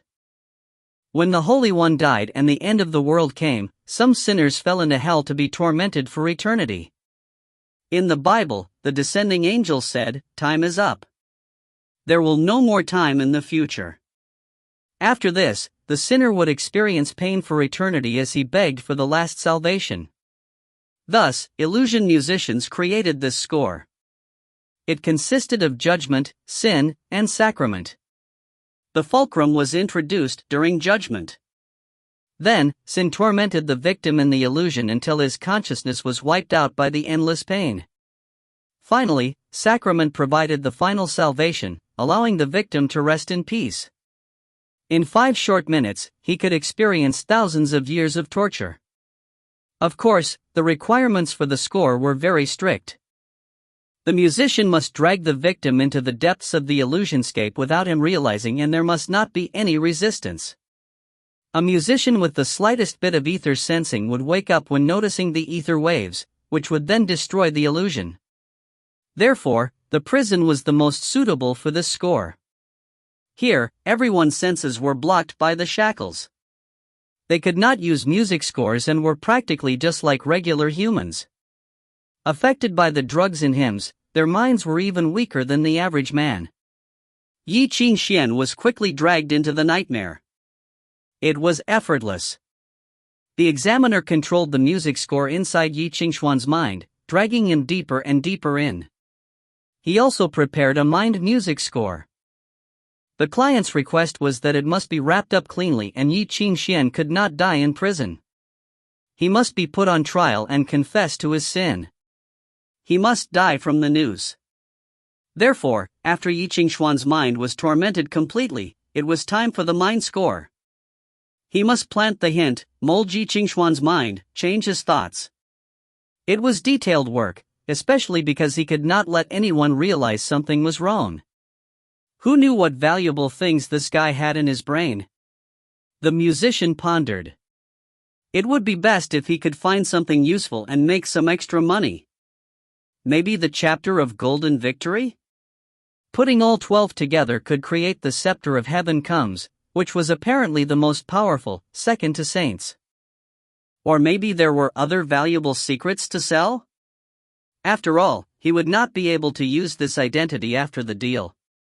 He should squeeze out all of this job's worth. Let me see, he lowered into Ye Qingxuan's consciousness, passing through the fog and crumbling defenses. He went into the illusion and went deeper. Finally, he found a door that represented secrets in a maze of memories. What a troublesome lock, the musician sneered. What kind of secret needs to be hidden like this? He took out a key he had imagined out of the consciousness, tears, sadness, and fatigue. It was the easiest way into secrets. Crack! The key broke. The musician froze. This method was tried and true, but it didn't work now? Then it dawned on him that Ye Qingxuan was apparently well learned in mind theory as well. Regular methods obviously would not work here. He took out another key, despair. However, the moment it appeared in this dreamscape, it dissipated. The musician was stunned. He quickly took out various keys he had created beforehand, but the door would not budge. The small tricks would not work here. His mood worsened. He did not want to do this, but now, he had no other choice. His body quickly swelled. Horns grew from his head and flames burst from under his feet. Bat wings sprouted from the flames behind his back. Controlling his image, he transformed into an incubus. He reached out, slamming toward the door's lock. Crack! Before he even applied pressure, the door opened. He was stunned but quickly started laughing in self-mockery. This guy's will had probably caved in long ago under the illusion's torment. With such weak defense, he probably could have just nudged the door open. He pushed it open. There was heavy fog behind the door. As if a splendid city had been obliterated, tombs rose up between the ruined walls. Ghostly white fog shrouded the place, seeming to hide countless secrets. Seeing this, the musician's blood chilled. This was a psycho. Everyone would construct a refuge in the depths of their consciousness. It was a place to put all the secrets. It was a corner for their souls to hide and heal. The musician had seen wooden cabins on fresh green prairies and castles on islands in a storm. He had seen bustling cities, dazzling palaces, and even bloody dismembering workshops in terrifying basements decorated with human skin. But the lowest level of this guy's consciousness was a devastated cemetery? The musician looked at the tombstone closest to him. Walking closer, he finally saw the name clearly. Shaken, he looked to another tombstone. The name was the same. Staring at the rows of tombs, his skin crawled. The hundreds upon thousands of tombstones all had the same name, Ye Qingxuan. This psycho, a chill ran through the musician's mind. Now, he finally realized that this was not a sanctuary at all. This was Ye Qingxuan's burial place. How many times had this guy killed himself? That was the me who wanted to become an artist, someone beside him said quietly. I used to be talented in drawing. My mother wanted me to become an artist. The musician spun around and saw the figure that had suddenly appeared. The young man touched another tombstone and sighed. This is the one who wanted to become a poet. I had many wishes as a child and many paths I wanted to go down. Unfortunately, none of them came true. There are many of me here, many weak ones. They've all died. Looking up, he said calmly, when you kill your younger self, you grow up. When you kill your weaker self, you become braver. I think that maturing is a process of continuously killing yourself, right? The musician stared in shock. The chill spread and he did not know what to say. Why are you here? He wanted to ask, but it went unsaid. If Ye Qingxuan could appear here, it meant that he had escaped from the illusion. The musician racked his brain trying to think of why. His shadow grew more menacing with undisguisable animosity. You're looking for this, right? Ye Qingxuan held a small box. Rather than a lock, the lid was only tied with a piece of thread. It looked childish and laughable. Sorry, this can't be yours. The box fell from his hands back into some unknown place, locked in the depths of the dream. Ye Qingxuan stared at the invader and said softly, You can't take anything from here. The musician's expression darkened. His shadow grew strangely, swelling as if it was boiling, and spread in all directions. You can't use it anyway, so why can't I take it? He asked coldly. Sorry, I wanted to avoid this situation. After all, mind transformations are more painful, but sadly, you don't give me any other choice. I'm actually quite experienced in competing over will. Ye Qingxuan laughed. So you shouldn't talk like a hot shot. We'll see. The musician disappeared and was replaced by a pure black sky vault. A wild consciousness burst forth with a rumbling music score. It collapsed Ye Qingxuan's dreamscape in an instant, digging deep into his mind. Like a thunderstorm, countless locusts descended from the sky. It was like the destructive plague from legends. They devoured everything in sight. The dreamscape also fought back. This was inside the prison and it was impossible to use the aether sea's strength. The enemy's strength was restricted to the musician level. Ye Qingxuan never thought that he could lose to a musician-level man in a fight of will and mind.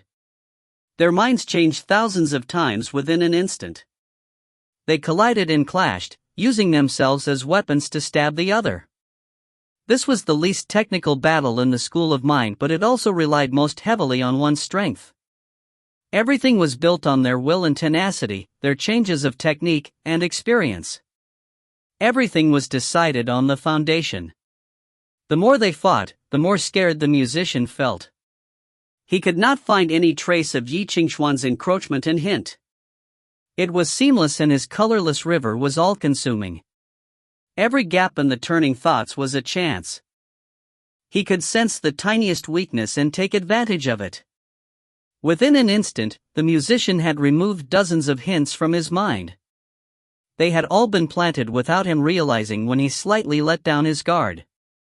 Plus, this guy could not even fight actively and could only defend passively. If he could sense the aether, the scales would be tipped. Where did this crazy man come from?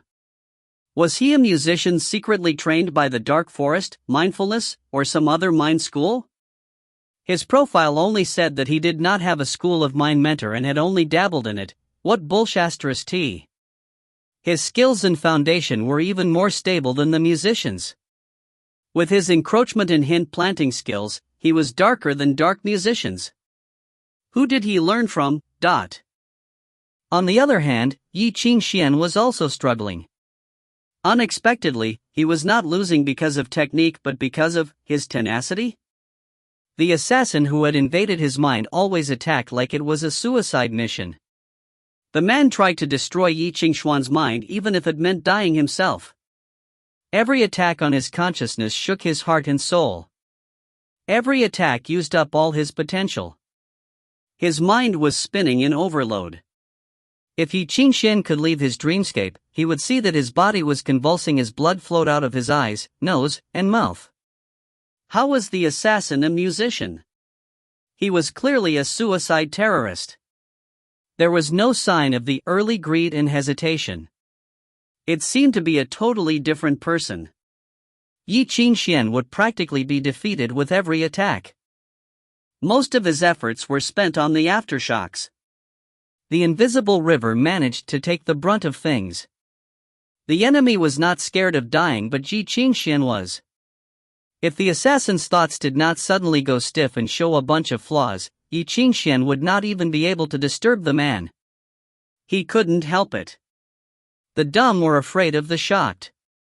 The shocked were afraid of those who did not care about their lives. Ye Qingxuan had been shocked for so many years. It was his first time seeing someone flirt with death like this. What was going on? The assassin was thinking the same thing at the moment. He had messed up and continued making mistakes. He was tied with a musician who could not even sense the ether and was now at a disadvantage. While he hesitated, he realized that his mind was turning slower and slower. A hint. A hint had been planted in him. His thoughts were shaken. He had almost been successful, but no matter what, he could not find where the hint came from. In the end, it suddenly dawned on him. That box. Chapter 416, hopefully. It was that box.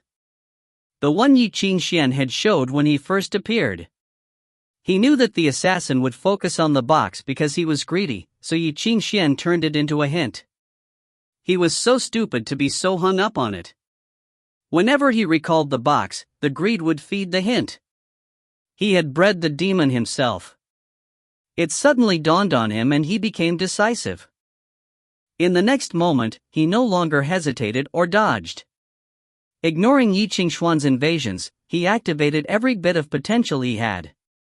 His will swelled and crashed into Ye Qingxuan's mind. Boom! Ye Qingxuan's body shook. This practically suicidal attack almost destroyed him. Even in his dream, he could taste the blood in his nose and throat. Goodbye, friend. The assassin disappeared with a laugh. I'll be back later. But the moment he left, he saw.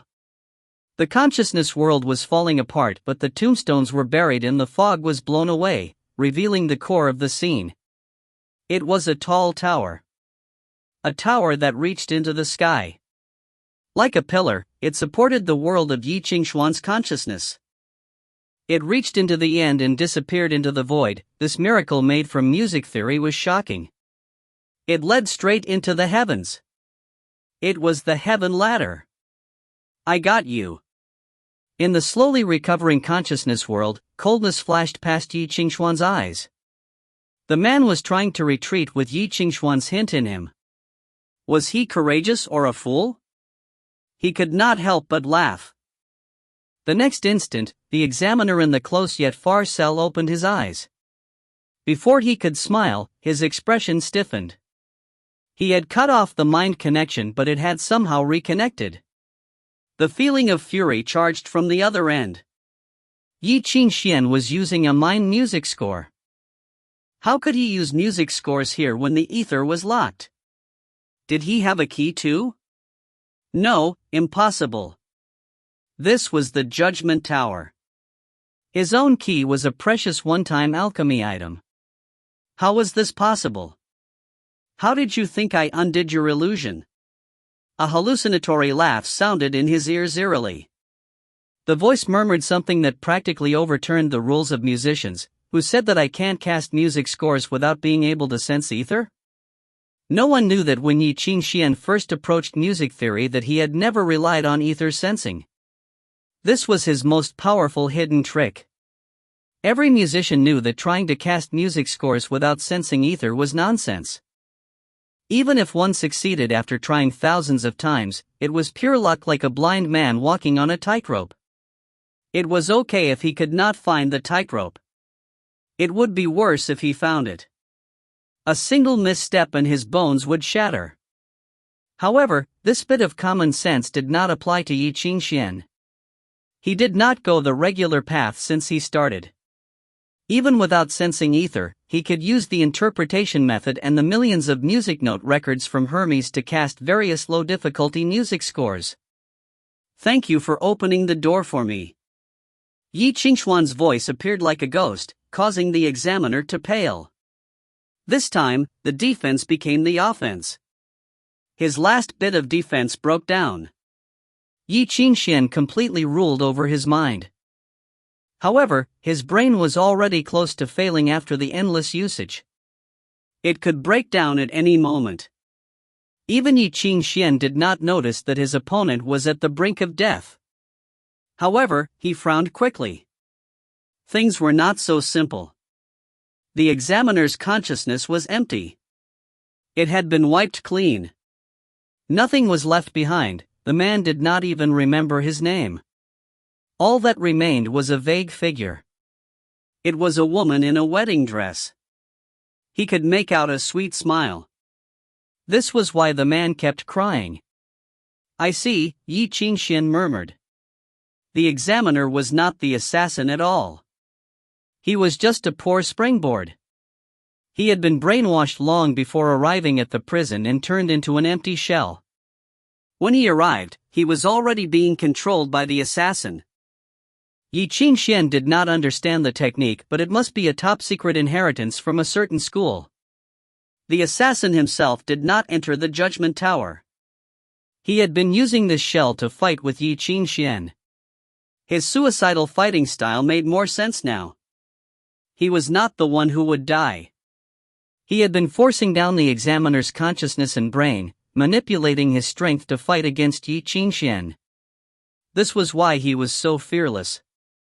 If he failed, he could just come again. There were many cheap springboards. Under the wounded consciousness, Ye Qingxuan could still see his opponent's last taunt and strange laugh. Want to leave after acting cool? Ye Qingxuan sneered. Not that easy. At the same time, 2 kilometers away from the tower, a musician awoke from his dream with a cry. He was inside a hidden warehouse of a certain agency. Sweat poured from his body, and blood seeped out of his nose and mouth. He retched violently. He was lying inside an alchemy array. The countless precious chant consumables had been used up completely. This secret ritual required an immense amount of resources. It only had one use: to separate the user's mind like the phantom beast of a summoning musician. By dividing his consciousness, he could form shards of his personality and implant them into someone else to control the other virtually. The middle-aged man climbed up. He yanked out the threads and nails in his limbs and behind his neck. He breathed heavily. The people on either side of him helped him up. They wiped away his vomit and splashed warm water onto him. He seemed to be only 30 years old, but he had white hair. Music notes were tattooed on his hairline like a music score permanently on his head. His mind quickly cleared. The messenger representing the client came over and asked, "Did you succeed?" No, the musician's empty eyes darkened. "Your information was all wrong. That guy's mind theory is comparable to mine." He paused, feeling a bit awkward. It was not just comparable. From the aspect of foundation, Ye Qingxuan was so much better. Shocked, terror emerged in his eyes. And he can cast music scores without sensing ether. The messenger froze as if not understanding until the musician repeated it again. His brow furrowed and his expression darkened. "You are joking. If I wanted to make excuses for my failure, why wouldn't I choose a better one?" The messenger's expression was still dark and he calculated in his mind. However, he did not notice that the musician's lowered face had changed. The hint remained in the musician's mind. The childish knot on the small box suddenly broke. It had become horribly damaged as the two fought. With the rope breaking, the box opened. The hidden gift finally appeared. A hint. It was another hint. It was a double hint. What kind of messed up school would hide a hint inside another one? This kind of ability only existed in theories.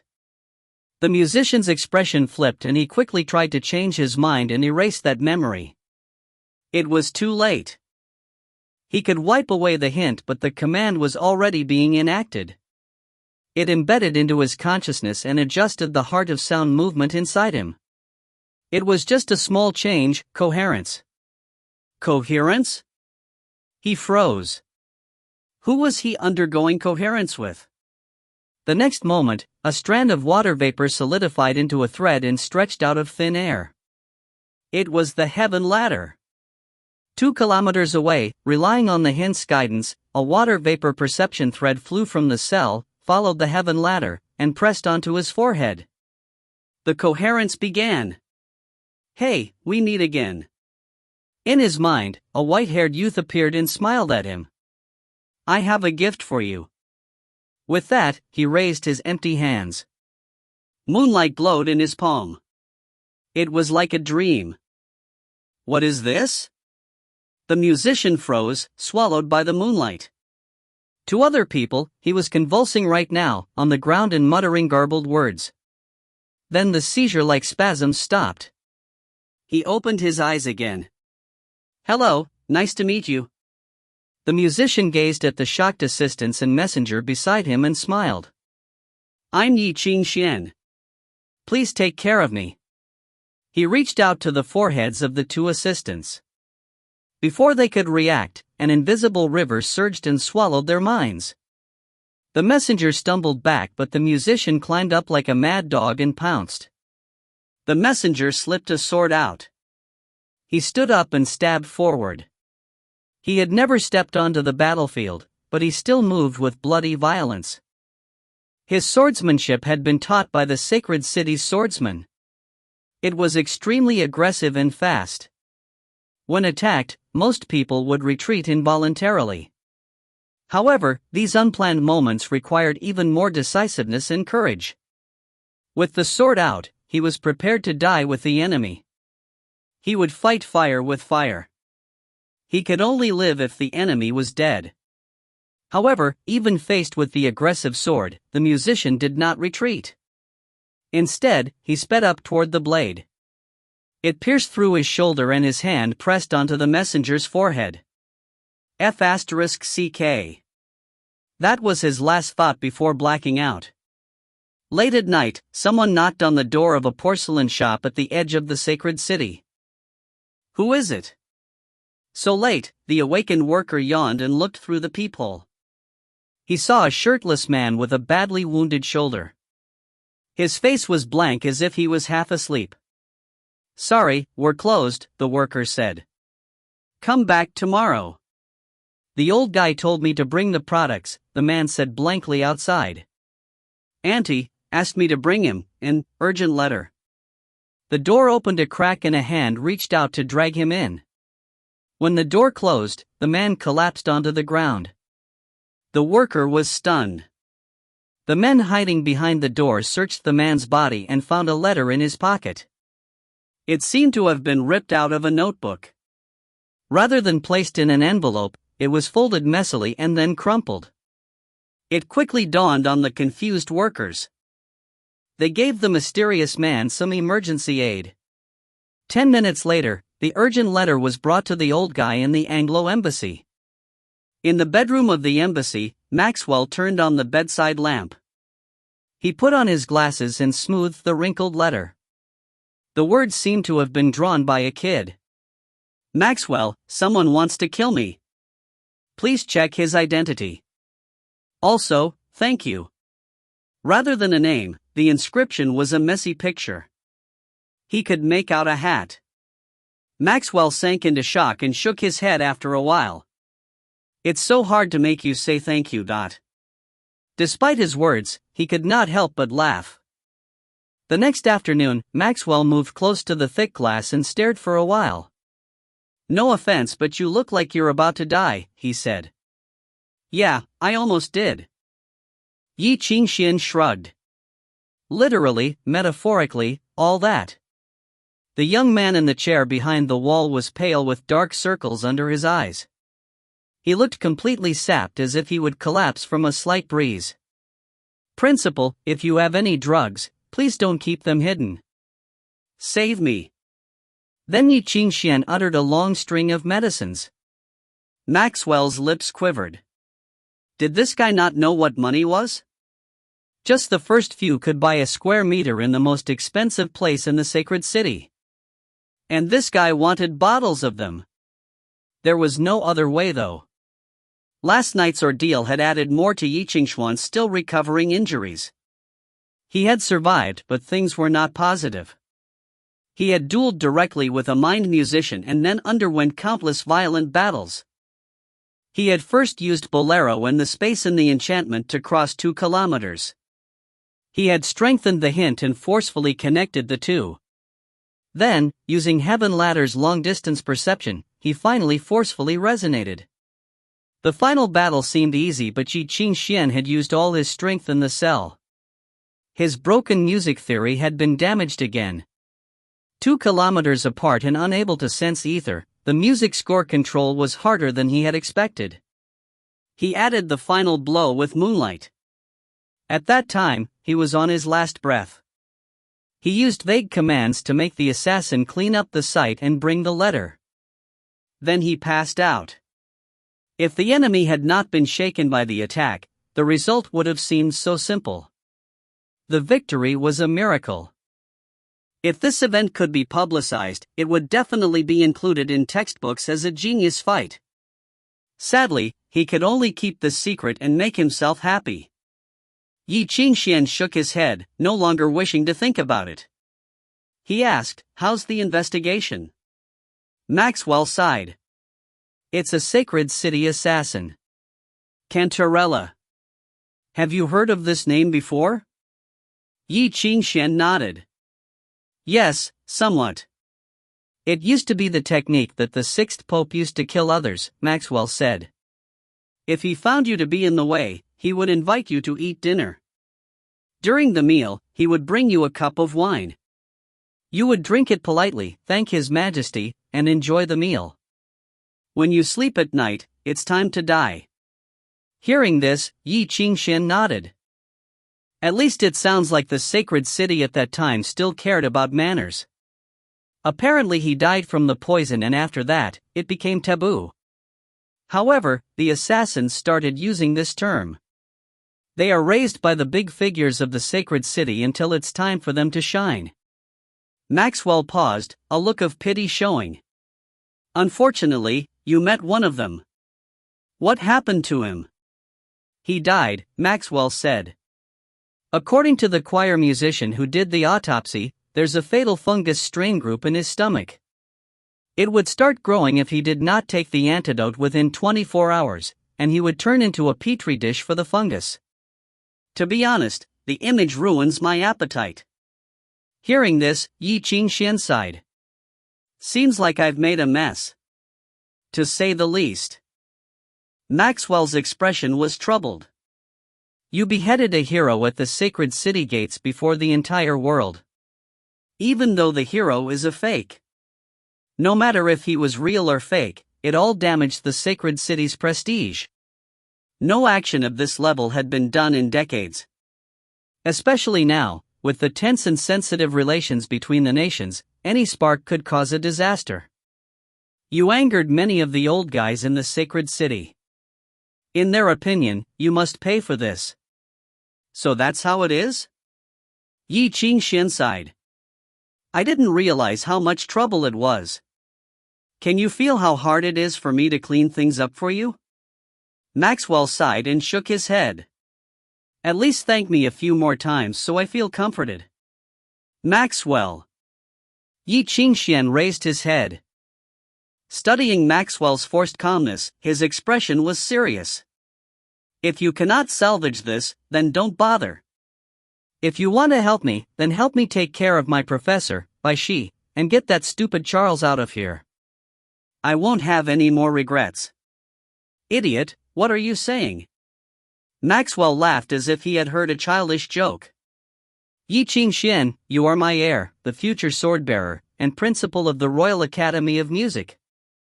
I will not watch you die on the scaffold. You will walk out of here safely, I promise. So just rest up and leave everything to me. He rose, put on his hat, and smiled reassuringly. Perhaps you can come out before the Pope finishes his blessings for the winter festival. Ye Qingxuan bid farewell and watched Maxwell leave. After a long while, he murmured, hopefully. Chapter 417, Bad News. As the door slammed shut behind Maxwell, he turned and gave the Judgment Tower one last glance. The calm and confidence disappeared from his face, revealing anxiety. To the Amnesty Institute, he told the driver. But after opening the carriage door, he froze. Sunlight shone past the window curtains and illuminated the old man sitting within. The robed man looked up, emerald eyes stared at Maxwell. He patted the seat beside him, telling Maxwell to sit down. He hesitated for a second. Climbing into the carriage, he chose to sit across from the elder instead. Archbishop Ludovic? He studied the elder and his lips curled up. I have been hoping to meet you but never thought you would come to me in such a unique way, but. Mr. Maxwell, nice to meet you. Ludovic nodded slowly. I am no longer an archbishop. I am only an average ascetic monk. Maxwell smiled but did not reply. An ascetic monk from the ecclesiastical order? Was he being modest or humorous? The safest reply was a smile. Mr. Maxwell is a guest. I should accompany you and introduce the city to you. However, I grew up here and spent my life in the churches amongst bells. I, unfortunately, cannot make a good tour guide. Ludovic looked outside the window and the city. Mr. Maxwell, what do you think of this city? Maxwell said, naturally, it is sacred. Yes, it is the sacred city. Ludovic sighed. Someone once said that this is where the dignity and beliefs of humanity exist. It is the place that supports the heavens. That is why I revere this city. At the end of the Dark Age centuries ago, 17 monks received signs from the heavens. They came here and hammered down the first metal pillar, announcing the coming of man's age. Now, so much time has passed. This is now the heart of the world, the city of God. However, of the descendants of those 17 monks, only a few still exist: Sforza, Borja, Felix, Medici. This city has been destroyed twice. Both times, it was rebuilt from the ruins. Some died with it, others were reborn. Despite all of this, the things in our blood have never changed. Our mission has never changed either. Too many people have bled for this city. Their souls converge here under the sacred calling to rest. I believe this may be evidence for the existence of a world and heaven after death. Ludovic made the cross over his chest. This is also the reason why we exist. I am not very knowledgeable of theology and the Bible, but my understanding has deepened after hearing your words. Maxwell nodded. You must want to speak to me about reverence, yes? Perhaps, Ludovic replied lightly. No matter what, it is your comprehension. As an ascetic monk, I only wish more can understand the truth of faith. Father, have you been to Avalon? Maxwell suddenly asked. No. Avalon is my home. It is a very beautiful place, Maxwell stated. It is built on the sea. When it is sunny, it looks like a gemstone floating in the sea, dazzling. It is not as majestic as the sacred city, but it is beautiful as well. In the summer, the entire city is embraced by the sea wind. Sea salt condenses on the beach. From a distance, it looks like white flowers. Children play on seesaws and fuss around on the pier in ships. If they fall into the water, they'll laugh and climb back up. The adults sit on the shore and drink while playing cards. Life seems carefree, as if summer will never end. I think this was how the city was when it was first built. I will do whatever I can to let it remain like that forever because I love it. After a long silence, Ludovic nodded gradually. It is a beautiful place that deserves one's love. Why do you not return? Mr. Maxwell, as far as I know, doesn't your home need you the most now? That is why I cannot return alone. Maxwell sat with a somber expression. I am old, but the youth in the city still has an endless future. Mr. Ludovic, he has a place he must return to. There is no need for him to pay his life for the holiness here. It is understandable for an outsider to speak like so. Ludovic chuckled indifferently as if he had heard a meaningless joke. Glancing at Maxwell, he said, if Anglo continues to be reckless and continue down the wrong path, it will have to pay. That is all I wish to say to you today. Mr. Maxwell, you must consider your actions here. As far as I know, not many people in Anglo support you. If it is the right thing to do, the amount of support and recognition does not matter. Maxwell's eyes hardened. That is what the child and I both think. No, you are not the same as him. Ludovic glanced at him and smiled somewhat mockingly. Your eyes are too weak, Maxwell. You are not as determined as you think. It is destined that you will be compromised for this. If that boy is still stubborn, then you are only pretending to dream with him. Maxwell fell silent, his face livid. Ludovic reached out and patted his shoulder. This is a good thing. That is why I gave you the chance to meet. Maxwell, do not continue like this, whether it is for you or your beloved country. The wild blood that Arthur left behind will lead you toward the demonic path. Maxwell glared at him, but Ludovic did not seem to mind. He rose and opened the carriage door to leave.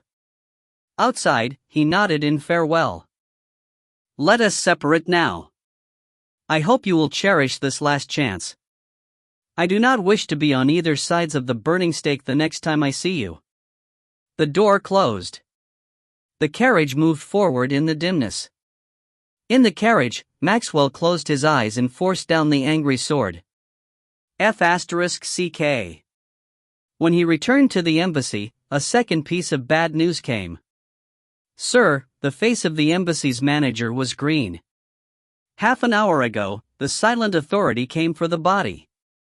The security from last night was taken away too, to help with the investigation.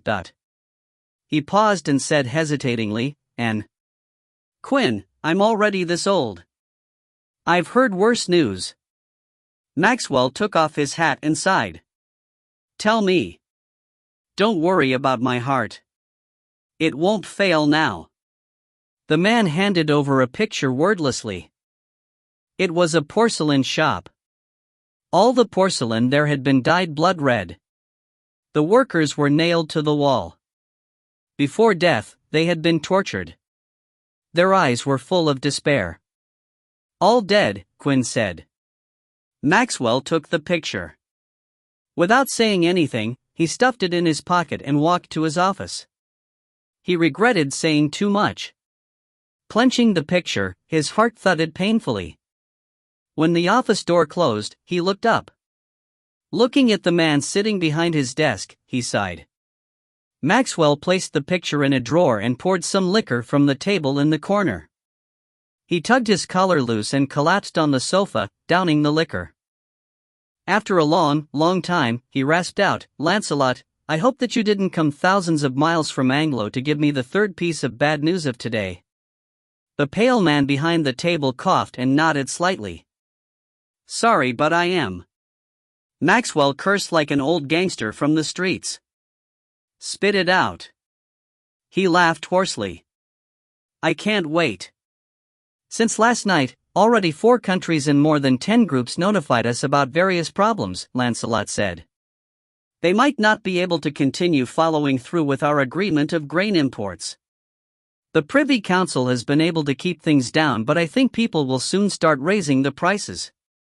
I'm afraid it won't be long before we need to take over the market and economy to forcefully set the prices. If the situation continues to worsen, we will need to start using rations. The Minister of Finance wants me to tell you that he is considering quitting. Maxwell froze. After a long while, he asked coldly, how long can our war reserves last? More than 10 years, Lancelot replied. But are you sure you want the nation to enter the state of war so early? It's too rushed, Maxwell. We will need to complete most preparations. It is too early. Maxwell fell silent. Anglo was an island country. More than half of the territory was on the sea. The other half was in the coastal area, easy to destroy. Anglo had always been a commerce country, relying on trade and technological research.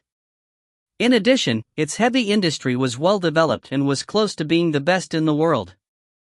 However, none of that could make up for the country's fatal weakness, its lack of fertile soil. It could not support much agriculture and therefore relied on imports for food. This was why Anglo had established the East Indian Company when India was in chaos and created a colony.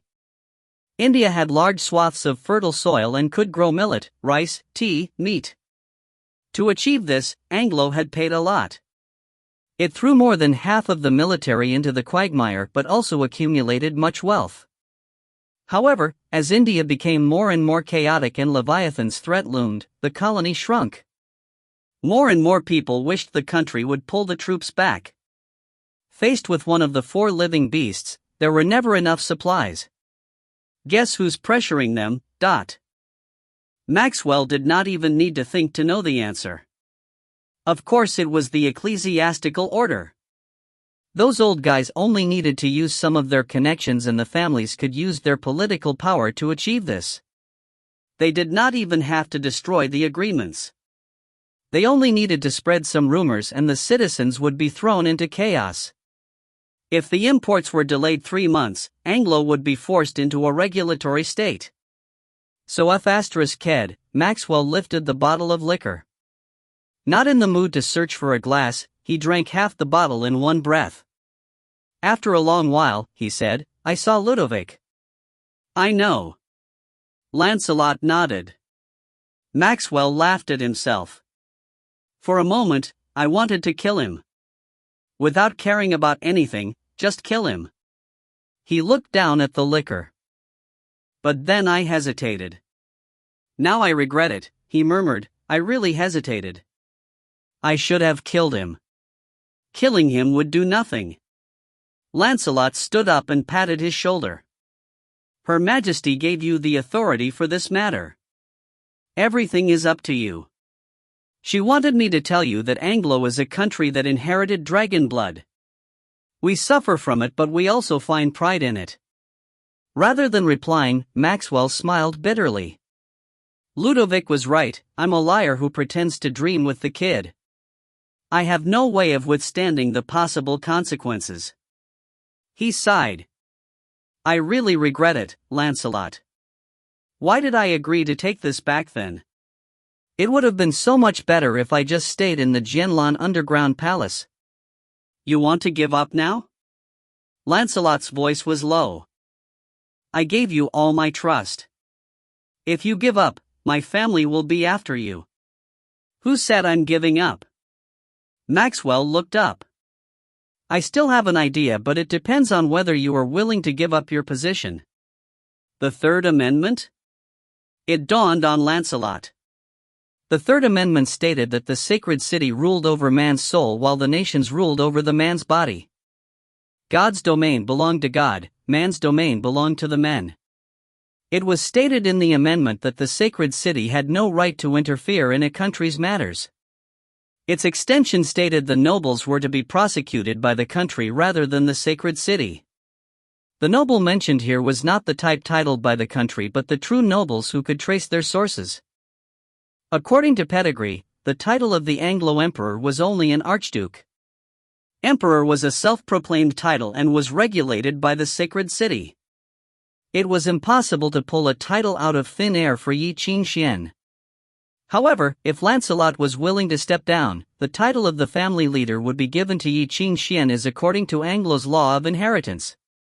Then he would be the current Lancelot and inherit the title of Earl. Then Ye Qingxuan's trial would not be under the sacred city's jurisdiction. As expected of Maxwell, Lancelot smiled wryly. This was the only solution that the national lawyers could think of after countless conferences, and yet you thought of it by yourself. So what of it?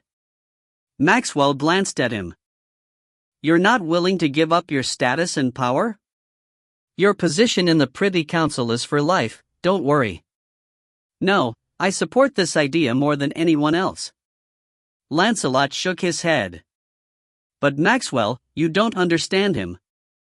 You do not understand this child well enough. You do not know what the Lancelot family did back then. Hanging his head, he murmured, back then, when he needed help the most, the family betrayed him. Ye Lanshow died because of it. His mother was exiled and died in a border village. After that, I saw that he had returned by himself. He did not look like a child anymore. Maxwell, you don't know how happy I was when I realized that he was still alive. His eyes are so similar to his mother's. He can just gaze at you and you will feel fear. He is my sister's child. I wish I can give him my everything to make up for the tiniest bit of damage. But sadly, he bent over, coughing violently. Dark blood streamed from his mouth and nose. After a long time, he recovered, though his expression was still dark. Maxwell, give up on this idea. He'll never forgive us. Lancelot shook his head slowly. He would rather die than have anything to do with this family. Maxwell glared at him. Yes, your father's sins are still causing trouble today. It is all because of him. Lancelot fell silent. The suffocating silence continued until the sun set. It was broken by knocks on the door. The knocking was neither slow nor fast. They could sense that whoever it was, he was not the embassy. The two exchanged glances. Lancelot reached for the ornamental sword on the wall. Coldness flashed past his eyes. Maxwell rose and opened the door. Excuse me, is it Mr. Maxwell? There seemed to be a man outside the door. He was covered entirely in a hooded cloak with his face covered by a special veil.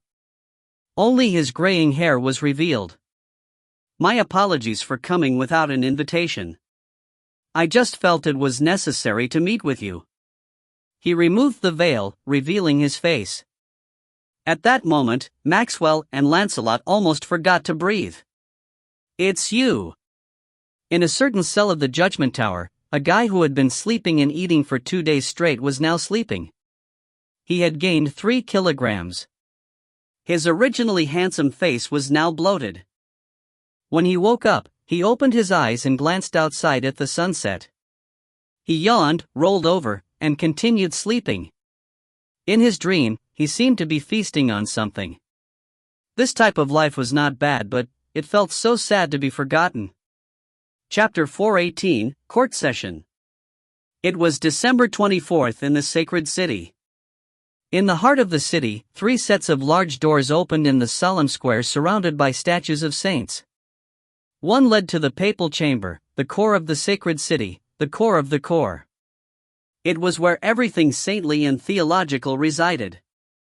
One led to the Holy Instrument Hall.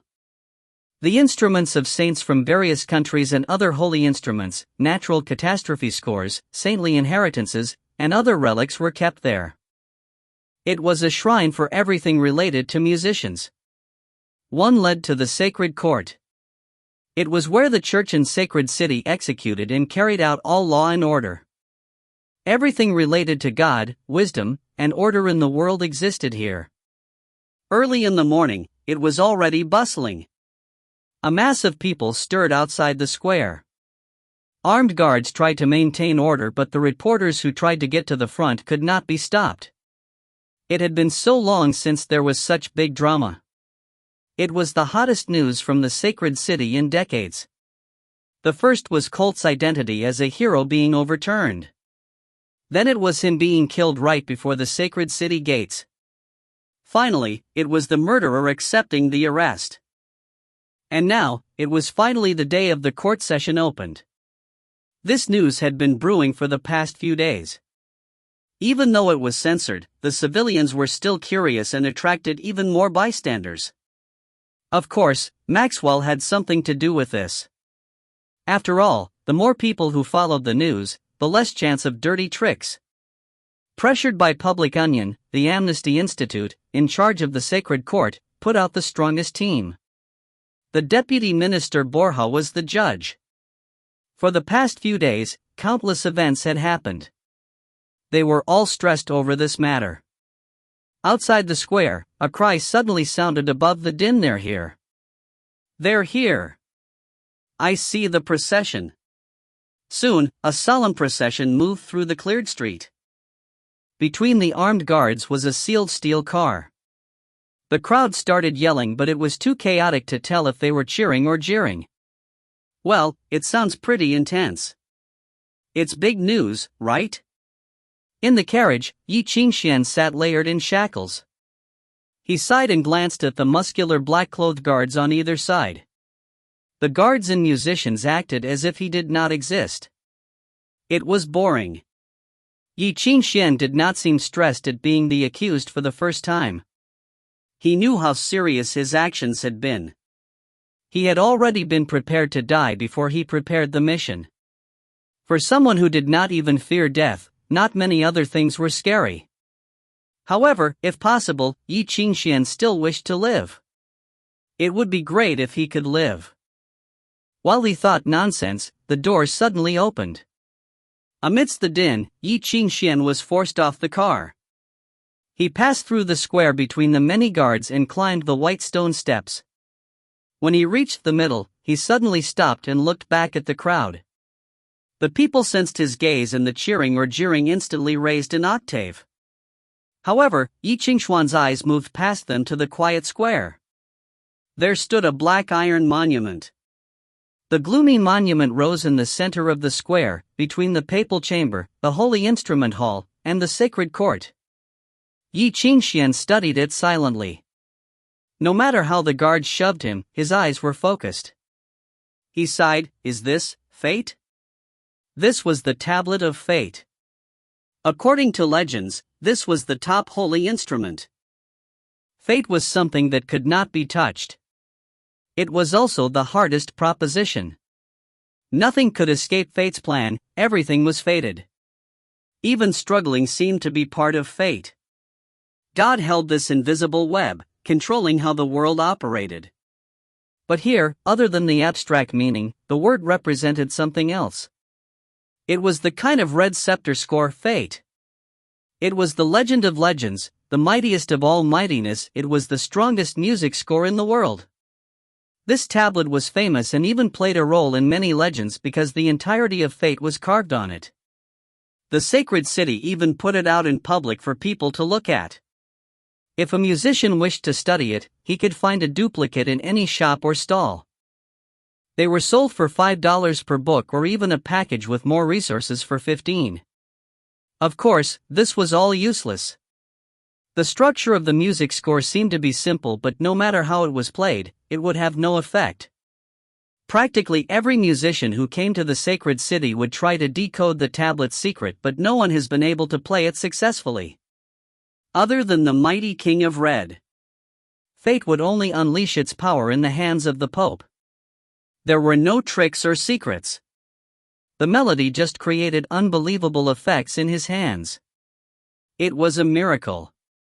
In myths, people even said that anyone who could perform fate would be the next King of Red.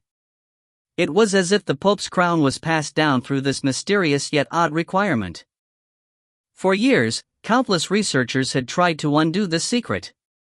300 years ago, decoding Master Enrique had spent 4 days before it until he vomited blood and died. It added another mysterious veil to the tablet. After that, more and more musicians tried figuring out the secret. No one succeeded. No matter how hard people tried, nothing changed. The music theory structure could not established. It could not have any effects and could barely even be called a music score. It was at most just a majestic symphony. That was it. Decades ago, the last grandmaster who had vowed to decode it finally gave up. He had used up 40 years. From then on, the white-haired grandmaster decided to never speak of music theory. He gave up his status as a musician and chose to join the clergy as a regular priest until death. He had already witnessed the insignificance of the mortal man. It was evidence of God's existence. This was also why the sacred city displayed it so brazenly.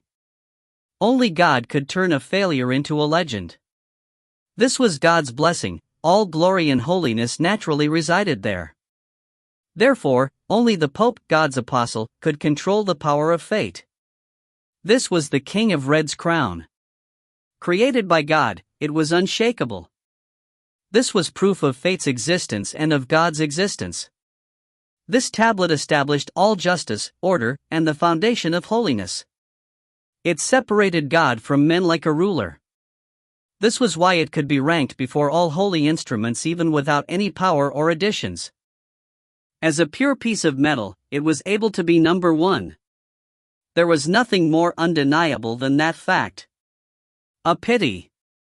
I would be great if I could take a look. Ye Qingxuan sighed. He looked away and allowed the guards to push him through the door. Behind him, the door slammed shut. After going through many gates and searches, all that remained on Ye Qingxuan were the symbolic shackles on his feet. The final door opened before him. Under the solemn atmosphere, he stepped in and looked up at the holy emblem in the ceiling. It seemed to descend from the sky. The time of judgment had arrived. Chapter 419, First Trial. Under the solemn atmosphere, Ye Qingxuan walked into the pen half as tall as him and sat on the chair. With a click, the handcuffs were chained onto the armrests. The chair was very high quality. It was comfortable and matched the curves in one's figure. Though it was for criminals, the work was still very fine. This was the sacred court, after all. It was the most important judiciary in the world. People who were tried here all had high status. Therefore, the sacred city would not be stingy here. Even criminals received humane treatment. However, it reminded Ye Qingxuan of the final meal before an execution in the East.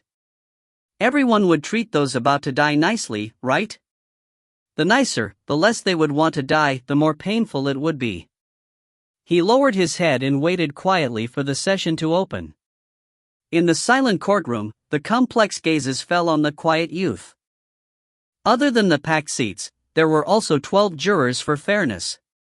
They sat on either side and quietly studied Ye Qingxuan. This matter involved the sacred city and the nation, so the agents from embassies had arrived. Of course, on the surface, they were all high-status nobles from the sacred city. There were also priests from the various departments of the church. It seemed to be their first time seeing Ye Qingxuan and they were all a bit shocked. Heard he's a white-haired Easterner, but I never thought he'd be as pretty as a girl, the judge from the Corsica Federation murmured. I thought he would look manlier. Manly? How? The old man beside him scoffed. Having a face of hair like a bear? As long as he doesn't look like an old monkey.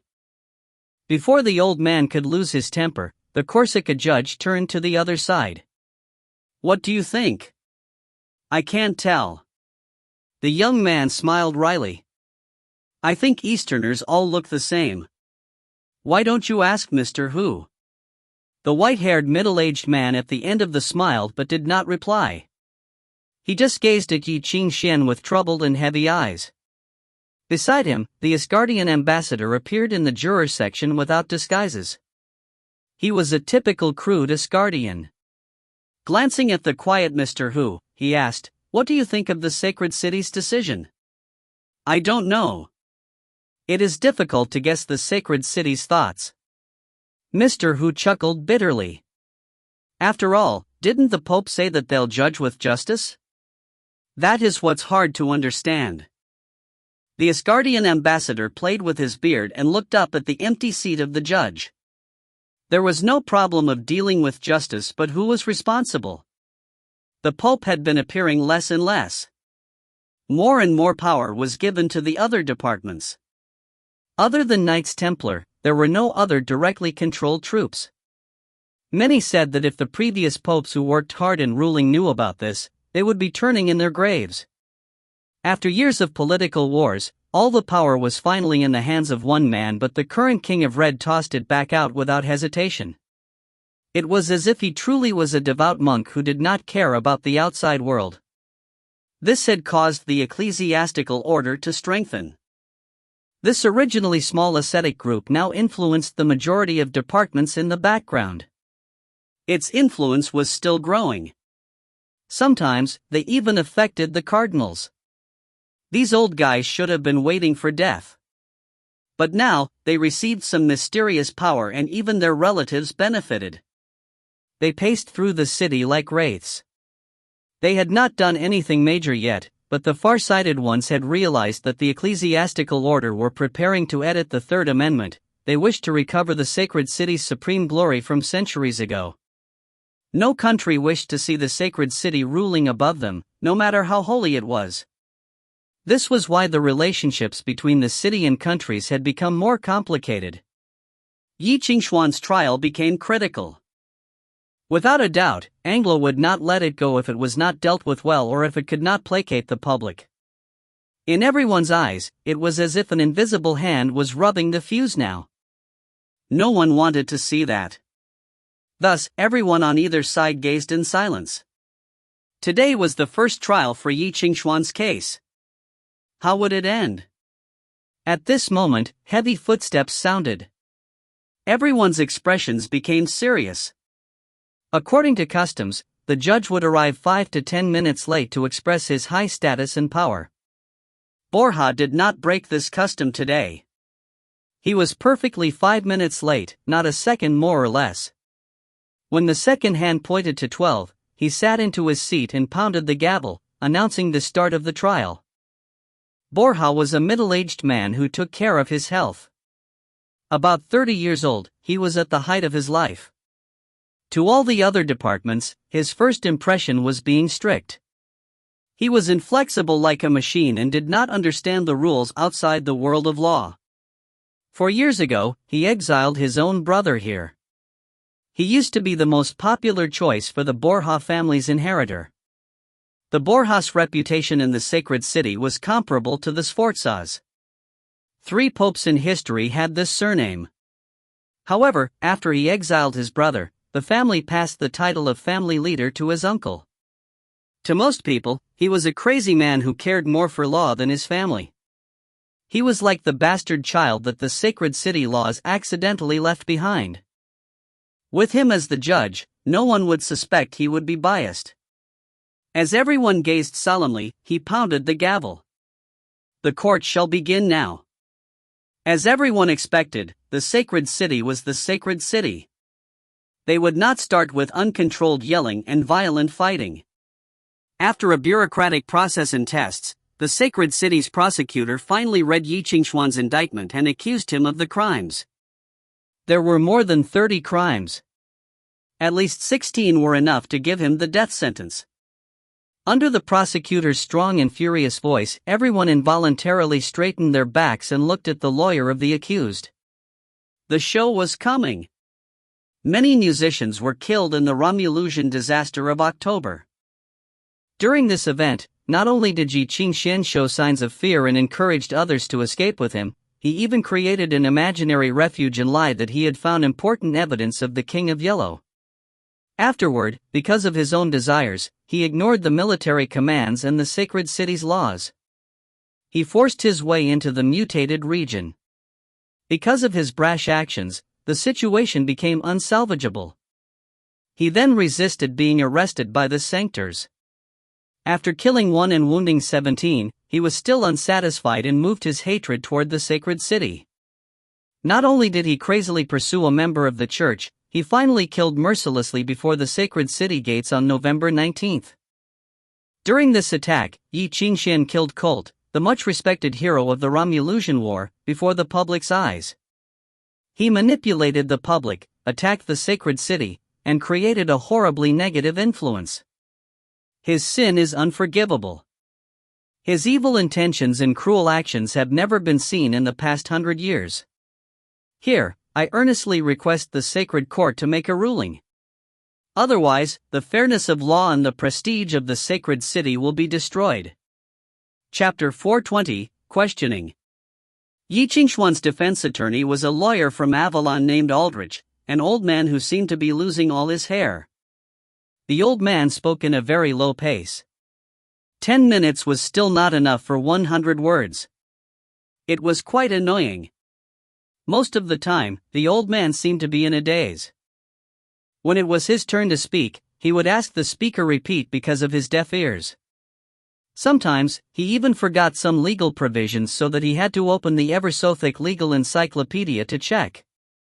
The book seemed to be as old as he was, plastered with notes, and the notes were so dense that people needed a magnifying glass to read it. There were 2 young men beside him responsible for serving the tea and other logistic works. Sometimes, they would pat on his back to help him breathe.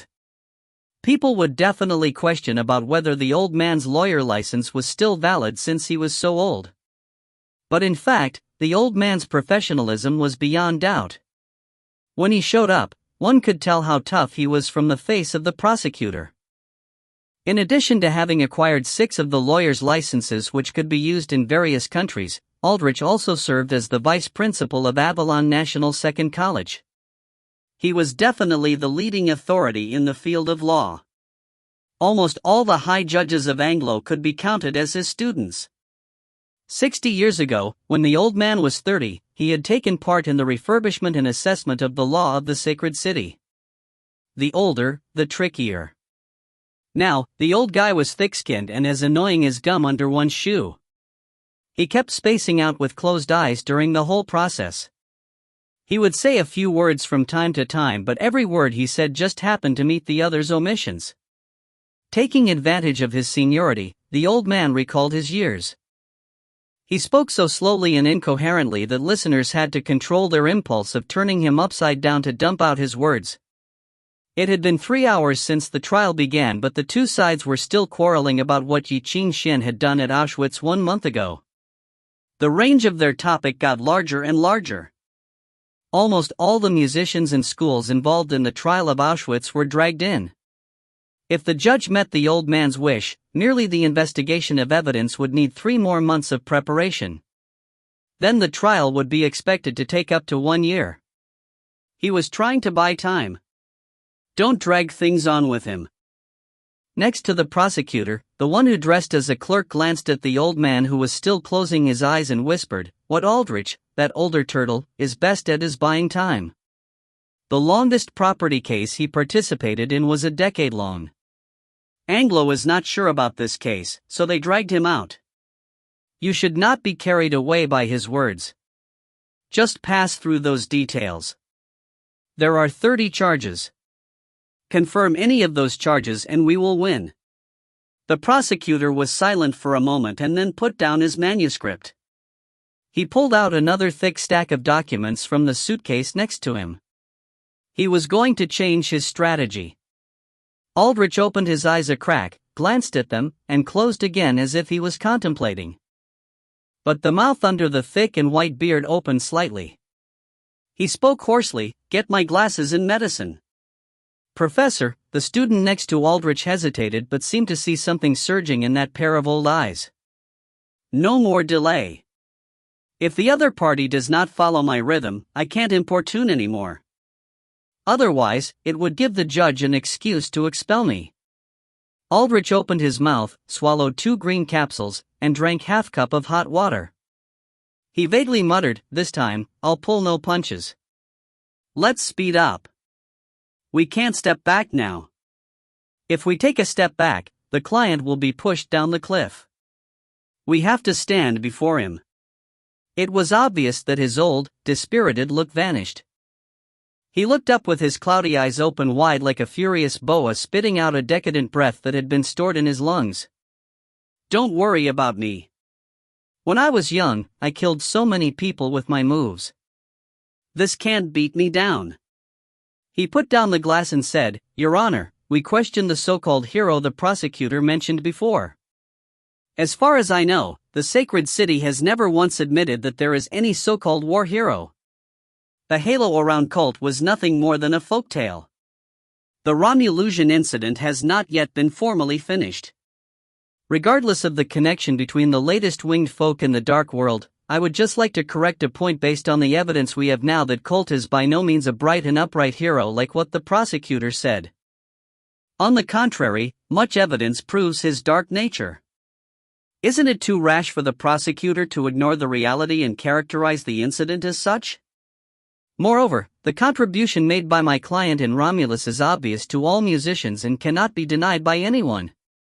If the title of hero does exist, it should not belong to someone who chases fame and seeks glory like Colt." The prosecutor froze. He did not expect Aldrich would take the initiative to stop the meaningless entanglement, but at the same time, he felt annoyed.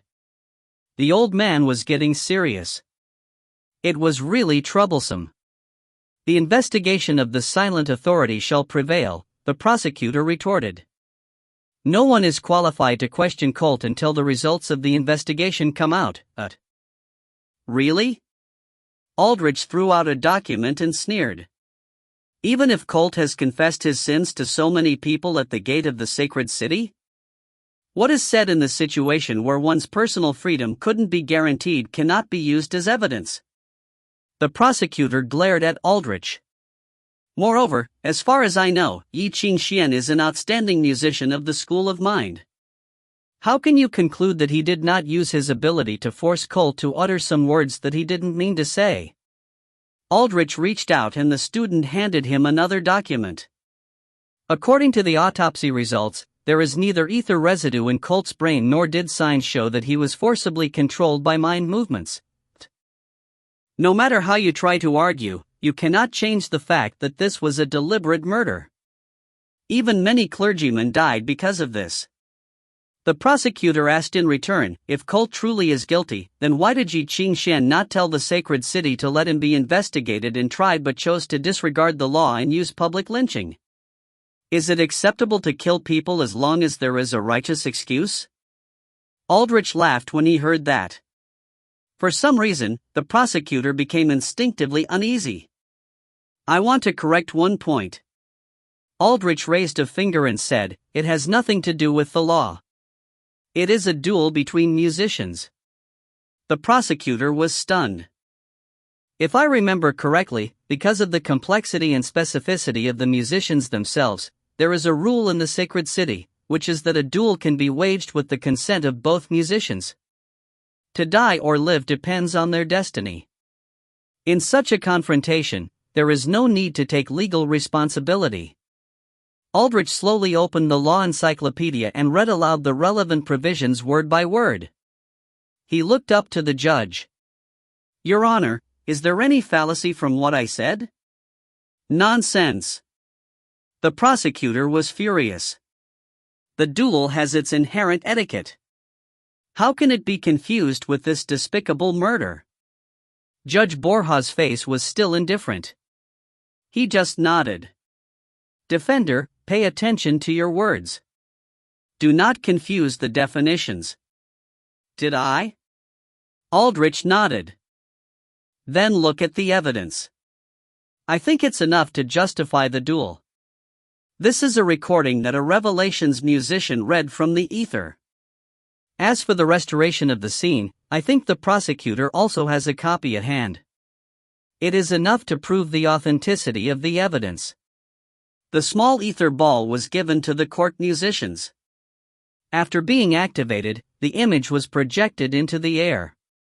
A vague and panicked voice was heard. "You know, Ye Qingxuan, it can still be salvaged."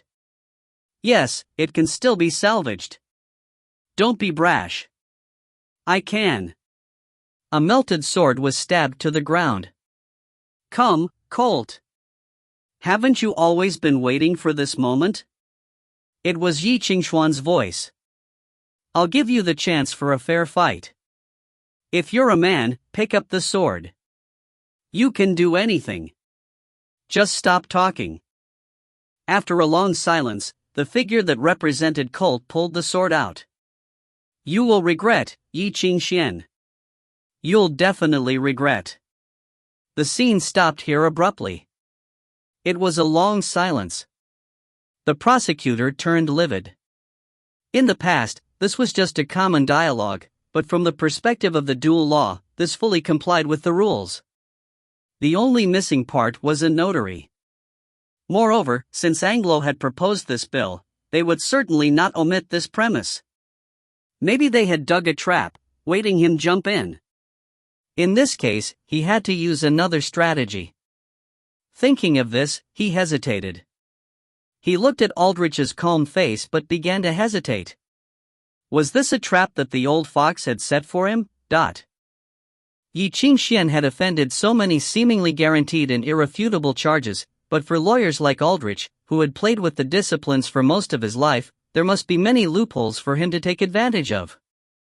Getting rid of the negative strategy before, the old man became so radical. Was there something he was very sure about? The prosecutor's neck was drenched with sweat. Soon, a note was pushed over by the recorder next to him without a trace. When the prosecutor glanced at the note, his eyes brightened. He raised his voice. I request to question the suspect Ye Qingxuan. Aldrich frowned. I object. The objection is invalid. The judge pounded the gavel and nodded to show his permission. Aldrich's expression didn't change, but a hint of gloominess flashed in his eyes. If they could not find a breakthrough from him, then they would just turn to the suspect. At the beginning of the game, no one knew what cards were in the other's hands or what kind of traps the prosecutors were setting. If Ye Qingxuan said one wrong sentence, no, a wrong word, it would cause big trouble. Seeing the prosecutor coming forward, Aldrich deliberately raised his voice. He almost offended the court, saying to Ye Qingxuan, Mr. Yi, you do not have to speak nor answer any of his questions. They cannot force the suspect to testify. You have the right to remain silent. If his question is offensive, I will interrupt him at any time. The judge pounded the gavel to warn him once. Mr. Aldrich, I hope you will not interfere with the normal order of the court. Borja said coldly, the prosecutor can start questioning now. The prosecutor smiled and looked at Ye Qingxuan. The young man was looking at him too. At that moment, the prosecutor was dazed as if his mind was blurred. Only that pair of eyes remained in his vision, almost making him lose his mind. The next moment, he woke up and broke free from the illusion. But that pair of eyes was still looking at him. Somehow, he was flustered. Your eyes are nice.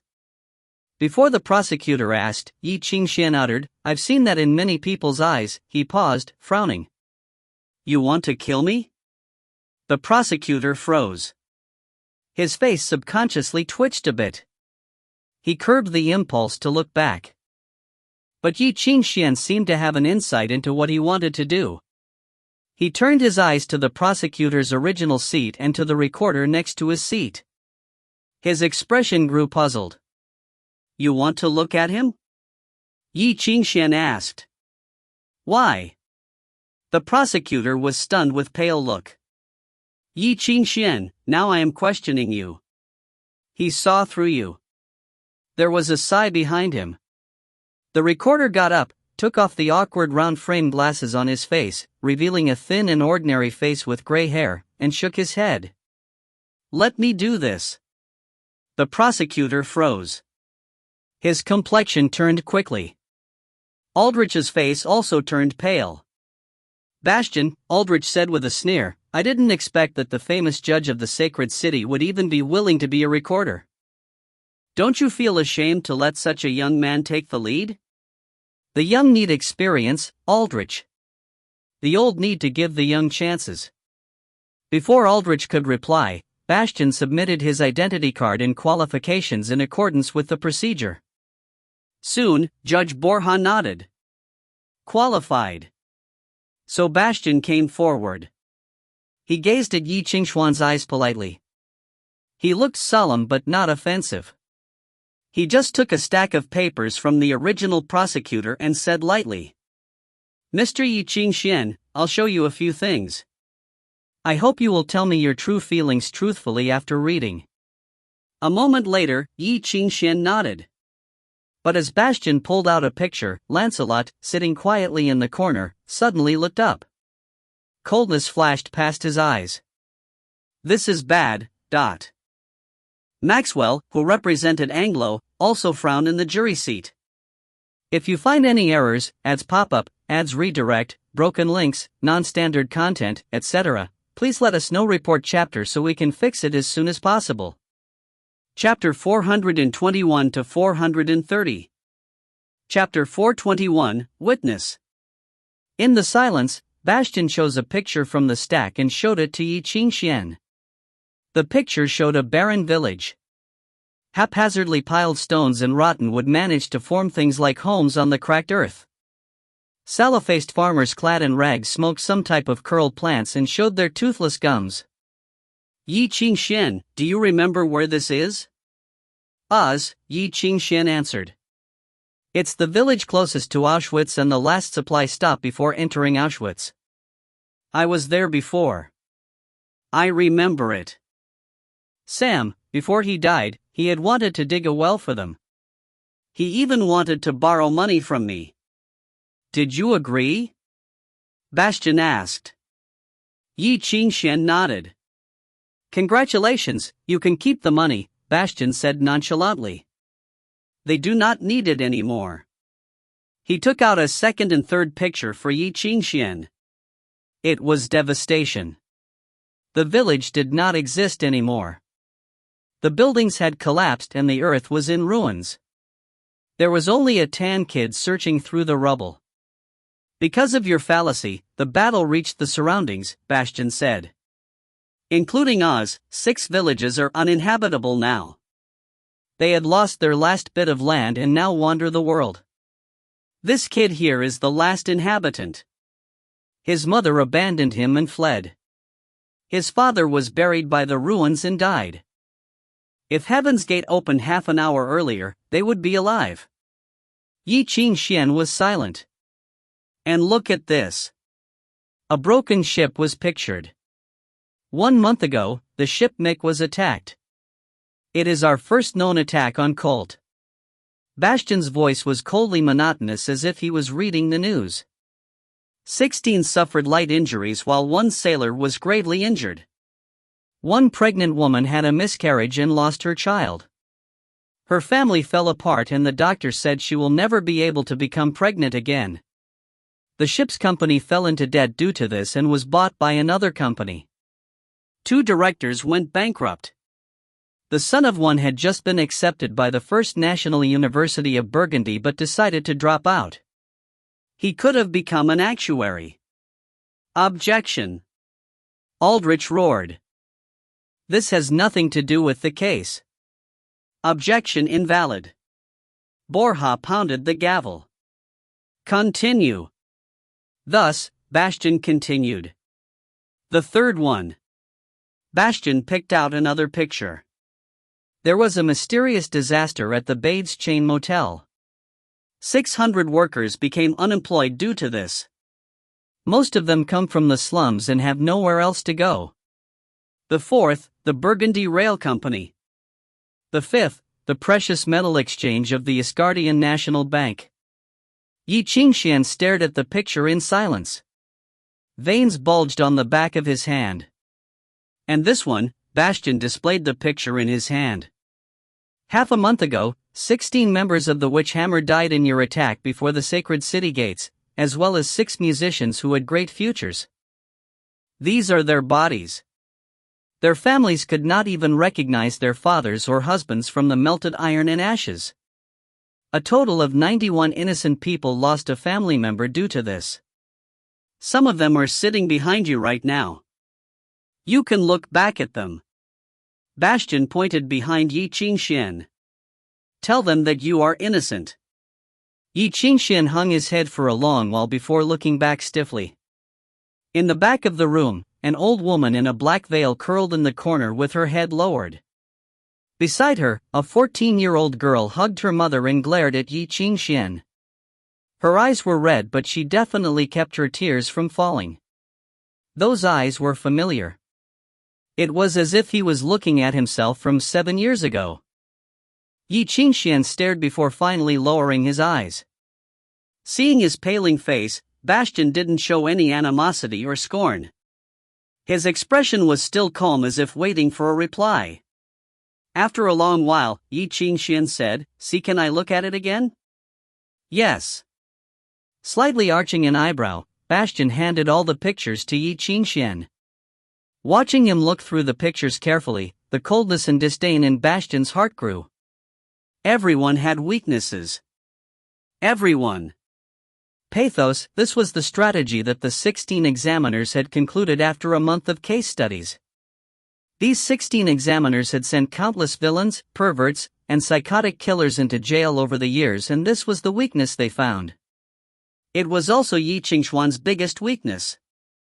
According to his personality profile created by Mind Musicians, this D*MN criminal seemed to be normal most of the time, but from certain aspects, he was an extremely paranoid psycho. From the way he acted, he also had a strong feeling of moral cleanliness and sense of mission.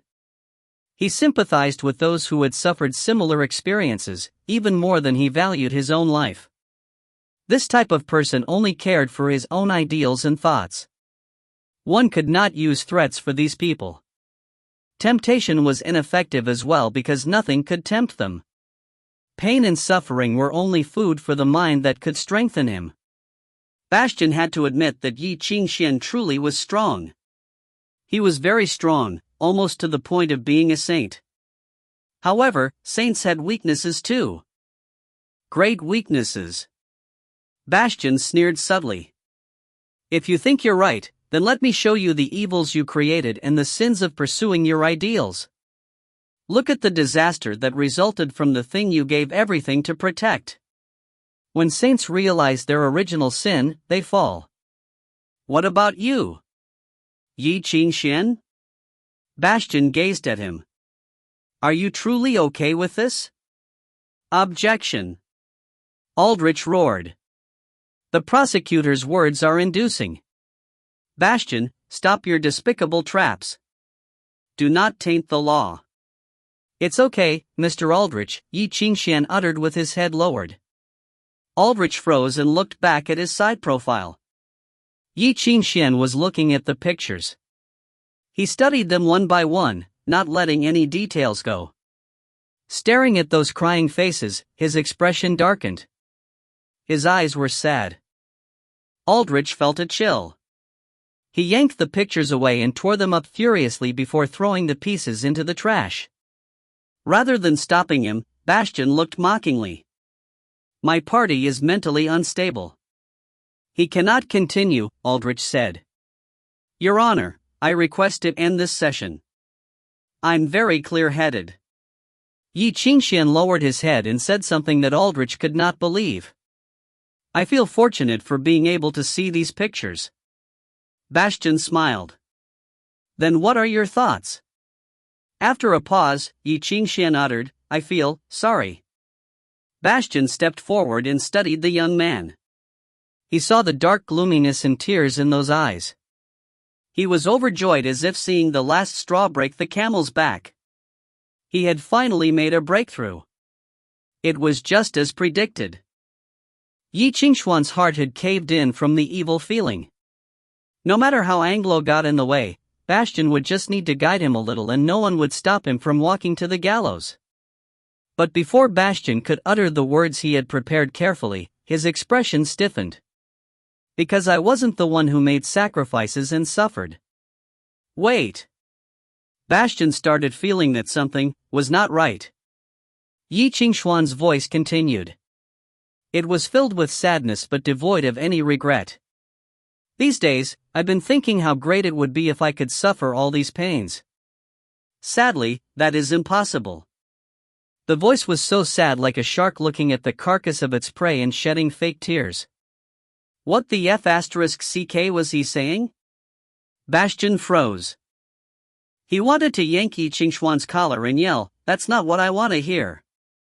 Ye Qingxuan looked at him and smiled as if he had received salvation. Fortunately, they can still hate me, right? Bastion's pupils contracted. Cold sweat seeped out as he finally saw the true nature of the man before him. It was a psycho. His heart twitched. He studied the young man, but he did not dare to look at the grateful eyes. He could not breathe. His guess was wrong. They had guessed incorrectly since the beginning. This lunatic would never feel guilt for what he had done nor think that he had done anything wrong. Instead, he thought that he was completely right. The fatal attack that Bastion and the others had prepared were just medicine to heal the sadness in his heart. Now, Ye Qingxuan had swallowed the medicine and thanked him instead. Now, he seemed to open his mouth wide, saying, "It tastes so good. I want more." "Thank you, Bastion. You've saved a freak." Bastion regretted his arrogance. Ye Qingxuan was a freak, but he had treated him like a regular person with regular thoughts. He thought the other was just a young man and became careless. After all, musicians were oddities that went against morals and common sense. A genius praised by countless powerful men, the genius of geniuses, was also the oddity of all oddities. Bastion should throw away all the so-called restraint and dignity. He would drag this freak onto the gallows and completely bury him. In that moment, Bastion finally made his decision. He wiped the sweat on his nose and stepped back carefully. Looking away from Ye Qingxuan's eyes, he said with a wavering voice, "Your Honor, I request to call the witness." Objection. Aldrich raised his hand. There are no witnesses on the list. This is a special circumstance.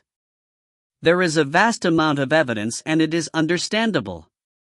Borja pounded the gavel. Objection invalid. Bastion finally recovered his calmness. If he did not have enough weight, he could add more. Let me see your limits, Ye Qingxuan, he thought. Footsteps approached down the hall and the door opened. Accompanied by guards, a young man dressed in a white musician robe walked in. He stood at the witness podium and looked up at Ye Qingxuan. His features were gaunt and he had not shaved in a long time. As if he had not slept well, his eyes were bloodshot. Ye Qingxuan froze. Miller? Miller looked at him coldly as if looking at a criminal. After a long while, he looked away as if he had not heard anything. It was Miller. Mike J. Miller, Bastion said quietly beside him. Tell everyone your identity. I am a musician from the Trinity College, the Francois branch of the School of Choir.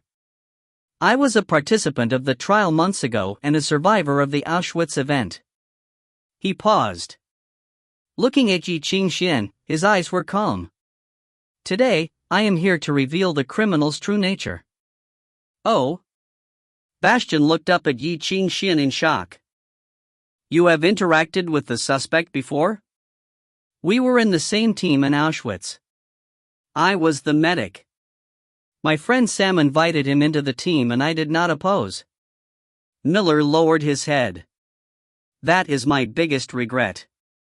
Is that so? Bastion asked, what do you think of the suspect? Ye Qingxuan never fulfilled his responsibility as a musician. He was always outside the team and used unorthodox tricks. He was not keen on the trial and even purposely slowed down people's progress. No one knew what he was thinking. Therefore, no one believed him. More people chose to follow Colt. He paused. Starting again, his voice was low. His relationship with the Romulans was strange since the beginning. Do you have evidence, mister? Miller? Bastian said lightly, we must have evidence in the court. We cannot base things with just your words. Every musician who was at Auschwitz can prove it, Miller insisted. I once saw him leave the tent of the Romulan elder and have close interaction with the daughter. He even delayed the military because of the girl later. He, gritting his teeth, he said, he seems to have a perverted affection toward the girl. Otherwise. Miller! A hoarse voice rang out. Ye Qingxuan suddenly spoke out. His voice was sharp. Like a lion's roar, it hurt everyone's eardrums. Miller suddenly stopped and his body tensed. A warning to the suspect to keep silent. Borja pounded the gavel. Do not threaten the court's order. Ye Qingxuan lowered his head. He grasped the railing tightly. His knuckles turned white and veins bulged. Elsa is already dead, Miller. He stared at Miller's figure and said hoarsely, do not offend the dead. Miller had his back to Ye Qingxuan and did not reply. Bastian's eyes lit up, practically overjoyed. He had found the breakthrough. He was not in a hurry though. An outstanding hunter was patient. He would slowly tighten the snare bit by bit until the prey had nowhere to hide. If he forced it too strongly now, it might backfire. He had to be slow and steady. Pushing down his impulses, he asked another question. From what I know, you also included that Ye Qingxuan is suspected to have something to do with dark musicians. Is that correct? As someone who was attacked by dark musicians, did you witness it with your own eyes? Yes, Miller said. I didn't think of it then, but thinking back, I discovered it. At that time, there were grandmasters from every country and elites from every school. However, we were still unable to fight back. There must have been a spy. I personally saw that he received special treatment from the dark musicians. The dark musicians thought highly of him, even more than everyone else. He even led the dark musicians right to where the survivors were grouped. He lured them to attack so more people would be tempted to escape with him. Later, I realized that he had a personal relationship with a dark musician named Nibirius. They called each other friends. I saw these with my own eyes and heard with my own ears. It is completely true. The court was deathly silent. Nibirius? Everyone exchanged glances as the name felt familiar. Not many people know the name Nibirius. Perhaps his other names are more well known. Bastian sneered and handed a stack of documents to the judge and jury. He is a dark musician who rose up like a legend decades ago, known as the White Pupil or Six-Footed Beast. He was known as a once-in-a-century genius. No one knows why he suddenly disappeared later, but many terrorist attacks and deaths of more than 16 Sacred City musicians are related to him. This also includes 3 detectives of the Silent Authority. The last time he appeared in high profile was in Auschwitz for the matter with the Romulans. He escaped when the situation worsened and we have not been able to find his body. However, according to investigation, he holds a high position in the perishing praise and may even be one of the planners of this event. Ye Qingxuan did not want to keep listening. What Miller said was mostly the truth or was the misinterpretation of the truth. So what if he did not personally see most of these things? Even a shred could affect him negatively. The main reason behind making Miller stand here was probably not to target the judge or juror either. Ye Qingxuan understood that this was aimed at him. This was a warning. Miller was just the beginning. Those who wanted to kill him and bring him to the gallows were telling him, your former friends will stand up here one by one and accuse you, destroying your reputation. Ye Qingxuan closed his eyes. Chapter 422, Sudden Change. Objection. The prosecutor's witness is slandering without any evidence. Induced by Bastian, Miller continued no matter how Aldrich roared or retorted. He did not stop until he completely broke Ye Qingxuan's saintly disguise and smeared on a layer of vile blackness. He did not say anything afterward. There was nothing else to say. Thank you for your support of justice and the law. Bastian patted his shoulder. I know that you are under great pressure to stand here. You've worked hard and can rest now. After a long while, Miller raised his head blankly, glanced at him, and let the guard lead him away. When he was at the door, he heard Ye Qingxuan's voice behind him. Miller. He paused but did not look back. I don't hate you, Ye Qingxuan said quietly as he stared at his friend's back. I know how painful it is for you to stand here and can guess what has happened. It is because of me, it is my fault. Miller laughed emptily and walked away quickly with his head lowered. His figure was frail and hunched as if he was crushed by something. Ye Qingxuan lowered his eyes sadly. Behind him, Bastian's lips curled up and the coldness in his eyes grew. This was only the beginning. There was still a lot of time. The first trial, retrial, third trial, he had many gifts prepared. Bit by bit, Ye Qingxuan would collapse psychologically. When he clearly understood how much pain he had brought to the people beside him, he would end things in his own cell without anyone's urging. He tapped his finger lightly and smiled. In the jury, Maxwell was expressionless. He glanced at Lancelot in the audience and nodded slightly. Lancelot looked down at his watch. He took a deep breath and made his decision. He rose and left. Soon, beside Aldrich, the student's ether ball shone. After studying it for a bit, he looked relieved and murmured something to Aldrich. His mouth opened soundlessly but his anger dissipated.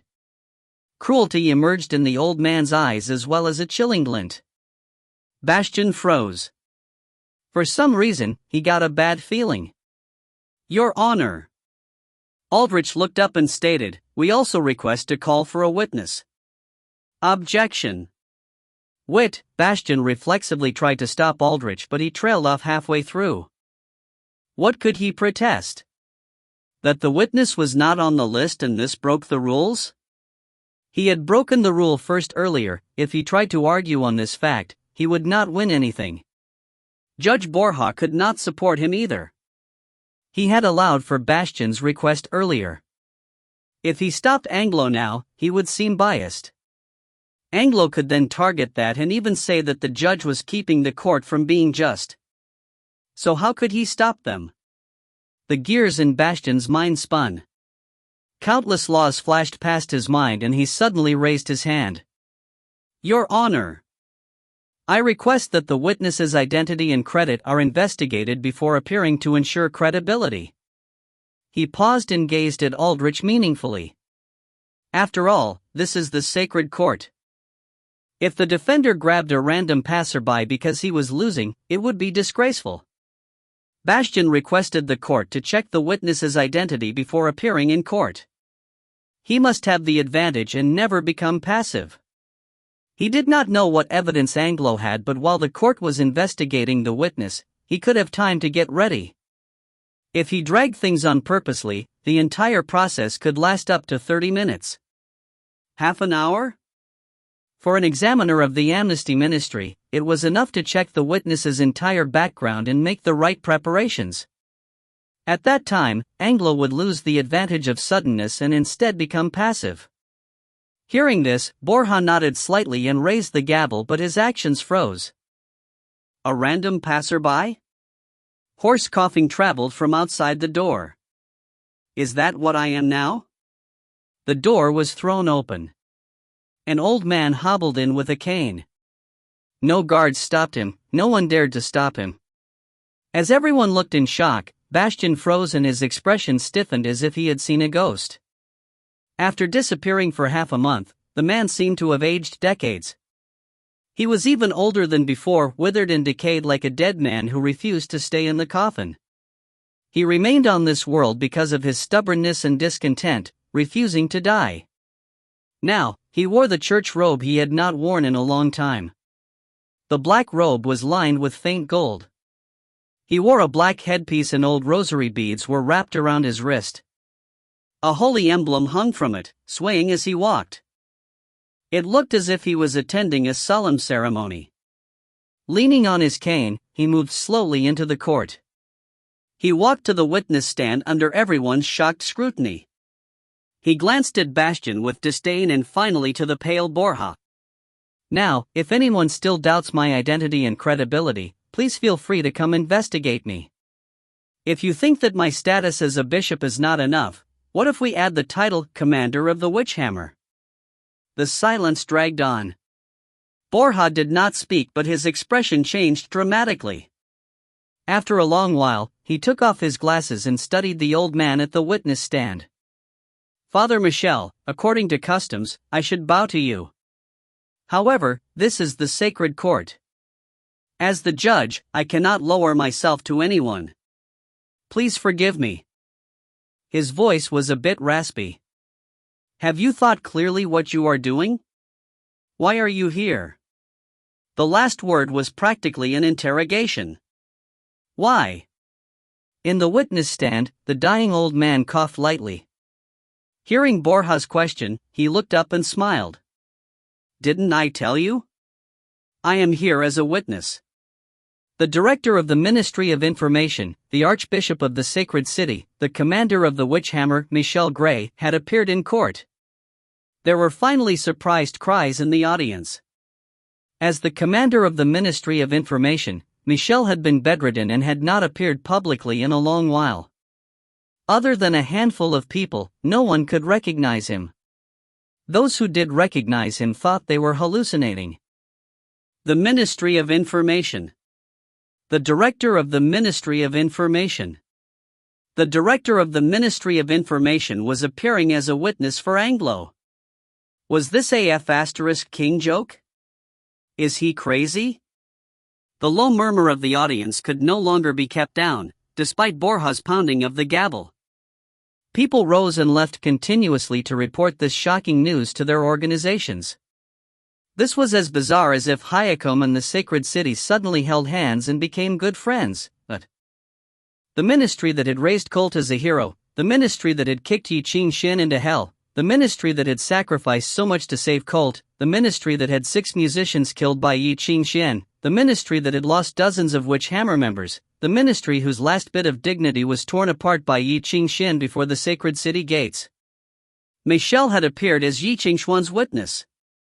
Was he crazy? Even the jurors stared at each other blankly. Finally, they looked at Maxwell in shock. He just looked down at the doodles on his paper as if spacing out. He had already experienced this shock days ago. That day, when he and Lancelot had realized that the one who had snuck into the Anglo embassy and walked into the office was Michel, he had thought he was hallucinating. He even thought that it was the ecclesiastical order's evil plot. He could not believe it. This great card should be left to the end, but he had not expected that the ecclesiastical order would do everything they could to kill Ye Qingxuan. Even Miller, who came from a renowned family in the Sacred City, was forced to bow under their pressure, let alone others. If they dragged things on, the matter would only worsen. Maxwell and Lancelot were forced to show this card early. They would also have to pay greatly for it. After the long silence, Borja said hoarsely, because the sacred court does not have any precedents or related procedures, I did not prepare fully for this. It is my mistake and I will shoulder all responsibilities. He pounded his gavel. Adjourn for 30 minutes. No need. Michel lowered his cloudy eyes and said, if I'm not wrong, you will receive an order from the papal chamber very soon. 3 seconds later, a bell rang in the distance with an indifferent voice. Continue. The radiance of the holy emblem descended from the heavens onto the courtroom. It projected a long table with 7 figures behind it. They were robed and their faces were stern. It was the cardinals. Judge Borja, one of the figures said, under His Highness's order, the cardinals will witness this event. There is no need for any concern. Please continue. Borja's expression changed. After a long while, he pounded his gavel and rasped out, continue. Thus, Michel let out a relieved smile on the witness stand. Here, I surrender myself to the Sacred City. He placed his headpiece beside himself, revealing his sparse white hair and ugly scalp. Everything Ye Qingxuan did was under my command. Because of his position, he was forced to help me. I am willing to take all responsibility and pay for my actions. The audience erupted. Chapter 423, Crusade. Here, I surrender myself to the sacred city, Michel said. I incited Ye Qingxuan to do all the things.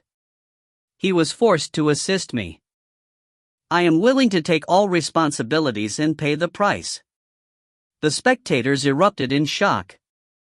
Those who had just returned stared at his back with astonishment, then quietly got up, and again left to tell their boss this amazing news. The bathroom of the sacred court had never been overcrowded like this since it was built. More people exchanged their shock with each other, whisper amongst themselves. The noisy muffled sound was heard here and there. There was even a pious priest who came to witness Ye Qingxuan's death, denouncing Michel. Ridiculous. You. Silence. Silence. Silence. Borja pounded the gavel many times. The bailiffs got in and expelled the priest who roused this riot. Musicians forcibly pressed down everyone's voice. Everything fell into silence again. In the silence, Bastian was soaked through by sweat. As he contemplated, his complexion changed rapidly. Borja's urging eyes didn't allow him to keep pretending. He interrupted Michel. Bishop Michel, stop talking about such ridiculous words. Ye Qingxuan has nothing to do with you. Why do you have to be responsible for what he did? Moreover, the victim of this trial is the Ministry of Information. Why are you defending the suspect? Michel lowered his eyes and did not look at him at all, just holding the rosary beads in his hand without responding.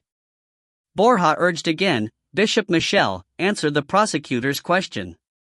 This is your obligation as a witness here. So Michel sighed and lifted his eyes.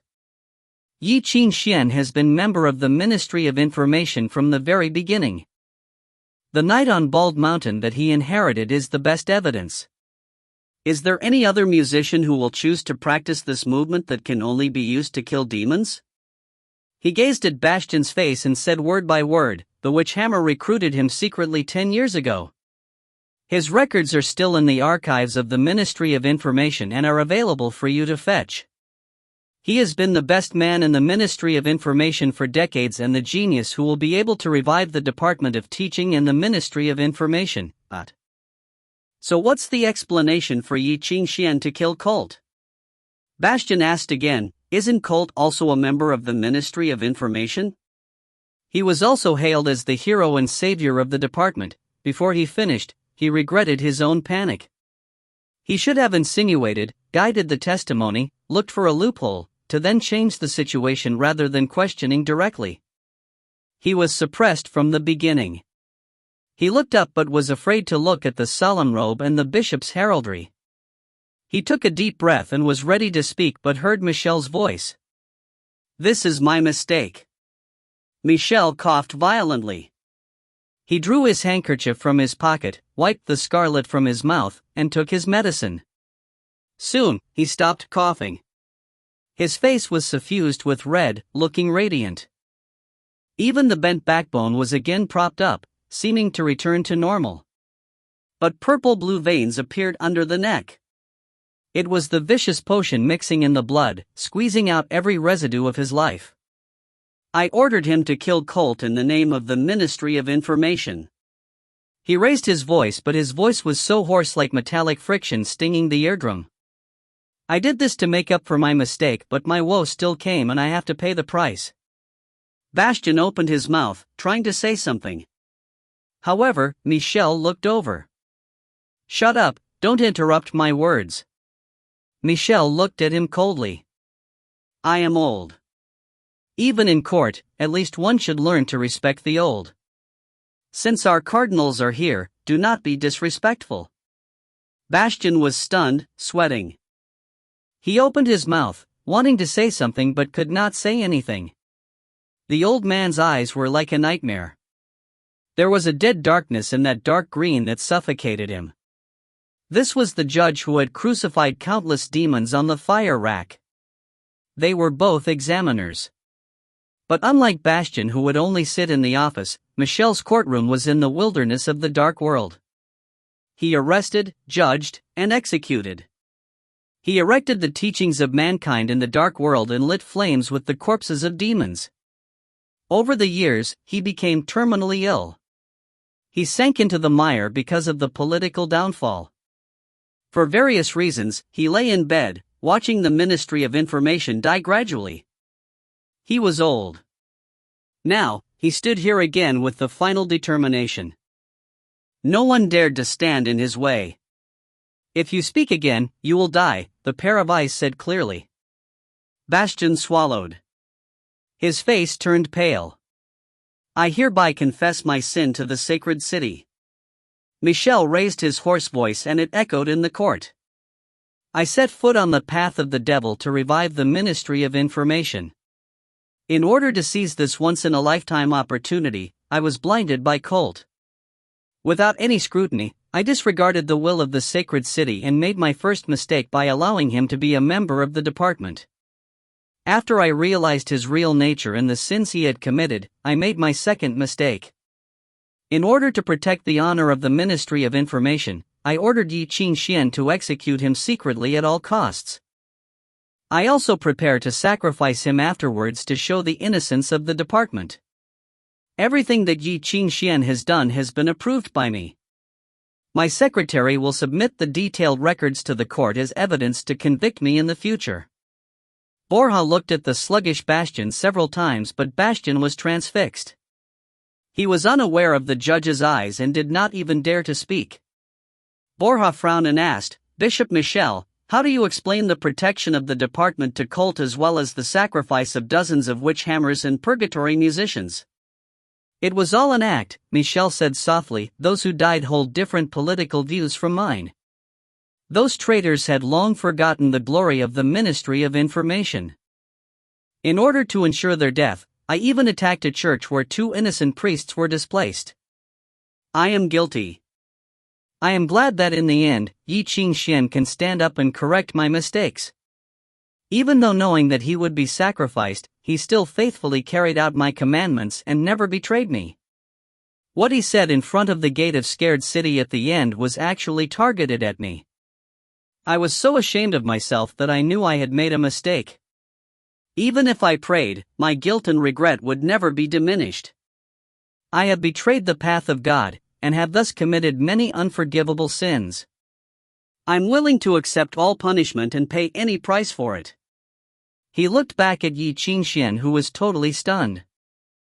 This was the first time he had been so close to this startled young man. Thus, he smiled. Everything after this will be your duty. He withdrew his sight and whispered softly, May the Lord have mercy. Divine light descended from the sky. The majestic purity of the light was like a flame, enveloping him inch by inch and pulling him into the fire.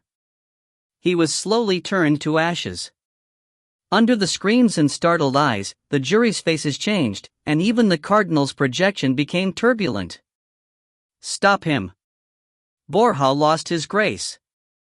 He got up from his seat, yelling at the sluggish bailiffs, musicians. Get the musicians. Stop him. Michel wanted to die here. Unfortunately, nothing could stop him. This was a musician's suicide. Even if the King of Red was here, it would still be impossible to stop it. When he said he was willing to pay the price, he activated the symphony of predestination in his body. Containing the divine punishment, it turned into a mighty flame after igniting the ether and swallowed him from within. He had made up his mind when he entered the courtroom. It was impossible for the Ministry of Information to fight with a colossus like the ecclesiastical order. Even if Michel had put all the blame on himself and made such testimony, a loophole could still be found. There might be traitors in the ministry, and even he also had weakness that common people wouldn't know. As long as the ecclesiastical order found any chance, his desperate attempt would still fail. So this was his last chance. Witnessed by the cardinals, he surrendered himself to the scared city in the sacred court and settled everything with his death. Death was not horrible. He had lived enough. In the burning flames, he stood at the witness's stand, whispering the words in the scripture. But his eyes looked over the flames, staring at Maxwell. Maxwell did not want to meet that pair of eyes. He closed his eyes and lowered his head. Michel smiled, as if he had been redeemed from the dirty world and mire. He died willingly. Bishop Michel, why choose us? Maxwell's voice seemed to ring again. Because only Anglo needs the power of the Ministry of Information at this time. In order to preserve this power, they are willing to become the enemy of half the scared city. That moment, Michel knew that he was going to die here instead of the battlefield of the crusade or a hospital's bed. There was no glorious ending for him. He must bear the sin and die in humiliation and humbleness. The judge died in the trial. Your Majesty, is this the outcome you chose for me? Seeming to understand, he laughed softly. Good. This is what I want. Thank you for your mercy and compassion, as well as your forgiveness. In the burning of flames, pain hit him. He felt as if his body turned into flying ashes inch by inch and drifted from under the robe. It seemed that some people screamed, some shouted out of panic, and some tried to approach but could not enter the sacred radiance. Gradually, nothing could be seen anymore. There was no sound. Only the burning pain continued like something endless that would burn to the end of purgatory. Memories of the past seemed to be lit by the flames. They turned into ashes together with him. But in the trance, there was a faint voice as if he had returned to 70 years ago. I am telling all of you here and all of you who are not here that this is the will of God. The solemn voice said from above as if it conveyed the gospel of heaven. Let us plunge into a holy war, a great crusade to regain the land for mankind. Let all dispute and strife rest. Let us embark on this journey. Reclaim the fertile soil from evil and demons. That dark world, as the Holy Code says, is the land that God gave to our forefathers. In the trance, Michel suddenly wanted to cry. He stood in the dark, followed by those who had been waiting for so long. Together, they set foot on the path to the deeper darkness. He shouted.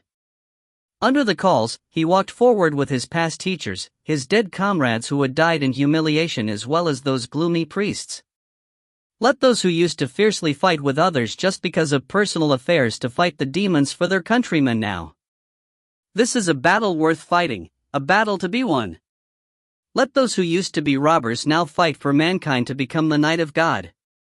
Let those who had fought with their friends and relatives in the past now justly fight against those who profane the Holy Land. Go east and receive the eternal reward. Crusade! Crusade! Crusade! Many people cheered. Michel rejoiced but could not help weep.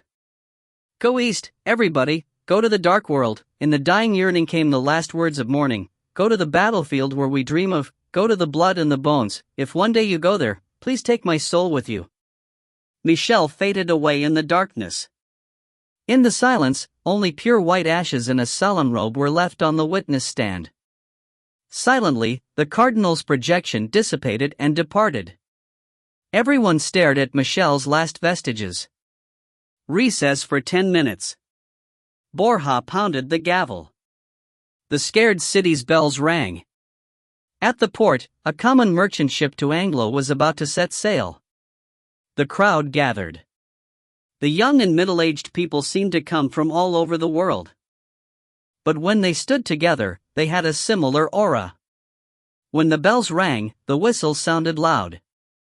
Those who boarded the boat looked back involuntarily, staring at the steel city in the distance.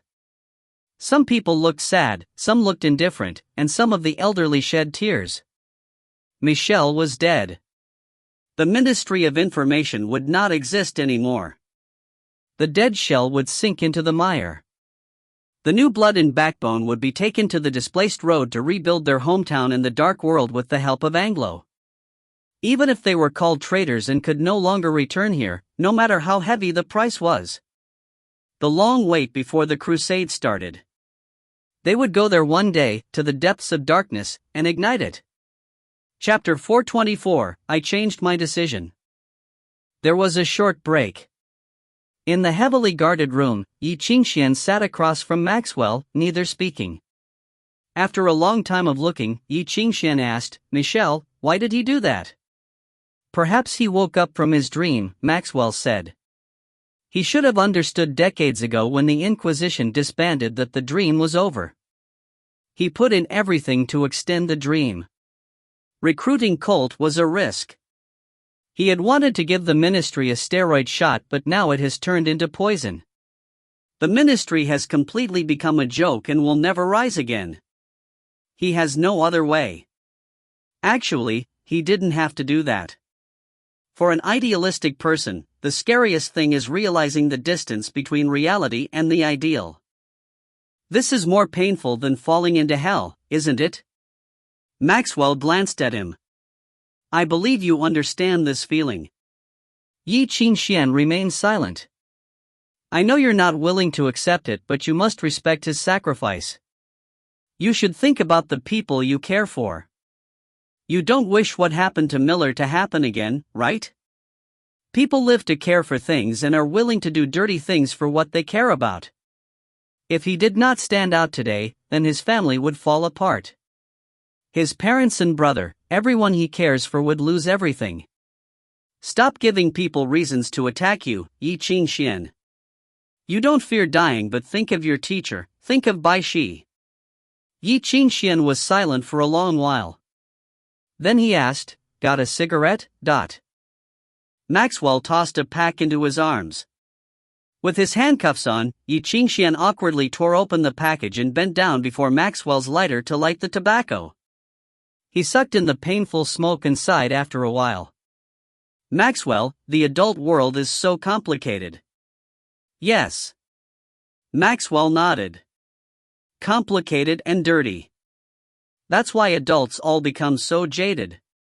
What did Anglo promise Michelle? Ye Qingxuan asked. Many things, Maxwell said. It includes a new colony in the dark world, 3,000 literate youths, many resources, and 50 musicians every year. Fortunately, I have most of these. I gave him my fief. Stunned, Ye Qingxuan smiled wryly. I owe you. You don't owe me anything, but you should feel regret because these things should have been yours. Maxwell glanced at him. Just think of it as buying your life. Remember to work hard in the future and earn my retirement fund back. He rose and patted Ye Qingxuan's shoulder. Rest well.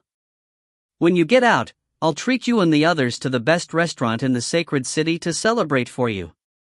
Ye Qingxuan nodded and watched him leave. After a long while, he lowered his eyes. He remembered the darkness that had flashed past Borja's eyes and could not help but sigh. Hopefully. The office was silent. Faint light fell past the curtain to Borja's face. He was livid and he stared at the holy emblem on the wall without speaking. After a long time, a hoarse voice came from the dark corner. One-sided words shouldn't be believed easily. Everyone knows those are one-sided words, but who can say that? Borja shook his head.